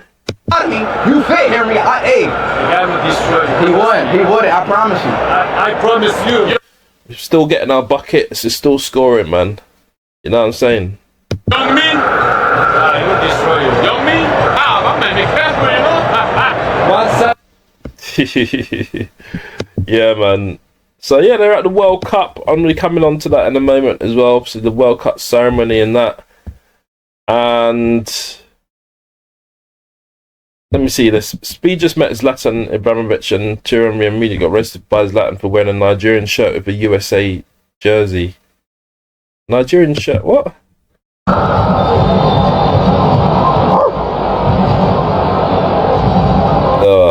I'm not even playing it. How does that work? That's fine though. So isn't I should speak Ghanaian? I saw something that he might be Ghanaian actually. I don't know. He might actually be Ghanaian, but we'll see. Yeah, so the World Cup started, and that's what's going on. And got Future performing at the World Cup. Hip hop has forwarded a long way, you know. Future and Tyler, I think she's from South Africa, performing at the World Cup opening ceremony, which is in, I think it's Canada, USA, and some parts of South America. I think so. I think South America's in there as well. Let me see something. Yeah, no, it's just Future. Was Kelly? What's her name? Katy Perry. Katy Perry performing as well. That's an interesting attire. Do you know, look, fashion is all about drawing attention, really. Obviously, if you don't draw attention, nobody's going to know or have any interest in what you're wearing. So it's a bit of a different design there. But yeah, so Katy Perry's there in the World Cup opening ceremony. And of course, Future and Tyler, as I've previously described. I haven't seen. There Tyler is. Tyler. Did they have a song together? Maybe they got a song together. Oh, Game Time. They got a song together called Game Time. Okay. Obviously, I'm not playing it for obvious reasons. Yeah, so that's what's going on over there. The World Cup. Future and Tyler performing. Serena. I've already covered that in another video. In terms of the opening ceremony itself, this is what happened. So you got Statue of Liberty and some dancers rolling onto the ceremony. That's a massive rig, isn't it? The USA flag being shaken or whatever. Fireworks. A lot going on there. But who wins? I'm going to come back another time if just looking at the teams again who are at the World Cup. There is another video on the channel. Do check that out, looking at the teams at the World Cup. But yeah, man, World Cup has started. Yes, so misfits. So I'm gonna look. Big Stacks and Arms Leon. I'm not gonna get into it, but obviously Big Stacks got injured, and there's a question over whether the fight's gonna happen or not. But we'll just look generally. I did see a video from Arms Leon saying that it's still on. Tommy Fury, forgive me, and Eddie Hall are also fighting World's Strongest Man, and obviously Tyson Fury's brother, a fighter in his own right. He's fighting Eddie Hall. I think it's tonight. I'm recording this on Saturday morning, so I think this is going to be tonight, and we're going to see who wins. Let me rock through this and actually give some predictions. Actually, I say, just from a boxing pedigree point of view, I think Tommy Fury will outpoint Eddie Hall, and I think his strategy is just going to be running away from Eddie Hall and staying away from Eddie Hall's punches and kind of picking him off with the jab. And on that basis, I think that Tommy Fury wins this, despite the probably power difference and probably size difference, etc. But I think Eddie Hall will probably gas out, respectfully. Although he is an athlete in his own right, in the events that he does, but I think Tommy Fury as a boxer will win, and we will see. Eddie Hall, has a chance of knocking Tommy out if he catches him, but I don't think Tommy Fury's gonna have trained to allow himself to be caught by Eddie Hall. So that's my view. So we'll see what happens later on. That is my view. In terms of other fights, there's Anthony Taylor, and that's at heavyweight, 10:32 p.m. We'll just roll it back down. Then you've got Anthony Taylor versus Matty Floyd. I've got no idea who will win in that one. No idea. Swarms v B Dave. I don't know who B Dave is. Swarms is obviously a footballer and rapper, and that. Don't know who will win that one. Big Stacks versus Arms. I think Arms will win it. Big Stacks is injured, okay? He's got that lip injury, so I think he might be quite tentative because of the injury. If injury aside, if I was looking at it, I think I don't know how much boxing experience Big Stacks has, but Arms has got some boxing experience, some MMA experience as well, but some boxing experience. I reckon Arms in any event wins that. That's my view. I think Arms in any event wins that. These two, I'm not going to mention these names. I'm not going to get caught up in that algorithm. But those two at the 8:28, I don't know who wins that. I have no idea. I don't know anything about that one. And Jay Jones v Frederica heavyweight. Okay, Adam Brooks versus Rahim Pardisi. Lil Belsi v The Creation. Sheena Bathory versus Tiny Snows. Palace Karim versus Luke Nevin. Okay, I don't know who those people are, but those are the people fighting. Okay, IB for Final Boss versus Jordan McCann at 8:28. I don't know. I just don't know. I mean, look, I'm gonna go. Do you know what? I reckon Jordan McCann wins that. He's got a punch on him. He's got a punch on him. So I'll just leave it like that. I reckon Jordan McCann wins that one. IB for Final Boss and Jordan McCann at 8:28. So that's what I think happens there. There's been altercations. There's been all sorts, but I don't care about the stuff that happens outside the ring so much. More about the fighting. I'm a boxing man. I'm a fighting man. As the Furies say. So let's see who actually wins. Jones, is it Jay Jones? I've seen that name before. Yeah, she beat Egypt, didn't she? The Salt and Pepper daughter, and what's his name? Naughty by Nature daughter, Treach daughter. She beat Egypt. So look, okay, I'm gonna say I don't know much about Fredericia. I reckon Jay Jones wins that one. She's proven herself to be a fighter. She's got 2 gold medals. I'm not betting against. Well, so I don't believe in betting. So that's I'm betting aside, but I would say that Jay Jones wins it due to her fighting pedigree. That one at 8:02 p.m. That's my view. And yeah, man, Fury versus Hall is obviously the main event. It's on DAZN. And we'll see what happens. Yeah, Jones used to do taekwondo. There's the prices, etc. So we'll see what happens. But yeah, that's my kind of run through on those fights. We'll have to see what happens with that. Really, we'll have to see what happens with that. So put your. Obviously, I'll do a follow-up video on what actually happens with the fights, but put your what do you call it? Put your, I wouldn't say prediction necessary, but tell me what you think about the fight. Because by the time you probably watch this, the fight will just about to start. So let me know what you think about those fight cards. But for now, please make sure you like, share, comment, and subscribe. But for now, I'm done talking. Because you can't wait to see what happens next. And that's the future that SpaceX wants to bring to you. Welcome back to the channel. So you can see it there. SpaceX, which is Elon Musk's rocket company,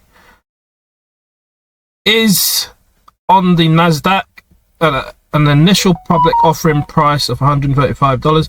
Obviously, nothing in this video is financial advice or anything of that nature. But what it does mean, in addition to his net worth arising from Tesla and other stock, Elon Musk is now a trillionaire. And what that means, so apparently it started at 150, but what that means is that he's got $1,000 billion, basically. 1,000. So you just look at that correctly. So 1,000 times $1 billion. When he passed over the $999 billion and he's on to $1,000 billion, that makes you a trillionaire. And he's allegedly the first one. But there's been some people suggesting that there might be others. I might look into that in this video. Please make sure you like, share, comment, and subscribe. By the way, I really appreciate the watchers, listeners, and subscribers. But what do you think about all of that? Seen all sorts of different comments on social media. You can see him talking here. Take anyone who wants to go to the moon. Anyone. He's saying he's taking anybody who wants to go to the moon, and people are saying, you know, why should one person be so rich? Well, I mean, he's invested, he's done his business, and he's gotten it. He's gotten there, and I guess people are saying, you know, he should probably share some with. You know, he could probably end world hunger and all sorts of these sort of things. I don't know. We'll see. His intent appears to be going to different planets, Mars. I don't know what he's saying about the moon. But he's looking outside of Earth, basically. Anyone who wants to go to Mars, or anywhere in the solar system, and maybe beyond the solar system at some point, we want to be able to take you there.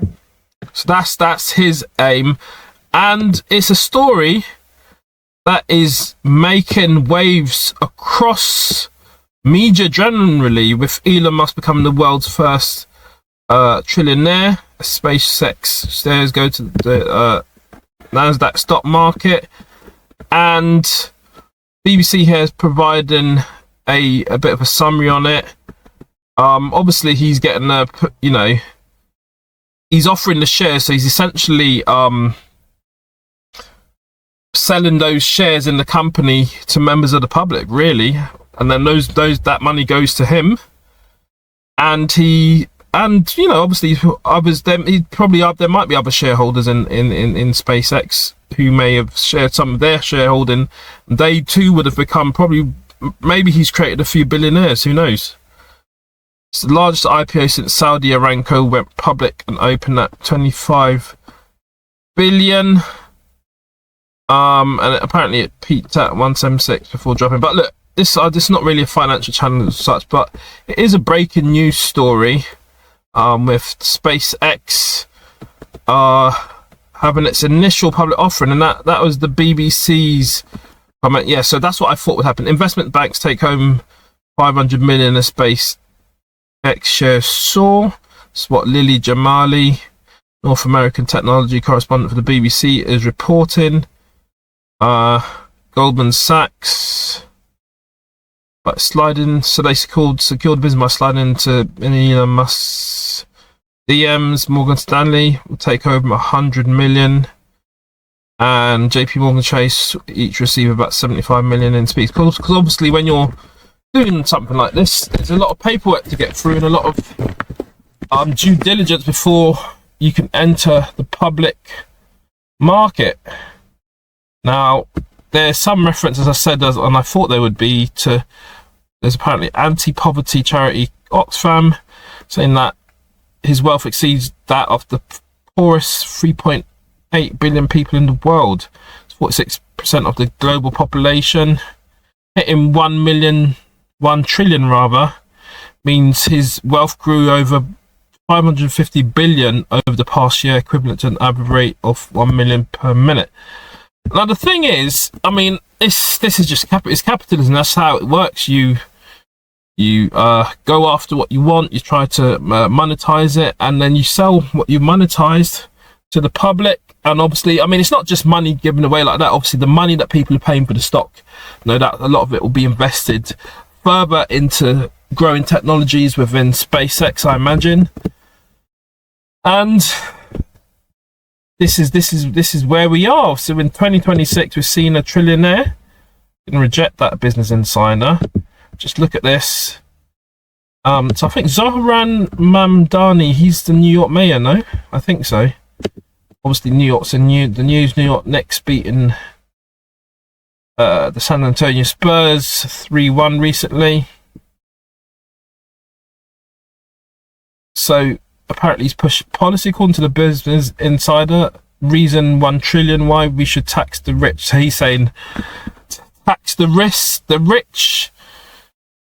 Obviously there's arguments for and against that, but he's saying tax the rich. Allegedly, that's what the Business Insider reporting. Musk had spoken out against Mandami allegedly, and backed his challenger Andrew Cuomo. So obviously they're not fans of each other. That's what the New York mayor is saying on that. Of course, I'm going to accept the cookies. Telegraph is reporting pet boss net worth rising to above the 1 trillion mark. So he'll no doubt be 2 trillion very soon. Because that's the thing, when you got that amount of money, you invest it in the right places, it can grow even further. So that's that. Obviously the Financial Times as well. I'm not big them up with that. Look at this Sky article. Essential cookies only, always. SpaceX IPO latest, becomes the world's first trillionaire as opening shares. Sure, and yeah, as I say, he's got Twitter, Grok, SpaceX, that's artificial intelligence. He said that with Tesla he's going to be focusing on sort of taxi type vehicles for those who decide to have Tesla vehicles. And yeah, man, what do you think? He's richer than all but 21 countries. So he could have a whole country. Somebody made a joke, a comment that he could buy Mars. Investors are putting hopes on Musk. How will you use his riches? Concern. Obviously, there's politics and other stuff going on as well. And the internals of SpaceX. We can see there. I showed you that video early on. Might get it through it a bit longer. Let me hear this. Obviously, no music. He said what he said, man. Reuters reject all. By Main Manya Sayani and Niket Nishant, credit to them. Talking about Elon Musk becoming the first trillionaire. So it's not even 1 trillion. He's got 1.1. So that is what? 1.1 is 1,100 billion base. Sorry, 1,100 billion. 1,100 times a billion, basically. And that's what he's got. So SpaceX, a sprawling rocket, satellite, and AI company. Do they do the Starlink stuff? And then he's got the electric car maker, Tesla. And yeah, so it raised 75 billion in its initial public offering. And he had a net worth just prior. I didn't even know that. I thought he was in maybe 400 billion, 300 billion, but apparently he had 780 billion dollars according to Forbes. Look, I think people... Look, I heard arguments about poverty, etc., but yeah, I don't know about not watching Next Man's Pocket too tough. Obviously, I'm reporting on it generally, but yeah, people just work and strive for what you want in life, man. That's all I can say. Just don't stop, keep going, work on different things, and see how you progress. People will have a lot of views on the politics of this situation. The suggestion that he's got support of, government, etc., in being able to move forward with his projects and stuff. But on the other hand, of course, he is indeed innovating. There's issues with some of the other strong words that he may say from time to time. But he's buying up companies, because a lot of it, like Tesla, even Tesla, I think he bought Tesla. A lot of the companies, he invests in them and then he makes them better. Essentially, that's what he kind of does, and that's what venture capitalists do. So that's what's going on. At the same time, Tesla's faced legal challenges and check up the terms. His historic CEO, particularly his 2018 pay package, once worth 56 million. Of course, he's going to pay himself a load of dosh. And in terms of, look at this is what Reuters is saying the table now. Who's close to him? Larry Ellison with about 200 and let's see here, about 250 or 300 million, maybe 250 or 300 million. Larry Ellison, Larry Page, Sergey Brin. So Sergey Brin, I think he's the Google guy. Jeff Bezos, that is Amazon. Is Michael Dell Computing? Maybe. Mark Zuckerberg, of course, Facebook. Jensen Huang, Bernard Arnault and family, and Amancio Ortega. And the money he's working with eclipses. And obviously credit to Reuters on this article. I'm just looking through this. Credit to Reuters on the article. Apparently they're saying that accumulated wealth above the annual output of dozens of national economies. And are they saying the ones in blue are the ones that we're talking about? That he is kind of overcoming. Credit to those people on that article there. Manya Saini and Niket Nishan. So that's what is happening, man. That is what is happening. That is what's happening, man. What are your thoughts? What are your thoughts on this?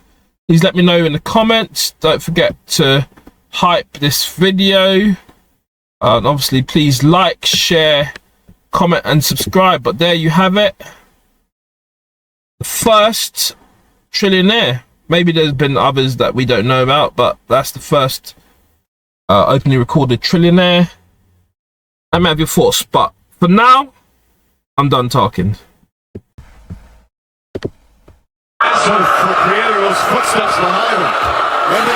Yeah, man, that just about sums it up. Is it fair to say that these lot messed up, man? The San Antonio Spurs, Wemby, boy, you had your opportunity there, man.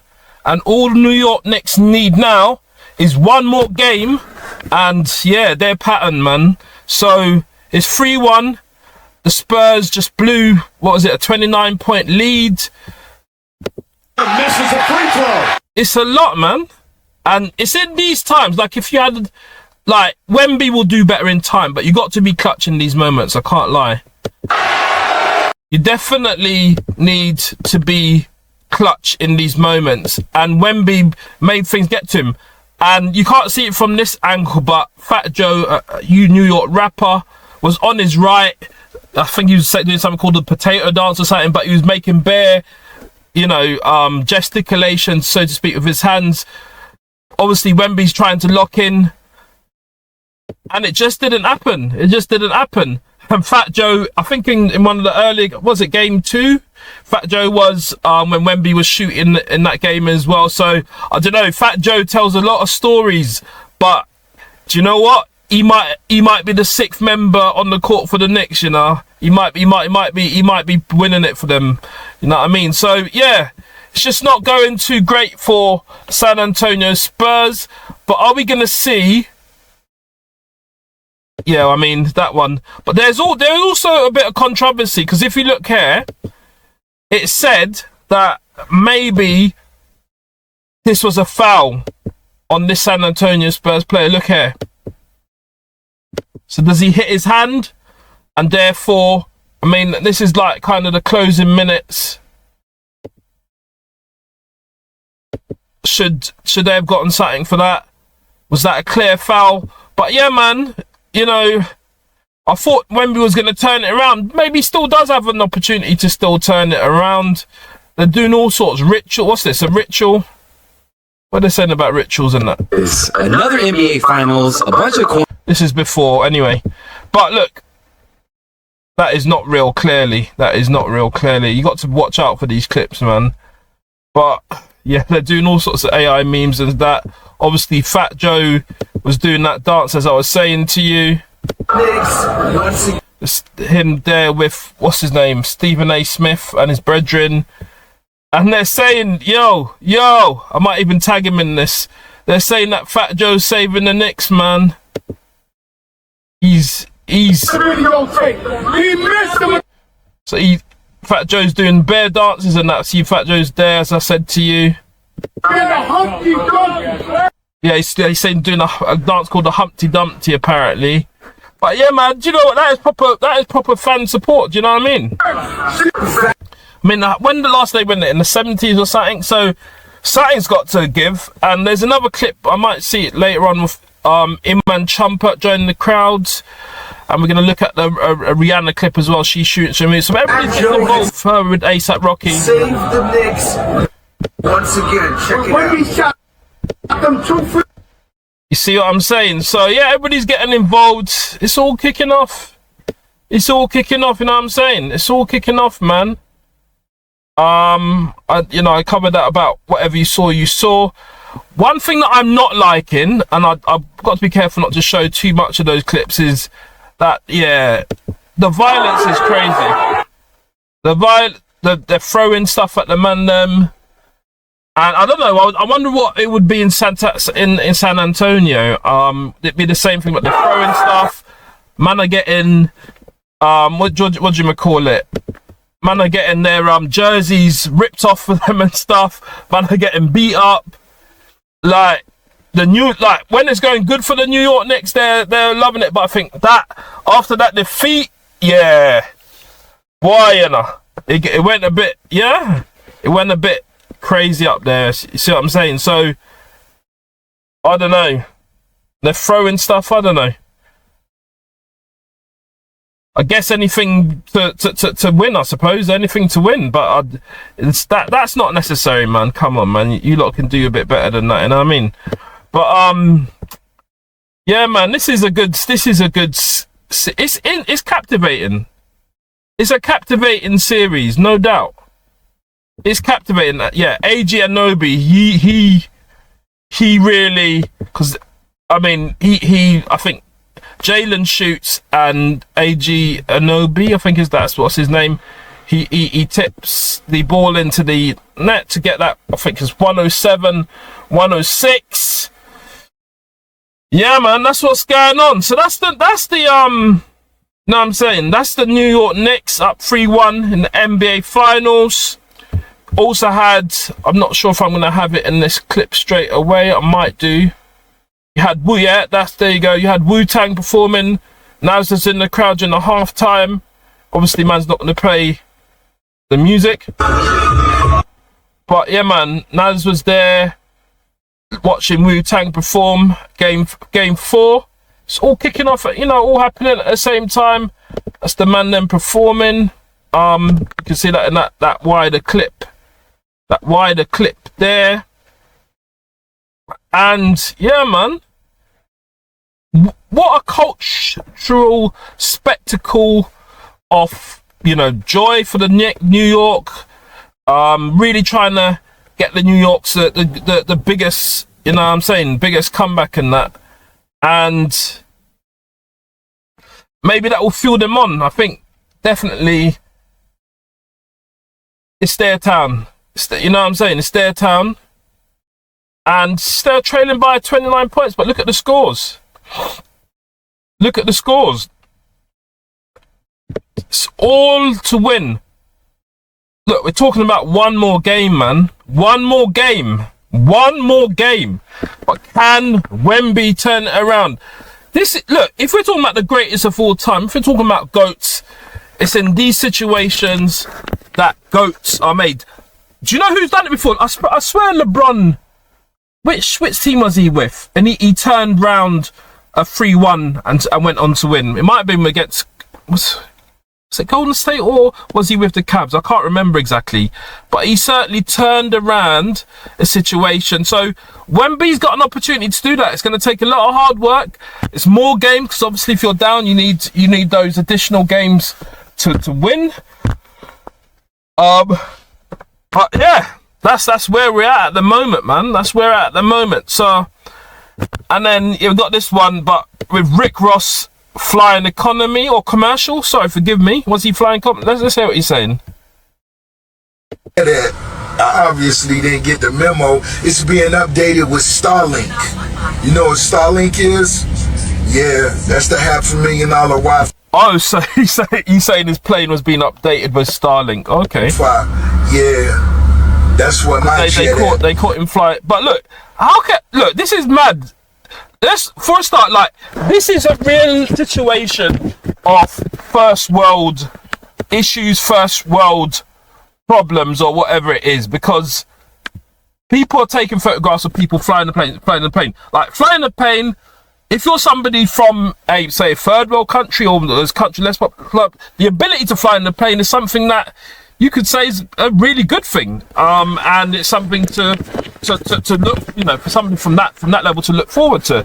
Rick Ross is flying in a plane. He's sitting down. Look, I'm no fan of Rick Ross per se, but just speaking in general terms. So what if he's flying commercial? Those planes probably take a lot to run. He's saying that he was doing it because his airplane was what do you call it? Being fitted with Starlink. That's the internet stuff. But I don't know. I think sometimes people got their priorities in the wrong place. I can't lie.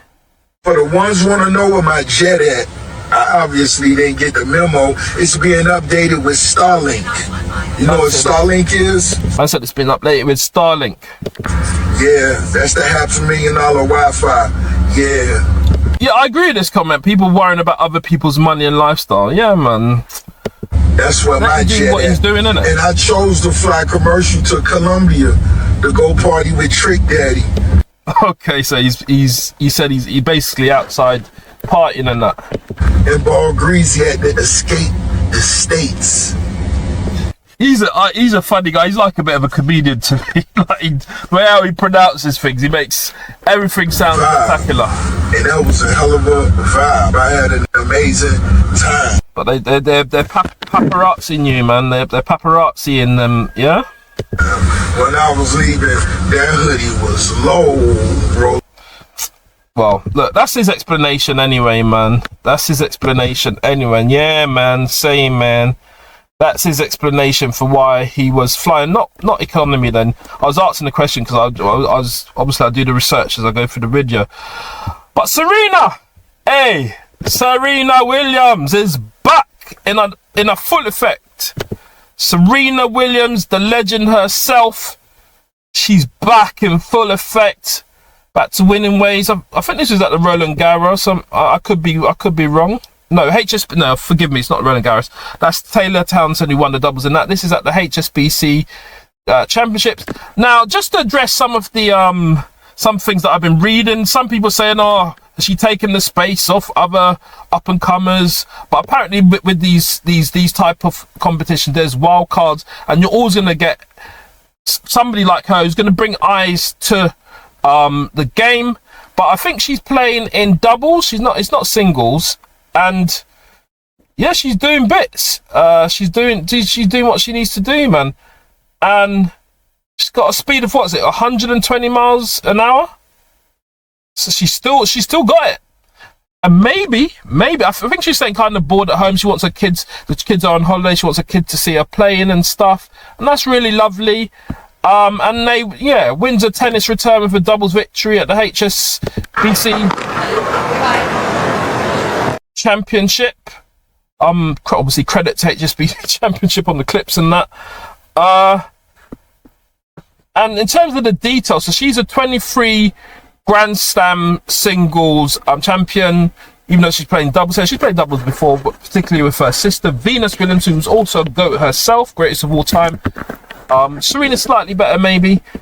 Williams, she's defeated the third seed, Nicole Melicar Martinez and Erin Rockcliffe in straight sets, 7-6, 6-2. So yeah, a dominant performance. My computer's doing the mad thing at the moment. We'll say anyway. Let's try and get through this. And yeah, man, she's doing what goats do, winning. Nearly 45 years old is she, and she advances to the quarterfinals. So, and she's playing against people who are probably in their prime.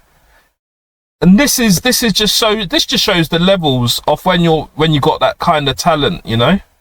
This is what she's saying. The atmosphere was great. Credit to BBC Sport on the clip. 1 second.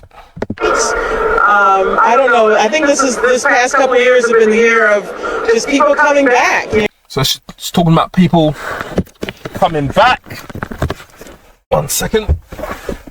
Oh, studio stuff.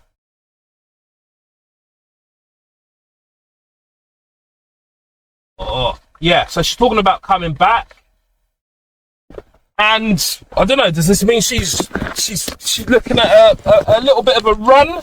She might be looking at a bit of a run. You know, from Lindsey Vonn. Maybe pick up a singles game here or there. And so Allyson Felix announcing it, and so it was just about... Oh, Allyson Felix. Wonderful Olympian, world champion. I think she's definitely world champion, track star, supreme. Allyson Felix is forward and back. Great. Time for me to do it as well. I mean, you know, you can do anything at any age. And Come on, Serena. You know, I just feel like it doesn't matter. As long as you're healthy and you take care of yourself and you're 100% happy and you're doing your best, that's really all that matters. What you can do. That is it. You can do anything, man. Yeah, big her up, man. Serena. I wonder if Venus might be inspired as well. I wonder if Venus might be inspired to step into the throw again. 120 mile per hour serves in that. 120 mile per hour serves. Look at this. Bap! Yeah, she's not that lady's on the other end's not returning that. But anyway, big up Serena, man. And in other news, yeah, on the tennis vibe, big up Taylor Townsend. I really rate Roland Garros doubles champ. And she's collecting them, man. She's collecting bears. And she's had issues with getting sponsorship and stuff, but she's a winner. She's sorted out her own stuff fashion-wise. And, yeah, man. Well done, well done. Her and Katerina Siniakova. See them there. Congratulating each other. Just doing bits. Look at that. Wonderful, wonderful, wonderful. Credit to Roland Garros on the clips and that, obviously. And you know what?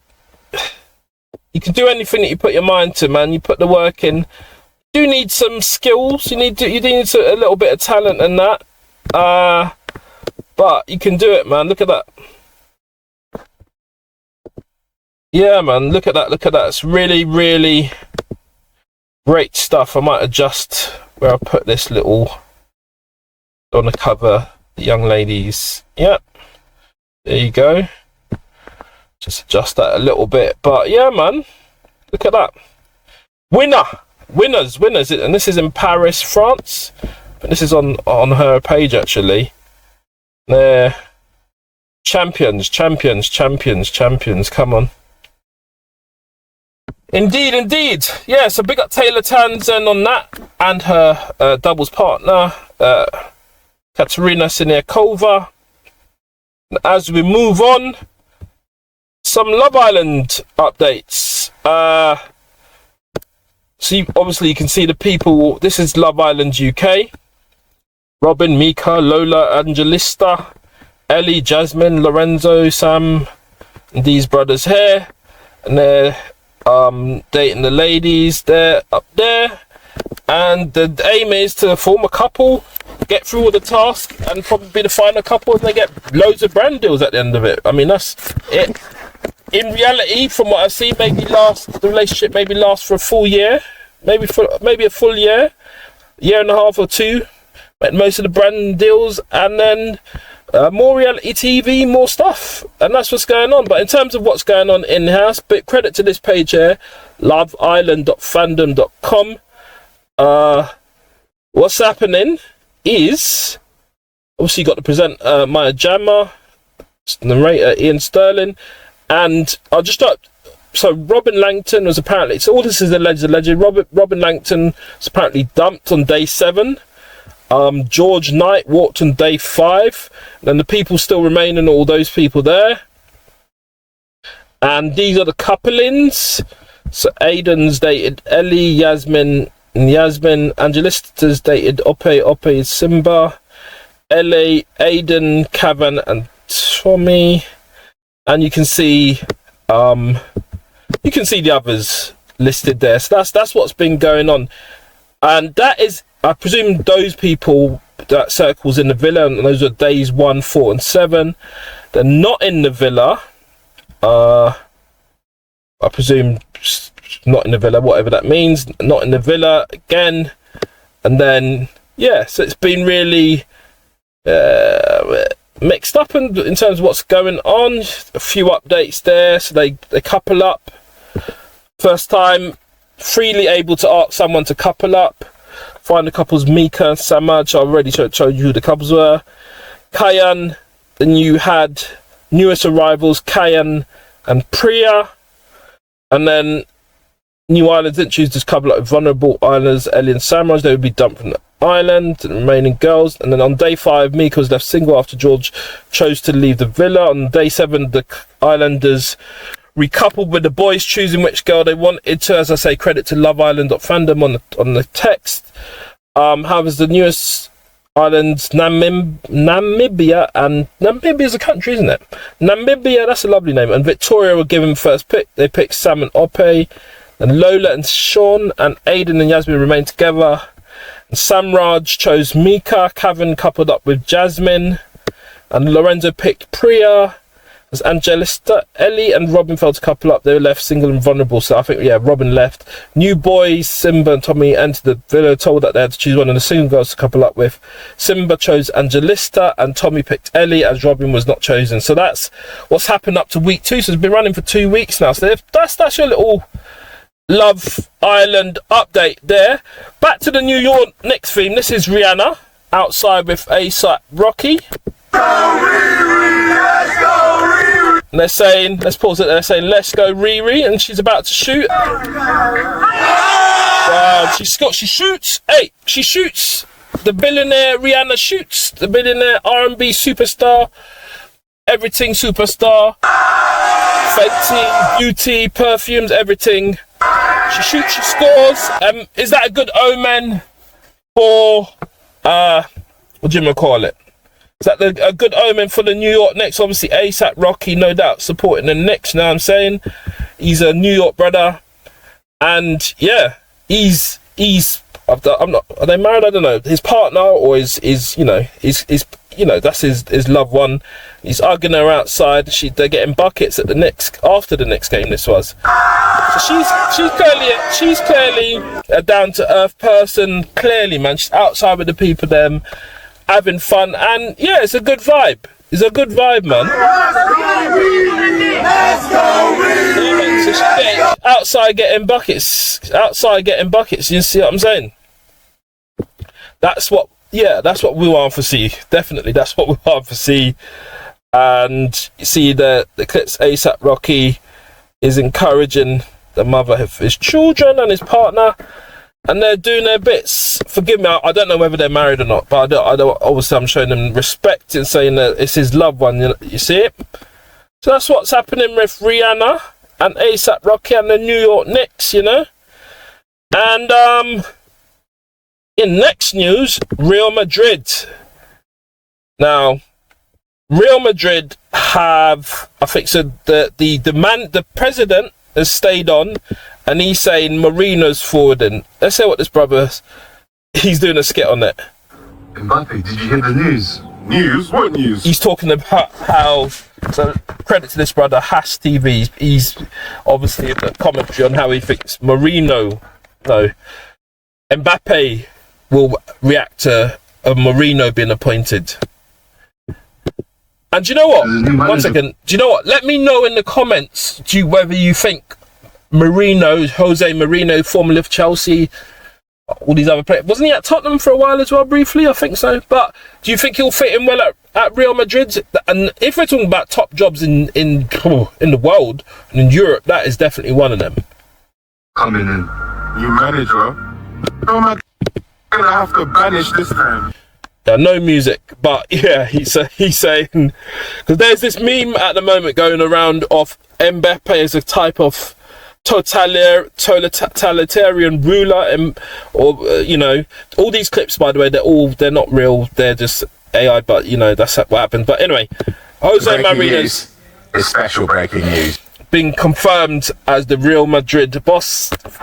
And what happens is, I think the other candidate was saying that he said that he was going to get Erling Haaland. That was one of his pledges. Obviously, he never won. President stays on, and this is what's going on. Yes, Real Madrid. Credit to Sky Sport News on this clip here. Let me hear what this brother's saying. Confirms Jose Mourinho is their new first-team head coach. The former Chelsea and Manchester United manager has. Chelsea, Manchester United. So, yeah. Wow. Look at that. Somebody said sacked by January. We will see. But, do you know what? Real Madrid is a strange one, because they're so successful. It's like so many Champions League, so many league titles. Barcelona, that's it. I mean, Barcelona did win the La Liga this year, Spanish La Liga this year. But saying that, I guess your job as a manager is just to keep on winning, man, and to manage the egos of your multi-million pound stars. You just have to keep on winning. That's what I imagine's going on there. That Marino's return to Real Madrid isn't. That's the president there, and you see he's holding the jersey.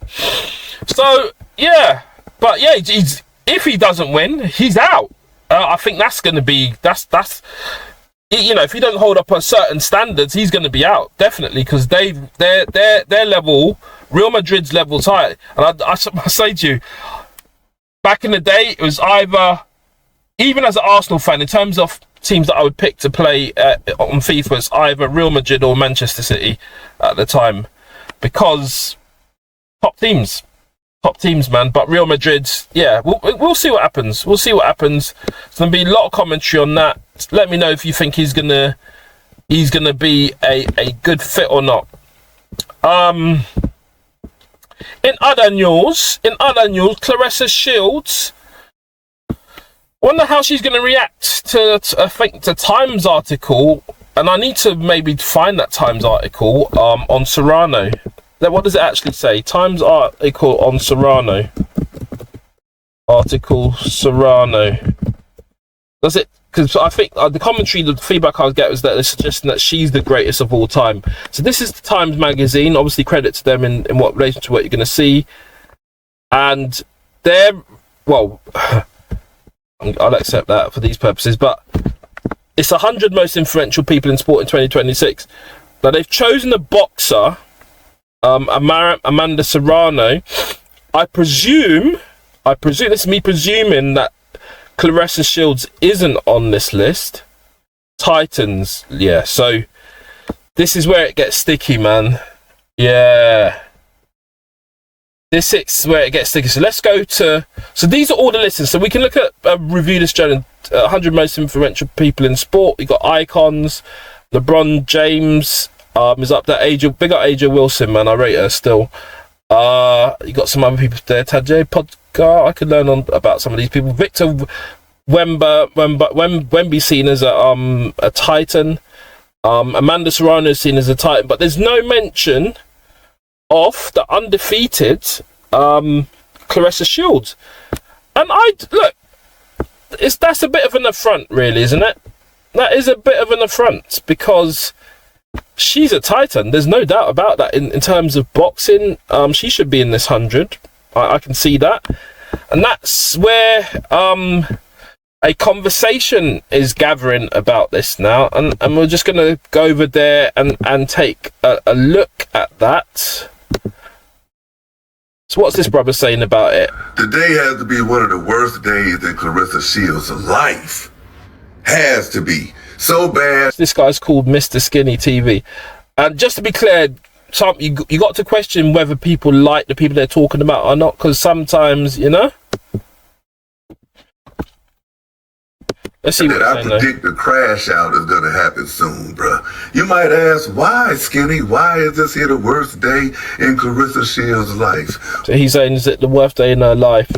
Well, first off, she started off the day having to see the real GOAT, Amanda Serrano, on Time magazine. So this guy thinks that she's the real GOAT. Serrano's the real GOAT. Tied for most KOs in history, 10 consecutive years. The thing with Serrano, though, I think she has, I've covered her before on this channel, she's not undefeated.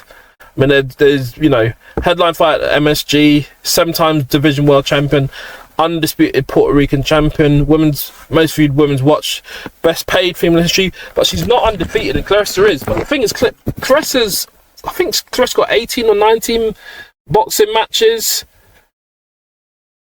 Some said if she'd kept her personal life personal. I mean, people are allowed to have a personal life and do whatever they want with it. But if she's a good boxer and she's undefeated, they probably should be mentioning her, no? But that's what this brother's saying about. I wonder if there's any other commentary. Let's see what this brother's saying. Claressa Shields gets accused of hating on. So this question is, who's the real GOAT? Amanda Serrano being on the cover of Time magazine. So you got people calling out Claressa. Credit to Iman the Future, who's this person speaking. She's been going back and forth with Amanda. I believe Amanda had broke tied the record for the most knockouts. Maybe they'll fight. I think did I see them in the ring preempting the fight? I don't know.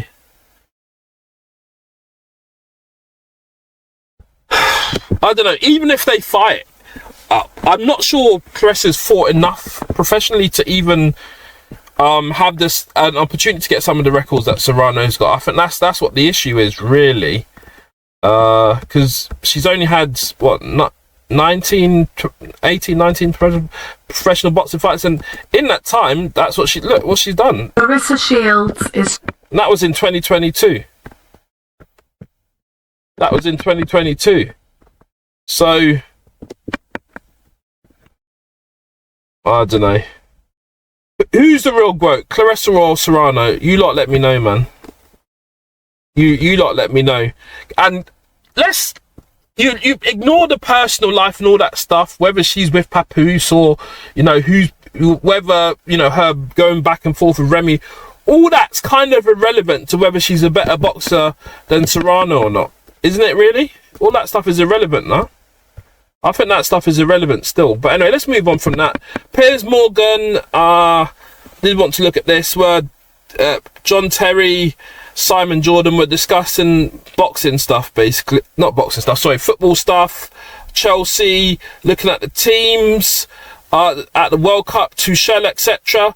Let's hear what they're saying. Obviously, I'm not a Chelsea fan, put it that way, but I'm just looking at this for media purposes, but I'm not going to give my opinions on these three people. Or the one in the middle. I've got things to say, but I'll leave that for another video. What do you mean, John? What are you talking about? We've just been found. They've just been fined 10 million quid, done a deal to overcome all the challenges that they had by doing deals behind agents' backs. So Simon's saying that Chelsea's had some legal issues recently. But let's hear what John Terry replies to that. Doesn't accept that deal. It's new ownership that's accept that. I'll pack it in, John. So John Terry's saying that it had nothing to do with Roman Abramovich, okay? And it's the new owners. Pretty silly. That's the premise of that deal is that Eden Hazard, as we know, was transferred to Chelsea rather than Man United because the agent was paid a backhander by Chelsea. That's not been a... I'm going to say this is all alleged or allegedly, because I need to look deep into these files to see whether any of that is true, but that's what Simon Jordan's saying anyway. Quite controversial, that's a fact. And Simon, that didn't go on when you was in charge, no? No, but we're not talking about what I was doing when I was in charge. Okay, I will leave that there. I have no idea what anybody was doing when they were in charge, but that's what they were talking about in terms of what's going on with Chelsea. Their predictions on the World Cup. Going to win the World Cup. Credit to Touchline Grid for doing a little clip on this. I'm going to go France or England for me. Can win. John Terry reckons France or England, and a lot of commentators are saying France actually. World Cup, and I think Simon Jordan was waffling. Hey Simon, you were waffling. You weren't. I agree with Piers on that. You weren't answering the question directly. You should have just said what your answer was. But I guess he's got his reasons for. I think he gave a nuanced answer, or did he give a nuanced answer to something else? But yeah, just answer the question directly, man. If you ask me, I think France will win. I think France will win. There you go, straight answer. Is the difference between us potentially winning the World Cup and not having a particularly Going to win the World Cup. All right, so that's what's been said there. And this is, look, John Terry suggested that Harry Kane should be transferred to Arsenal. I think he was taking the mick because obviously Harry Kane's ex-Spurs, and if Harry Kane wanted to stay in London and do all that, he would have transferred like Sol Campbell ages ago because he's been in London.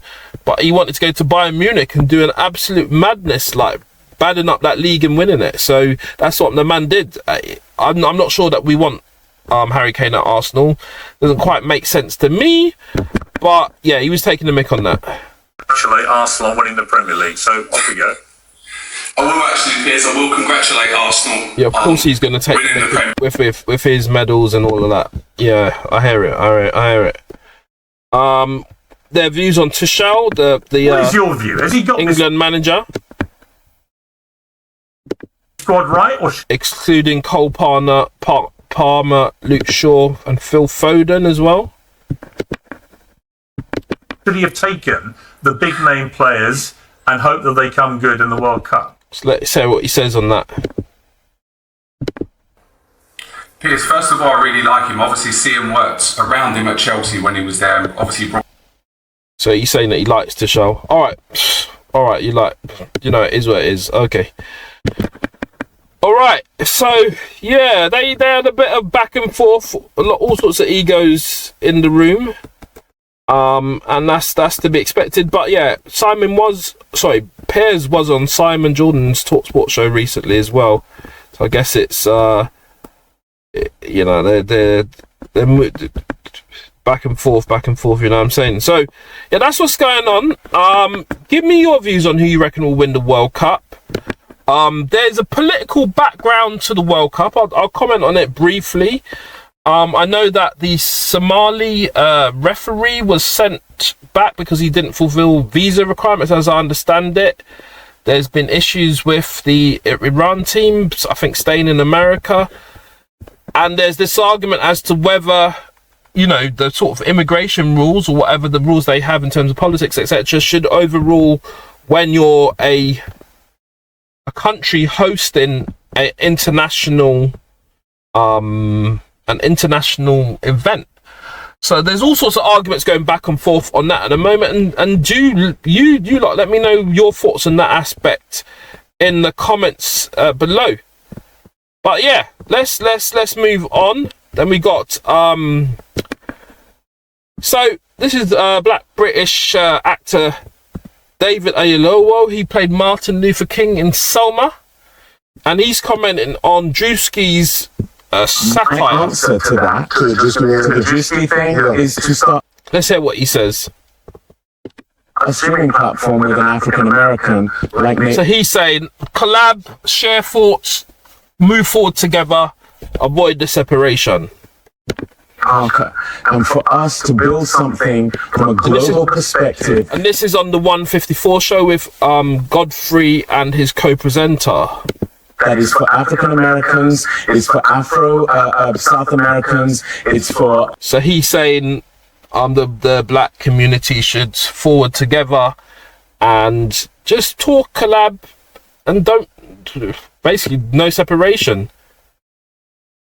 Black people in the diaspora, it's for people on the continent, it's for all of them. He did say he didn't think it was helpful, but his answer is to continue to collaborate. He does think it is funny. As we call it a tent, we call it an umbrella. Right? Okay, I mean that's his view on it. It's quite a balanced response. Madame Joyce had commented on that situation much earlier on. The skit was... This is her cocktails and takeaways, or mixed drink and takeaways podcast, Madame Joyce. Was created to complain about black Brits taking black American roles. I completely understand the frustration. So she's saying she understands the frustration. This is the young lady who had said that Klay Thompson was less popular, or Megan Thee Stallion, when they were in a couple, made Klay Thompson known, something along those lines. But I think she was bantering. I think she was trolling with that. But she's forwarding here with a more sort of serious commentary. In black Americans being annoyed about people who don't understand the history of what they've gone through, now having to... Okay, let's fast forward. What's classically trained. So she's saying that the actors, and she's big up Michaela Cohen, is it that her name? Are classically trained actors. That's true. Nicole, she studied at Guildhall, top drama school.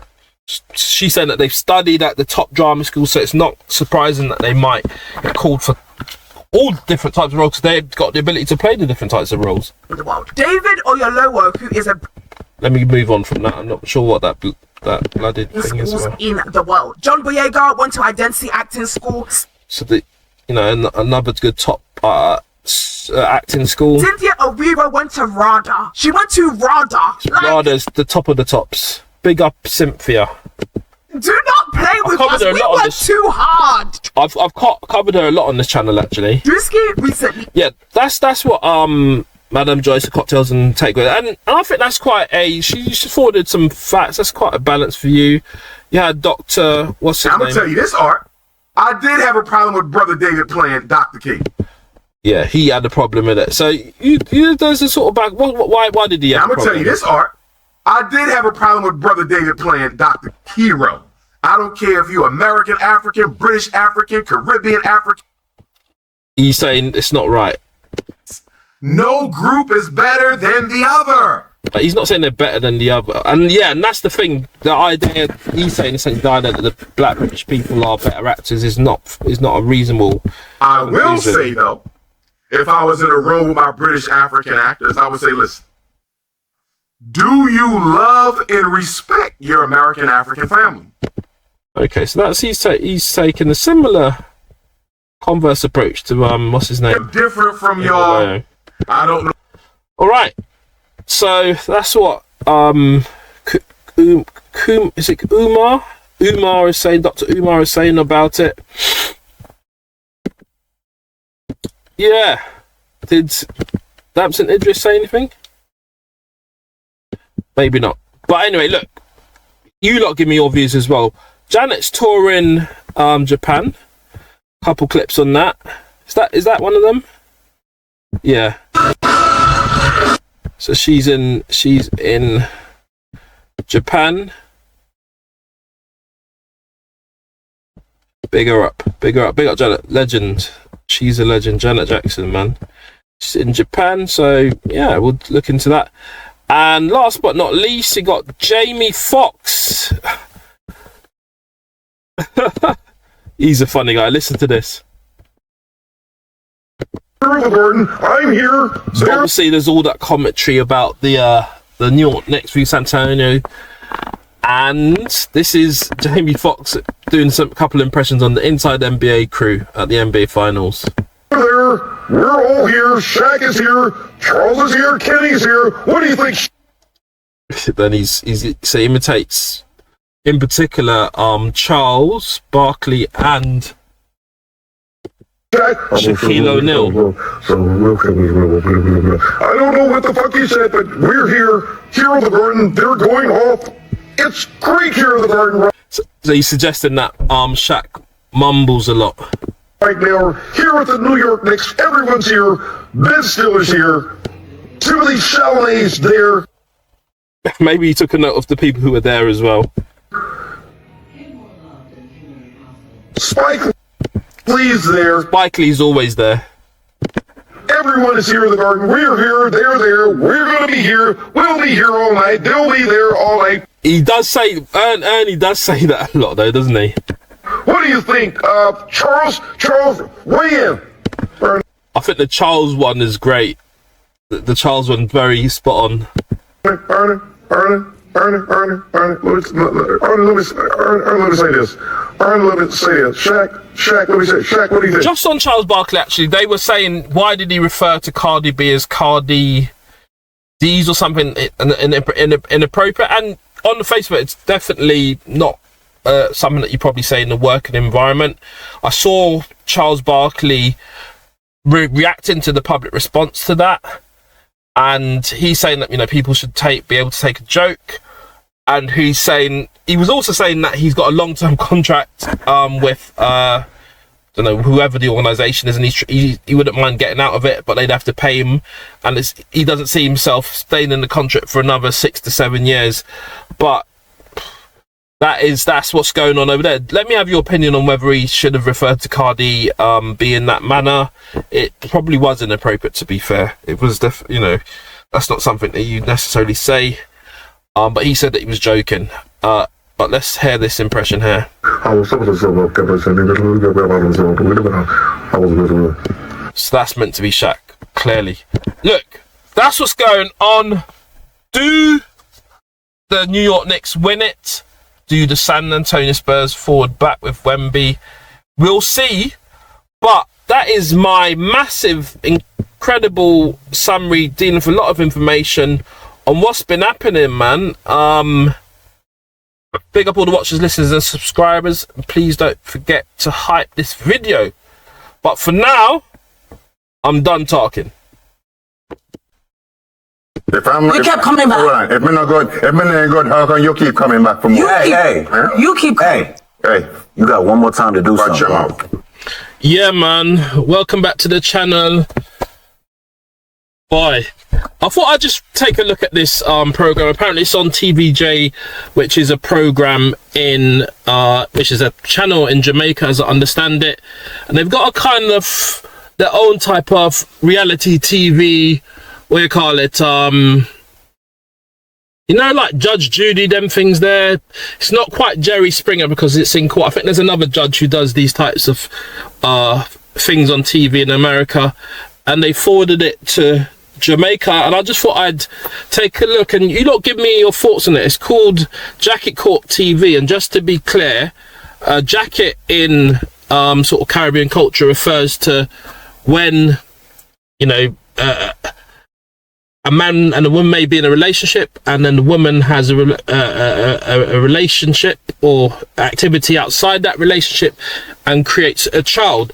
Now, I've got one big question. What you might find, I'm not sure about the court shows necessarily in America, but you might find in, you know, Jerry Springer and some of these, that allegedly some of the people are actors or actresses. I'd be interested to look into whether this lady here is a real judge and things like that. Maybe she is.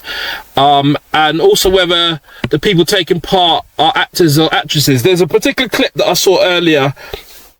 I had to kind of give it a side eye and kind of question whether what I was seeing was, you know, it was acting or not. But anyway, let's continue to listen to this. I'm making it easy. And yeah, you lot, please make sure you like, share, comment, and subscribe. I need to put a subscribe thing on this video, but it will come up on the video and you look at it anyway. I know, I understand. There's a lot of emotion. Hey, chill out, but you don't talk like you. Somebody's made the point. They actually do look alike. So maybe it's either good casting or good actors and good, or it's, oh, sorry, I should say it's either. Hey, chill out, but you don't talk like. It's either good casting or they're real. These are real stories. You know what I'm saying? It's like that in front of me. You make him disrespect me. Him don't know me. I don't know him. And you stand there, make this. She said you stand there making them disrespect him and stuff like that. So this one's apparently when a mother made a plea, father won own years of hurt. Whose side are you on? And this, this is actually, I don't know, I'm wondering whether there's a YouTube channel actually, but it's actually on the TVJ channel in Jamaica, as I understand. You don't? No, you understand why? You want respect? Bro, watch it, bro. You want respect? 35 years ago. You want respect? Listen. Okay, like I said, what are they saying? Don't talk to my you don't know me. I don't know you. I want to keep it that way right now.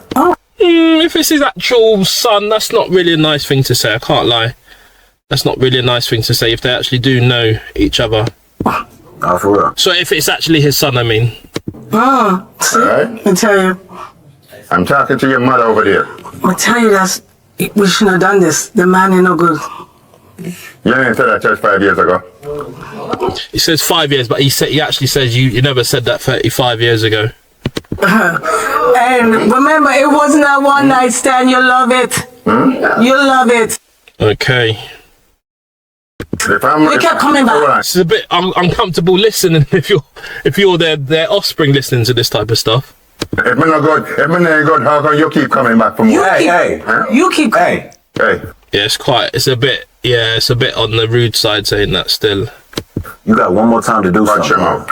Say something one more time. Watch your mouth. Hey, you teach your boy teach your boy some manners. Ooh. You know? He said, teach the boy some manners. You tell me? Mr. Robinson, Mr. Tuchel. What are you talking about? I'm right here. Yeah, man, that's one scenario. I'll go back to one of the earlier ones actually. Let's go to this one here. What's this one about? Rumors destroyed. Has anyone come forward to you and said, I know this has happened? So what's this situation is one about a lie in a relationship apparently. Stream anytime on One Spot Media. Okay. You know, I have family members. I even got called because what she's saying is, you know how Jamaicans are. Okay, so is this filmed in Jamaica? Maybe it is. My sister-in-law boyfriend, who is an American, also called me. It's not only Jamaican. You're in a people chat. What? I don't know what this scenario is. What's going on there? People chat. And you know in Jamaica, things will reach a foreign all over the place, so you not even know who calling who. So she's saying that things are spreading, the talk is happening about a particular situation, and it's just forwarding around. I didn't know that. There has to be something to start this rumor. Rumor don't just start off its own. What even is the rumor? We are one of the couples that are the LTS in our neighborhood, the youngest and the LTS. She's saying they're the healthiest couple in the neighborhood. We've been together for a long time. Him, Bill, we're also living right now. So she's saying that her partner, this brother here built the house that they lived in. And him work. They live in currently. And him tell me to stop working because I have the kids. Said I should stay home and he'll work. And we are. I can't lie. This one doesn't look like acting. It's pretty convincing. I don't know what it is about this scenario. This lady, or she's just a convincing actress, or it is real. Agreeing on that, and it's been working for me just fine. Because you did in the UK, you had that Blue Therapy. Like I think the recent couples on Blue Therapy, which has now gone onto Netflix, are real. But the earliest one with Paul and Chioma, that wasn't real allegedly. That wasn't real. But now. So you don't know, especially with pilot shows, you might start with really controlled scenario, drama. Maybe they are a couple, maybe they've got chemistry or whatever, and then you see how the format works moving forwards. Years, the man come home, even if I'm tired, him still help him kids with them homework. If they're not at bed, I'm up waiting on it. Okay, I'm not sure what the issue is though.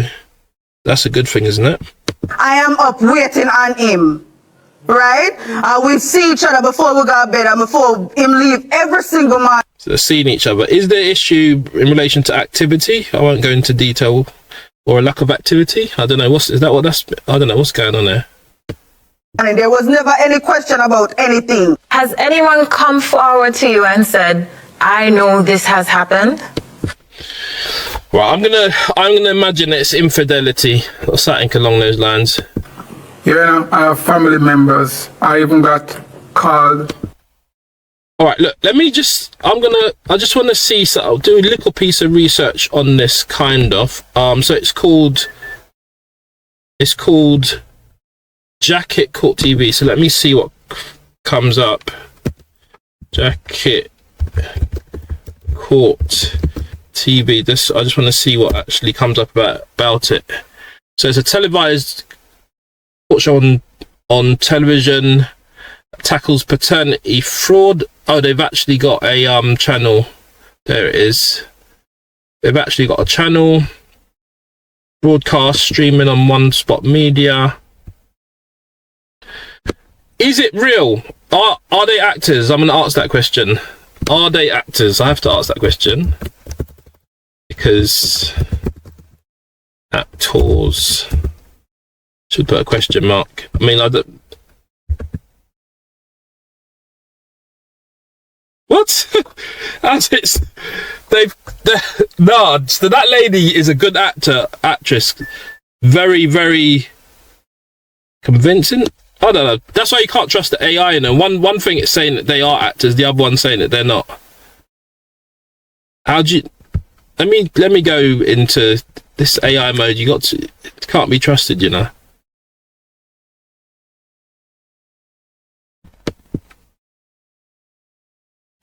Let me see something. The cast production updates explicitly showed the crew running through scenes with actors and actresses arriving on set to play the plaintiffs, defendants in legal. The show brings a divorce court style entertainment point. The title plays in local Jamaica San Jaco, which refers to a child raised by a man who's not the biological father. Would you like to know about the airing? Okay, now what's this?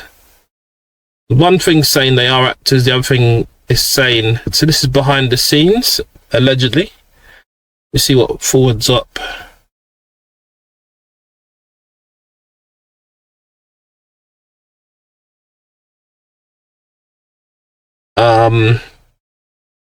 Next, behind the scenes, my headphones doing a mad thing. Posting every day for the next 30 days. Yeah, so this is just the second part of the video on Jamaica Court TV. So I was researching whether the people in it are actors or not, and this brother has just baited out the whole thing. It's not, first of all, it's not set in Jamaica. It's actually set, I don't know, I imagine maybe it's America, I don't know, but he refers to shooting the rest of it. He refers to shooting the rest of it in Jamaica at some point, but it's not filmed in Jamaica. So he's baiting out the whole thing. I don't know, I don't think he should have done that really, because it kind of takes away from the mystery of the show. Look, I suspected myself that they might be actors or actresses, but nonetheless it's entertaining. But listen to what he's saying. So he's alleging that he's the director, or not a director. He's in charge, dealing with filming or cameras and stuff on the show. And this is what he's saying. Posting every day for the next 30 days. This is BTS of a shoot that I was on about a month ago. We were shooting a Jamaican paternity court show. It was wild stuff. There you go. So he's saying that he's shooting a Jamaica paternity court show. We were at Studio Space Atlanta. It's a super cool studio. They got a lot of unique sets and spaces. So there's just all sorts of different sets. So, I mean, look, it not being in the actual courtroom is not a big deal necessarily, because obviously it's a studio, isn't it? And a courtroom might not be set up for studio work, but it's kind of really going in depth on it. So if you're ever looking for anything unique, look no further. They got it all right here. They got the white room there for the crazy people. He's showing the sign. This brother's called BRYTE Video, Bright Video. Hospital bed here. So I was wondering in the other video, or the other part of this video, why the AI was saying that they were actors or actresses. But this you'll see why in a moment. Got a little alleyway coming up right here if you want to shoot like a music video. It's a cool spot. And then like a money room. So pure studio spaces. A lot of studio. What type of money would you call that? A lot of prop money, isn't it? Also good for a music video. How much is in there? So they're shooting it in the green room. So they're obviously going to fill in some of the bits that we're seeing on screen in post-production. Here's their giant green wall. Very useful. This is a set we were using, made it look like a courtroom. That's oh, sorry, forgive me. So, no, that's another green room. This is the actual courtroom that they'll be using. Up on the scissor lift there. This is the crew as we're setting up the courtroom. Camera department area. There's me coming. So this is the camera person. One of the, a camera person on the show. Video camera, maybe. Cute in the chat. Here's one of my camera setups. I was manning two, one through this window, and you take a little walk over this way. I think it's in Atlanta, Georgia. And there's a second camera setup through the opposite window to get the plaintiff and the defendant. So I think they're in Atlanta in America, actually. Here's the judge cam. My boy Seawards was on that. So the judge has got a separate camera. Here we've got our actors and our extras showing up. The director up there, Leland. So there you go. There you have it. He said, there you go. You got our actors and director shown. And I think I was watching that lady in the other video. She was very convincing. I can't lie. I can't believe they're actors and actresses, but they are. Is running through things with them. Here's a look at one of those camera angles. And then we've got... But is he saying it? Or maybe they're real, but I mean, I don't know. I'm going to go with... He's behind the scenes, so I'm going to go with what he's saying, man. Look at the other camera angle right here. Didn't look as green on camera as it does on my phone. Oh, surprise appearance by Rachel. She was shooting... So there's somebody shooting behind the scenes of behind the scenes. BTS photos. Here's me in my throne, major swag. And here we are at the end of the night, packing it all up. Leland is here, calling her. I think Leland's the director. 8 episodes in 2 days, man. So he's not bothered that he's not bothered about it. This brother here, Leland Beckford, he's not Benford, sorry. He's not bothered about the fact that he's revealing that they're actors. People would find out quickly anyway, because obviously people would know them in real life, isn't it? As to whether the stories are real. So, you know, as you say, news travels fast. Wrap on everything. If things go well for season 1, then we'll be shooting season 2 in Jamaica. So there you go. So if season 1 shooting in Jamaica, so I think it's a popular format, because what you could, as I say, it doesn't surprise me. You might have the actors, actresses first series. I wouldn't be surprised if they use actual real people in the series in Jamaica, or they might use actors and actresses in Jamaica. Who knows? We have high hopes for that. Should be sick. And as always, peace out. See. Yeah, man. So that's kind of, you know, sort of forwarding it together. Just looking at the show called Jacket Court TV. By David G. Heron and Lennon Benford, and people are finding it quite entertaining. I'll just look at some more of the clips here. So as I said, I found this lady to be quite engaging and I thought it was real, mate. I thought it was real. Because what she's saying is, you know how Jamaicans are. My sister-in-law boyfriend, who is an American, also called me. It's not only Jamaican. You're in a people chat. There you go. Yeah, I found it very, very convincing. People chat. But you know, with something like this, you're going to allow the actors and actresses an opportunity to, what do you call it? Improvise, really. That wouldn't surprise me. Chat. And you know, in Jamaica, things will reach a foreign all over the place. Yeah, so let's look at some other videos. I think I'm going to join these videos together. Going to separate, just kind of working from this hard lesson learned. Brown, please stay at your podium. I'm sorry. I'm sorry. So maybe the judge may be actor as well, actress as well. Oftentimes, in relationships, we can let people from outside. They're crying and be DNA tested. They're actually, sorry, forgive me. They're actually advertising the DNA Side of our relationship influence what happens inside of the relationship, and we have to remember who you. And we have to remember a real judge wouldn't speak like that, man. I don't think they'd use complete patwa in the hearing, or maybe not. I don't know. Are with. Yes, sir, Anna. And if that person has not shown you any reason to doubt. Yeah, so that's what's going on with this one. This is the one that made me question whether what I was seeing was real, because this actress, I think she's the only actress, is doing a bit too much, and I found it not very convincing. I fell in love with him. I said, "Obiao." Look what I said. I said it looks a bit acty. It does look a bit acty. I fell in love. And I swear that's to say, well, maybe it's a different scenario. So this gentleman here, he was in the other scenario, no? What's going on there? I did not see anybody else. Okay, so you fell in love. Or maybe he's just getting a bat. About 4.5 years ago, it sounds like, from the timing. I have been in a relationship since then, and it stopped. No, Your Honor. Once I got pregnant, was about 2 years ago. She should know when she got pregnant. So that's like her trying to remember her lines. Well, I got pregnant because my son is 1. Got pregnant, and he just, it's like the devil came out. Yeah, she was doing a lot. This caught a lot of attention. Hey, my God. Hey, God help you. God forgive. Oh, God. I think she's doing a bit too much, I can't lie. God. Jesus. Hey, once you see this DNA result, oh, God. Nah, come on, man. Like, I know how to put on certain accents, so I know that shit, that's not her actual accent, man. I know that's not her accent.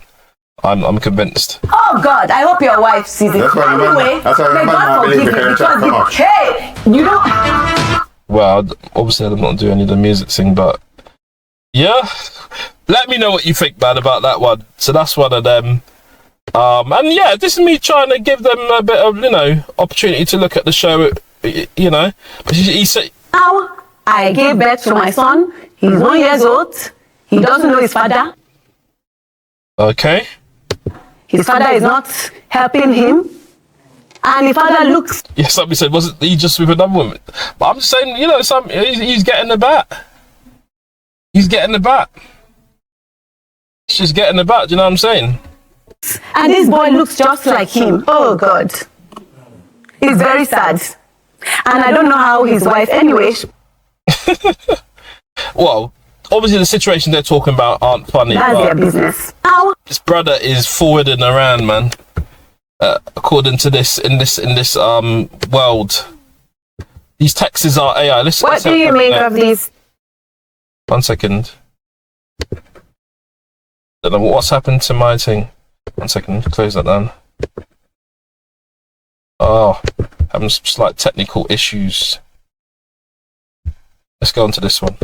Child, I heard a lot about you. It's not my child. Mr. Williams, if... Yes, Your Honor. If this child is in fact yours, It's about paternity again.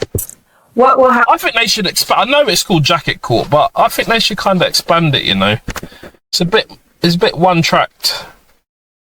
Listen, if you, the directors, are listening, I think you should expand the concept a bit beyond just paternity. I know it's a big issue, but just make it a bit more multifaceted, I think. Happened to your marriage with Mrs. Williams? I'm gonna stay with my wife for sure. I'm gonna stay the course with my wife, and I'll be man enough to take care of the child. But I promise you, Not nowhere to go. I don't want nothing to do with this woman. Yeah, he's laying down his case, man. He's saying, yeah, you will help out and do what he needs to do. But he's moving on from her. Alright, Kiana. So how difficult has that been for you? It has been very difficult because The same things have been difficult. What's this brother saying? At what point did Miss Charles, at what point did you tell Mr. Grant that? She told him she was pregnant. She tried to sell his restaurant. Okay. Said what does it fit in? What? That you were pregnant? well, the last time he come to Trinidad, I sit him down. Okay, Trini accent. Okay. And this was 4 years ago. No, right? And No, alright. Some of the acting is mad. So you have amnesia? Right. What do you mean? No amnesia, Judge. I can't recall that. But I don't know You where the story don't know if coming you were from. married 4 years ago? I strongly doubt it. Like a man say he doubts whether he's married. It's either you know or you don't know, man. You got to know them things about, I doubt that I was married. What? I was not married. That's what I'm saying. I strongly doubt that. Like a man say, I strongly doubt that I was married. I strongly doubt that I was married. Crazy. Make it make sense. Make it make sense. You strongly doubt. Fuck, I'm out of here, man. I'm out of here. Anyway, big them up, man. Big them up on this show, man. It's quite, you know, it's going to be an entertaining thing for people to watch. There's a couple more things to go through. This brother again is out here. Time for results. Look at this one. Mr. Donald Trump. Yeah, I'm not going to do any music thing. Tucker, he was the father, he was not the father, he is the father, he is not the father, right? This guy's like Father Abraham. He's got many sons and daughters. He's outside. Different scenarios in the same show. Different videos. So tell me why you think Mr. Robinson is not your son. Well, when me and her are supposed to have a relationship. He's going to explain it now. There was a George Wilson in the picture. Okay? There's a Judge Wilson? What does that mean? And all of a sudden now she's pregnant, it's my child. Get an argument, it's not your picnic. Okay, so it's all over the place. So if I don't pick from a picnic, why am I just protect the child? So Miss... Yeah, I can't lie. This brother was a good actor. This lady, somewhat. The older gentleman, he's doing what he needs to do, man. But do you know what? Hear what I'm saying? It's all mad. Actions speak louder than words. And that's a good mantra to live by in life, man. But you lot go and watch that, man. You lot go and watch Jacket Court TV. A lot's going on there. But for now, please make sure you like, share, comment, and subscribe, and obviously hype the video. But for now, a little Jacket Court TV review, and I'm done talking.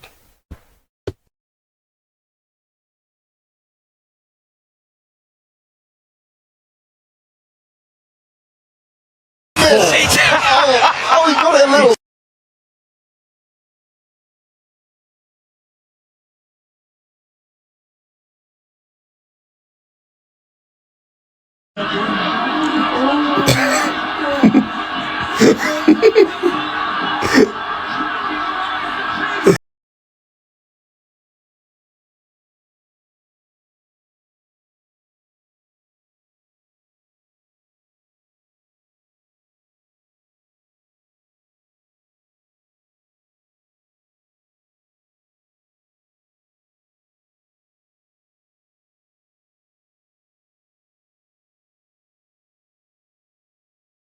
This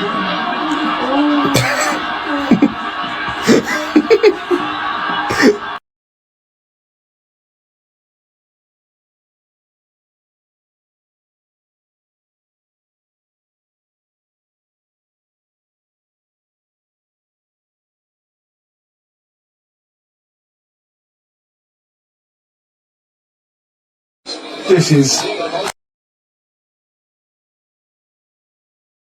below white collar boxing right now. This is pathetic.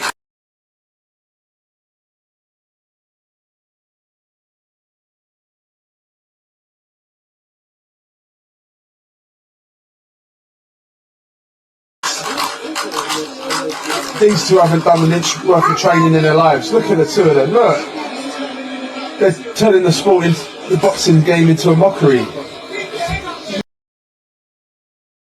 No, man, come on now. Look at them. What are you, round 3? They've only been boxing for less than 5 minutes.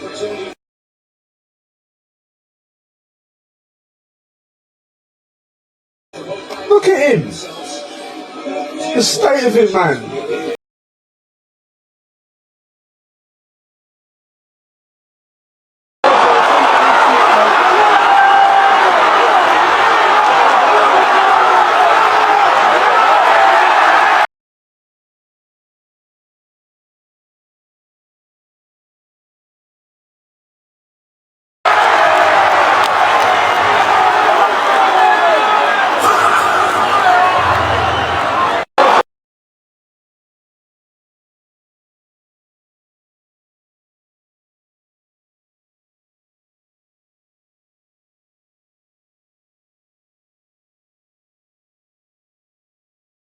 My God. Oh! Obviously World Cup gets priority over this. How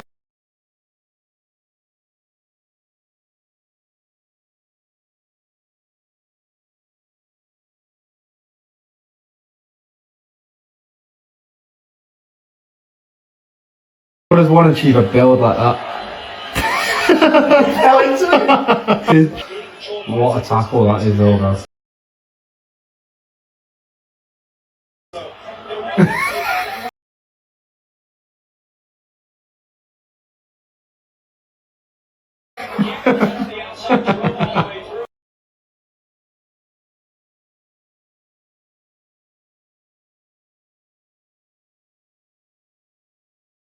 My God. Oh!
I should have made this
Well done, bro.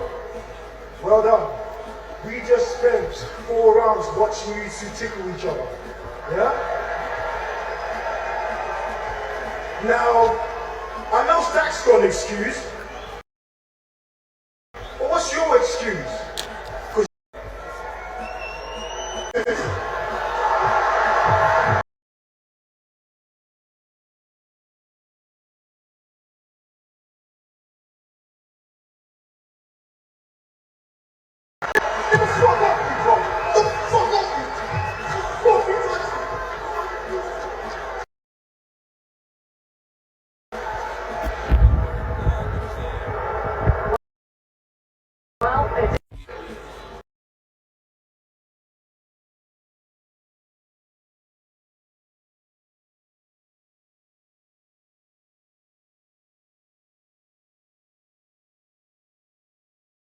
And sometimes the edge is here, so he's got to fight out here. Good start to the 3rd round. Yeah, I think he's down 2 rounds pretty clearly.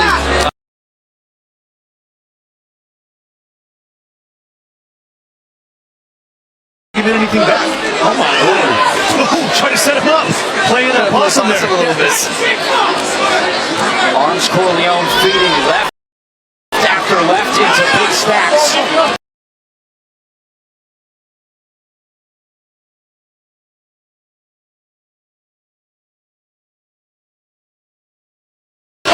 I was going to say, I think Stack's ready to stop. That's insane.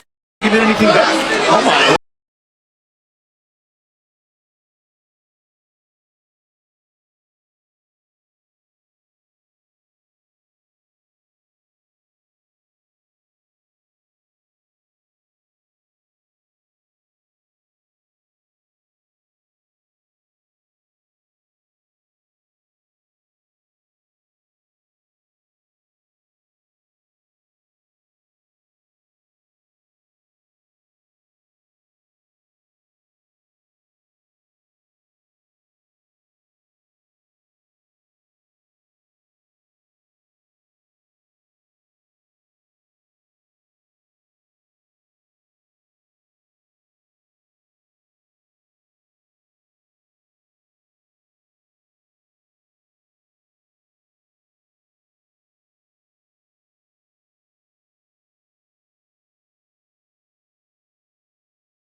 I'd like to know how many steps Tommy Fury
Man can't fight, think again. I fought a lot of people, including actual professional journeyman boxers. This guy can fight. He's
Good call by the referee there. You know, Nick Rakita was taking punishment, and she didn't look like she had the skills to be able to compete in there. And her corner made the right call, and I think it's out. Good punch. She's got to get her lead hand going, her right jab, and walk her.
I think that they are the Agarthan emissaries. Trump has been meeting with them privately to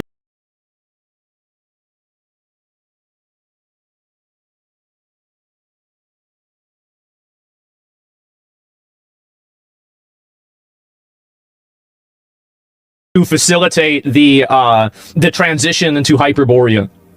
But this is going to take some time, right? It's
Roberto, you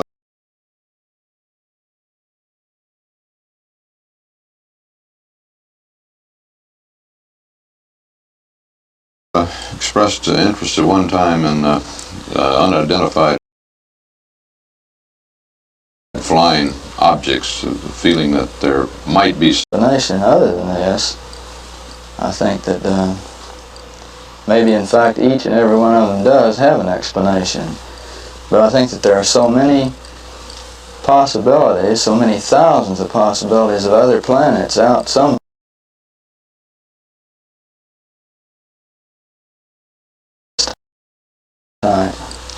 You don't think that the comparatively short step out into space that the Mercury flight will take you on?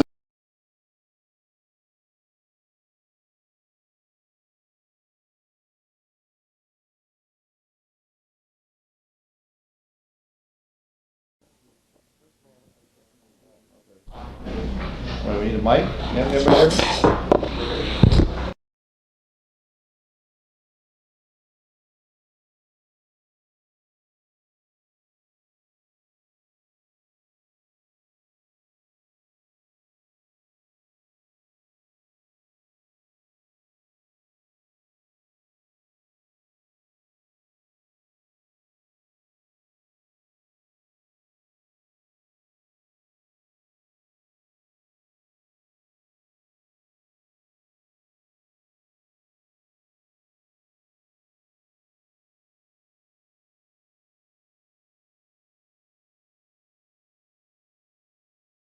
Drew, can I ask, why did the referee Omar Atan, why was he refused entry to the United States? Look, there are a few things we can't talk about, but what I can tell you is that anybody who's communicating with bad actors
that plan harm against the United States of America.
me letting go for the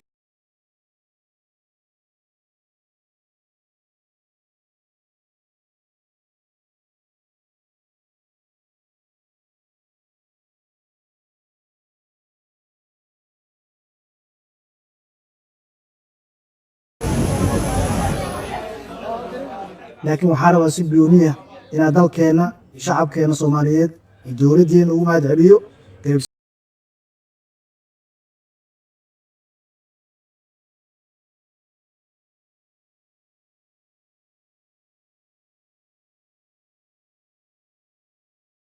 istaagooda taageeradooda banaanka waxay ka sheegeen ka badan waxay gadaalka qabanayeen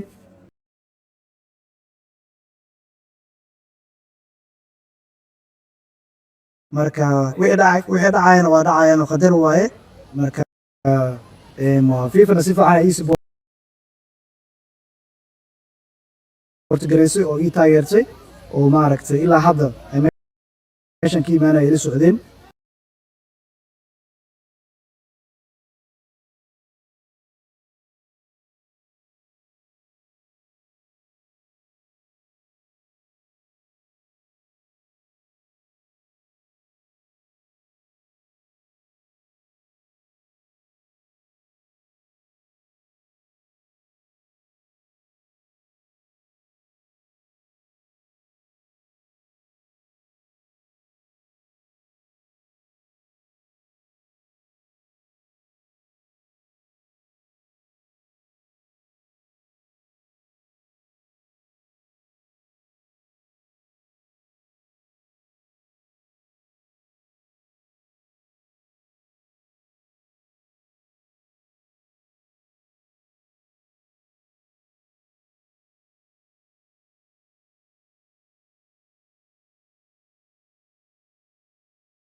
Well, all week we've been bringing you the story of Somali referee Omar Artan, who was denied entry to the United States to officiate on the World Cup. But all his accreditation is denied entry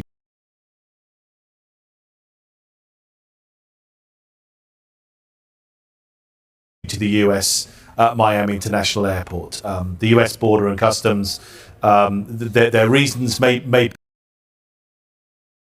genuine, but you kind of think, did they not know this beforehand? However,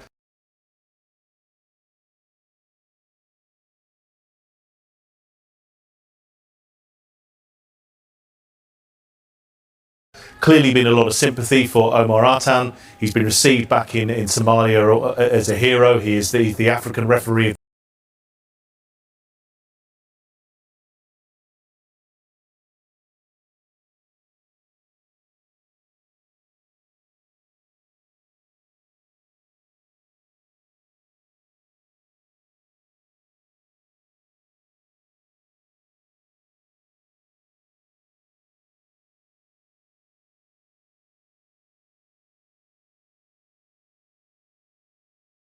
of banned from coming into the country for this tournament.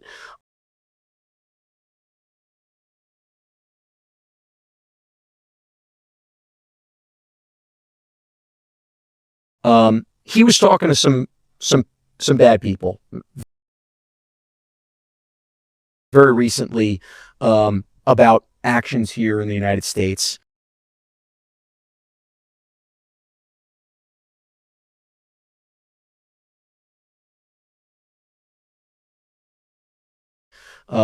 I'll leave it at that. I know CBP has made a statement on it. What I can tell you from my standpoint, and having seen the information on what he was doing, was I stand by CBP.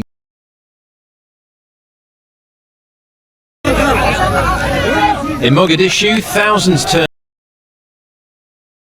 Political controversy at the World Cup was always likely.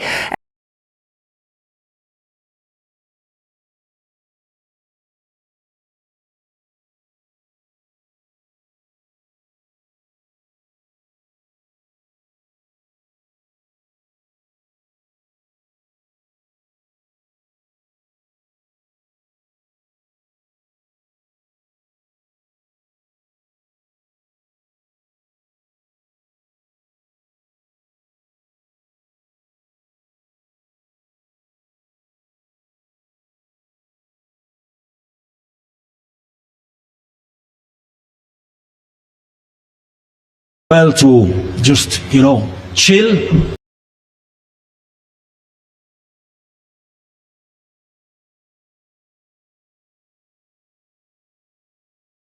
The problem that we have in this country is we don't believe what's coming out of, or don't know if we can believe what's coming out of the administration's mouth.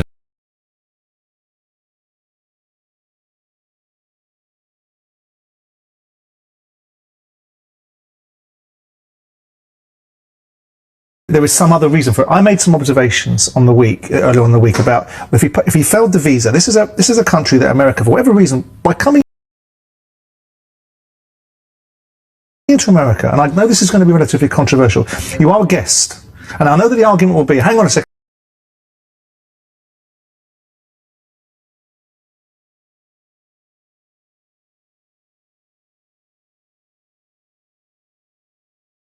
Somali referee Omar Artan to officiate the 2026 UEFA Super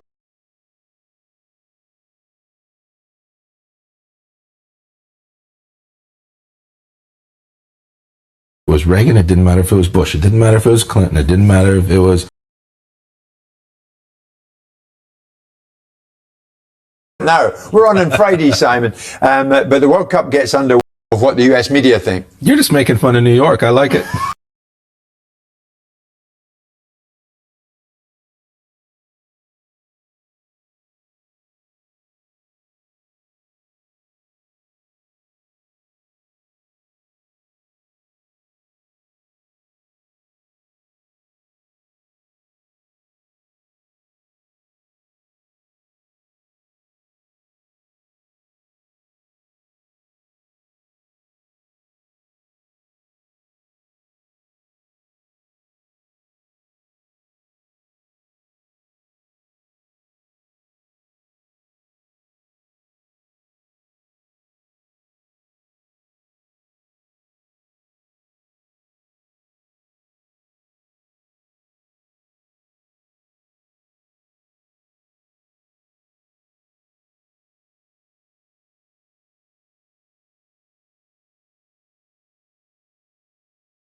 Because although he's a centre forward and he'll score goals and he'll be in the box at the right time, he's a link-up player as well. So he'll go into wide areas at times, he'll go deep. So the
I'm here at the Adidas home of soccer